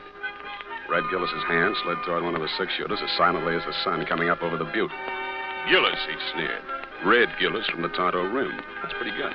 The sheriff's muscles tightened like steel springs and pulled him erect. Ain't no Tonto Rimmer welcome hereabouts in Bumpus Hell, he cursed. That was real good. And then the slap of 4 hands on leather was followed by the simultaneous roar of 4 6-guns. Hey, wait a minute. The sheriff... I know her in there. Well, who is it? The sheriff is just... Mr. Spade. Miss Kelsey next door. Right in the most exciting part. Mr. Spade, now see here. I won't take no for an answer. It wouldn't be neighborly. What is it, Mrs. Kelsey? Never you mind, come along. What are you up to here, anyway? Who, me? Oh, nothing. I'm just relaxing with an apple and a good book, I that's don't all. see no apple, and the only reading matter I see is some Western trash. Trash? Now, come on. There's trouble on the 3rd floor. Well, there's trouble in Bumpus Hell. Don't you swear at me. I'm not... I know my duty, and I know your duty. Now, come on. Get moving. Ouch. Okay, let go my ear. And that dandy, so help me, is how it started. Effie had just read a book called How to Relax, and it said there that Western stories were relaxing, and that's how I happened to be at home at 10 p.m., writing Herd on a copy of Sheriff and Outlaw, rip-roaring adventures of the Old West. But Bumpus Hell hath no fury like my neighbor, Mrs. Kelsey. I left Red Gillis and the sheriff face to face and vice versa, eyes flashing and guns ablaze, and followed her meekly up to the 3rd floor.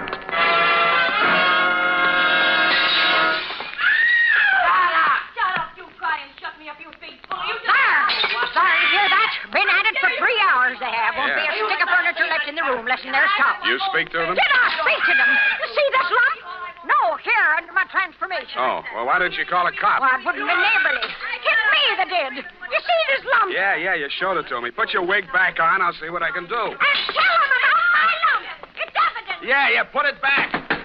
Hey, open up. I would not go back with you if you was the last man on the desert island. Hey, open up. Have it your own way. If I catch you with that square again, I'll take your head off. You had, you bully, you rotter, you cheap grifter, you. Will you slam out of here before I'm forced to seek the assistance of a couple of flashy. Do not try anything fancy behind my back, you big slob. From now on, you and me is strictly on the cool beaty. You unprincipled rat. Hey, let go of me. Don't throw it. Hey, wait a minute. Don't I remember you from someplace? No, I'm only being neighborly. Why did you beat up on kind, nice Mrs. Kelsey? That is a gross falsehood. I did not lay a hand on the old wag. It was that odious stinker, Joe Donegan, who was just left. And you can tell him, as from me, that I'm extremely unimpressed with his cheap threats to rub me out, and that I intend to continue on seeing Mr. Hobson or any other Johns which I care to. That's pretty good singing. Oh. Well, you better tell him that yourself. I don't imagine I'll be seeing him. You won't? Hey, wait a minute. Who are you, anyway? Just another tenant. I live downstairs. Oh, well, now I recall whom you are. You are that Seamus, which lives on the 2nd floor rear. Shamus, we call it in the radio. Seamus, would you care to come in and discuss a certain matter?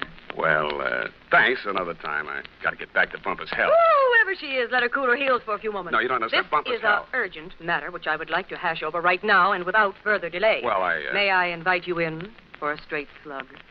Well, okay, but just one. In a glass. All right, make yourself comfy. Oh, now, say when. Just up to the lipstick mark. Here you are. Well, now to make a long story short, Mr. Spade, my name is Rosemary Fell, which remains my stage name, notwithstanding the circumstance. But I am legally married to that barnacle which has just dusted this joint. Now, being as you are in the detective business... Now, wait a minute. Kindly permit me to finish, honey. Sorry, sweetheart. I'm not the type to jaw about my troubles just to pass the time of day. I'm sure you are. I am an actress. I knew that. And although I'm low in funds, due to being between jobs right now, on account of that knothead making a scene in the last joint at which I worked... Cheap ginger ale. Just to show you how the breaks fall, Mr. Spade, Belita Wilkerson, who just happens to be about the biggest talent agent in this city, if you have the time, I'm impressed. phoned me on the telephone, and arranged an audition. She also advanced me the sum of 100 clams. 100? Which I will pay you to put the B on that dog, Joe Donegan, the rat. Now, which is he? What do you mean, put the B on him? Listen, Sam, that grifter has got a record as long as my arm. And what I have got on him is longer than his arm. Please. In short, I should like him thrown into the can so that I can feel safe to sing on him. Look, Rosemary, so you had a fight with Joe. You're sore. You want to pay him off. Now, Right. why don't you just wait until morning and see how you feel Sam, then? listen to me. If that knuckle duster remains at large, I will be feeling no pain. Now, I know that from my flamboyant manner, you'd never guess it. But that is only the actress in me. In actuality, that flea intends to do me in. Oh, now, come, Rosemary. What? You disagree? Well, now, really, Rosemary. Why, you big pain in the neck. Rosemary. Drinking my... Pour that back in the bottle. Go on, put it back in the bottle. Well, I'll be going now. Only trying to be neighborly. Well, back to bump as hell.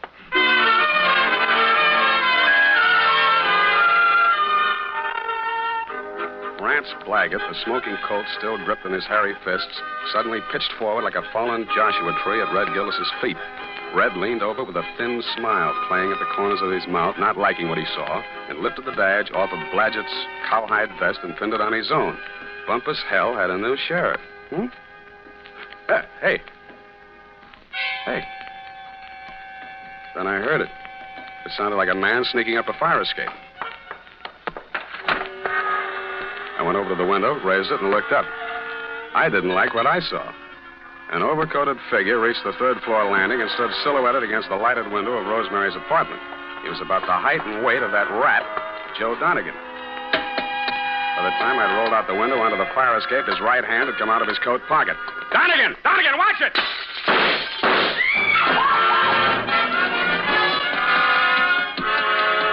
He was a floor ahead of me, and I didn't want to get too close to him until I'd passed that lighted window. He made the roof just as I crossed in front of it. The flashes from his revolver told me that. They also told me he had 2 slugs left to throw at me. The only light up there was a feeble glow from the skylight dead center. I headed for the cover of a brick chimney just to the left of it. I had 2 things in mind. The skylight was his most logical avenue of escape, and I hoped I could tease him into emptying his gun at me. It didn't work. I stuck my head out. No shots. But he did use his gun. I should have stood and Bumpus Hell. The United States Armed Forces Radio Service is presenting the weekly adventure of Dashiell Hammett's famous private detective, Sam Spade.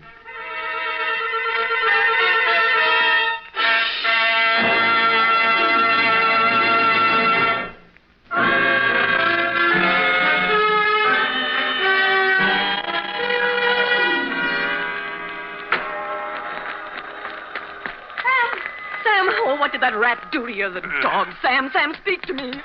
Here, come on now. Send an Indian to Sutter's Mill. Tell the governor the sheriff of Bumpus Hell is turning in his bag. Listen, honey, you've got to pull yourself together. Now, come on. These delirious Trumans will get us no place now. Come on, Sam. Yeah, I guess you're right. Come on, up. Now, do not rush things, honey. That was quite a clip he gave you. Yeah, where were you? I was combing my hair out of the window. Yeah, and he was on the fire escape, not 4 feet away. Not a very good shot, is he? No, he isn't. Oh, Sam, look at your poor little head. Here, now, let me kiss it and make it well. Wild root. Yeah, see how it gets me ahead socially and on the job? Well, now, what next, Sam? Rosemary, I am going to the top now. My dander is up. Let's have a moment of silence while I put through a call to Lieutenant Thomas Dundee of Homicide. It took your boys less than an hour to locate Joe Donegan and haul him in, Lieutenant. Rosemary's charges were not enough to hold him on attempted murder, and all I could identify was the back of his neck.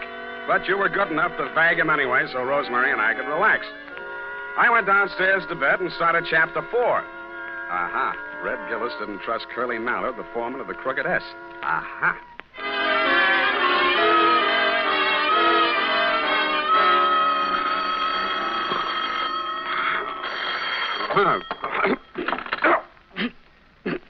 Unique Garage, Harry speaking. Sam, this is Dundee. Yeah, Dundee. What time is it? 8:30. In the morning? Yeah. Huh? Oh, yeah, it's daylight. Say, about that, what was his name? Donegan? Anyway, that fellow that we booked last night on your say-so. Well, what about him? That was a bad beef, Sam. How come? You better tell me. Man was alibied, Sam. When did that happen? Well, a fellow named, got it written down here, Hobson. Warner Hobson says Donegan was with him at the time. Who else says so? Hobson's word's good enough for the commissioner. Ran for assembly once. Did you know he also ran for Donegan's wife? You don't say. Well, that's a real puzzler, Sam. The human mind is unpredictable, Dundee. Huh? Oh, yeah. Well, I hope you figure it out, Sam.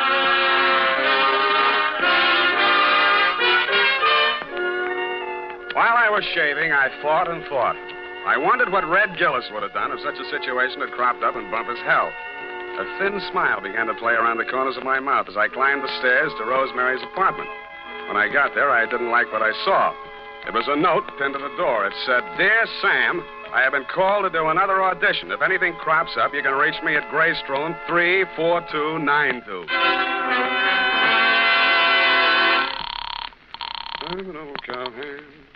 The Belita Wilkerson Talent Agency? I want to speak to Rosemary Fell.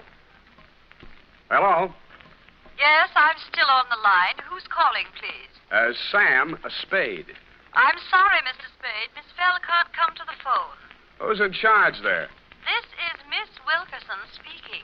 Yeah, well, why can't she come to the phone? She's in the middle of her audition. Well, Is there any message? yeah. Tell her Donegan's out and it's Hobson's choice.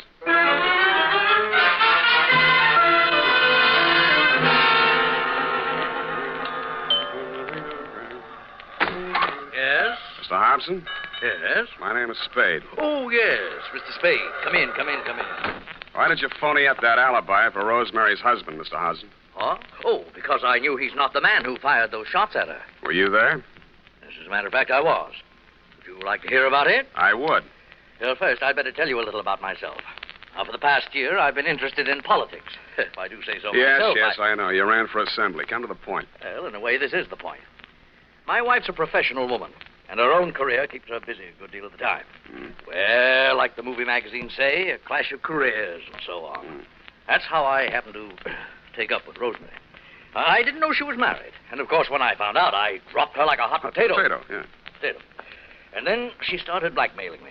Did you know about that? I still don't. Well, I think I can convince you. Go ahead. Well, I received a series of threatening phone calls from Rosemary. And I finally decided to go to Donegan and tell him the whole story. Oh, he was as mad as a wet hen. Wet hen? Well, he said he'd stop her.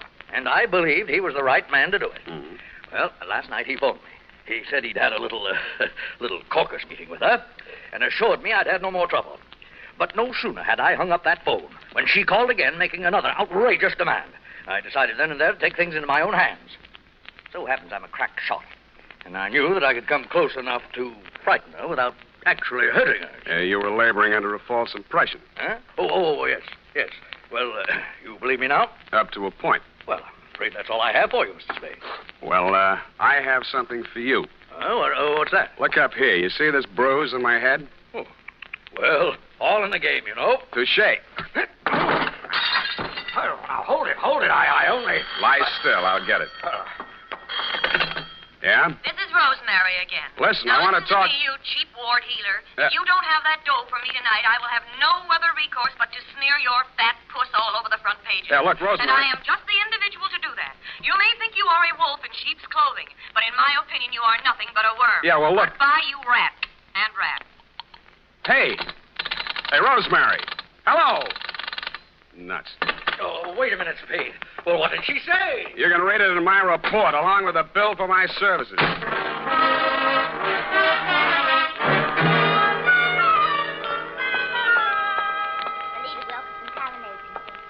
No, I'm so sorry she isn't in. You do that, sugar. Hello there. Likewise. Are you talent or just interested? I could be. In the meantime, is Rosemary Fell still here? Did she have an appointment today? Yes, honey. I called this morning. She was here then. You must be mistaken, No. darling. The office didn't open till noon today. Yeah. Could I talk to Miss Wilkerson? She isn't here just now. Oh, She never gets in till 1. Not until when? She's over at KQW cutting a transcription for our new show, Goal of the Golden Gate. Oh, no. I mean, Gale of the Golden Goat. Don't you mean Gale of the Golden Gate? That's it. Girl of the Golden Gate. You said it, and I'm glad. Well, anyway, she isn't here. Oh. Good morning, Maggie. Any calls for me? Oh, yes, Miss Wilkerson, your husband. Oh, Miss Wilkerson, I was telling this gentleman you weren't here. Obviously, I am. Did you have an appointment? I talked to you on the phone this morning. Spade. Oh, Rosemary's friend. Well, you might know. She'll be out in a moment. What a distressing business that was last night. Rosemary tells me you saved her life. Well, that's a slight exaggeration. In fact, the whole thing was a mistake. Oh, really? I understood that... Oh, here she is. Rosemary, here's your friend. Sam, I'm ever glad to see you. Yeah. What's the matter? Plenty. Oh. Well, thanks loads, Miss Wilkerson. I hope the recording is better on this one. I'm sure it is, Rosemary. We'll call you when the client makes up his mind. Oh, well, thanks again. Come on, Sam. Goodbye, Mr. Spade. Goodbye. Sam, what is this new development that appears to be griping you? Why didn't you tell me you were shaking Hobson down? Uh-huh. And who's been feeding you this pile of gross falsehood? Look, Rosemary, you may be an actress, but with me, your audition is over, and you did not get the part. And just what are your future intentions in regards to me? None whatsoever. I'm sorry I ever met you, and I'm going back to Bumpus Hell. I went back to the office, swiveled my chair into a comfortable position, opened the February number of Sheriff and Outlaw to page 112, Betrayal in Bumpus Hell, Chapter 5, Stampede. It was disappointing. There was a lot of stuff about bawling cattle and dust clouds and Flo and Curly standing on top of a butte, not liking what they saw, when somebody yelled, Stampede. Red Gillis was riding ahead of the cattle, and his horse stepped into a chuck hole, and he'd sprained his ankle. Red of the horse, it didn't say which. But Red was lying prostrate in the path of the avalanche of tossing horns, not liking what he saw. Hold it a minute. Let's see. Continued on page 113. Learn to be a private... hello. Spade, this is Hobson.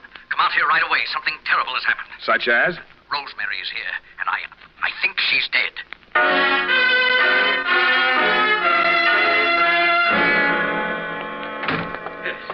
In here, Spade. Oh, I don't know how she got in. Oh, yes, I do remember I must have left the door unlocked. Where were you? Why, I just stepped out to get some cigarettes. Did you prove it? Why, no, I'm afraid not.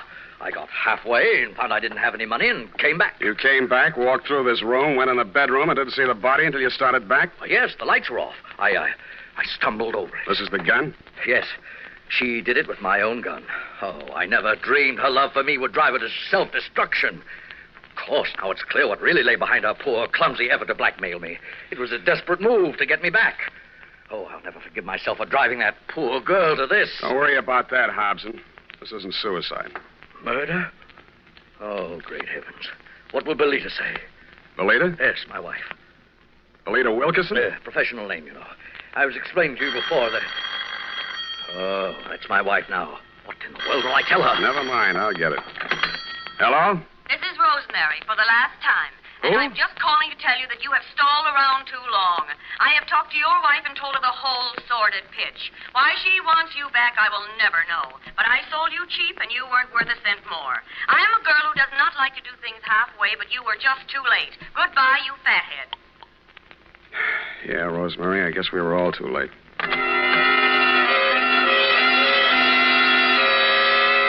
I called you, Dundee, and then, like the rat I am, made off with your prize suspect before you and your boys from Homicide arrived. We arrived at the Belita Wilkerson Talent Agency just as the boss was shutting up shop for the day. She had the recordings under her arm. All right, Belita, I'll take those. Well, what are you... Warner, Mr. Spade. Unlock the door, Belita. We're going back in. Warner, why are you... You'd better do as he says, Belita. Well, all right, but... Give me those I keys. Inside, both of you. Where do you play these records? The recording studio is just through there, but you can spare yourself the trouble. I admit I tricked Rosemary into recording those blackmail speeches and then played them back over the phone to Warner. If trying to hold on to my husband is a crime, then I'm a criminal. Oh, now, Belita, my dear. Come on, stop that. We gotta get busy. I phoned the Hobson house, and you were still there, Dundee. You said it was an open and shut case against Hobson, and to deliver him at once or kiss my license goodbye. But when I told you my diabolically ingenious scheme, you said yes, you'd be glad to, because it was a sure way of getting rid of me once and for all. It took us nearly 2 hours to get things ready in Belita's recording studio. We took the parts of Rosemary's so-called audition records that we thought would fit the occasion and dubbed them onto a single side. We played it back once. Then I phoned you at headquarters.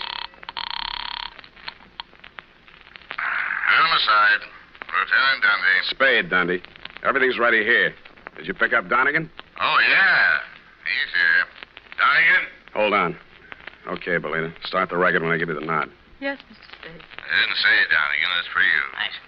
Yeah, who's this? This is Rosemary. Huh? I forgive you for everything, but there are some things I cannot forget. You Rosemary, lied. it sounds like We have you. meant a lot to each other, but after what you have done to me, it is time you paid through the nose. Rosemary, I didn't mean it. When I followed you to his house We and have you went meant a right lot in to like each you other, lived but there, after I what just you went have done nuts. to me, it is time you paid through the nose, you Listen. rat. I am a girl who does Listen, not Rose. like to do things halfway. Listen, honey, you're But not you were going to just throw the too book late. at me, are you? And I am just I'm glad to hear your individual, voice. I too. thought you were We dead. have meant a lot to Okay, each kill other. it. Rosemary, are you listening? Rosemary. Hey, no, she's still on the line. I want to talk to her. Take him, Polehouse. Wait a minute. Take him. Sam, Yeah, Dundee. congratulations. That was a brilliant piece of work. Hey, Sam, you still on the line? Yeah, I'll be all right, Dundee. I just fainted temporarily. Say it again, will you, pal? Yeah, as I was saying, congratulations on a brilliant piece of work. Well, But I have never in all my years on the force heard of such a wild, insane, illegal, unethical, and downright cruel method of extorting a completion. thank you, Dundee. I feel better already.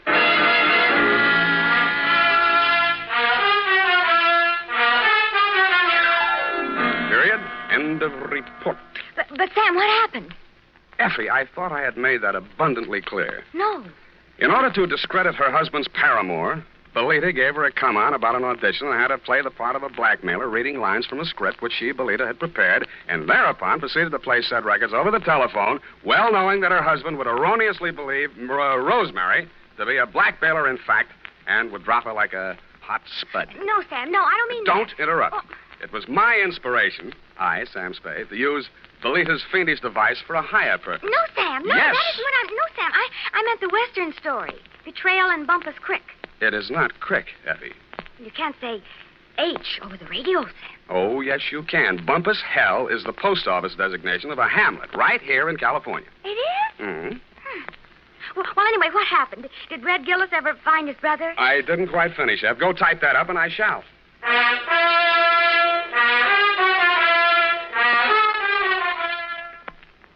Well, here it is, Sam.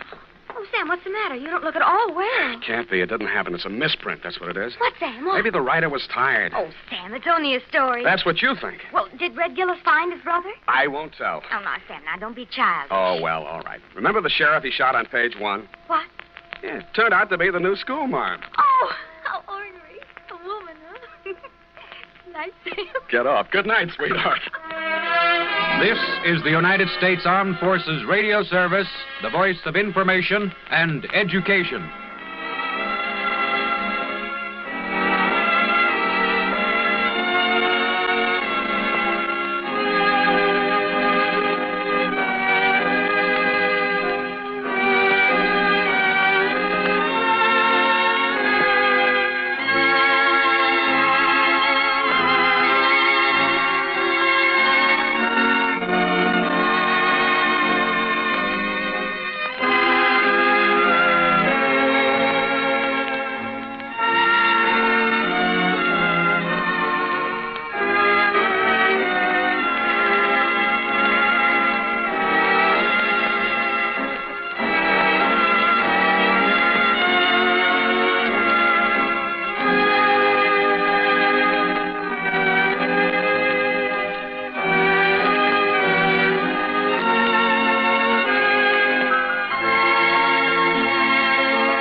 From Hollywood, it's time now for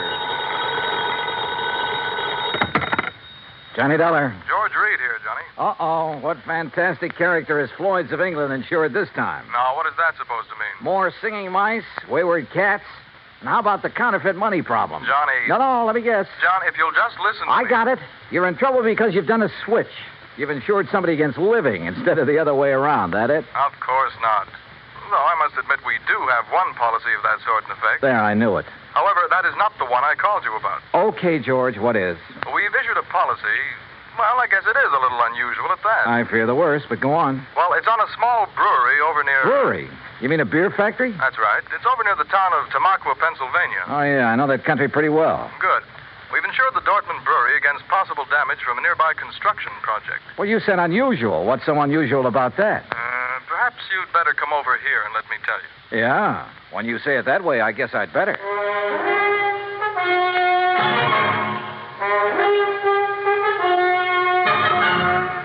Bob Bailey in the exciting adventures of the man with the action-packed expense account, America's fabulous freelance insurance investigator. Yours truly, Johnny Dollar.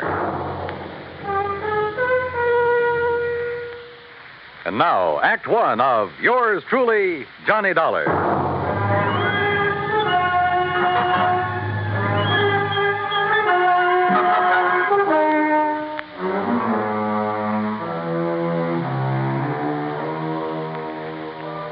Expense account submitted by Special Investigator Johnny Dollar to Floyd's of England, North American Office, Hartford, Connecticut. Following is an account of expenses incurred during my investigation of the JPD matter.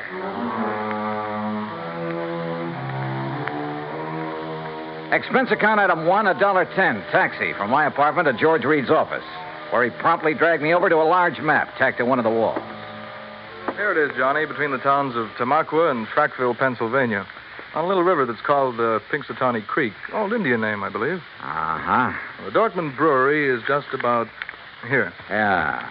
Well, okay. I'll rent a car in New York and drive over there. Now, wait. By making a couple of train changes, you can get most of the way over there by rail. Anything to save the company a buck, is that it? Why not? When that freewheeling expense account of yours gets into operation. Okay. What's the face value of the policy? Coverage for the whole plant, $820,000. Wow-wee. So I'll rent a car in New York. All right. Now, as I told you, we've insured the Dortmund Brewery against possible damage from the building of a plant right next to it. What kind of a plant? Competition. Another brewery. Oh, I see. Possible malicious damage.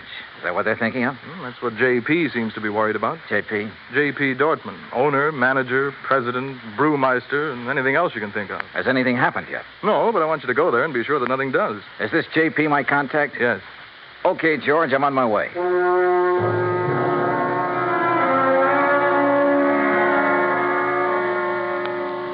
Expense account item 2, $935, fare and incidentals, Hartford to New York. Item 3, $50, deposit on a drive-your-own car. Item 4, 50 cents toll through the Holland Tunnel. I cut straight across the top of Jersey, crossed the Delaware at Phillipsburg, and finally pulled into the little town of Tamaqua shortly after 6 p.m. Items 5, 6, and 7, $12.20. For dinner, a place to rest my weary head, and breakfast the next morning. The Dortmund Brewery sat on the western bank of Pinxatawney Creek, about 5 miles out of town, and looked as though it had been sitting there for 1,000 years. It was a small affair, and the old frame buildings were badly in need of a coat of paint. Just north of it rose a towering cliff, and on top of that cliff stood an array of cranes and machines and bulldozers that are used on modern large-scale construction jobs. I parked my car at the entrance of the office building and was greeted at the door by a large, raw-boned woman of about 50 with straggly yellow hair and wearing a faded blue cotton dress that looked as though it hadn't been ironed in years. Something I can do for you? Oh, why, I'm looking for Mr. J.P. Dortmund. Mister. That's a laugh. Is it? Why? Because I'm J.P. What? That's right. Anything wrong with it? Well, Hey, wait a minute. You another of those lawyers from that job up on the cliff come to fancy talk me about not having to worry in the world about what they're doing to me up there? No. And how I'd better mind my own business. What do you mean, no? My name is Dollar, Johnny Dollar. I'm here on behalf of Floyd's of England. The insurance company? Well, now, that's different. You come on into my private office, Johnny. Her private office was furnished with a battered walnut desk, some ancient filing cabinets, and a couple of straight wooden chairs. Nothing else. Hardly the kind of an office you'd expect for the president of a company worth $820,000. There's nothing fancy about it, Johnny, because there's nothing fancy about any part of my brewery. But that isn't what counts. We've been here ever since my great-great-grandfather built it up. And all we've cared about is making the finest beer in the country. Gretchen? And we do make it, too. Gretchen, can't you hear me out? Yes, J.P.? Gretchen, I want you to bring Mr. Dollar a pitcher full and a glass. Yes, ma'am. Well, look, I'm afraid I'm not much of a beer man. You will be when you've tasted this. It's the creek that does it, you know, Pinxatawney Creek. Finest water for beer in the whole United States. That's what makes good beer, you know. Yes, so I've heard. That's why that dirty Clarkson Kemper bunch are building up on the cliff to get at that water. I understand they'll be your competitors. Ha! All their fancy modern equipment and methods can't produce the brew the way I can. The long, slow, easy way. With all the good old-fashioned apparatus. The old country methods. Yes, I see. By Johnny, we make our own barley malt. And we grind it by hand. And we come up with a wort that's second to none in the world. The old-type Sparger, too. And the hopjacks. And the finest strain of yeast there is. Yes, I'm sure that 3 full months we age before we rack a drop. Sure, we take more time and more trouble, but we come up with a better brew. Better than any modern plant can ever make. Well, then what's your problem? They're getting ready to blast up on that cliff. Blast? A whole big chunk of it away. And when they do, that whole thing will come crashing down here. Thousands of tons of rock. Well, surely there's some state authority or something to prevent that. Oh, they've bamboozled the authorities. And your insurance company, too. They'll say it was an accident, a miscalculation. And when that rock comes crashing down here, it'll wreck this whole plant of mine. Well, you do have insurance, remember? It'll wreck all my fine old equipment that can never again be replaced because there are no such things anymore. Well, when's all this blasting supposed to take place? Who knows? Tonight, tomorrow, next week. Who knows? That soon? Yeah. So, Johnny, if there's anything you can do, you'd better do it now. What's insurance money if I have to lose this for it?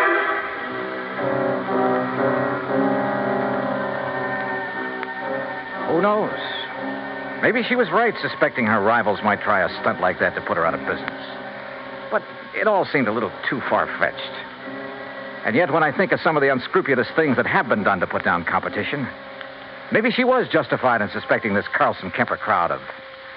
Yeah, maybe she was.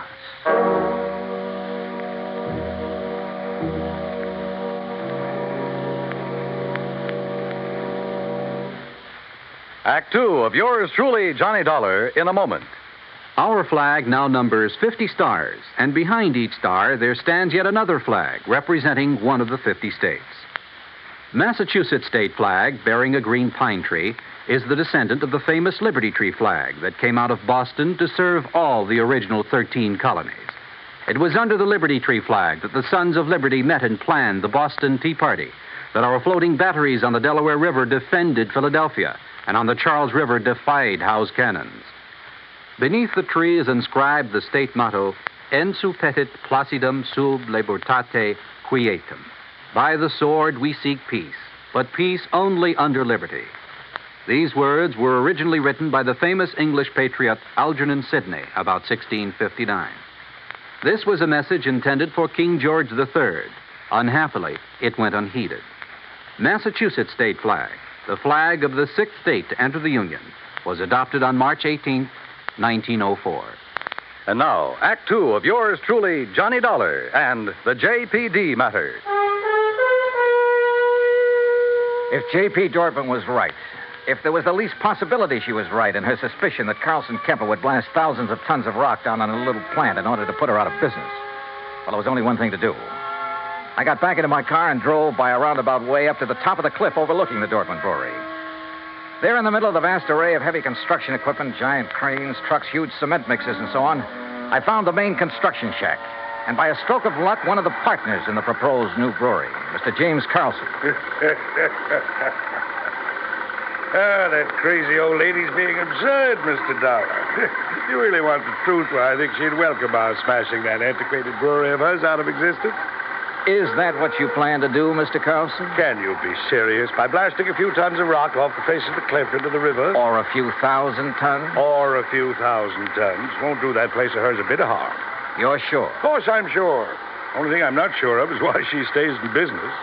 What do you mean by that? Well, she can't be making any money. The methods she uses were out of date in this country 50 years ago. The product's good, sure. But today, you've got to snowball. Did you know, Dollar, that out of the goodness of my heart, I offer to take that crummy plant of hers off her hands? Or because her location is better down next to the water supply? Oh, partly, sure. I offered her nearly $500,000 for her spot. $400,000 to be exact. But no dice. She just kept bothering us, trying to get out a lot of injunctions against our building there. I assume you have the necessary permits for this blasting operation. Whole drawer full of them. Hey, look at them yourself. At the same time, appreciate the volume of red tape necessary to do anything these days. But suppose that something should go wrong, that quite by accident, the top of that cliff should drop down on JP's brewery. Mr. Dollar, it's to obviate any such possibility that I called in one of the foremost blasters in the country, who, purely incidentally, is top man for one of the biggest makers of explosives in the world. You talk to him, Mr. Dollar. Maybe I will. Believe me, I can understand why you might not take my word for the safety of the operation we're about to undertake, but certainly you can't question his word. You say about to undertake. When? I believe he's planned the big blow-off for tonight. Tonight? Yeah, come on, I'll take you to him.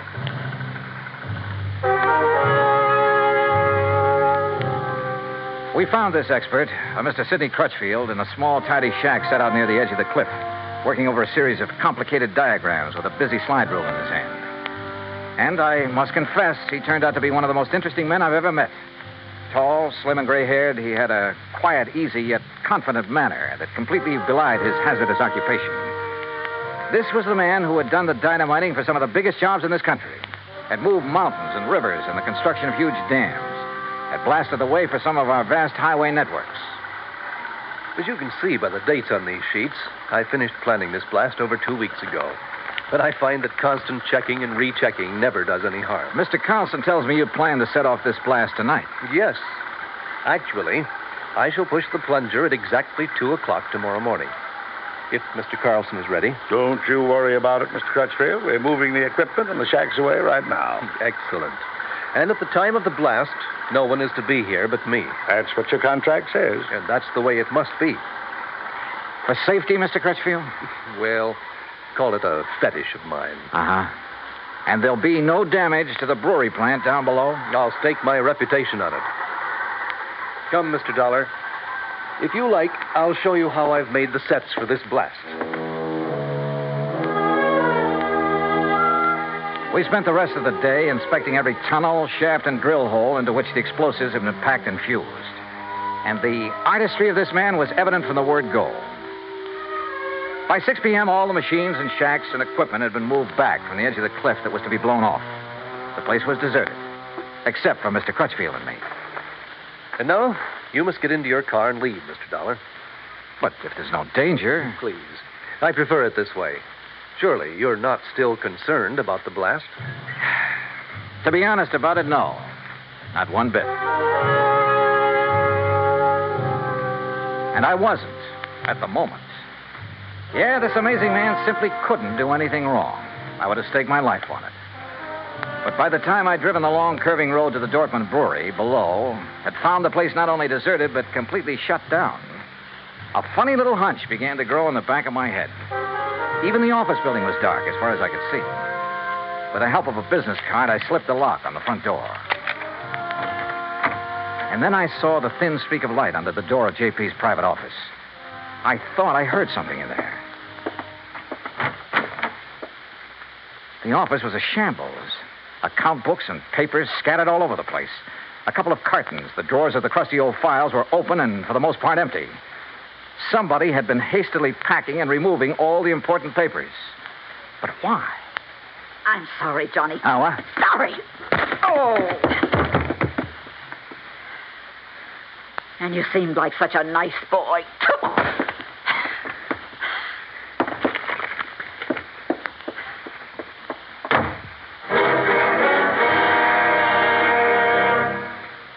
Act 3 of yours truly, Johnny Dollar, in a moment. Anyone who has survived the rigors of basic training is familiar with a great variety of milk that is dished out periodically in the armed forces. Now, there's frozen milk, concentrated milk, frozen concentrate, and good old powdered milk. But sometimes supplying wholesome, fresh, real milk has been a problem when servicemen have been stationed in out-of-the-way places. The United States Air Force came across that problem some time ago in the island of Terceira in the Azores, those Portuguese islands that dot an eastern portion of the Atlantic Ocean. The air base there was considered powdered milk country for a long time. Although cattle have played an important role in the economy of the island of Terceira, the herd was badly inbred and milk production was very low. Modern milk processing was not a part of the picture. And with the help of Portuguese veterinarians, the men in the United States Air Force unit worked out a free breeding service by using a small herd of milk cows acquired in England, and the cattle there at Terceira improved. Then, a complete pasteurizing, homogenizing, sterilizing, bottling, refrigeration plant was flown in from the United States. As soon as this activity got underway, milk production began to climb steadily, and thirsty Air Force men and civilians were soon buying and drinking the new fresh milk. When economy of the island began to rise rapidly, the people were happy and grateful. You might say that a little milk of human kindness increased understanding on an island of freedom, the right of all men everywhere. And now, Act 3 of yours truly, Johnny Dollar, and the JPD matter.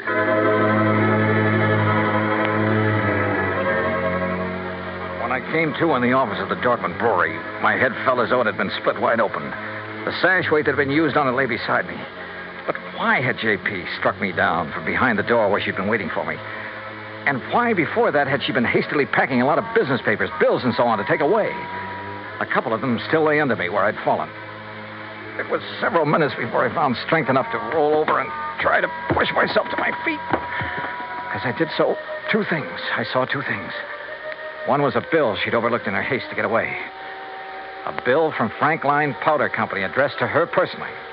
A bill for 21 cases of dynamite and some other explosives. The other was my watch. I'd been out for hours, too many hours. For according to my watch, it was 1:52 a.m., exactly 8 minutes before the tremendous dynamite blast on the cliff above was to be set off. And suddenly I knew where, somehow, by her plan, those thousands of tons of rock would land, and not harmlessly in the river below. And I knew why J.P. had left me here, so I'd be crushed by them.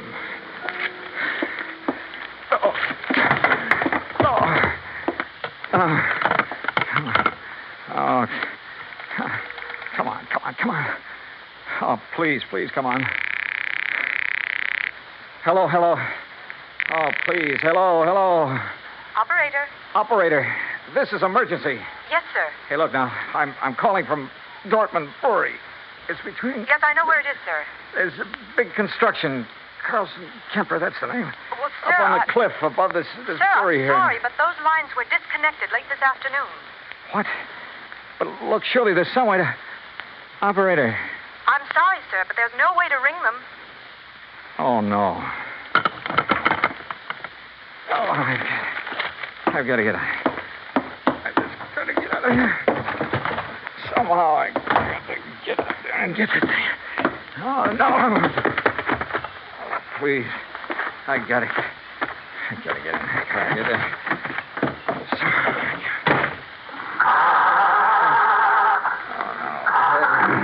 I can't.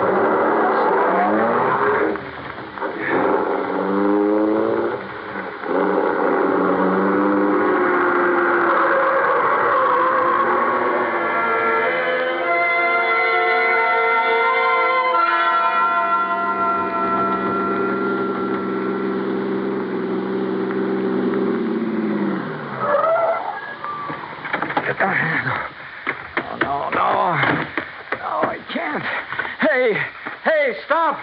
Stop! Who's that? What are you Crutchfield! Stop! Dollar, Don't! what are you doing here? Don't do it! I thought I told you. Don't push that plunger! I'm sorry, Don't set off that blast! That's no! exactly what I'm going to do right now. No, you're not. No. I'm sorry, Mr. Dollar. You have no right to interfere. You now stand back. Hear what I said. Dollar, put down that gun. You touch that plunger, and so help me, I'll pull this trigger. Now, wait a minute. Dollar, what's the matter with you? Oh. What's happened to you, man? Oh. Good heavens, man.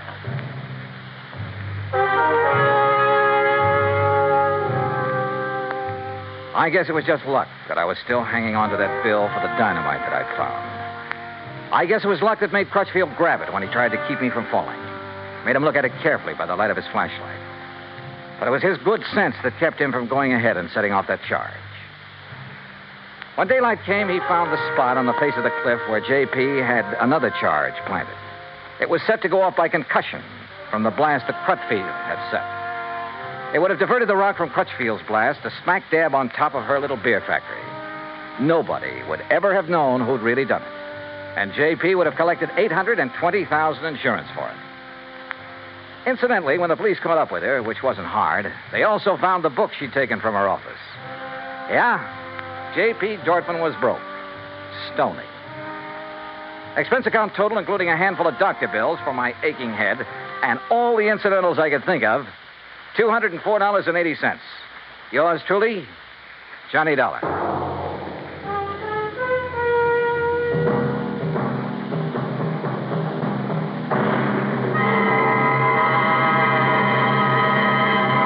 Our star will return in just a moment. Our flag now numbers 50 stars, and behind each star there stands yet another flag representing one of the 50 states. The origin of Hawaii's state flag has been the subject of much debate. It is now believed that it was the work of foreign advisors to King Kamehameha. Legend also has it that it was designed at the request of King Kamehameha by George Beckley, an English sea captain. The flag consists of 8 horizontal and alternating stripes of white, red, and blue, representing the 8 major islands in the chain. Also represented is the British Union Jack, a reminder of Captain Vancouver, who on his voyage around the world in 1794 gave King Kamehameha a British flag and the promise of British protection. The Union Jack is also a reminder of Captain James Cook, who discovered the Hawaiian Islands in 1778. Hawaii's state flag, the flag of the 50th state to enter the Union, was adopted in 1845. Now, here is our star to tell you about next week's story. Next week, the ideal vacation matter. But believe me, it turns out to be neither ideal nor a vacation. Join us, won't you? Yours truly, Johnny Dollar.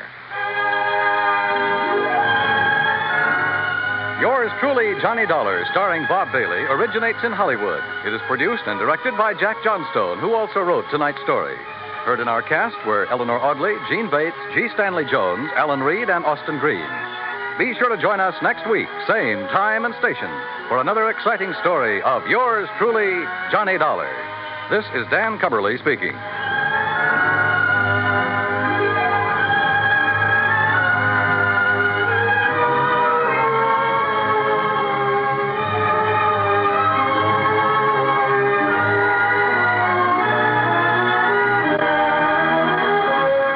This is the United States Armed Forces Radio and Television Service.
Dick Powell as Richard Diamond, private detective.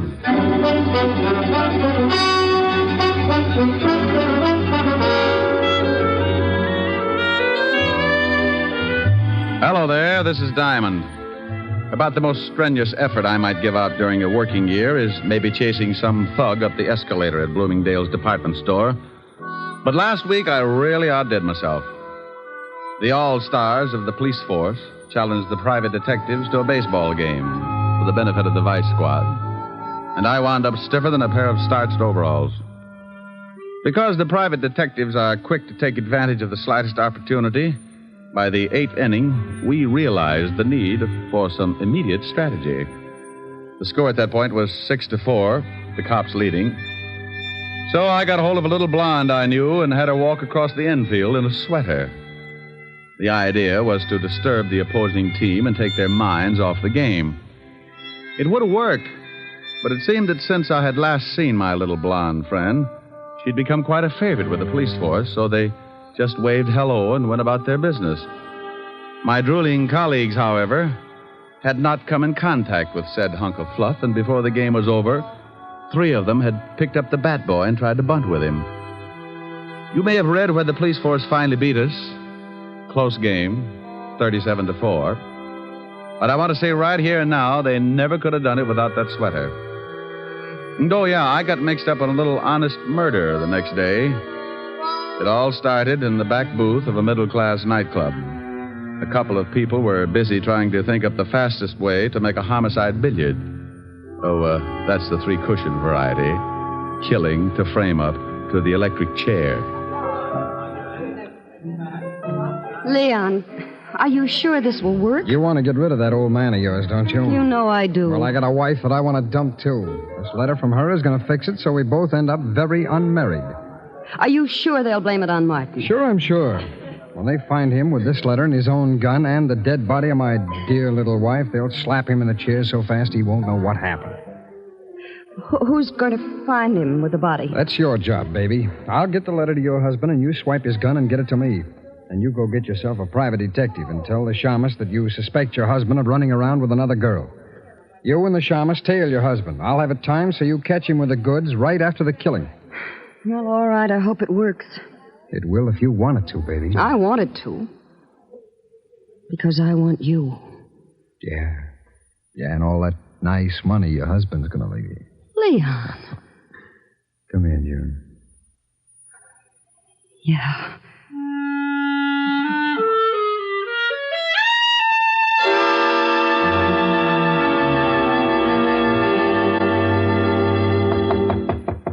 Come in. Mr. Diamond? That's right. I want to hire a private detective. Well, good for you. Sit down. Thank you. What is your fee? What's the matter? Oh, stand up and sit down again. They're 52 gauge, Mr. Diamond. Like them? Oh, you'd look good if they were sweat socks. I don't think they'd go with a high heel. You've got a point. Now, what were you saying? I wanted to know what your fee is. Oh, $100 a day in expenses. Isn't that a little high? I stopped eating at the automat 6 years ago. All right, I'll give you a retainer. Wait a minute now. Wait a minute. What's the job? I think my husband is running around with another woman. What do you want me to do? Hustle him off to the nut house? Oh, aren't you nice? I want you to go with me as a witness. You know, any other time I might get shy, but I'm really interested in seeing a girl who could beat your time. When do I start? Meet me in front of my house at 10 minutes to 8. My husband leaves around 8. What's the address? 521 East 58th Street. My name is Hires, Mr. Diamond. June Hires. All right, June. I'll see you at 10 to 8. Now, excuse me, but about that retainer. Oh, yes, that. Here's $100. Is that enough? It'll keep me interested. What's your husband's name? Martin. I'll see you this evening, Mr. Diamond. Oh, one more question. Yes? Why haven't you and your husband been getting along? A lot of reasons. By the way, Mr. Diamond, how old are you? Oh, well, I'm frisky, but I passed the foolish mark when I was 3.5. Did you? Goodbye, Mr. Diamond. I wonder if I did. Diamond Detective Agency, with men who know the corpses best, it's Diamond 2 to 1. Rick. Oh, Helen. Hello, baby. What are you doing? What gauge nylons do you wear, dear? 52. Why? No, nothing. Oh, Rick, are you going to buy me a present? Oh, you never can tell. I was just looking at a pair a few minutes ago. Rick. Yeah? Where were you looking at them? What kind of a question is that? A very good question. Have you got a girl up in that office? Helen. Don't you Helen me, have you? Well, I give you my word I haven't. All right. Was there a girl in your office? Was there? Well, a client. I got a $100 retainer. I don't care if she gave you the George Washington Bridge. You were obviously looking at her leg. Well, I couldn't help it. She sat on that way. Now, look, honey, she's just another client. With 52-gauge nylons. Would you do count the threads? Oh, can you do that? Oh, you wolf. Yeah, but you're the only one who gets the benefit of my talents. You can put the soft soap away. When am I going to see you? I got some business at 8. I'll be over later. Well, I'm going to stay mad until you get here. And you're going to tell me all about those nylons. I'll be sure and do some research. Bye.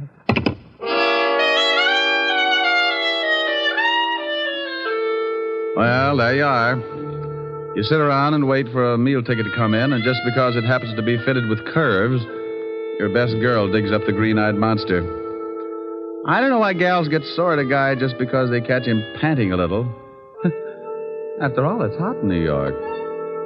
I spent the rest of the afternoon trying to hit a big horsefly with a rubber band and some paper clips, and by 6 o'clock we shook hands and called it a draw. I closed the office and went home. I got into some clean clothes and grabbed a bite to eat at the corner drugstore.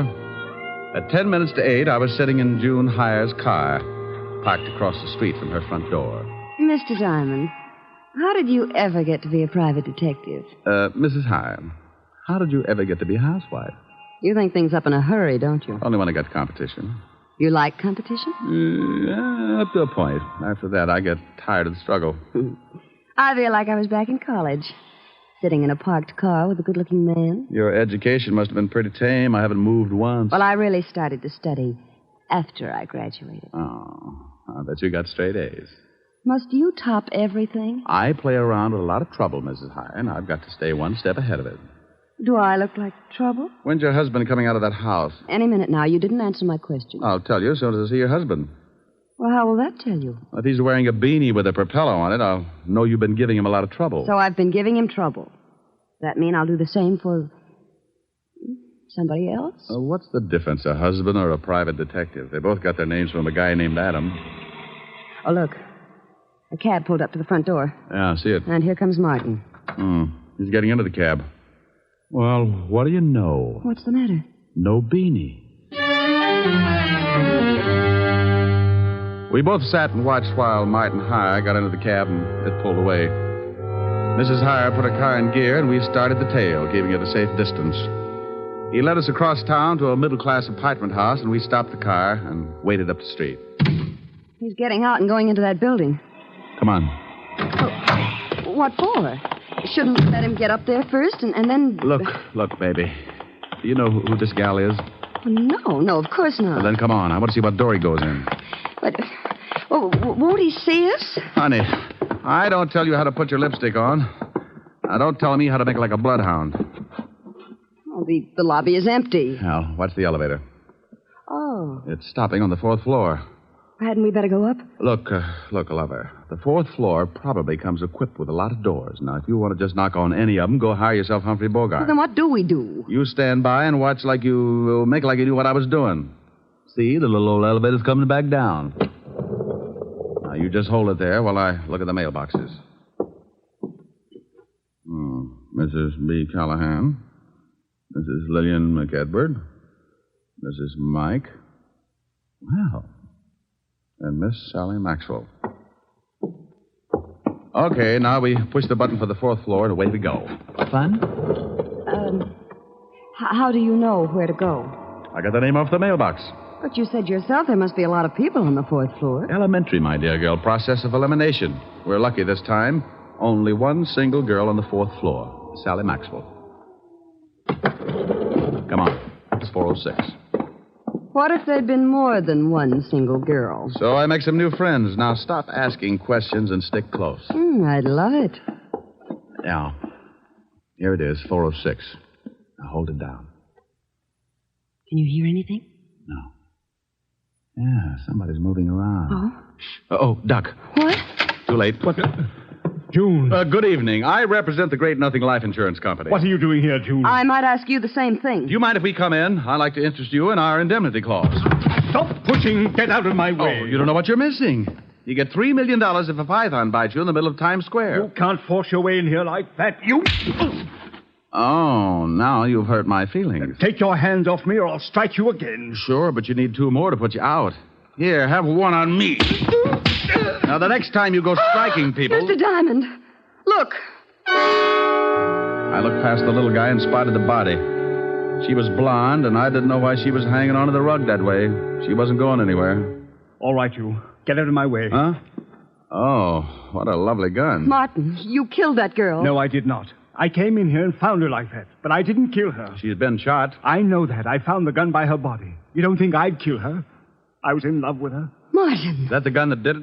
Yes. I mean, no. I don't know what I mean. But you stand right there. Don't take another step. That's your gun, Martin. You shut up. I didn't kill Sally, but I know I haven't got a chance of proving it, so if you come any closer, I will most certainly shoot you. I hate to look like an idiot, but it's against the law to shoot people. Mr. Diamond, be careful. Come on, Martin. Give me the gun. You don't think I'll shoot, do you? Come on, give it to me. Just one more step. Look out, he's going to shoot. Come on, open up in there. What? Better drop it, Martin. You got company. Stay back. Stay back. This is the police. Open up or we'll break the door in. Police? Give me the gun, Martin. No. Let Let him in, June, before Levinson tears down the whole wall. I've got Martin. Yes, all right. I didn't do it. I didn't do it. What's going on in here? Hello, Walt. Hey, Lieutenant, look. It's the gum shoe. Rick. Why do you guys always have to break down doors? Why don't you try turning the knob first? Otis, didn't you see if it was unlocked? I forgot, Lieutenant. You mallet head. We got a report that someone heard a shot from this apartment. There's the body, Walt. Who's this guy? Martin Heyer. Here's his gun. He was going to use it on me. I didn't kill her.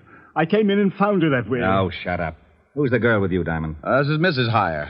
Martin is her husband. You don't say. The old triangle, huh, Rick? I engaged Mr. Diamond to follow my husband. That's right, Walt. We caught Martin trying to sneak out on the corpse. I told you I didn't kill her. And I told you to shut up. Is this your gun? Yes, but I found it lying by the body. I knew I'd be blamed if someone found my gun, so I put it in my pocket. You search him, Rick? Haven't had time. Shake him down, Otis. Yeah, Lieutenant. I want my lawyer, and you get away from me. You open your trap just once more. Okay, but hold still. Please, Mr. Diamond, I'd like to get out of here. Sure. Okay, Walt? Yeah, but I want to talk to both of you down at the station later. Here's something, Lieutenant. What is it? Letter. Are you coming, Mr. Diamond? You go on down. I'll be right with you. All right. Walt, what does the letter say? It says, "You can't continue this way. I've decided to break it off once and for all. It will do no good to see me, so please stay away and leave me alone. Signed, Sally." Let me see that. Yeah. Well, what about it, you? Is the dead girl named Sally? Yes. I don't know why she sent it. We were both in love. Sure. What were you going to do about your wife? I was going to tell her this evening. Then I received this note. I came right over to see Sally, but believe me, I didn't kill her. Tell me something, Martin. Is this the way you received the letter? Yes. Why? Now, you wait a minute, Rick. I'm very happy with what I've got, so don't start making like Sherlock Holmes. Oh, well, I guess you're right, Walt. He admits it's his gun, and this letter is certainly motive enough. Yeah. Otis, call for the wagon and put the cuffs on Heyer. Right, Lieutenant. Walt, why would someone send a letter after tearing off the top of it? Huh? See, the top of this letter is missing. The part that usually reads, "Dear Julius," or something. So what? Do me a favor, will you, Walt? Oh, what is it? Give me 3 minutes and then have Otis fire a shot from this apartment. What? Is that all you can say? Have Otis fire a shot in about 3 minutes after I leave. I will not. The police department can't go around making like it was the 4th of July. You want to solve a murder, don't you? I have solved it. What more do I need? I got a suspect, the murder weapon, and a good motive. Walt, if you just killed someone and a guy caught you at it, what would you do? I'd knock him off, too. Well, I caught Heyer in the act, and he didn't pull the trigger. Well, you said yourself he was going to. But he didn't, and he took too much time thinking about it. Walt, I can't remember hearing a shot when I came in this building. So you didn't hear a shot. Maybe you couldn't. Well, that's what I want to find out. I was right behind Martin all the way up to this apartment, and I didn't hear a shot. Maybe he didn't kill her. That's right, I didn't. Please, I didn't kill her. You see, Walt? Oh, you always start something like this. Martin, did your girlfriend Sally have any enemies? No. At least she never told me about any. Now, where are you, Brain Trust? Just a little more sure of myself. First, Martin can't make up his mind about shooting me. Then he claims that the murdered girl didn't have any enemies. Does that sound like a killer trying to cover up? You've run into smart killers before. I'm surprised at you, Rick. I called the station, Lieutenant. I'm proud of you. Go on in the other room and shoot that cannon of yours off when I tell you. The what, Lieutenant? You heard me. Shoot it into a mattress, but don't muffle a shot. Okay. But not till I tell you. You might think it's fun and blow up the whole building. Thanks, Walt. What are you doing? Oh, just looking around this desk to see if I can find the top piece of this letter. Martin, are you sure that your girlfriend didn't know anyone who might want to kill her? She never said she was in danger. But you might ask her husband. Her husband? Oh, swell. Why didn't you say something about her husband before this? You didn't ask. Oh. Who is her husband? His name's Leon Fisk. The gambler? Yes. Oh. Bye, Walt. Now, you wait a minute. Have Otis start making like a Roman candle 3 minutes after I leave. What's that you've got in your hand? Huh? Well, it's a piece of stationery from the desk that matches the stationery this letter was written on. You can't take that letter. It's evidence. What is? That letter the murdered girl wrote to this guy. Well, how do you know she wrote it? Because this guy said so. Yes, but I'm not sure. It could be forged. See, Walt, maybe she didn't write it. Well, that's why I want it. The lab will be able to tell from other samples of her handwriting. Tell what, Walt? Who wrote that letter? Well, don't you know? Of course I don't know, but we found it on this guy and it's police evidence. Why? Why? Well, because it just is, that's all. Well, anybody could have written it.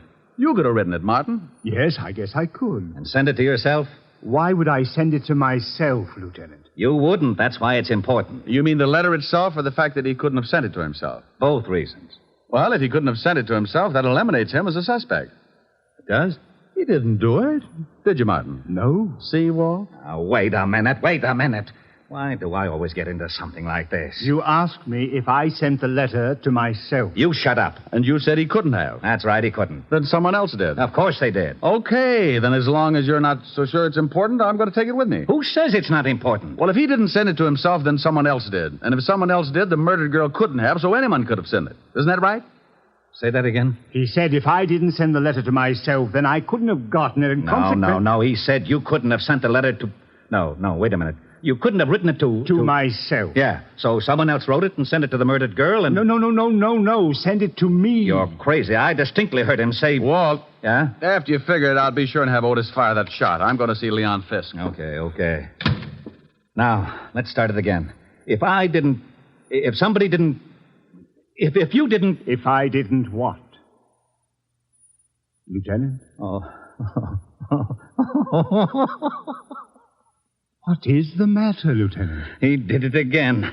And you helped him. You rat, I'll see that you get the chair even if you didn't kill her. What did I do? You shut up.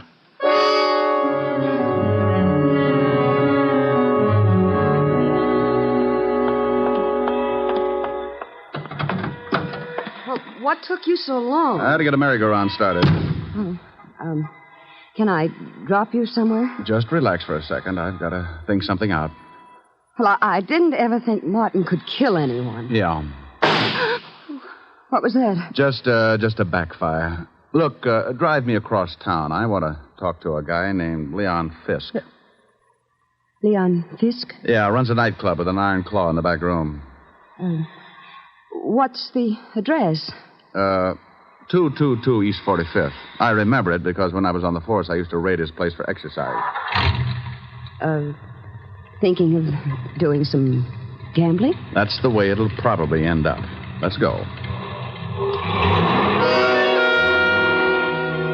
She drove me across town, and 10 minutes later, we pulled up in front of a low building with a flight of steps leading down to a basement door. A large sign over the door read Cellar Club. I got out and thanked June for the lift and watched her drive off. I went down the steps and through the door. Something I can do for you? Yeah, I'd like to see Leon Fisk. Maybe you don't want to see you. What's the name? Just tell him Diamond. Okay. You got a phone booth? Yeah, right over there. Thanks. I found the phone booth and went in. In my business, you work with hunches, and sometimes they pay off. I knew that the torn letter had to be sent to someone the dead girl was going to slough. I didn't think it was higher, so the next best prospect was her husband, Leon Fisk. I didn't have a thing to pin on him, but a good bluff can open a lot of doors.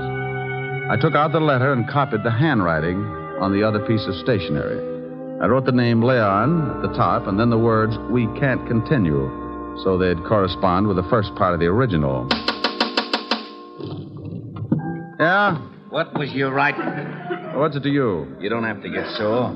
I just thought maybe you was getting a tip on the horses, and I sure could use a winner. The nags have been beating me to death. Oh. No tip. Okay, the boss will see you. That door right over there. Thanks.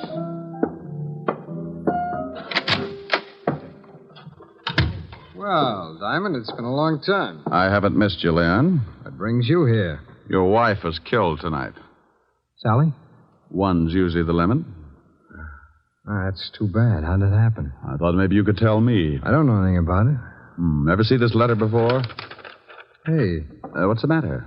That's your wife's handwriting, isn't it? Yeah. It says, Leon, we can't continue. Then the writing stopped. Oh, so what? Well, the guy the police are holding got a letter from Sally, too. It started the same way, but it wasn't addressed to anyone. The top was torn off. You know what I think? No, tell me. I think she started one letter to you, then threw it away and wrote another one. I think you sent the second to Martin Haar after tearing off the name Leon. Go on, Diamond. You didn't count on her starting a second one, so you went up to her apartment and killed her with Martin's own gun. Oh, with his own gun. Maybe you can tell me how I got it. Oh, I think so. You had to know a lot of things before you could kill your wife. What time Martin would arrive so the time of death would be close. You had to have his gun to leave by the body, and you had to have a witness who would swear Martin killed her. It had to be timed just right. You're talking yourself into a corner. How would I get all these things? By working with someone who was close enough to Martin. Maybe like his wife. You're crazy. Am I? She just drove me to this place. So what? A lot of people know this place. She told me she didn't. So I gave her an address 8 doors down, but she pulled up right in your front of your door. Well, that could happen. It was too pat, Leon. Getting me to come to her place at 10 minutes to 8 and knowing her husband would leave close to 8. She had to know it because that letter was delivered just before I got there. Think you can prove it? You made one mistake. I didn't hear a shot when I got to your wife's apartment. I found out later that you could hear one all the way down in the street. Your wife was killed before Martin went into that building. Probably when you saw his cab pull up. Well, anyway, it's enough to hold you on, and I think we can prove later on that you've been seeing June Hires. You're a pretty smart shamus, Diamond. Oh, you mean you admit it? Okay, baby, come on in. June, come on out of there. Leon, are you crazy? Well. I didn't know you kept your back room stocked with nylons, Leon. Yeah. I guess you two don't need any introductions. Why did you have to drag me into this? You heard what Diamond said. He knows all about it. You got the car out back? Yes, but what are we going to do with him? Diamond? Well, he's going swimming with a barrel of cement. Lieutenant Levinson wouldn't like that. He knows I came here. You're lying. Wait a minute, maybe he isn't. Diamond was upstairs with him for quite a while. Okay, so we'll have to hurry things up. Leon, you can't shoot him. Yeah. You should know it's not polite to point. I'm not going to knock him off here in the office. We'll take him in the car and do it later. No, Leon. What do you mean, no? It was your idea to kill your wife. I just helped get the gun. I'm not going to be along if you kill Diamond. You're going to be right with me, baby, because you're in this up to your pretty neck, and I need that car. I'm not going to do it. Oh, yes, you are. Oh, you and Diamond go swimming together. Leon! Give me that gun. Let me go. Come on, drop it. You go to the devil. June, come back here. I'm getting out. You got me into this mess. Come back here, you dirty little tramp. Don't you take that car. You're not going anywhere, Leon. You want to bet? I'll fix you, Diamond. He hit me with the butt of his gun, and I went down like the price of wheat in July. As I picked myself up, I watched him run for the back door. June, wait for me. You're not going to leave me here to take the rock. I got my gun out and stumbled over to the window and looked out just as the car started up. I spotted Leon with a gun in his hand. He looked mean enough to start shooting with it. He did.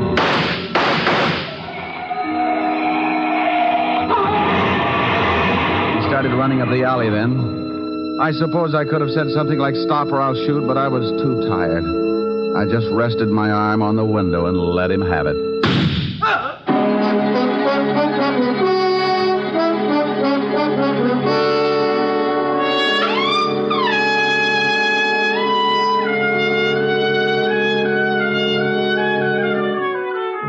Well, Walt finally showed and cleaned things up. I was bleeding again, so I headed for 975 Park Avenue and my usual first aid station. Yes? Hello, Francis. Miss Asherin? Oh, my goodness, Mr. Diamond. Come in, sir. Come in. You've been hurt again. I guess you'll have to answer the door a little quicker after this, Francis, or build a first aid station in the hall. The usual, sir? No, you can forget the plasma, Francis. I had liver for dinner. I can stand the loss. Just as you say, sir. Miss Asher is in the study. Oh, thank you. Why don't you go to bed? You look tired. Yes. Good night, sir. Boo. Oh, Rick. Yeah. Isn't it awful? Oh, what happened to your chin? Oh, I got it caught on a 38. Want me to go? Want you to go? Why? Well, I thought maybe my poor little face scared you. Oh, I like your poor little mussed-up face. Well, thanks, Sporty. How about some music? Oh, I'm too tired. Turn on the radio. All right. Now, let me look at that chin. Oh, that's soothing. Shut that radio off. I'm trying to sleep. Now, what is that? Oh, it's that crabby old neighbor. Oh, it is, huh? Now, Rick, don't get mad. I'll turn it off. You want something, Max? Yeah, some sleep. Is that too much to ask? Well, stick your head in a closet. Now, look, Bud. You look. That radio wouldn't wake a 2-year-old. Well, just pretend I haven't stopped teething, wise guy. All I want is some sleep. Oh, you do, huh? Sleepy time, gal. You're turning night into day. Rick. Oh, that guy upsets me. All right, he upsets you. That's too pretty a song to sing like that. No. Now, you do it right, or I'm going to be mad. Well, honey, then that's the last thing I want you to be. Now, cuddle up on the sofa. You comfy? Mm-hmm. Don't be mad now, baby. Sleepy time, gal, you're turning night into day.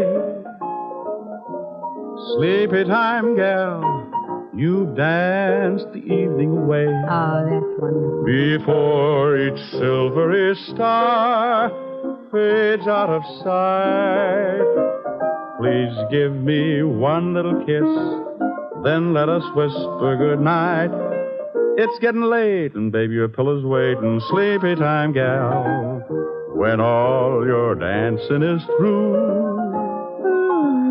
Sleepy time, gal, I'll find a cottage for you. You'll learn to cook and to sew. What's more, you'll love it, I know. When you're stay-at-home, play-at-home, 8 o'clock, sleepy time, gal. Well, how was that, baby? Helen.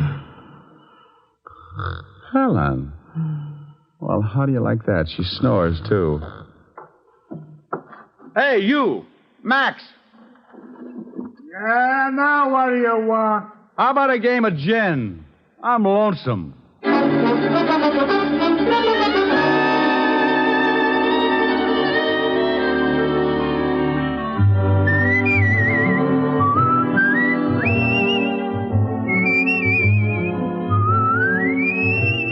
You have just heard Richard Diamond, Private Detective, starring Dick Powell. Helen was played by Virginia Gregg, Lieutenant Levinson by Ed Begley. Also in our cast were Wilms Herbert, Jay Novello, Joan Banks, and Stacey Harris. Music was under the direction of Frank Worth. Richard Diamond is written by Blake Edwards and directed by William P. Rousseau. Dick Powell soon will be seen in the screen version of the best-selling novel, Mrs. Mike. Now, this is Eddie King inviting you to be with us again at the same time next week when we will again bring you Dick Powell as Richard Diamond, Private Detective.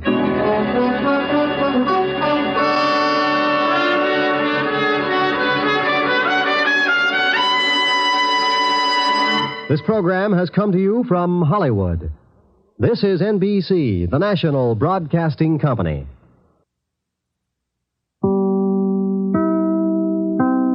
From Hollywood, it's time now for... Johnny Dollar. Dollar, this is Fred Starkey. Starkey? Worldwide Mutual out here in Columbus, Ohio. Oh, sure, Fred. How are you? Look here, Dollar, if you're free for a couple of days, I'd like to have you come on out here. Oh, what's it all about? Mrs. George Hemingway Tilford. Ever hear of her? Tilford? No, I don't think so. Pretty wealthy. Especially since a fire a few months ago. It destroyed a big lumber yard that her husband left to her. And Dollar, she wants to see you right away. Did she tell you why? No, she's being very mysterious about it. Something to do with that lumberyard fire, I suppose. Well, she simply wouldn't say, but she insists on having you come out to see her. Well, as long as your company won't quibble over the expense account. Yes, I guess we're stuck for it. Plus my usual fee, of course. Well, now, that depends on what you mean by usual. Let's talk about it when I get there.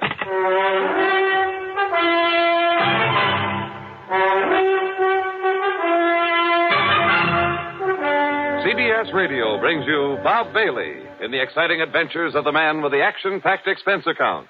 America's fabulous freelance insurance investigator. Yours truly, Johnny Dollar.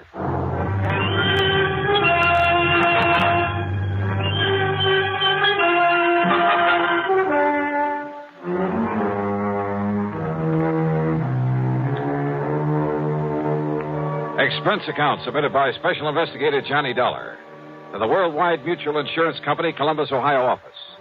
Following is an account of expenses incurred during my investigation of the loss by a hair matter. Expense account item 1, $41.75, plane fare from Hartford to New York to Columbus, Ohio. It was after 2 a.m. when the big Silver Bird dropped me off at Port Columbus Airport. Item 2, $2.50 for a taxi into the Deschler Hilton. There was no time to rouse Fred Starkey out of bed, so item 3, $14.20 for a nightcap, a comfortable room there in the hotel, and a kind of brunch late the next morning. So late, as a matter of fact, that I had to wait for Starkey to come back from his lunch before I could see him at the office of Worldwide Mutual. See him and ask him questions. Sorry, Dollar, but you just won't say. Yeah, well, now look, Fred, I like to know something about a case I've come this far to handle. I'm not even sure there's a case here. Well, you told me that she owned a big lumber yard that had burned down some months ago. Exactly 9 weeks ago. All right, how much insurance? Dollar, it was a total loss. It cost the company $330,000. Wow, wait. Fortunately, it was underinsured. Underinsured? Well, these days, the ground alone out there is worth that much. Out where? It's near Minerva Park. Arson by any chance? No. No sign of it whatsoever. She, possibly need the money? Hardly. Her husband left her over $250,000 in securities when he died a couple of years ago. No. Nothing suspicious at all, huh? Except that suspicious mind of yours. Now, listen, Johnny, I didn't say her wanting to see you has anything to do with that fire. That was your idea. Maybe she just wants a look at you. A great admirer of yours, I understand. Oh, sure. Well, do you always expect to find arson, fraud, or murder, some sort of crime whenever somebody calls on you? No, not always. Well, that's the way it usually turns out. But don't you see, if this had something to do with her insurance, she would have said as much. But if it hasn't, why did she ask for me? Well, I told you. You told me what? Oh, I don't know. I don't know why she wants to see you, but I'm willing to bet that it has nothing to do with that fire. $500? $500. Fred, how do I get there? Item 4, a $50 deposit on a rental car, and I drove north on Cleveland Avenue, that's Route 3, to the pleasant little town of Minerva Park. The Tilford home, while not a mansion, was a large stone and stucco affair with plenty of trees and well-kept lawns. All in all, a real nice place in good condition. Yes? Oh. The surprise was the widow Tilford. In her middle 60s, I guess, but with a sparkle in her eye that made you feel she ought to be 25 years younger. She was dressed in well-tailored sport clothes. Her hair was gray, but cut in a short bob. And her subtle use of makeup made her look like a million. Johnny Dollar. Mrs. Tilford? That's right. And, Johnny, I'm such a fan of yours and that radio program that I hear every Sunday on WBNS that, well, I'll break down and confess that about a year ago I wrote and asked for your picture. Oh? And you wrote me the nicest letter when you sent it. Oh, of course. Grace Tilford. That's right. And when you started off the letter with Dear Grace, why, it made me feel almost young again. Oh, you know something? I think you are pretty young, Mrs. Tilford. Oh, one look at you, Johnny, and I wish I was. But with this old heart of mine hitting on only about one cylinder... Come in. Yeah, sure. And now listen. We're going to bypass the living room and sneak into the library. Sneak in? Yes. So that we can talk alone for a little while. You see, your 3 suspects are there in the living room. You see? Just, what do you mean by suspects? Right in here, Johnny, and they won't disturb us. Okay. Now, sit down and be comfortable. Thanks. Now, Johnny, I suppose you're curious about why I sent for you. Yeah, well, according to Fred Starkey, it's all a big mystery. Oh, mystery's right. Was right. But, Johnny, I've solved it. Oh? Yes. The mystery of why my lumberyard burned down a few weeks ago.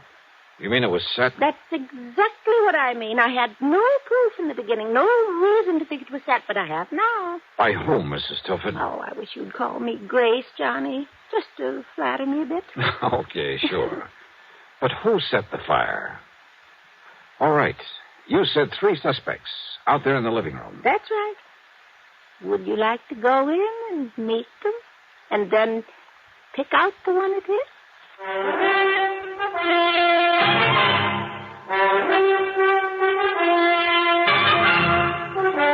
You say that one of those 3 people sitting out there in the living room set that lumberyard fire. Yes, Johnny and I collected $330,000 on it after all. The police and firemen had found nothing to indicate arson.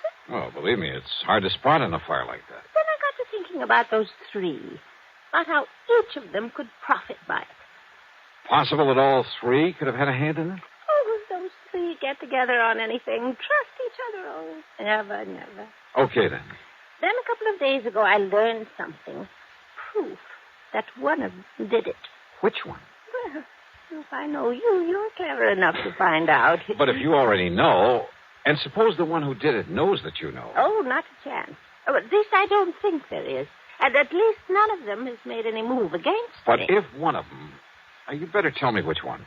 Well, now, Johnny, do you ever tell who's the guilty one on your radio program right at the beginning? Oh, now, let's face it, this is a little bit different. If you're holding out just for the sake of a big dramatic climax. Oh, well, yes and no. Oh, come on. Now listen, Miss Telford. Grace. All right, Grace. But now, please, listen to me. You listen, Johnny. I said I have proof, but I have to be absolutely sure. And there's where you can not only help me, but you'll know exactly how to proceed, how to take him in, or her, without danger to the rest of us. Well, listen, will you? If the guilty one knows that you know, you might be in pretty serious danger. Even with you around? Yes, even with me around. Well, I'm simply not going to tell you until you've met them and drawn your own conclusions. Okay, then let's get in it. All right. The middle-aged man is Harry W. Shelder, my husband's business manager before he passed on. He's not only very clever, but his sole interest in life is in money. I see. He did very well for my husband, but I've always felt he was really looking out for himself.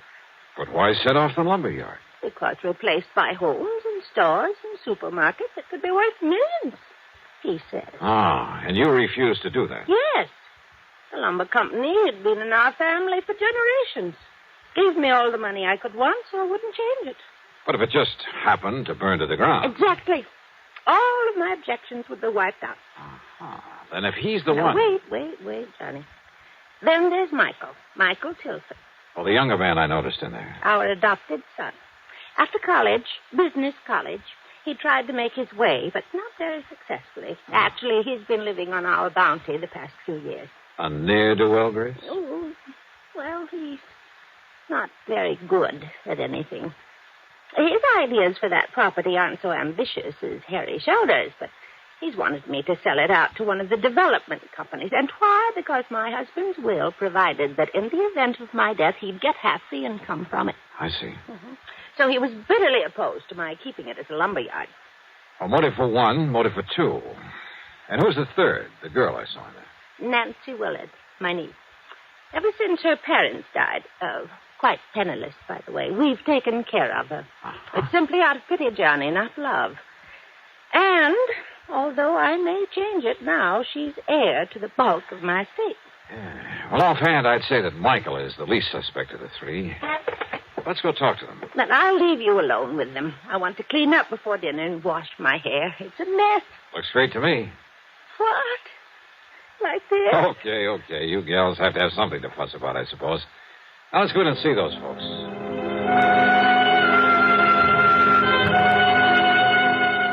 Under the circumstances, there was nothing I could do but play along with her little game, her dramatic little mystery matter.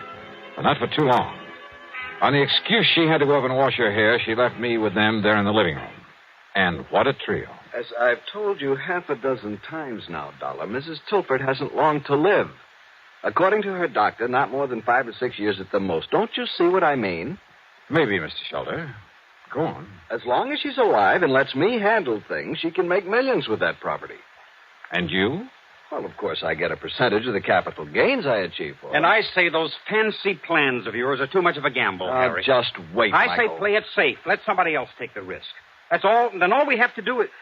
all Mother has to do is sit by and share in the profit. A small share instead of all the profit. With you running things, I'd want a pretty good accounting, Harry. You think you could handle a project like I have in mind? One like I have in mind. Nothing to it. I wouldn't trust your judgment or you, as a matter of fact. Oh, now stop it, kids.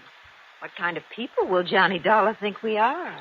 Sorry, Johnny. Oh, I find this all very interesting, Nancy. Don't you see, Dollar? Listen to me. No, you listen, Michael. Every time we get together this way, it's the same old thing. I've said it before, and I say it again. Let Auntie Grace handle things her own way. Of course, you're well provided for without even having to lift a finger. That's right, Harry. I'm not one of the hired help. Nancy, I resent that. But she does have a point there. Sure, so go ahead and resent, but... Oh, now, look, it's cocktail time, so let's have Haskell bring in the drinks and talk about other things, or just get quietly loaded. Haskell, this is Haskell. There's no reason why one of us can't bring us. Don't bother, Harry. Yes, you called to me, miss? Bring in the portable bar and plenty of ice cubes. Yes, Mum, I'll be after getting it for you right away. Where's my aunt? About to get under the hairdryer last time I was up the stairs. Tell her to come down and join us. Yes, Mum, that'll work. And while we're waiting, let's try to be civil to each other. To say I didn't particularly like these three would be an understatement. And I could picture any one of them having set that fire. For the next few minutes, they simply sat and glared at each other until we heard Mrs. Haskell come running clumsily down the stairs. Miss Nancy, Mr. Shelder, Mr. Michael. Haskell, I thought you were going to bring... Haskell, what's the matter? It's Mrs. Tilford up there in her room. Well? She's dead.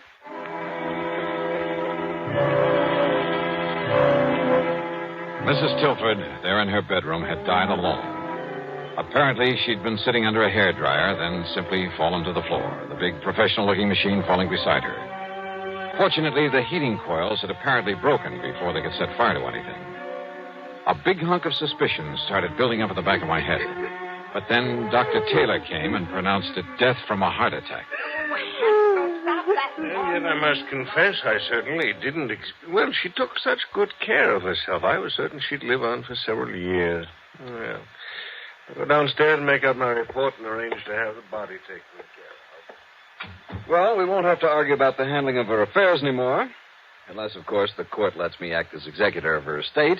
In which case, I warn you... Harry, how can you be so callous about it? Oh, the poor dear darling. Oh, shut up, Haskell. But Michael's right, Harry. Oh, sure. I suppose you two are heartbroken about her dying like this. Alone.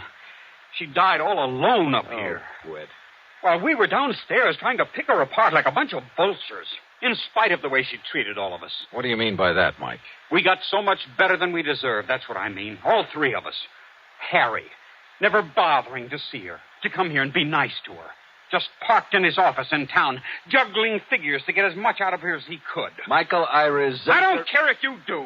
Heaven only knows how much you've cheated her since Father died. Only your foster father, remember? And Nancy, sitting around here, sponging off her, sweet-talking her, waiting for her to die. Look who's talking. With all the things she's done for you, Michael, you haven't even had the decency to come and visit her now and then. Yes, I know. When was the last time you were here? A month ago, 6 weeks ago, the last time that Harry was here. Is that true, Mike? Yes, Mr. Dollar, I'm afraid But it you is. didn't hesitate to accept the money she kept sending you. At least I tried to make my own way. Oh, sure. Big, ambitious little Michael. Well, what have you done for us? At least I've stayed here these past few weeks and gone through the motions of being nice to her. Kept her company, helped her with her clothes, fixed her hair for her, and, well... Is that true, Mrs. Haskell? Yes, sir. Fixed her hair for her. Big deal. Miss Nancy even bought her that big hair drying machine. Oh. And the poor dear loved it so she was washing her hair 3 and 4 times a week. Now, what's that got to do with what Wait a we're minute. discussing? That's right. If it hadn't been for this crazy machine, she would have been downstairs where we might have... Oh, wait. Well, don't take it out on the hairdryer, I Michael. said wait a minute. My brain was fairly spinning. A news item in the New York papers less than a month ago. A freak accident, 1 in a million at a beauty parlor. A professional hairdryer machine, exactly like the one lying here on the floor. There'd been pictures of it, sketches, to show exactly what had happened. A tiny wire had come loose, had shocked the customer so badly that she'd lost consciousness. There'd been a big noise over it. And now here was Mrs. Tilford, a little frail old lady with a heart condition. Yeah. What is it, Mr. Dollar? Yes, Johnny. What's that funny look supposed to mean? Plenty. Mrs. Haskell, did you ever help Mrs. Tilford with this machine? Oh, jeez, I'd never even touched that contraption of the devil, sir. Dollar, this old biddy wouldn't even let Mrs. Tilford install an electric stove. But I failed to... Listen, when was this thing purchased? Well, about 3 weeks ago. I still have the bill for it in my office. Another of Nancy's little tricks, gave it to Mrs. Tilford as a gift, but charged it to her account. But I failed to see... 3 weeks ago. So when I find the wire on it, it was cut instead of simply broken off when it fell. Mr. Dollar? Yeah, and I'm glad you didn't kick this thing anymore, Mike. You see it here? When she clamped this thing on her head, this wire touched her wet scalp. Oh, now just... Good heavens. Then when she turned on the switch, well, that was it. Harry, you haven't been here for weeks. Well, I know, but I... Nor have you, Michael. And Mrs. Haskell was afraid to touch the thing. Well... Nancy. Yeah, Nancy. You were here, Nancy. And a few weeks ago, when you read in the papers how one of these machines might... No! Heaven preserve us! Oh, put it down, Nancy. No. I'll kill you. I'll kill all of you. Sure, I did it, but nobody will ever know, because none of you will be alive. That's where you're wrong, Nancy! Michael! All right, Nancy. No, let go of me. Sorry.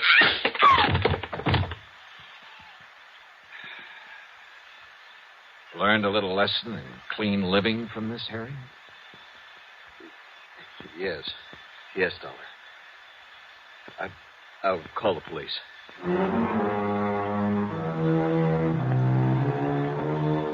So Nancy's wild shot busted one of his ribs, but Michael recovered.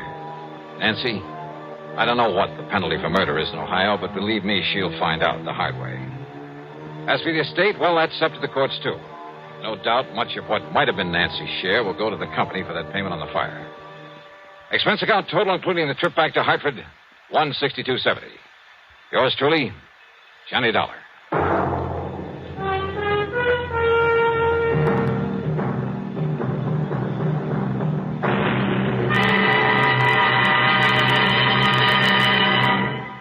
Our star to tell you about next week's story. Next week, a night in Paris that brings me fun, romance, and a quick brush with that old character known as Death. Join us, won't you? Yours truly, Johnny Dollar.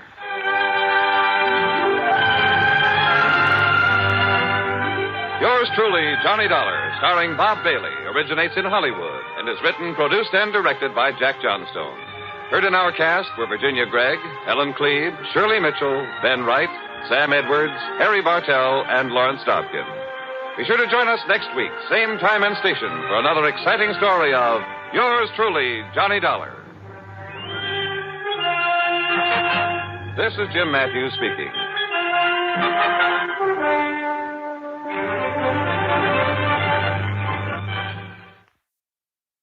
Pat McCracken, Johnny, Universal Adjustment Bureau. Well, hiya, Pat. 1, 2, 3 in a row. Now, what's that supposed to mean? Mysterious disappearances. 3 weeks ago, you were out looking for the beneficiary of a big policy by the name of Jonathan Doe. Yeah, so what happened? He turned out to be a man who never existed. I know.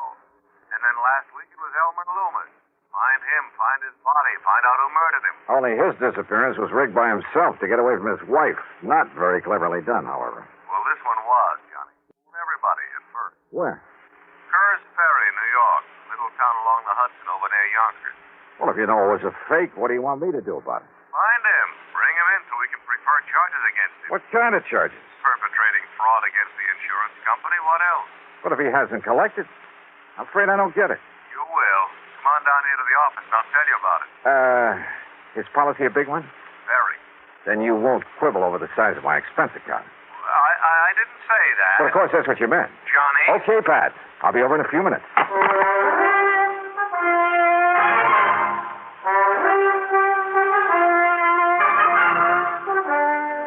And now, Act One of Yours Truly, Johnny Dollar.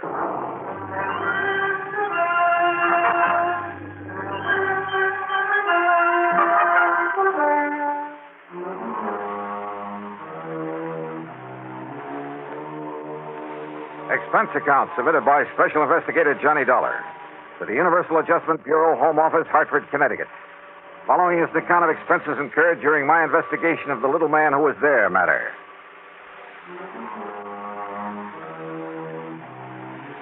Three mysterious disappearances in a row. I almost wish somebody'd set a fire, rob a bank for a change. But expense account item one, $1.20 for a cab to the Office of Universal Adjustment Bureau. As usual, Pat McCracken got straight to the point. Plain as day, Johnny. Howard L. Edwards insured his life for $50,000, double indemnity. So? Beneficiary, his wife, Mary Louise. In other words, if he was accidentally killed, his wife would collect a cool $100,000. But he wasn't. He wasn't. You sure? Oh, the police down there in Kerr's Ferry thought otherwise at first. You know, when they discovered the way his car had toppled over into the Hudson River just above Sound. Is that the way he staged it? Uh-huh. But when they found out that Edwards and his wife were stony broke and had been for months, that if it wasn't for the finance company that had starved by now, well, that's what wised them up. But, Pat, if they haven't found him or his body... Him, Johnny, him. According to the police, his wife finally broke down and confessed that they had planned a disappearing act for quite some time. Ah. Oh, sure. They figured when his car was found, they'd think his body had washed down the Hudson through the Narrows into the ocean, and the company would pay off. Yeah, I see. Then once she got the money, well, pack up and leave and meet him wherever it was they'd planned to meet. Would the company have paid off without a body, without absolute proof of death? That might depend on the court, on how smart a lawyer she got hold of. Well, what if they did have to wait for 7 years for the statute of limitations to run out? Yeah, I see what you mean. Oh, this kind of fraud has been tried before, Johnny. Sometimes, I'm afraid, probably, it's been got away with. So, with $100,000 in... So, if I find him, I get that nice fat fee we were talking about. That's right. That's exactly... No! Look, and you take it easy with that freewheeling expense account, will you, for once? What, Pat? I never do. Well, you find him for us, huh, Johnny? Just bring him in so we can throw the book at him. Okay. Give me his address, whom to contact in Curtis Ferry, and I'll see what I can do. Expense account item 2, $4.85 for a tank full of gas.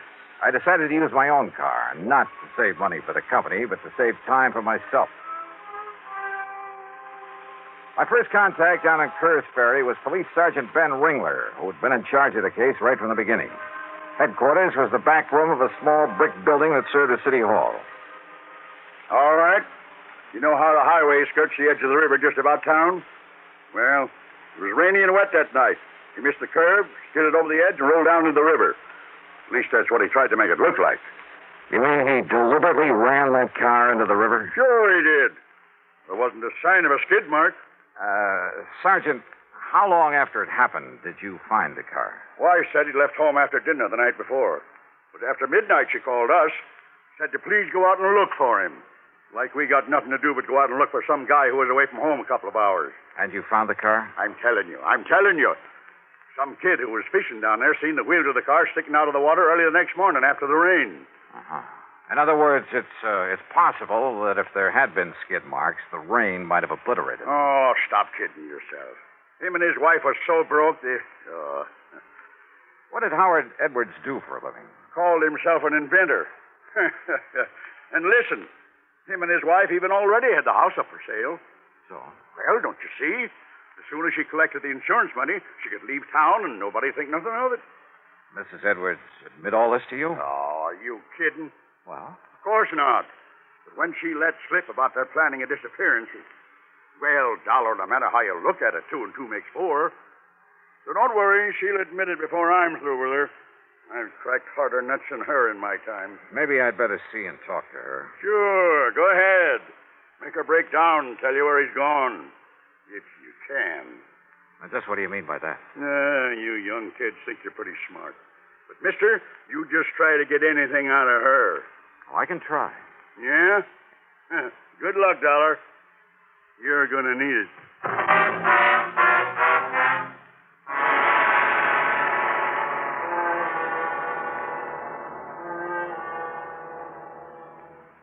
Act 2 of yours truly, Johnny Dollar, in a moment. Great scientific achievements usually are made through the combined efforts of many men. Such is the story of the Atlantic Cable, one of the outstanding milestones of the 19th century. But today, the name of one man remains to remind us of that venture. The organizer and director, Cyrus W. Field, a retired paper merchant who risked his fortune, sanity, and integrity in an awesome adventure that lasted 12 long years. Field first was approached in regard to a short underwater cable to Newfoundland in 1854. After a huge investment of both money and energy, the cable was completed the following summer. Field then went to England to tackle the much larger problem of laying the Atlantic cable. Many futile attempts were made. Cable was broken. Splices were made. Cable was lost. Tempers flew, and ship captains resigned in disgust. Still, Field wouldn't give up. Finally, on August 8, 1858, it appeared that the project had been successfully completed. Cyrus Field went ashore and walked 15 miles to the nearest telegraph station. There he wired his wife, the Associated Press, and President Buchanan. He informed the president that Queen Victoria would telegraph her congratulations over the new cable. But before the Queen's message was completed, the line went dead. The much-hailed project was again a failure. Faulty insulation was blamed. In 1865, the largest steamboat afloat, the Great Eastern, made another attempt. Just 660 miles from Newfoundland, the cable parted. Inadequate hoisting tackle prevented its recovery. Field broke down and wept like a child. And yet, the very next year, he sailed with the Great Eastern for one more try. This time, every failure had been studied, every provision made. On July 27th, 1866, Cyrus Field landed at Heart's Content. After personally cabling the unbelievable news, he immediately boarded the Great Eastern, retrieved the broken cable of the year before, spliced it, and laid the second Atlantic cable. Cyrus W. Field, another American whose driving energy insisted that somehow there must be a way. Let's find it. And now, Act Two of yours truly, Johnny Dollar, and the little man who was there matter.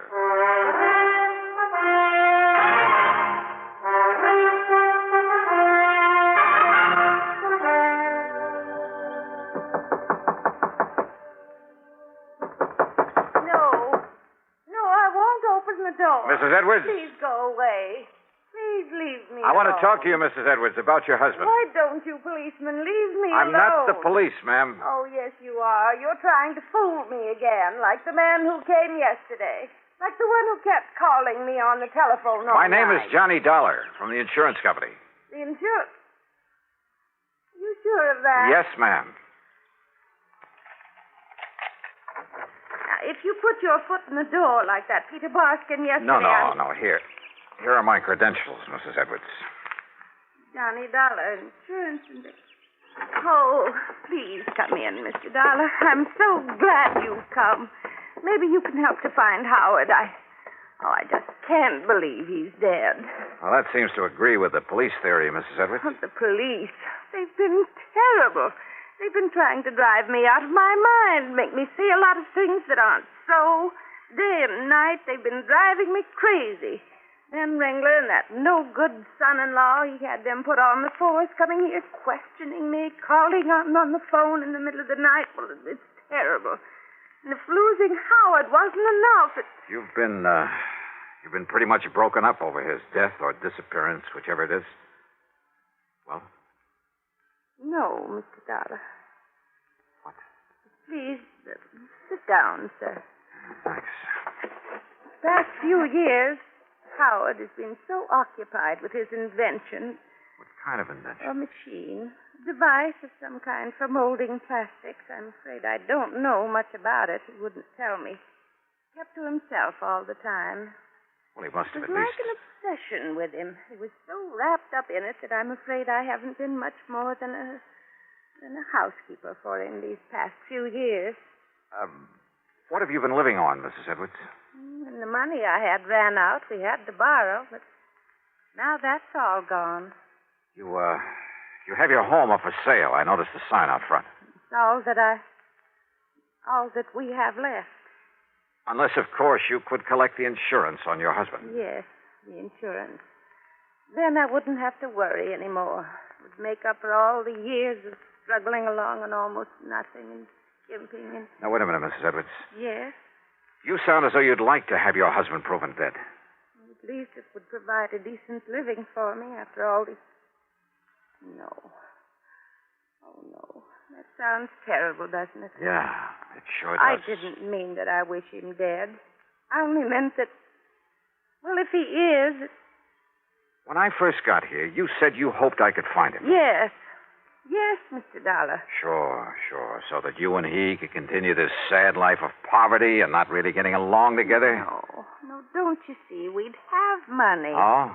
Because of his invention. He'd finally found someone who would buy it for a lot of money and a lot of royalty when it's used. But now even that is gone. Gone? What do you mean gone? All the plans and drawings. He took them with him that night. And just where was he taking them? To the man, the company, whatever it was he was selling it to. At least I think he was. In the middle of the night? Now they're all gone, somewhere in the Hudson River. You told the police about this? Yes, I told Ben Ringler. He found no sign of them in the car? No. And that son-in-law, that Peter Moskin, he said I was lying about those papers. All right, Mrs. Edwards, listen to me. Yes.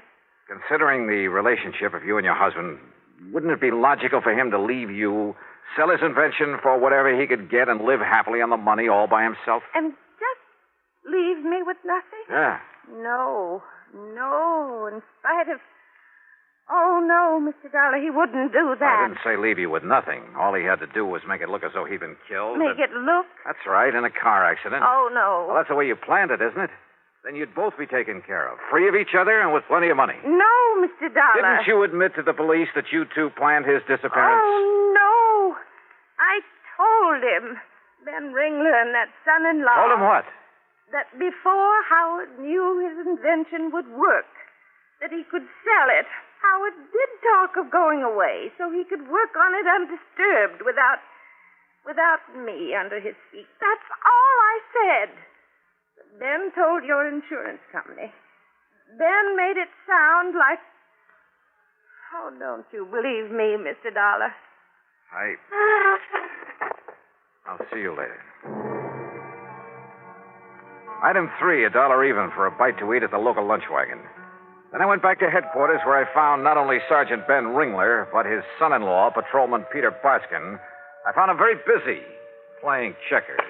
Come on, Pete. Phone me. Yeah, Pop. There you are. And now you can give up. Like Dollar is on this case of his. I'll set him up again. Didn't get a thing out of Miss Edwards, did you? Maybe I did. Just like I told you would. Huh? You mean you did get something out of $1? Where's the chief of this police department? Been away a couple of weeks. I'm in charge. Well, if he had any sense of duty, he'd be back here. Hey, what do you mean by that? Pete, I mean that you and your father-in-law have considered only 2 possibilities. Have we? The first was accidental death. Now, listen, I told you... Yeah, you told me. You eliminated that.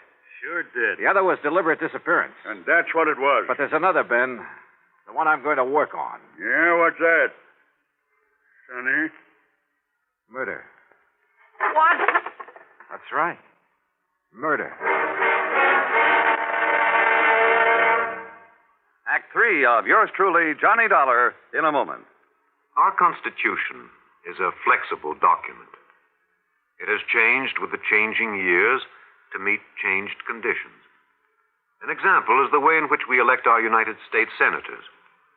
When the Constitution was ratified, and for 125 years thereafter, the people could not elect their own senators. Instead, the senators were chosen by the state legislatures. The Founding Fathers believed in democracy, but they did not want their new republic to be wrecked by irresponsible mob rule. Democracy was a new form of government. Most of the voters had little knowledge and less experience in governing themselves. And so the Constitution provided that while the people could elect their representatives to Congress, they could not elect their senators directly.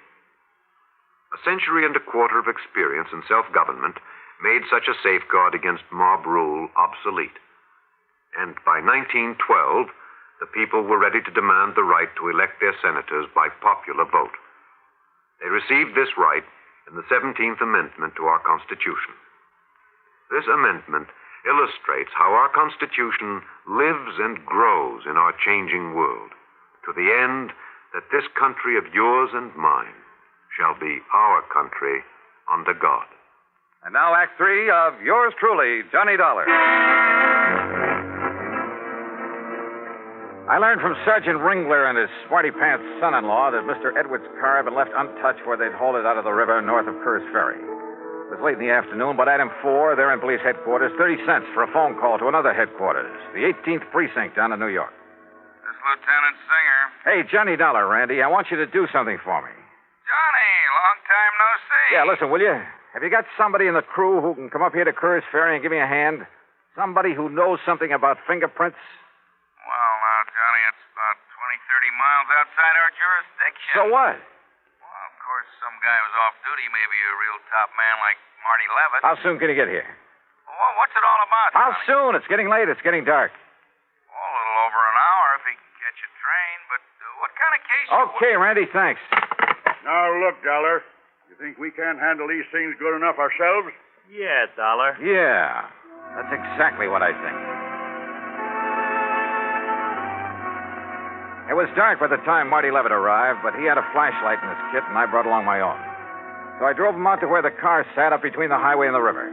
His examination was quick and efficient. And when he'd finished.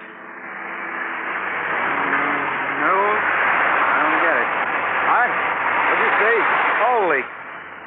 I have to wonder, a lot of cars and trucks don't miss that curve. But as to this one, Johnny, I don't get it. What do you mean, Marty? Johnny, I haven't uncovered a single fingerprint, except for some old ones on the gas cap, under the hood, that sort of thing. And except for Mr. Edwards' own prints on the steering wheel and gear shift lever. No. Huh? Steering wheel, gear shift, light switch, door handles, everything wiped clean. Well, of course, this wreck was in the river a few hours. So I don't care if it was in there a week. They'd still be on it. There aren't even any prints from whoever hauled it out of the river. Marty? Sure, Johnny. Somebody carefully wiped them off. And people don't do that without a reason. So, where do you go from here? Yeah.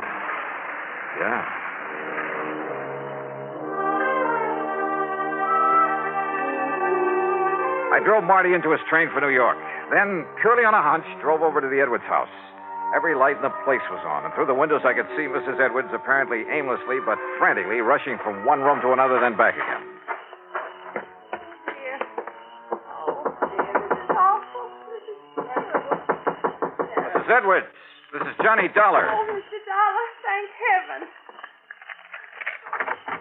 Oh, Mr. Dollar, look. I was only down to the drugstore a few minutes, not more than 15 minutes, and look what he did to my house. He ransacked it. Who? I don't know. It's so dark out. He ran out the back way when I came in. Have you found anything I missing? don't know. I haven't. Is this your husband's desk? Yes, it is. Looks to me like this was the target. The rest of the house, and the closets, the bureau. Oh, sure. To keep you from realizing this was what he was after. Wait. Howard kept that locked. Yeah, but it's been broken open. I was never allowed to look in his desk. Did you call the police? The police. Now, what would they do after the way they've treated me? Fortina Plastics Company, Marino Plastic Molding Corporation, General Easton. They were the ones that turned him down, I think. Wait a minute. Here's part of a letter. Another scrap caught in this crack here. Apparently overlooked it. Oh. Something Town Plastics Incorporated. Yes, Bridgertown. Huh? I think that was the name of the company that was going Wait to... now. Check through your local authority. Agreed to represent us these negotiations. There incurs. So suggest you contact Mr. No wonder, Mrs. Edwards. What? Mr. Dollar? The man your husband went to meet that night to make the deal on his invention. What? Recommended by some of the local authorities, huh? I don't understand. Oh, believe me, he's hanged himself by overlooking these scraps of paper. Who, Mr. Dollar, who? When he realized how much the invention was worth, instead of negotiating with your husband, he decided to kill him. Yeah, ran his car into the river with him in it. And you know who he is? You'll never tell, Dollar. Peter Barskin. You or anybody else. See what I mean? You know something, Pete? This isn't Gunsmoke. What? But if you think you can outdraw me, Pete! Oh!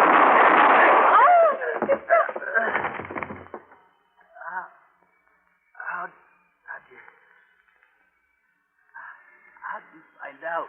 Matter of fact, Pete, I didn't know it was you until you came in here waving this gun.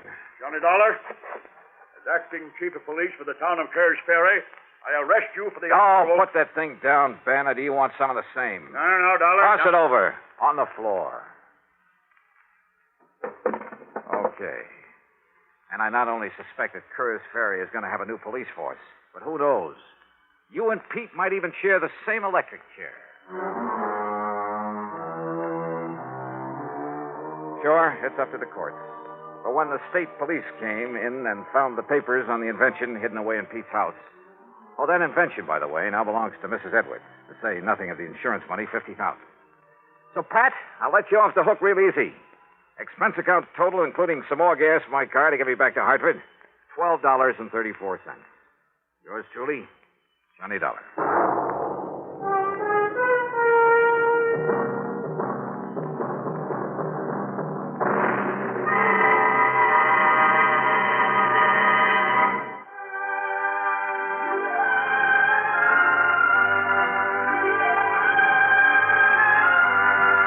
Yours truly, Johnny Dollar, starring Bob Bailey, originates in Hollywood and is written, produced, and directed by Jack Johnstone.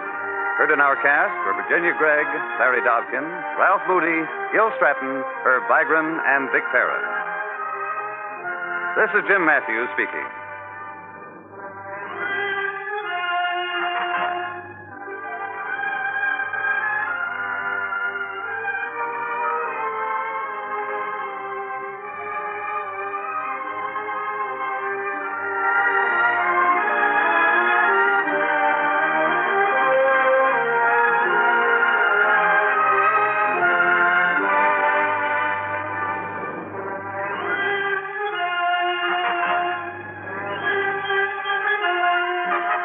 Johnny Dollar has come to you through the worldwide facilities of the United States Armed Forces Radio and Television Service.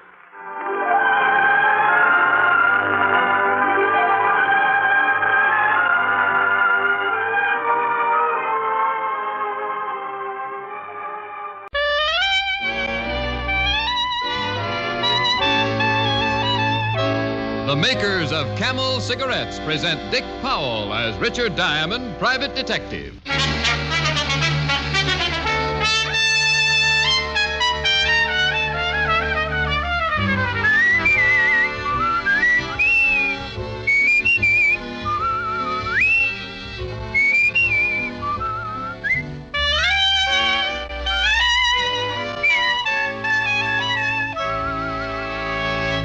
What cigarette do doctors themselves smoke? In a nationwide survey a few years ago, 113,597 doctors in every branch of medicine were asked, What cigarette do you smoke, Doctor? The brand name most was Camel. Again and again, in repeated surveys, the same preference was shown. Yes, these surveys show that more doctors smoke Camels than any other cigarette.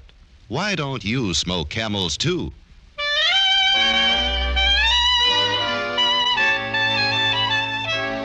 Now we bring you another transcribed adventure with Richard Diamond, private detective, starring Dick Powell.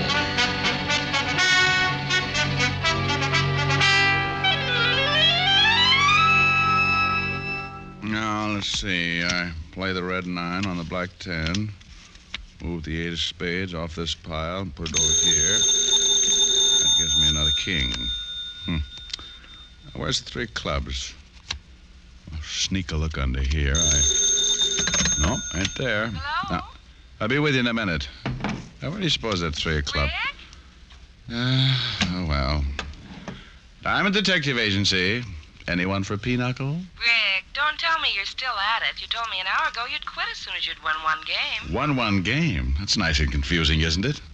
Helen, baby, I wouldn't admit this to anyone but you, but I haven't even come close. I was afraid of that. Have you tried stacking the deck? Helen, that's cheating. I know, but have you tried it? Well, just once. But only in self-defense, and even that didn't help. I still lost. Well, then I'm afraid you're hopeless. Why not give it up and come over here? We could play some gin. Oh, no. I owe you 1,369 toothpicks now. At that rate, I'll have to buy a lumber camp. You there on the telephone. Me? Yeah, you the boss? Well, no, not exactly. I'm just the owner. That's good enough.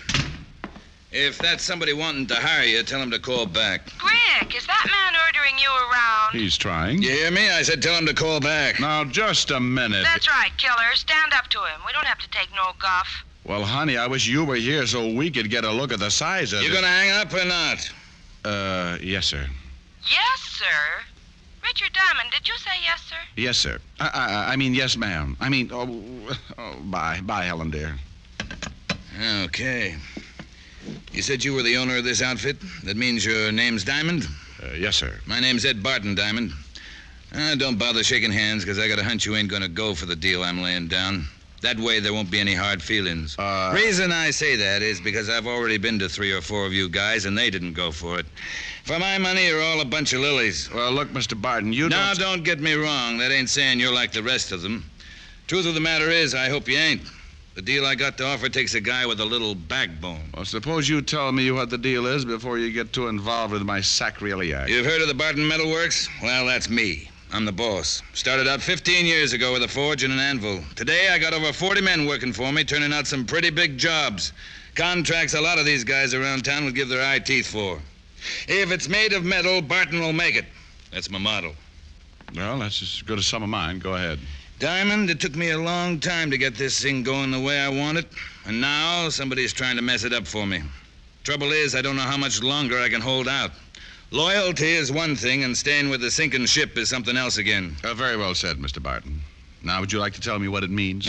4 men quit on me yesterday, Diamond. 6 the day before, and no telling how many today. Word's getting around that the plant is jinxed. Must be a pretty good reason for it, Mr. Barton. Men don't give up their living over a superstition. Of course there's a reason for it. Why do you think I'm here?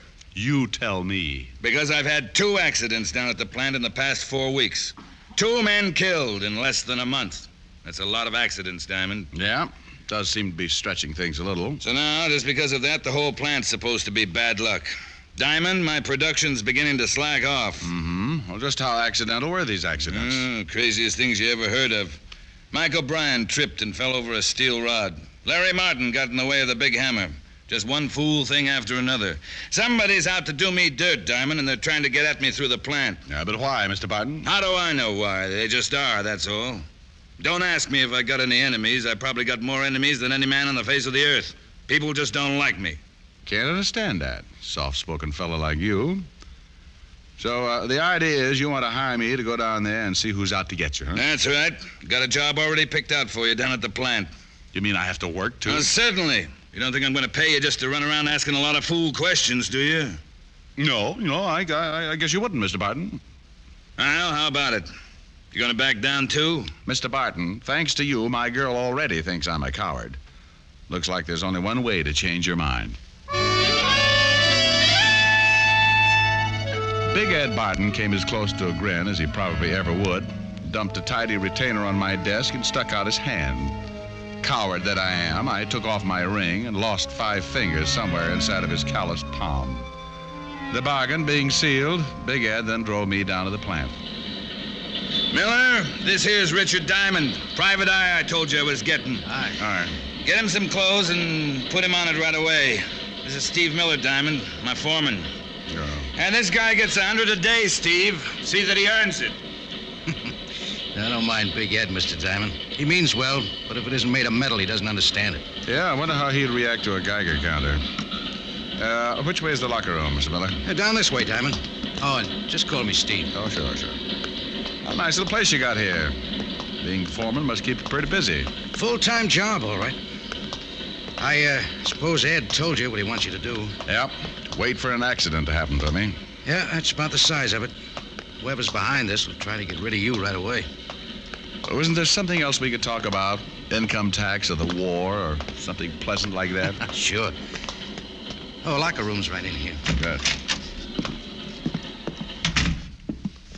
Big Ed and I have both gone over the entire personnel looking for a possible suspect. But just about everybody down here has been with us over 5 years. With the plant, that is. Well, Big Ed seems to think he's got a lot of enemies, Steve. Oh, it's just his way, Diamond. Ed hasn't any more enemies than the next fella. Oh, here. Here's some stuff that ought to fit you. Oh, thanks. That's quite a uniform you fellows wear. Uniform? Oh, the overalls, you mean. Oh, not so bad after you get used to them. Oh? How long you been wearing them, Steve? Most of my life, I guess. I was practically born in front of a forge. My father was a blacksmith. All right. How long have you been with Big Ed? From the beginning. Since before he moved out of the old shop into the plant here. Of course, I haven't always been foreman. That's only happened in the last... Oh, hi, Fred. Come in for a smoke. Diamond, meet Fred Larson. Hey, what's the matter, Fred? I'm quitting, Steve. Quitting? That's what I said. Oh, now, wait a minute, Fred. Save your breath. My mind's made up. Oh, I see. So it's even got to you. Look, Fred. Who's he? Someone who isn't afraid to get down into the furnace room and take over Larry Martin's spot at the hammer. Diamond here knows the place isn't jinxed, don't you? Well, I... Better not answer that until you've been here a while, brother. I just about had it a couple of minutes ago myself. You? How, Fred? What happened? Railing gave way up on number 5 catwalk. Right there where the plates are stored. What? That's what I said. If it hadn't been for that scaffolding, I'd have cashed in right then. But those railings are always given out, Fred. You know that. It's been happening for years. Yeah, but this one just came too close. I ain't stopping to pick up my check, Steve. Mail it to me. Those railings aren't indestructible, Diamond. They just wear out. Mm-hmm. What was he talking about? Plates? Oh, I'll show you when we get up there. Number 5 catwalk's right above the big hammer. Oh, all right. Now I'm all dressed. How do I look? On second thought, don't answer that.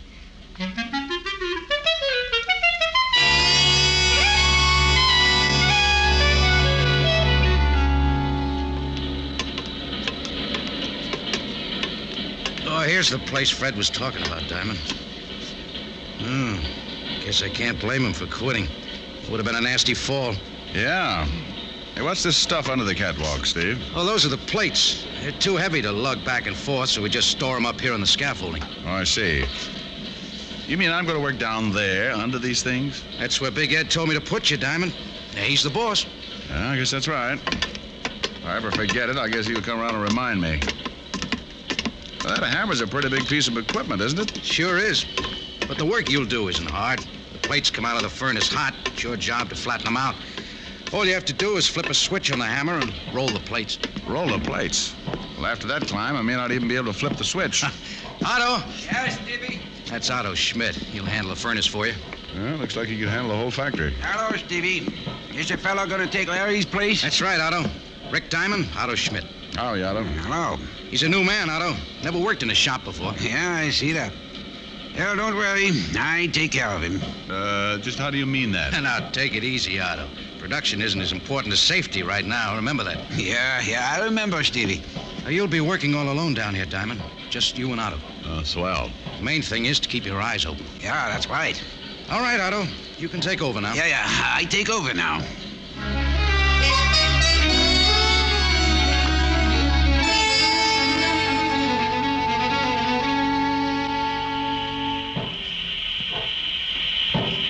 You like it, yeah? Yeah? Just don't get too close to hammer. No home should be without one. It's great for straightening nails, pounding out meat. Yeah, maybe pound out home, too. You think maybe you stay? Sure. Why not, Otto? You not scared, huh? Should I be? Yeah, maybe. Maybe not. What kind work you do before?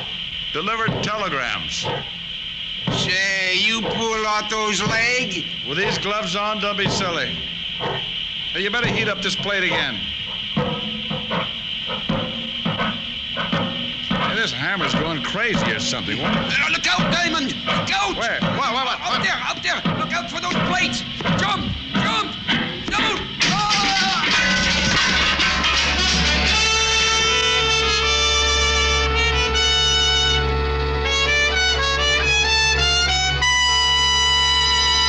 Before we continue with Richard Diamond, here are a few words about smoking enjoyment. Among the many stars whose voices, whose throats are their fortunes, is Maureen O'Hara. Maureen O'Hara's cigarette must suit her taste and throat, and that's the reason camels get Maureen O'Hara's vote. Yes, Miss O'Hara tried the different brands and chose Camels. Beautiful Maureen found that Camels agree with her throat. And Miss O'Hara's only one of the many famous stars who regularly smoke Camels. Some of the others are Dick Hames, Dennis O'Keefe, Linda Darnell, Henry Fonda, Vaughn Monroe, and our own Dick Powell. Why don't you take a tip from the famous people whose throats are their fortunes and who smoke Camels? Make your own 30-day Camel test. Smoke only Camels for the next 30 days. Enjoy Camel's rich, full flavor, pack after pack. See how well Camels agree with your throat, week after week. Camels, smoke Camels, and see how mild a cigarette can be. And now back to Richard Diamond, Private Detective, starring Dick Powell.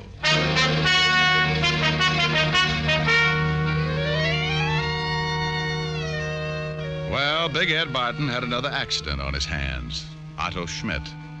They carried him out of the furnace room in bad shape, but alive.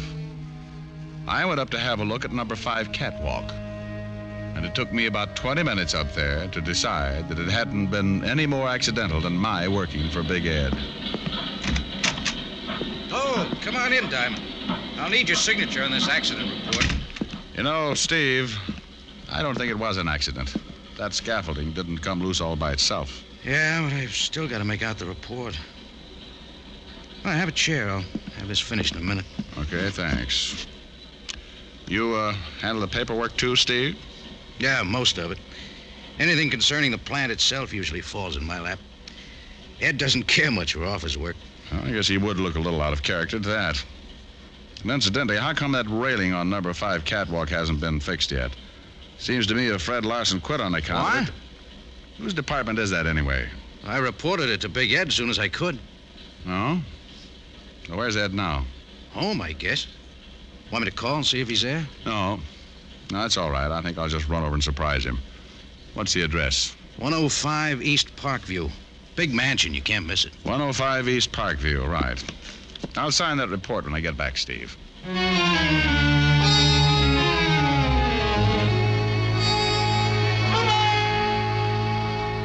So, what if it wasn't fixed, Diamond? Those railings cost money.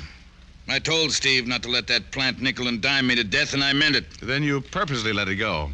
Now, wait a minute. I didn't say that. But you don't have to, Barton. You got the report over an hour ago. That's plenty of time to get the work done. Who told you I got the report, Diamond? Now, what difference does it make? You're responsible for the repairs, aren't you? That's right. But don't think you're going to jump all over me, Diamond. Matter of fact, I didn't even know the railing was down until you told me just now. Anyway, I don't see what this has to do with what happened to Otto Schmidt. You don't, huh? Well, I'll tell you, Mr. Barton. Someone got up there where the railing is out and loosened the braces on that scaffolding. If the railing had been up, he wouldn't have been able to reach it. That's a lot of hogwash. I don't believe it. I don't expect you to believe me, Barton, but talk to Otto. He saw who was up there. I saw part of it myself just before the plates started falling. You mean Otto saw... That's right. Well, don't look at me. I told you I didn't know anything about that railing. That's your story, Mr. Barton, and you better stick to it. Where do you think you're going? I didn't say I was finished with you yet. No, and I'm not finished with you, Barton. As soon as I've had a talk with Otto, I'm going to take off these overalls and get back into my own clothes, and then you can You mean take you're quitting? Walking out? That's right. Now, don't worry. I'm going to find out who's behind this, but I'm going to do it on my own. In case you haven't gotten the idea, Big Ed, I don't like working for you.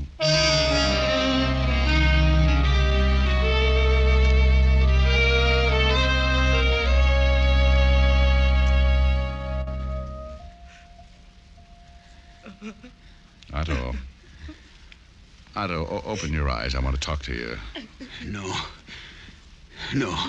No talk. Why? It wasn't an accident, Otto. You know that. No, it was accident. Don't you want whoever's responsible for this to pay for it? No. What are you afraid of, Otto? Who are you hiding? I'm afraid it's no use, Diamond. For some reason, he just won't talk. But why? What's he afraid of? That's all the time I can let you gentlemen have. You'll have to have some rest now. Just a minute, Doctor. Mrs. Schmidt, talk to him, will you? See if you... No. Otto don't want to talk. All right. How long will it be before I can see him again, Doctor? Well, that's hard to say. Several hours, anyway. You might check with the front desk later this evening. They can tell you more about it then. All right, thanks. Would one of you mind dropping her off? It's getting late. There's nothing she can do here. I'll take her home, Diamond. You probably feel like a shower and a change of clothes anyway. Thanks, Steve. But I've still got some work to do. I dropped by the Barton Metalworks to get my clothes out of the locker room, but the night watchman wouldn't let me in without a pass. Too tired to argue with him, I hopped a cab to my apartment for a change of clothes.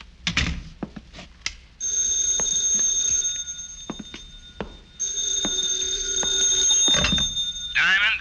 Yeah, but wait till I sit down. I just got in. This is it, Barton. Never mind sitting down. Get over to my house right away. I got something to show you. I thought I told you. I know what you told me, but this is pretty important. All right, what is it? A note. It was in my mailbox. No stamp, no address, nothing. Just the note. A note? What does it say? Well, the fellow used up a lot of words he didn't need, but the gist of the thing is I'm supposed to close down the plant or suffer the consequences. Maybe that isn't a bad idea, Mr. Barton, if it'll stop these killings. Well, it'll be a cold day in the furnace room when I close up. Of course, I might get out from under. Work some sort of deal so I wouldn't lose any money. Yeah, you might do that.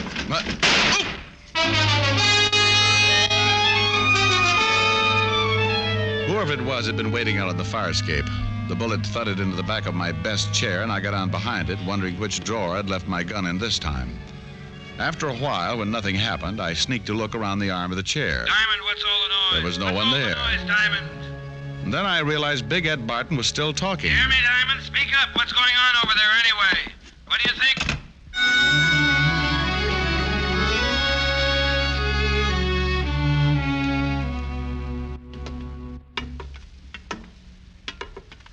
Oh, this place gives me the creeps at night, Diamond. Especially way up here. No one around. Just a lot of machinery. Yeah. Hey, what are we looking for, anyway? Oh, I just wanted to have another look at this railing, Steve. Well, by the way, where were you when I dropped by your place? Just getting some air. I didn't know you were going to come by. Hey, couldn't we let this go till morning? I don't like it around here when it's quiet like this. Why not? I just don't, that's all. You know, you look pretty good in a suit, Steve. You ought to wear one more often. Oh, thanks, Diamond. You really think so? Yeah. Never know to look at you now that you were just a foreman in the factory. Just a foreman? That's your job here at the plant, isn't it, Steve? But, doesn't it ever bother you working so many years for a guy who doesn't appreciate it? Especially now that the big contracts have started to come in. Ed's pulling in all the gravy, and you're still nothing but a foreman. Quit saying that, will you? Quit saying I'm nothing but a foreman. Why not? It's true, isn't it, Steve? There's nothing wrong with being foreman. It's a very important job. I got charge of every piece of equipment, every man. But not charge of the plant. Isn't that right, Steve? Someone else has charge of the plant. Well, whatever he has. Next to him, I'm the boss. That's right, Steve. Next to him, you're the boss. Well, suppose I told you he isn't the boss. What if I told you I was in partnership with Big Ed? What would you think of that? I'd think it was kind of funny, Steve. Oh, funny, is it? Well, that's the way it is. You can ask him if you don't believe me. He'll tell you. I mean, it's kind of funny you're still wearing overalls and living in a boarding house when Big Ed has a mansion and a couple of servants. Doesn't add up, Steve. No, not now it doesn't, but it will. The partner's entitled to full rights, isn't he? Big Ed kept promising me. All these years, he's been promising me. Promising you what, Steve? As soon as the money started coming in, as soon as things picked up, I could get out of the plant. I could wear a suit on the job, meet people. Why should Barton promise you that? Because we're partners, that's why. We went in 50-50. When, Steve? When did you go in 50-50? Almost 15 years ago. Down at the old place. I used to work the forge. Ed'd go out and get the jobs. He got to talk to the people. All I ever got to do was handle the forge. I think I understand, Steve. And then because he got the jobs, he thought he was entitled to more than I was. He said it was all his doing. I was just working for him. He put me on a salary. Made me work in the plant. Well, what do you hope to get out of all this?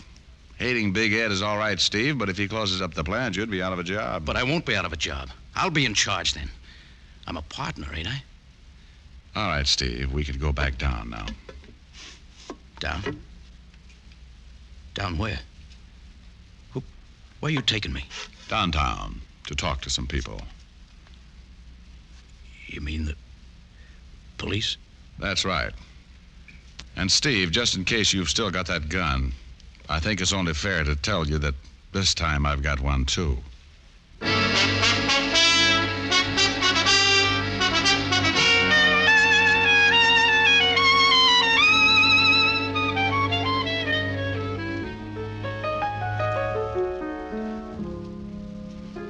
Kind of quiet tonight, Rick. Yeah, kind of quiet, Helen, honey. Is it because you owe me 1,369 toothpicks? Well, that could have something to do with it. Then I'll get the cards and give you a chance to even the score. Are you kidding? We'll be here for 6 months. What's wrong with that? Come to think of it, nothing. Well, then leave us get the show on the road. While you sing me a song, I'll set up the card table. Oh, Helen, you are just too good to me. Ain't it the truth? Fella comes home from the office, he's tired, needs comforting, and there you are. I just don't deserve someone like you. Wait a minute. You're reading the wrong part. Oh. Maybe you'd just better sing, huh? Yeah, maybe I better. I cried for you.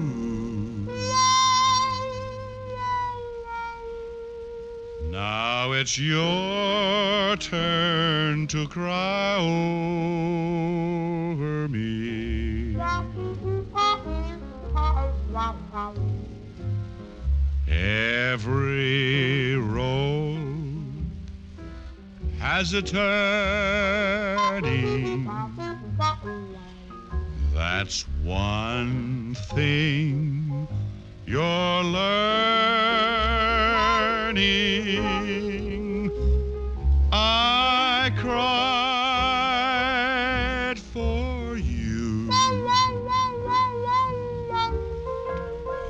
fool I used to be. Now I found two eyes just a little bit bluer. I found a heart just a little bit truer. I cried for you.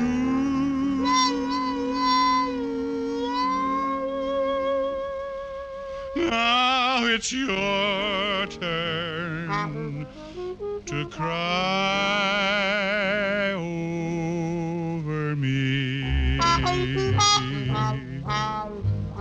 Where'd the trombone come from? I played it with my feet. Abe Lincoln taught it to me.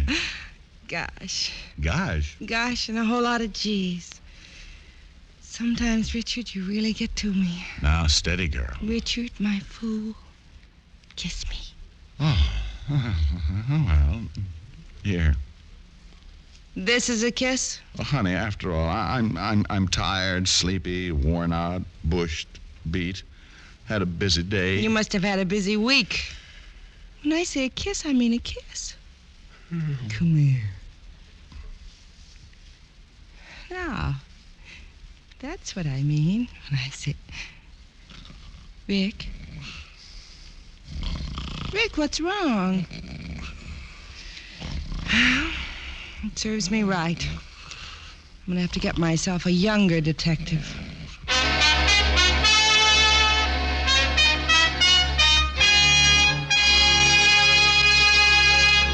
Dick Powell will return in just a moment.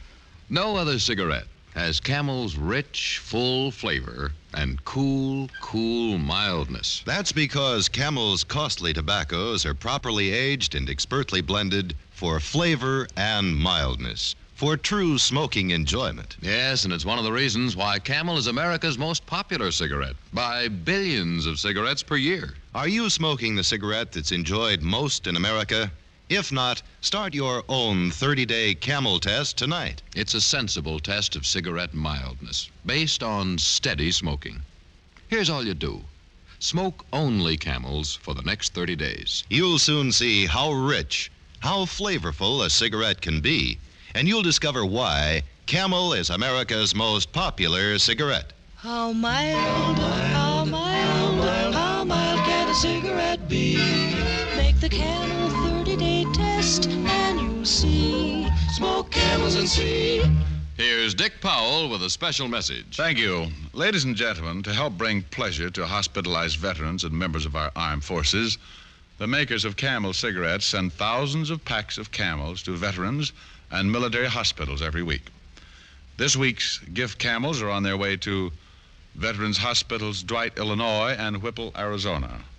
Rapid City Air Force Hospital, Rapid City, South Dakota, and to all hospitals operated by the Far East Command of the U.S. Army. Now, until next week, enjoy Camels. I always do.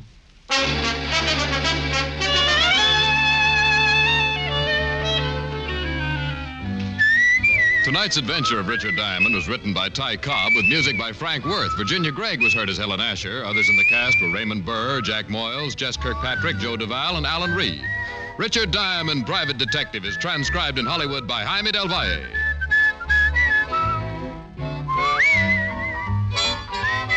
Be sure to listen to another great Camel show, Vaughn Monroe and the Camel Caravan, every Saturday night. Many millions of Americans enjoy cigarettes regularly. One thing about cigarettes that many smokers may not realize is that more than half the money we pay for our smokes goes for taxes. Yes, that's right. 8 cents of the price of every pack we buy goes to the federal government, and 3 or 4 cents more in most states goes for state or city cigarette taxes. So that actually means that better than half the price you pay for cigarettes goes for tax.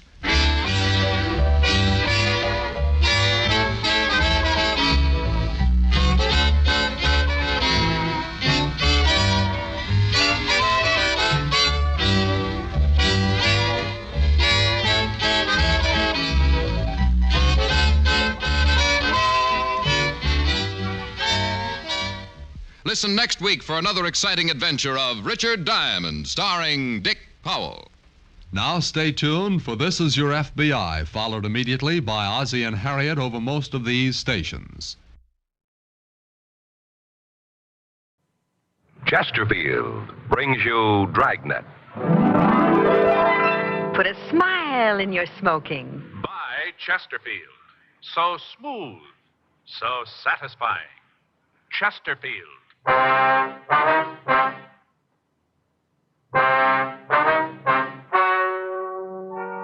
Ladies and gentlemen, the story you are about to hear is true. The names have been changed to protect the innocent.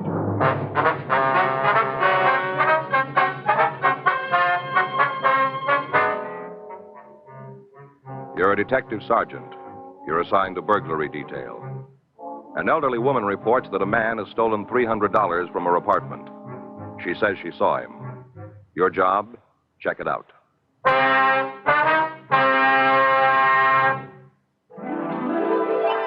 Put a smile in your smoking. Next time you buy cigarettes, stop. Remember this. In the whole wide world, no cigarette satisfies like Chesterfield. Put a smile in your smoking. Instantly, you'll smile your approval of Chesterfield's smoothness. So smooth, so satisfying. You want them mild. We make them mild. Mild and mellow, with the smooth and refreshing taste of the right combination of the world's best tobaccos. So next time you buy cigarettes, Stop. Start smoking with a smile with Chesterfield. Smiling all the while with Chesterfield. Put a smile in your smoking, just give them a try. Light up a Chesterfield, they satisfy.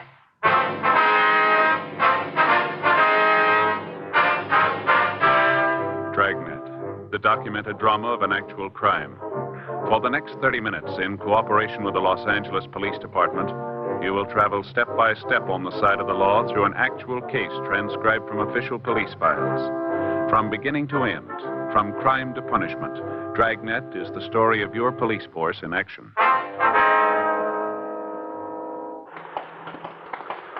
It was Thursday, May 19th. It was sunny in Los Angeles. We were working the day watch out of burglary detail. My partner's Frank Smith. The boss is Captain Bernard. My name's Friday.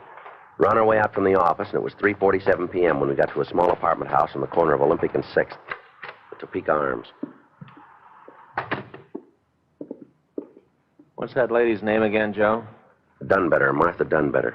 Let's see. Yeah, here's her mailbox, number 8. Must be upstairs. Well, how do you figure that? Only 8 mail slots means 8 apartments. Yeah? Stands to reason number 8 will be on the 2nd floor, don't it? Oh, well, I suppose so. Hey, Joe, I wonder who comes from Kansas. What? Well, didn't you notice the plaque out in front? Topeka Arms. Yeah. That's a city in Kansas. Topeka, Kansas. Yeah, sure. Well, somebody must have come from there, the owner or the builder. Why else would they give the place a name like that? I don't know. Well, stands to reason, doesn't it? I guess so. Well, you see, you're not the only one who can do it. Do what? Deduce. Oh. That's what they call it, the way you figured out number 8's the 2nd floor. Deduction. Yeah. I was just giving you an example. When I proved that somebody connected with the building probably lived in Kansas. Yeah. Right down there. 8, just like you said. Mm-hmm. Deduction never fails, Joe. Who's there? Police officers. Oh, well, just a second. I'm coming. My goodness, you certainly got back. Oh, well, dear me, you aren't the same ones, are you? No, ma'am. This is Frank Smith. My name's Friday. Well, there were 2 other policemen here just a little while ago. It's a shame you didn't know. Could have saved yourself a trip. That's all right, ma'am. We knew they'd be here. They're patrol car officers. They were in the neighborhood, so they answered your call. Oh, well, I... All right if we come in? Oh, my, yes. Oh, yes, please do. You're Mrs. Martha Dunbetter, is that right? No, not exactly. Oh? It's Miss Dunbetter. I'm still single. I see. Well, ma'am, would you mind telling us just what happened this afternoon? Oh, no, I don't mind at all. It's quite clear. All right, would you go ahead? What was that, young man? As you go ahead about this afternoon. Oh, well, now, let's see. I fixed myself some lunch. And then I rid up the dishes. Must have been about 1 o'clock by the time I finished. All right. Afterwards, I put on my hat and I went down to the library. It's only a couple of blocks from here, the Grover Cleveland branch. Mm-hmm. I took back my books and checked out 2 fresh ones. All right. What happened next? Well, I come home, and there he was. What's that? I come home, and there he was. Who? Well, that awful man. Well, just where was he? Here, in my apartment. No, I mean which room? Over there, the bedroom. I see. As soon as I come in, I heard him. At least I heard somebody moving around. First, I thought it was Mrs. Parker, the manager. I know she sneaks into my apartment and noses around. Of course, she says she doesn't, but I know better. Mm-hmm. Well, I said to myself, I got her red-handed this time. So I marched into the bedroom all ready to give her a piece of my mind. Well, I was never so flabbergasted in my whole life. He was standing in front of the dresser, going through my pocketbook. I see. My black bag and leather. It's the one he was holding. Mm-hmm. Well, ma'am, how much money was in the bag? Well, I'm not positive. Not to the penny. About $300. In cash? Yes, sir. You see, I've been saving dimes for the past 15 years. You mean this $300 was in dimes? Oh, goodness gracious, no. Oh. What I do is go through my change every night and put all the dimes in my dime bank. Then when it's full, I take it down to a real bank and change the coins into bills. A dime bank holds $25. I see. Well, you'd be surprised how much a person can save that way. It mounts up. Yes, ma'am. Do you know the denominations of the bills? I guess they was mostly tens. Maybe 1 or 2 bigger ones. Mm-hmm.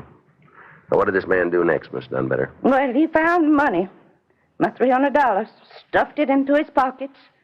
Then he just strolled out of the apartment big as life. I was too dumbfounded to do anything about it. I see.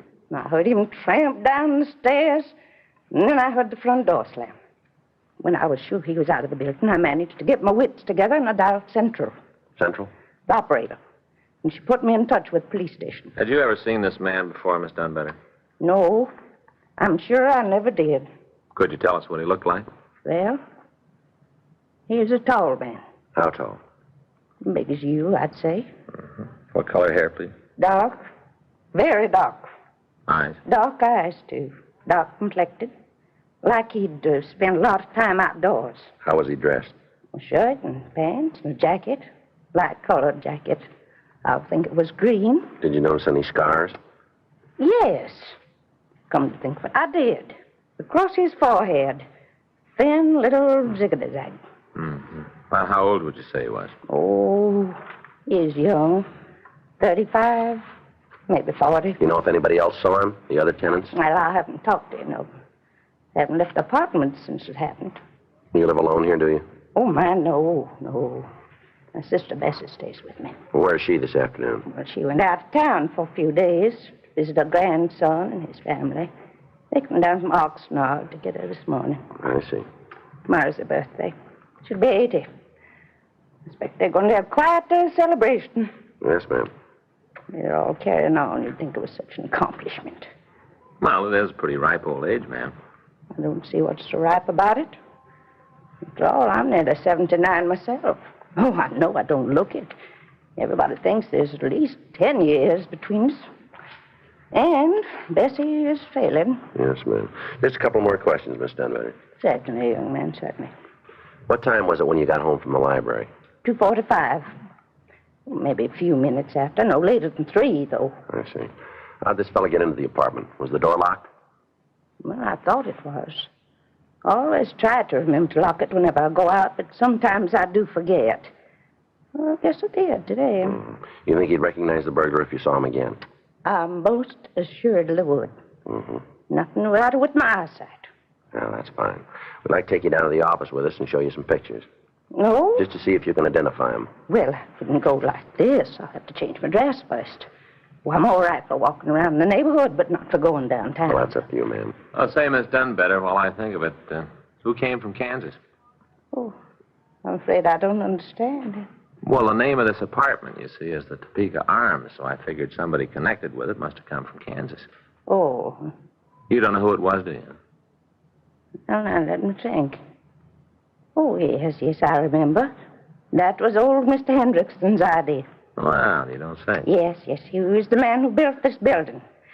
Well, now that was, oh, goodness sakes, that was almost 35 years ago. My, how time flies. Yes, ma'am.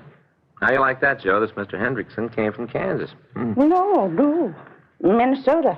Minneapolis, as I recollect. Oh? But it was his idea just the same, calling it Topeka Arms. On kind of an article he read in the newspaper while the building was going up. Ma'am? Said there was more people in Southern California who come from Kansas than any other state. Mm-hmm. So Mr. Henderson figured the name Topeka would attract a lot of tenants. It's ridiculous nonsense. Said so at the time. There hasn't been a single solitary one. Oh. 35 years. Not a soul from Kansas has ever lived here.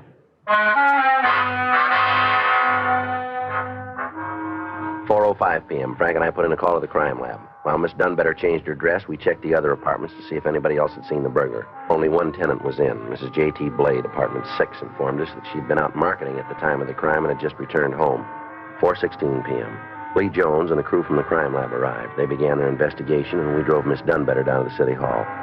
We checked the oddity file and ran the suspect's description and M.O. through the stats office, and they came up with 17 possibles. We pulled mug shots and showed them to Miss Dunbetter. She was unable to make an identification. 6:13 p.m. Lee Jones reported no useful fingerprints or other physical evidence in the apartment. 6:46 p.m. We drove Miss Dunbetter home and we went off duty. The next day, May 20th, 11:17 a.m. I'll get it. Burglary Friday. Who's that? Oh, sure. Yeah. When'd he come in? I see. Oh? Well, I wouldn't know. What's he look like? Mm-hmm. Yeah, we'd like to. Right. Thanks a lot. That was Chubb Starks. Who? You know, Stark, the bartender over at the Yellow Cat. Oh, yeah. What's he want? Guy came into his place last night. He was carrying a pretty big roll. He threw it around, bought drinks for the house. Yeah. Got kind of loaded and did some talking about how easy he'd picked up the dough.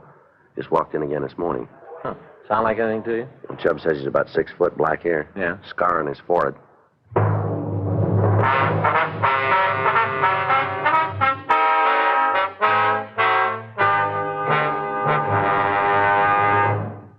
Put a smile in your smoking. Next time you buy cigarettes, stop. Remember this. It's today's biggest cigarette news. Chesterfield is made the modern way with Accuray. The Accuray controller is the greatest improvement in cigarette making in years, and it's a Chesterfield exclusive.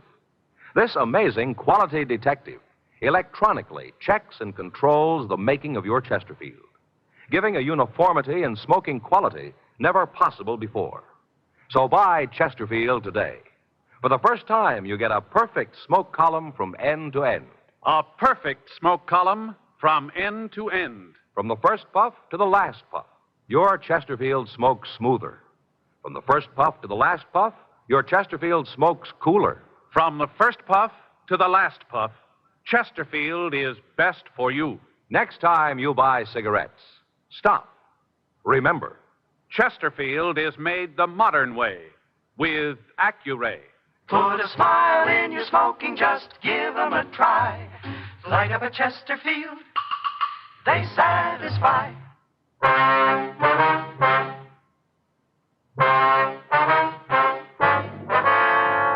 Frank and I drove out to the Yellow Cat Bar on Figueroa. Chubb Stark, the bartender, pointed out a husky man sitting in a corner booth. We went over to talk to him. Keep your hands on the table and stand up. Huh? Police officers, on your feet. Okay. All right, you can sit down again. Something eating you guys? What's your name? Why? Come on, what is it? Portlong, Ralph Portlong. Where do you live? Hotel around the corner? How long you been staying there? Since last night. How about before that? Back east, they just got in town yesterday. Whereabouts back east? What kind of a roust is this? Where back east? All over. Chicago, Cleveland, all over. What kind of business you in? Unemployed. You got any money? Some. How much? Look, I ain't no vag if that's what you're getting How at. much money you got? $100, maybe 150. Where'd you get it? I borrowed it. Who from? Pal. In L.A.? Chicago. What's his name? Johnson, Cliff Johnson. You got his address? I don't know. He moves around same as I do. How you going to pay him back if you don't know where he lives? We'll bump into each other. What'd you say you got in town, Portland? I told you yesterday. What time? 6 o'clock, somewhere in there. Yesterday morning? Last night. You sure then? Yeah. How'd you come? Train? Car. You own the car? I hitched a ride. Just where were you yesterday afternoon? Riding into L.A. All afternoon. Yep. What was the driver's name? Look, how should I? And I've been hitching for the last week. I must row with 20 different guys. You don't remember the one you were with yesterday? Nope. Ever been arrested, Portlawn? Nothing serious. Well, tell us about it. Oh, drunk, that's all. Where was that? Ohio when I was a kid. Anything else? Yeah, I got some speeding tickets. You ever been arrested in California? Never been in California. First trip, huh? Yep. You ain't exactly making me feel at home either. You know an apartment house called the Topeka Arms? Whereabouts? 6th and Olympic. Where's that? In L.A. Look, can't you get nothing straight? I ain't never been here before. Mm-hmm. How about giving me an answer? Why the roust? All right, come on, let's go. What for? We'll show you the sights. For instance? City Hall. Frank and I took the suspect into custody for further questioning. 12:16 p.m. We ran the name Ralph Portlawn through R&I. They had nothing on him. We put out an APB with his description stating that he was in our custody. The bulletin requested any information about the suspect and was marked attention Chicago PD and Cleveland Police Department. 2:18 p.m. We again interviewed Portlawn. He insisted he had not arrived in Los Angeles until 6 o'clock the previous evening and refused to say anything more. 4:06 p.m. We received replies to our APB on Portlawn. Chicago reported 2 convictions for grand theft auto, and Cleveland reported 1 conviction for burglary second degree. We telephoned Miss Dunbetter and arranged for her to attend a special show-up at the main jail. 6:17 p.m. The show-up was completed, and Frank and I took the victim back to our office. Well, ma'am, you're sure it isn't the same man? My goodness gracious, I ought to know. Yes. I don't see how you could have made such a mistake. Well, he fits your description even to the scar. But I told you it was ziggity-zag. Yeah, you did. This man's scar's entirely different. Yes, ma'am. His hair's wrong, too. Is that right? Other man had some gray in it right across here. I thought you said he was fairly young. But he doesn't have to be old to get gray. I've been gray ever since I had my appendix out. I was only 34. All right. We'll have you taken home now. It's really a shame. Ma'am? You arrested that poor fellow. And he hasn't done anything. Burglary Friday. Yeah, that's right. When'd you get it? No, not yet. Will you notify him? Right. Well, I guess we don't need to feel too sorry for Portlawn. What do you mean? Another answer on our APB. Yeah? You were right, Miss Dunbetter. He couldn't have been your burglar. Well, I told you, didn't I? He was in Needles yesterday afternoon. He hitched a ride. Yeah? Slugged the driver.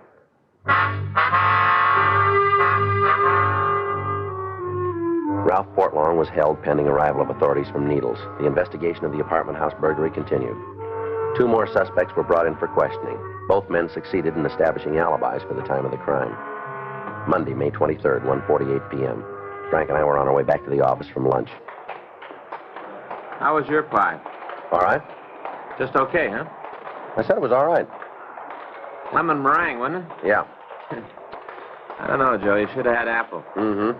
I told you, stick with apple. You can't go wrong. The lemon was good. You didn't finish it. I was full. Yeah. Well, someday you'll learn. Learn what? Apple pie is always safe. You can't louse it up. Even a bad cook can. Well, I get a little tired of it once in a while, that's all. Well, no reason you should. You can switch it around so many different ways. Yeah, I know. Cheese, a la mode, hot sauce. No reason to get tired of apple, Joe. Sure. Hey, Joe. Yeah? Call for you while you're out. Oh? Yeah, she wants you to call back. Here's the number. Thanks. Sure. Bessie Maxon. Who's that? I don't know.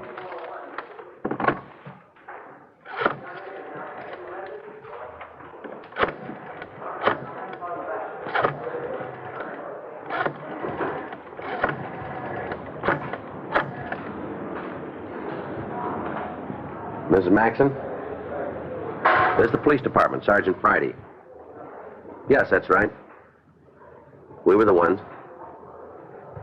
I guess we can. Well, is something wrong? You sure of that? All right, right away. Thank you for calling. Goodbye. Miss Dunbetter's sister, she just got back from Oxnard. Yeah? She says it never happened. What do you mean? The burglary. Says her sister made it up.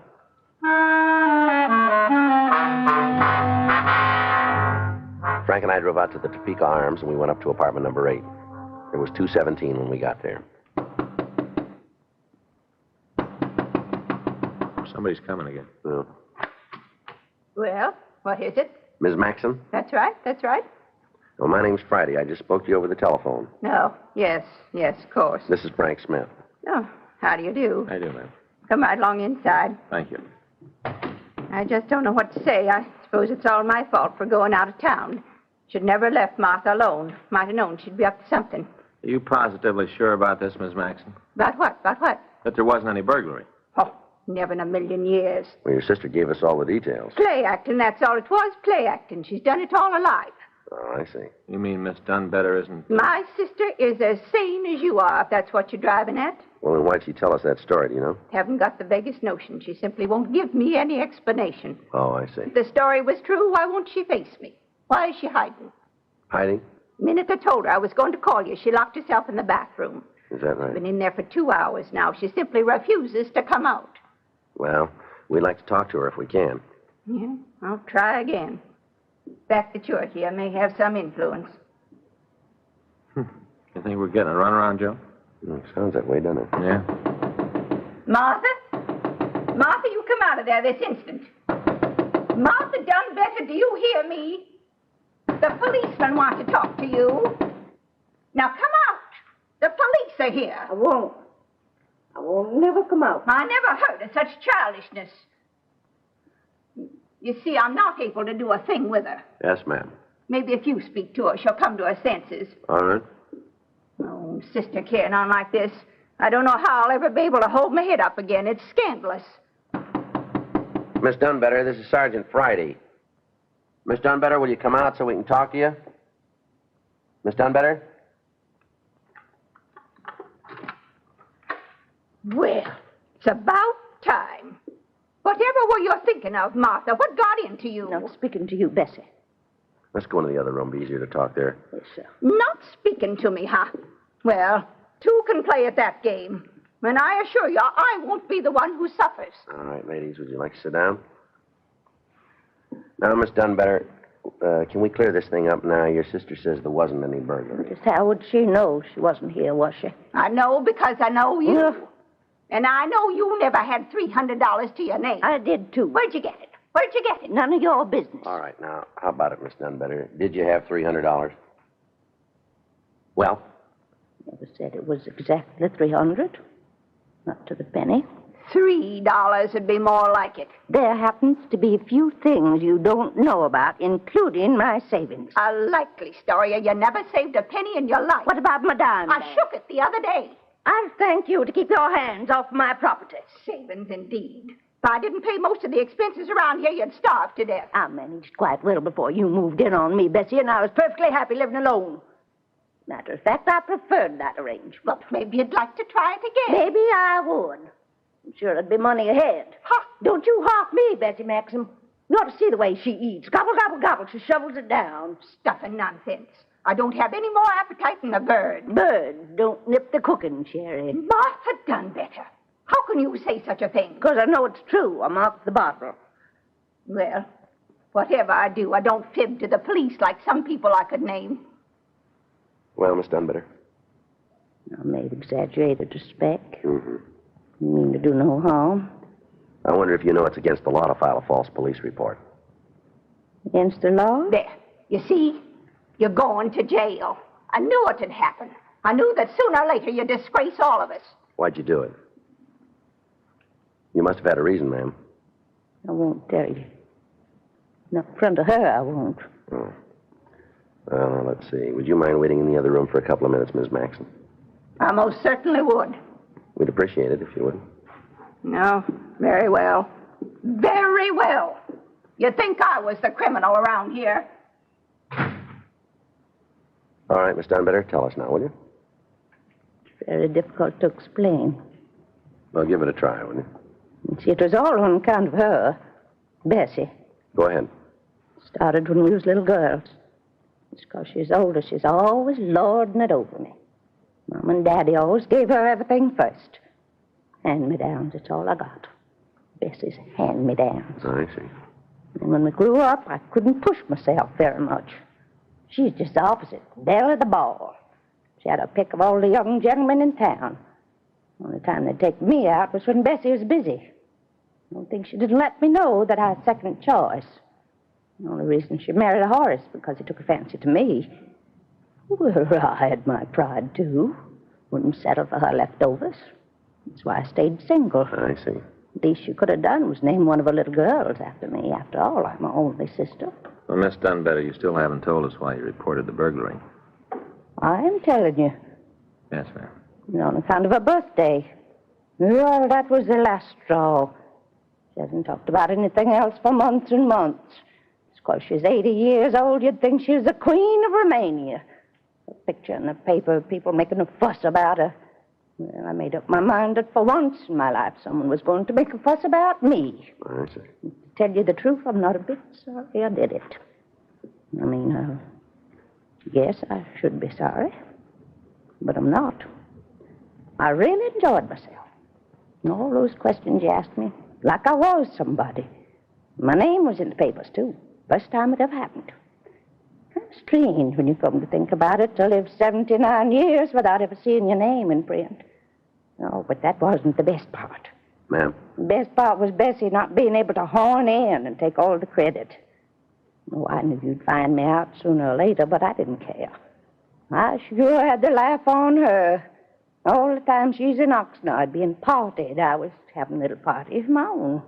Yeah. Well, you know, you didn't need to put us through all this, Miss Dunbetter. You're almost 80 yourself. It's over a year away. When you're my age, you can't be sure of anything. Yes, ma'am. Besides, even when I'm 80, Bessie will still be ahead. How's that?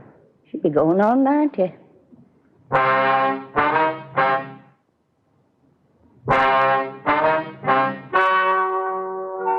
The story you have just heard is true.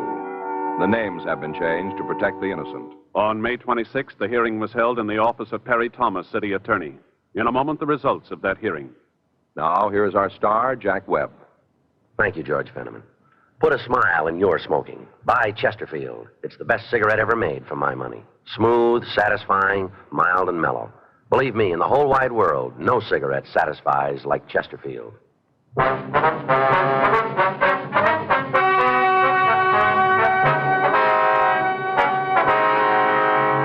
Due to the advanced age of Miss Martha Dunbetter, and because of her assurances that she would never repeat her actions, no charges were filed against her.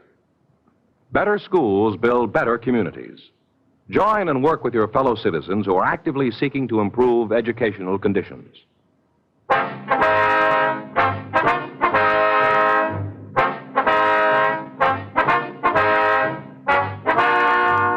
You have just heard Dragnet, a series of authentic cases from official files.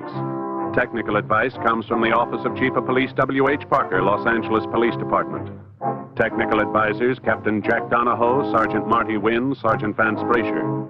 Heard tonight were Ben Alexander, Virginia Gregg, Jack Crucian, Helen Cleve.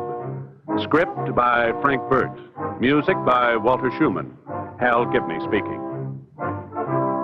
Watch an entirely different Dragnet case history each week on your local NBC television station.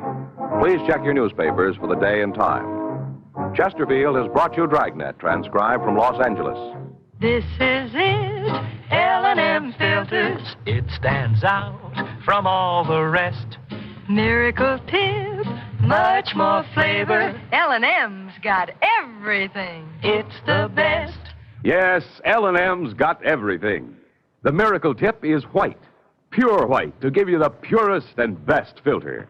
And you get a rich, good-tasting, fully satisfying smoke from L&M's highest quality tobaccos. Buy L&M, America's best filter tip cigarette. It's sweeping the country. One man stands between death and 10 people on TV's new dramatic program, Mr. Citizen. See Edward Binns star in the true story, Terror on Jackrabbit Hill. Check your local TV listings for Mr. Citizen. Hear Dragnet next week, same time, same station.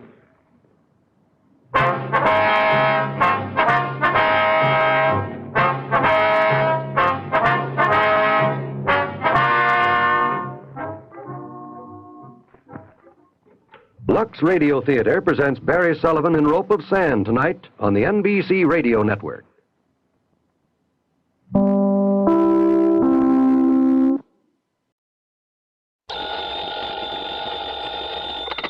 Johnny Dollar. Harry McQueen, Mid-Eastern Indemnity Corporation. Now, I'm glad you called, Harry. What? I've just been waiting for a chance to run down to New York, have some fun, taking a few shows and some nightlife. Yeah, On expense account, of course. Now, look, we'll pay the expense account, but not for a lot of theaters and nightclubs. Spoil sport. Johnny, can you come down here right away? Sure. Good. What's the trouble, Harry? Dan Diamond. Dan Diamond. That's right. Well, nice talking to you. Now, what's that mean? It means I suddenly think I have an important assignment in Podunker, Timbuktu. You mean you're afraid to get involved with our friend Mr. Diamond? Ah, It's Johnny. just that I relish the thought of maybe living to a happy middle age is all. Don't you remember what happened on that bank job over in Amityville? Oh, I remember. Not only a bank guard, but a police officer and the investigator from the insurance company. All of them suddenly turned their loving wives into widows. I know. Diamond. So he's still in business, huh? Well, apparently not. And I use that word advisedly. Apparently, he's retired from his career of crime and is growing orchids at his little home in Long Beach, California. Yeah, That is, on the dough from that Amityville job. that is when he's out there. Oh, where is he now? Right here in New York City, and he just happens to have lifted some $75,000 from a small but expensive jewelry store. Then lock him up and throw the key away. I'm afraid it's not that easy. What's more, we want that $75,000 back. Well? Sorry, Harry. You realize what your commission would be on a $75,000 recovery? And after all, Johnny, with an unlimited expense account to go on... Johnny? Okay, Harry. Maybe I'll run on down there and see you.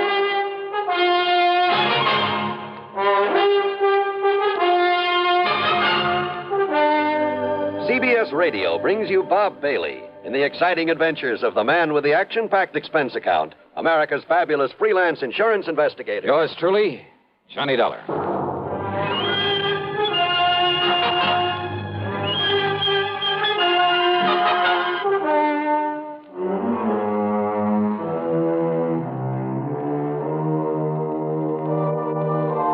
Expense account submitted by Special Investigator Johnny Dollar to the Mid-Eastern Indemnity Corporation, New York City. The following is an account of expenses incurred during my investigation of the P.O. matter.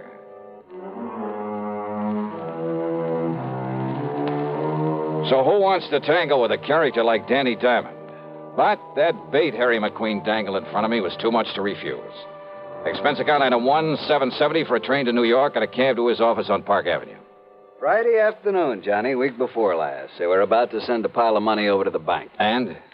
Diamond simply walked in, put a gun on the man at the vault, made him crawl under a table, and then scooped up the $75,000 and slipped out into the street before the vault man could hit the alarm button.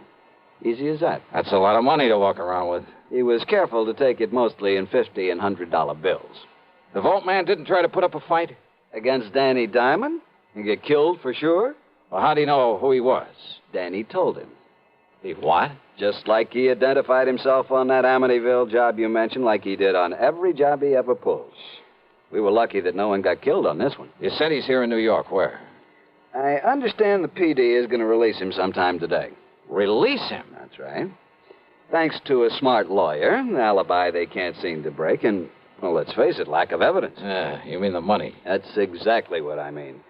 And, of course, it's that money that we're primarily interested in. Well, Johnny? Who's handling this for the police department? Man over at the 18th Precinct, Lieutenant Singer. Randy Singer? Yeah, that's the one. But he's in homicide. Well, I don't know about that, but I know he's the top man on this case. Why? There's been no killing. Johnny, why don't you ask him? Yeah, why don't I?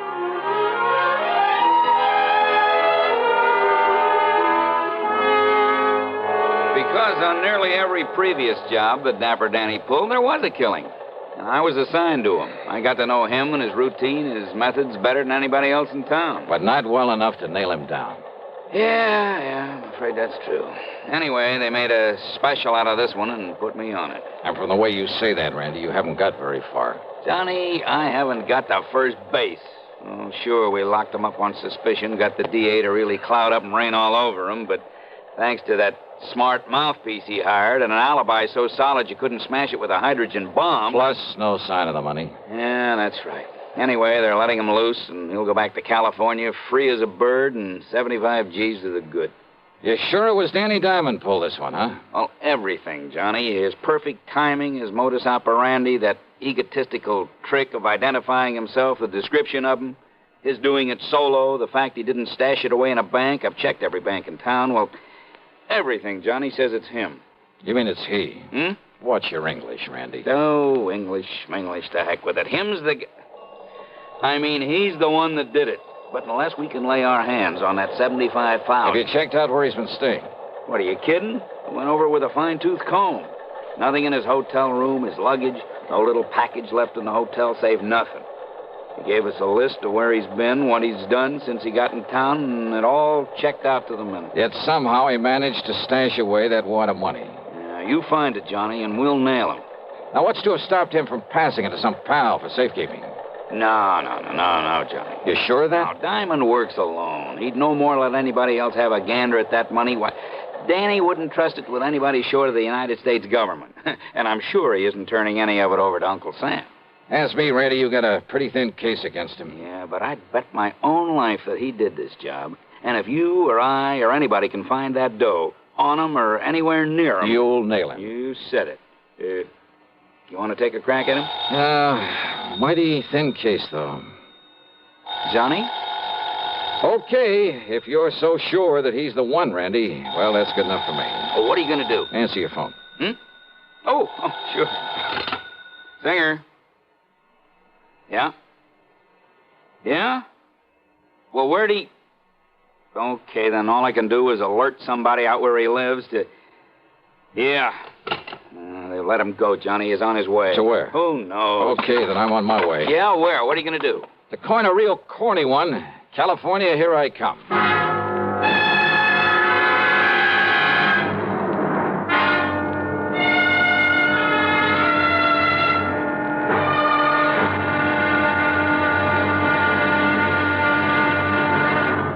Here's Hollywood star Mona Freeman. Who feels like acting with a miserable cold? I relieve cold distress the fast way, with 4-way cold tablets. Yes, tests of all the leading cold tablets proved 4-way fastest acting. Amazing 4-way starts in minutes to relieve muscular pains and headache, reduce fever, calm upset stomach, also overcomes irregularity. When a cold strikes, do what I do. Take 4-way cold tablets. It's the fast way to relieve nasty cold distress and feel better quickly. 4-way, only 29 cents. Now, here's a word about another fine product of Grove Laboratories. To get rid of embarrassing dandruff in 3 minutes, change to Fitch Dandruff Remover Shampoo. 3 minutes with Fitch regularly is guaranteed to keep unsightly dandruff away forever. Apply Fitch before wetting hair. Rub in 1 minute. Add water, lather 1 minute. Then rinse 1 minute. Every trace of dandruff goes down the drain. 3 minutes with Fitch and embarrassing dandruff's gone. At the same time, Fitch can brighten hair up to 35%. Get Fitch Dandruff Remover Shampoo today. And now, Act 2 of yours truly, Johnny Dollar, and the P.O. Matter. I got a recent picture and a complete description of Danny Diamond from Lieutenant Randy Singer. And I'll find out who you ought to contact there at the PD in Long Beach, Johnny, and send you a telegram. Then I spent item 2, $166.25 for a plane ticket to Los Angeles. When I got aboard, I began to think that maybe I'd fallen into some luck for a change. And not for the usual reason. Though, of course, I'd hoped to find myself next to a gorgeous blonde with ideas and plenty of time on her hands. No, it was because the passenger sitting right next to me, holding a big dispatch case in his lap, and I mean holding onto it, was none other than... Diamond's the name. Danny Diamond. What's yours, mister? It's Reynolds. Jerry Reynolds. Oh. For a minute, I thought there was something familiar. I guess I was wrong. But, haven't I heard about you somewhere? Oh, I don't know why not. Danny Diamond? Dapper Danny, they call me. Oh, yeah. Oh, you probably read about me in the papers. Lousy bunch of New York cops trying to hang that jewelry store heist on me. Yeah, something like $75,000, wasn't it? Yeah. That's going to keep somebody real happy for a long, long time, Mr., what'd you say your name is? Reynolds. Jerry Reynolds. Yeah. Try to pin it on Danny Diamond, huh? I'd like to see him pin anything on me. And not because I haven't been trying. Trying for years, Johnny. It's Jerry. Yeah. Yeah, that's what I meant. But they're wasting their time. Just like they're wasting their time trying to find that 75 G's. Hey, look, don't get me wrong, Mr. Diamond. Call me Danny. But the way you're hanging on to that dispatch case, you'd think it was loaded with, Yeah? Yeah, what about it? Nothing. Just forget I mentioned it. Yeah. And don't you get me wrong. But maybe you'll stay a lot happier, let's say, if you forget that you mentioned it, too. Well, now look, Danny, Just forget it. Sure. Why not? You live in Los Angeles? No. Long Beach. Why? Oh, I just wondered. Yeah. What are you going to L.A. for? Oh, just to spend some time with an old pal of mine. Huh? Who? Where's he live? Section of L.A. called Westwood Village. It's out beyond Beverly Hills. Yeah, I know. What's his name? Well, now, look, does it make any difference? Maybe I know. Maybe we got mutual friends. What's his name? Johnstone. Johnstone? That's right, Jack Johnstone. What's he do? Oh, he's a writer, among other things. I don't know. Moving pictures? Radio, television. Radio, huh? That's right. I don't know. I hardly thought you would. Something kind of familiar about that name, though. See, I listen to radio, you know what I mean? Doesn't everybody? So, look, I'm going back in the galley, see if I can pry another drink out of that blonde stewardess. Well, I doubt if you'll have any luck, but go ahead. Just leave it to me. You want me to bring you one? Why not? If you can. Leave it to me. He carefully set the dispatch case on the seat. But as he swung back up the aisle, he kept half looking over his shoulder. If I picked it up and tried to open it, he'd know exactly what I was doing. Even as he stood there talking to the stewardess, trying to force some money on her, he kept his eyes on me. But I had to find out what was in that case. And what I could do was keep looking out the window and with one hand open the clasps on it. That much he couldn't see. And then when he came back to his seat with his hands full, all I'd have to do... How dumb can they be? Those chicks would make a lot of extra dough. Make a lot of friends, too, if they forget the rules now and then with that liquor they got back there. Well, sit down. Don't worry about it. Hey, wait a minute. 2 seats up, that guy sneaking a bottle out of his coat. I'll bet you a 10 spot will get that for you and me. Wait and see. But again, he kept his eyes on me, even while he passed over the money and parted the other man from his half-pint bottle and the small plastic cup he had. But this time, as he came back to his seat, his hands were full. See? You got brains, a little money, you get anything you want. Sure. Hey, here, I'll move this case out of the way so you can... Say, what do you think? You clumsy, crazy jerk. The little case was loaded, but the papers that fell out that he quickly shoved back into it were not money. No, they were clippings from the New York newspapers. Yeah, news items about the robbery. That was all. Wait, though. Was he using them in the dispatch case for a decoy? Or just to fan that ego of his? You dumb, clumsy fool. Oh, sorry. Sorry, huh? Sure, of course I am. Listen, if I thought maybe you'd done that on purpose... Yeah? Well... Forget it. Sure. Now, about that little drink you promised. Sure. Why not?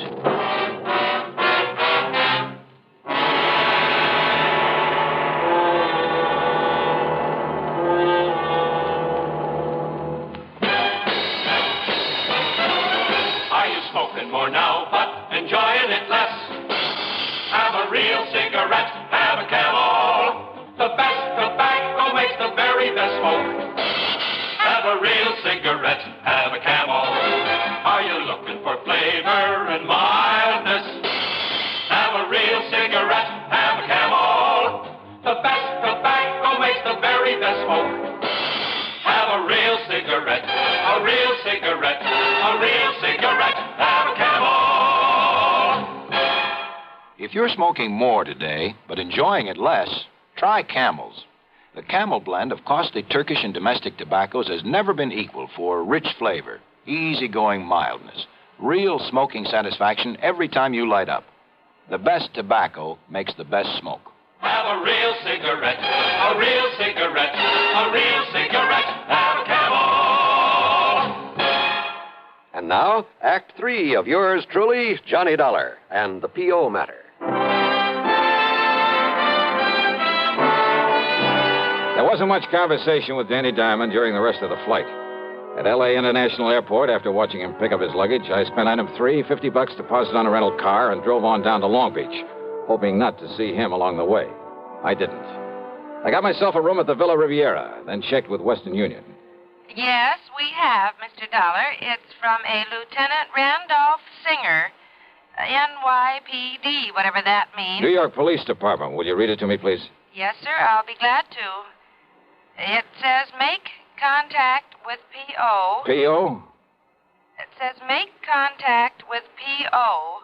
Your man is Sergeant Wyman. Oh, I get it. That was a typo. Should have been P.D.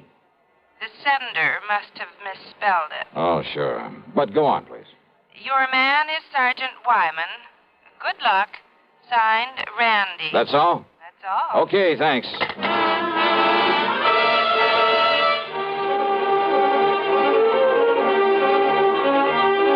Item 4 was 10 cents for that phone call. Then I wasted no time in getting over to police headquarters into a huddle with Sergeant Raleigh Wyman. Dollar, we know all about Danny Diamond.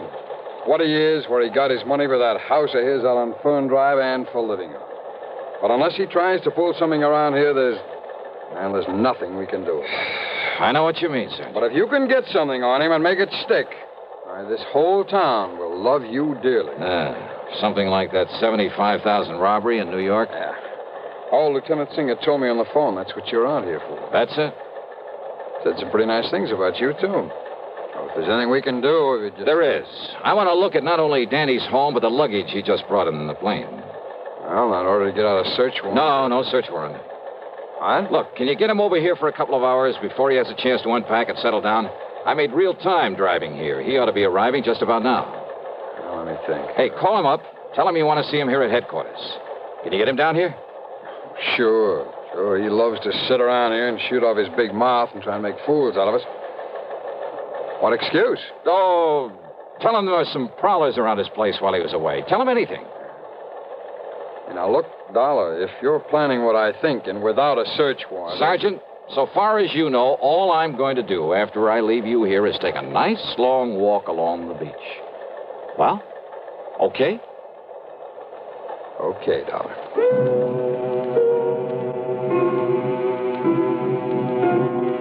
I drove quickly out to Danny Diamond's address on Fern Drive. A rather nice, modern little home, by the way, in a very pleasant residential section. Long Beach has a lot of nice homes, and this was one of them. I'd parked a couple of blocks away, and as I sauntered as casually as possible toward his place, a taxi pulled up in front of it. Out came Danny and his luggage. He paid off the driver and went in. And I waited, praying that Sergeant Wyman would call him before he had a chance to... Wyman must have done all right. Within 3 or 4 minutes, Danny came out the back door, went into the garage, then pulled away in a fancy little sports car. I went over to the back door and found, much to my surprise, that it was a real easy job to jimmy it open. Danny's handbags were still sitting by the front door.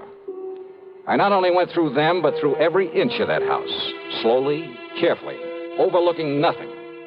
And that's exactly what I found. Nothing. Except that is for a large floor safe under one of the rugs. But I knew he hadn't had time to get to it, and besides, the dust around it showed it hadn't been opened recently. No, Randy Singer was wrong. If Danny did take that money, he must have stashed it away somewhere, or left it with somebody, probably back in New York. Despite what Randy had said about his operating alone, trusting no one, not even the banks, about trusting no one short of the United States government. The government? Wait a minute. I beat it back to police headquarters and Sergeant Raleigh Wyman. I kept him here just as long as I could. Danny only left a couple of minutes ago. A couple of minutes ago, huh? Dollar, did you find anything? What? I mean, during that, during your walk along the beach. No. Now, listen. Yeah? That telegram Randy sent me. Telegram? Yeah. Make contact with P.O., he said. P.O.? Well, it was a typo. He meant to say P.D. to contact you. Oh. Well, it was a lucky mistake. Because, Sergeant, I may be nuts, completely nuts, but I'm betting that P.O. is the answer to this whole thing. To how he got that money out of New York, out here where he could use it. Wait a minute. Trust nothing short of the U.S. government, huh? Feeling all right? P.O., of course. Hey, listen, you know this town where everything is. Well, sure. Then there's just one building around here I need to know the location of. And I hope I can get there before he does. The P.O., the post office I drove to, was only a few blocks from Danny's home. Danny's car was parked in front of it. I slipped inside and waited behind a post. At one of the windows, he was second in line behind a ragged-looking wino who was counting out pennies to buy a stamp. There's 3 cents. Got another one here somewhere. Come on, you drunken bum. Don't go. Hey, clerk. Oh, hello, Mr. Diamond. I have a package for you. That's what I come for. I've been wondering when you'd call for it. It's from New York City. Just sign here, please. Yeah, sure. Okay, here you are. Thank you, Mr. Diamond. Here's your package. I want a stamp. I came out from behind the post, bumped into the drunk, and tore at the wrapper of Danny's package. Hey, what's the big idea? Sorry. It's you. And here in the package, you mail to yourself the $75,000. Now, get away. Get back. Oh, no, Danny. What are you trying to do on here? Okay. Now, on your feet. Listen, mister. Oh, drop dead, Danny. Or maybe the state will take care of that. Now, listen. About that money. Forget it. Just take a look at that poor old drunk who was in front of you. That wild shot you pulled off. Huh? Murder, Danny. Now it's murder.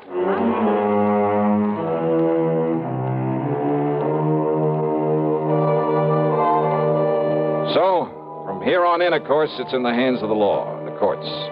As to credit for solving this one, well, actually, it all goes to a simple typographical error. Funny. Expense account total, including hotel and the trip back to Hartford, $397.70. Yours truly, Johnny Dollar.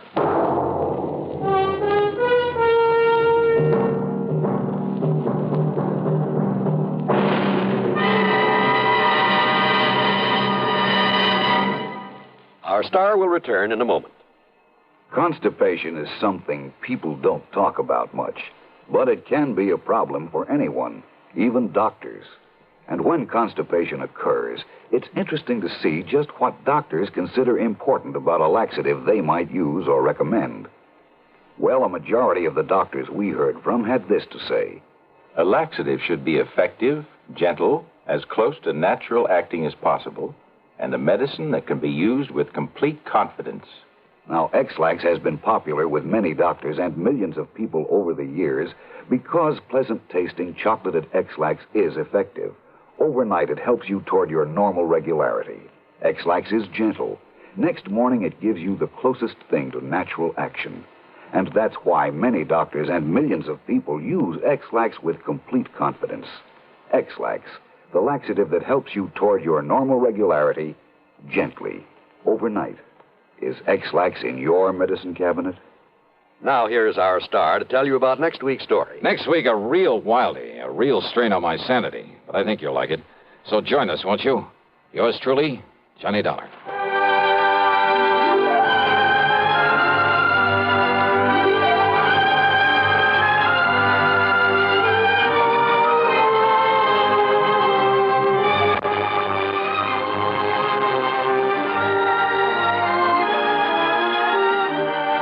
Truly, Johnny Dollar, starring Bob Bailey, originates in Hollywood and is written, produced, and directed by Jack Johnstone.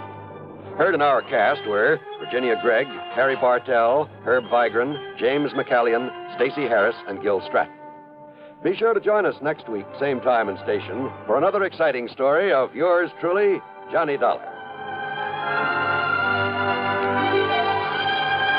This is John Wall speaking. Next, a modern mystery classic, Agnes Moorehead's 8th suspense performance of Sorry, Wrong Number on the CBS Radio Network. You are invited to attend Benani Berth's 5th Annual Sports Night, co-sponsored by Gideon Lodge number 140 and the Albany Olympic Committee. Admission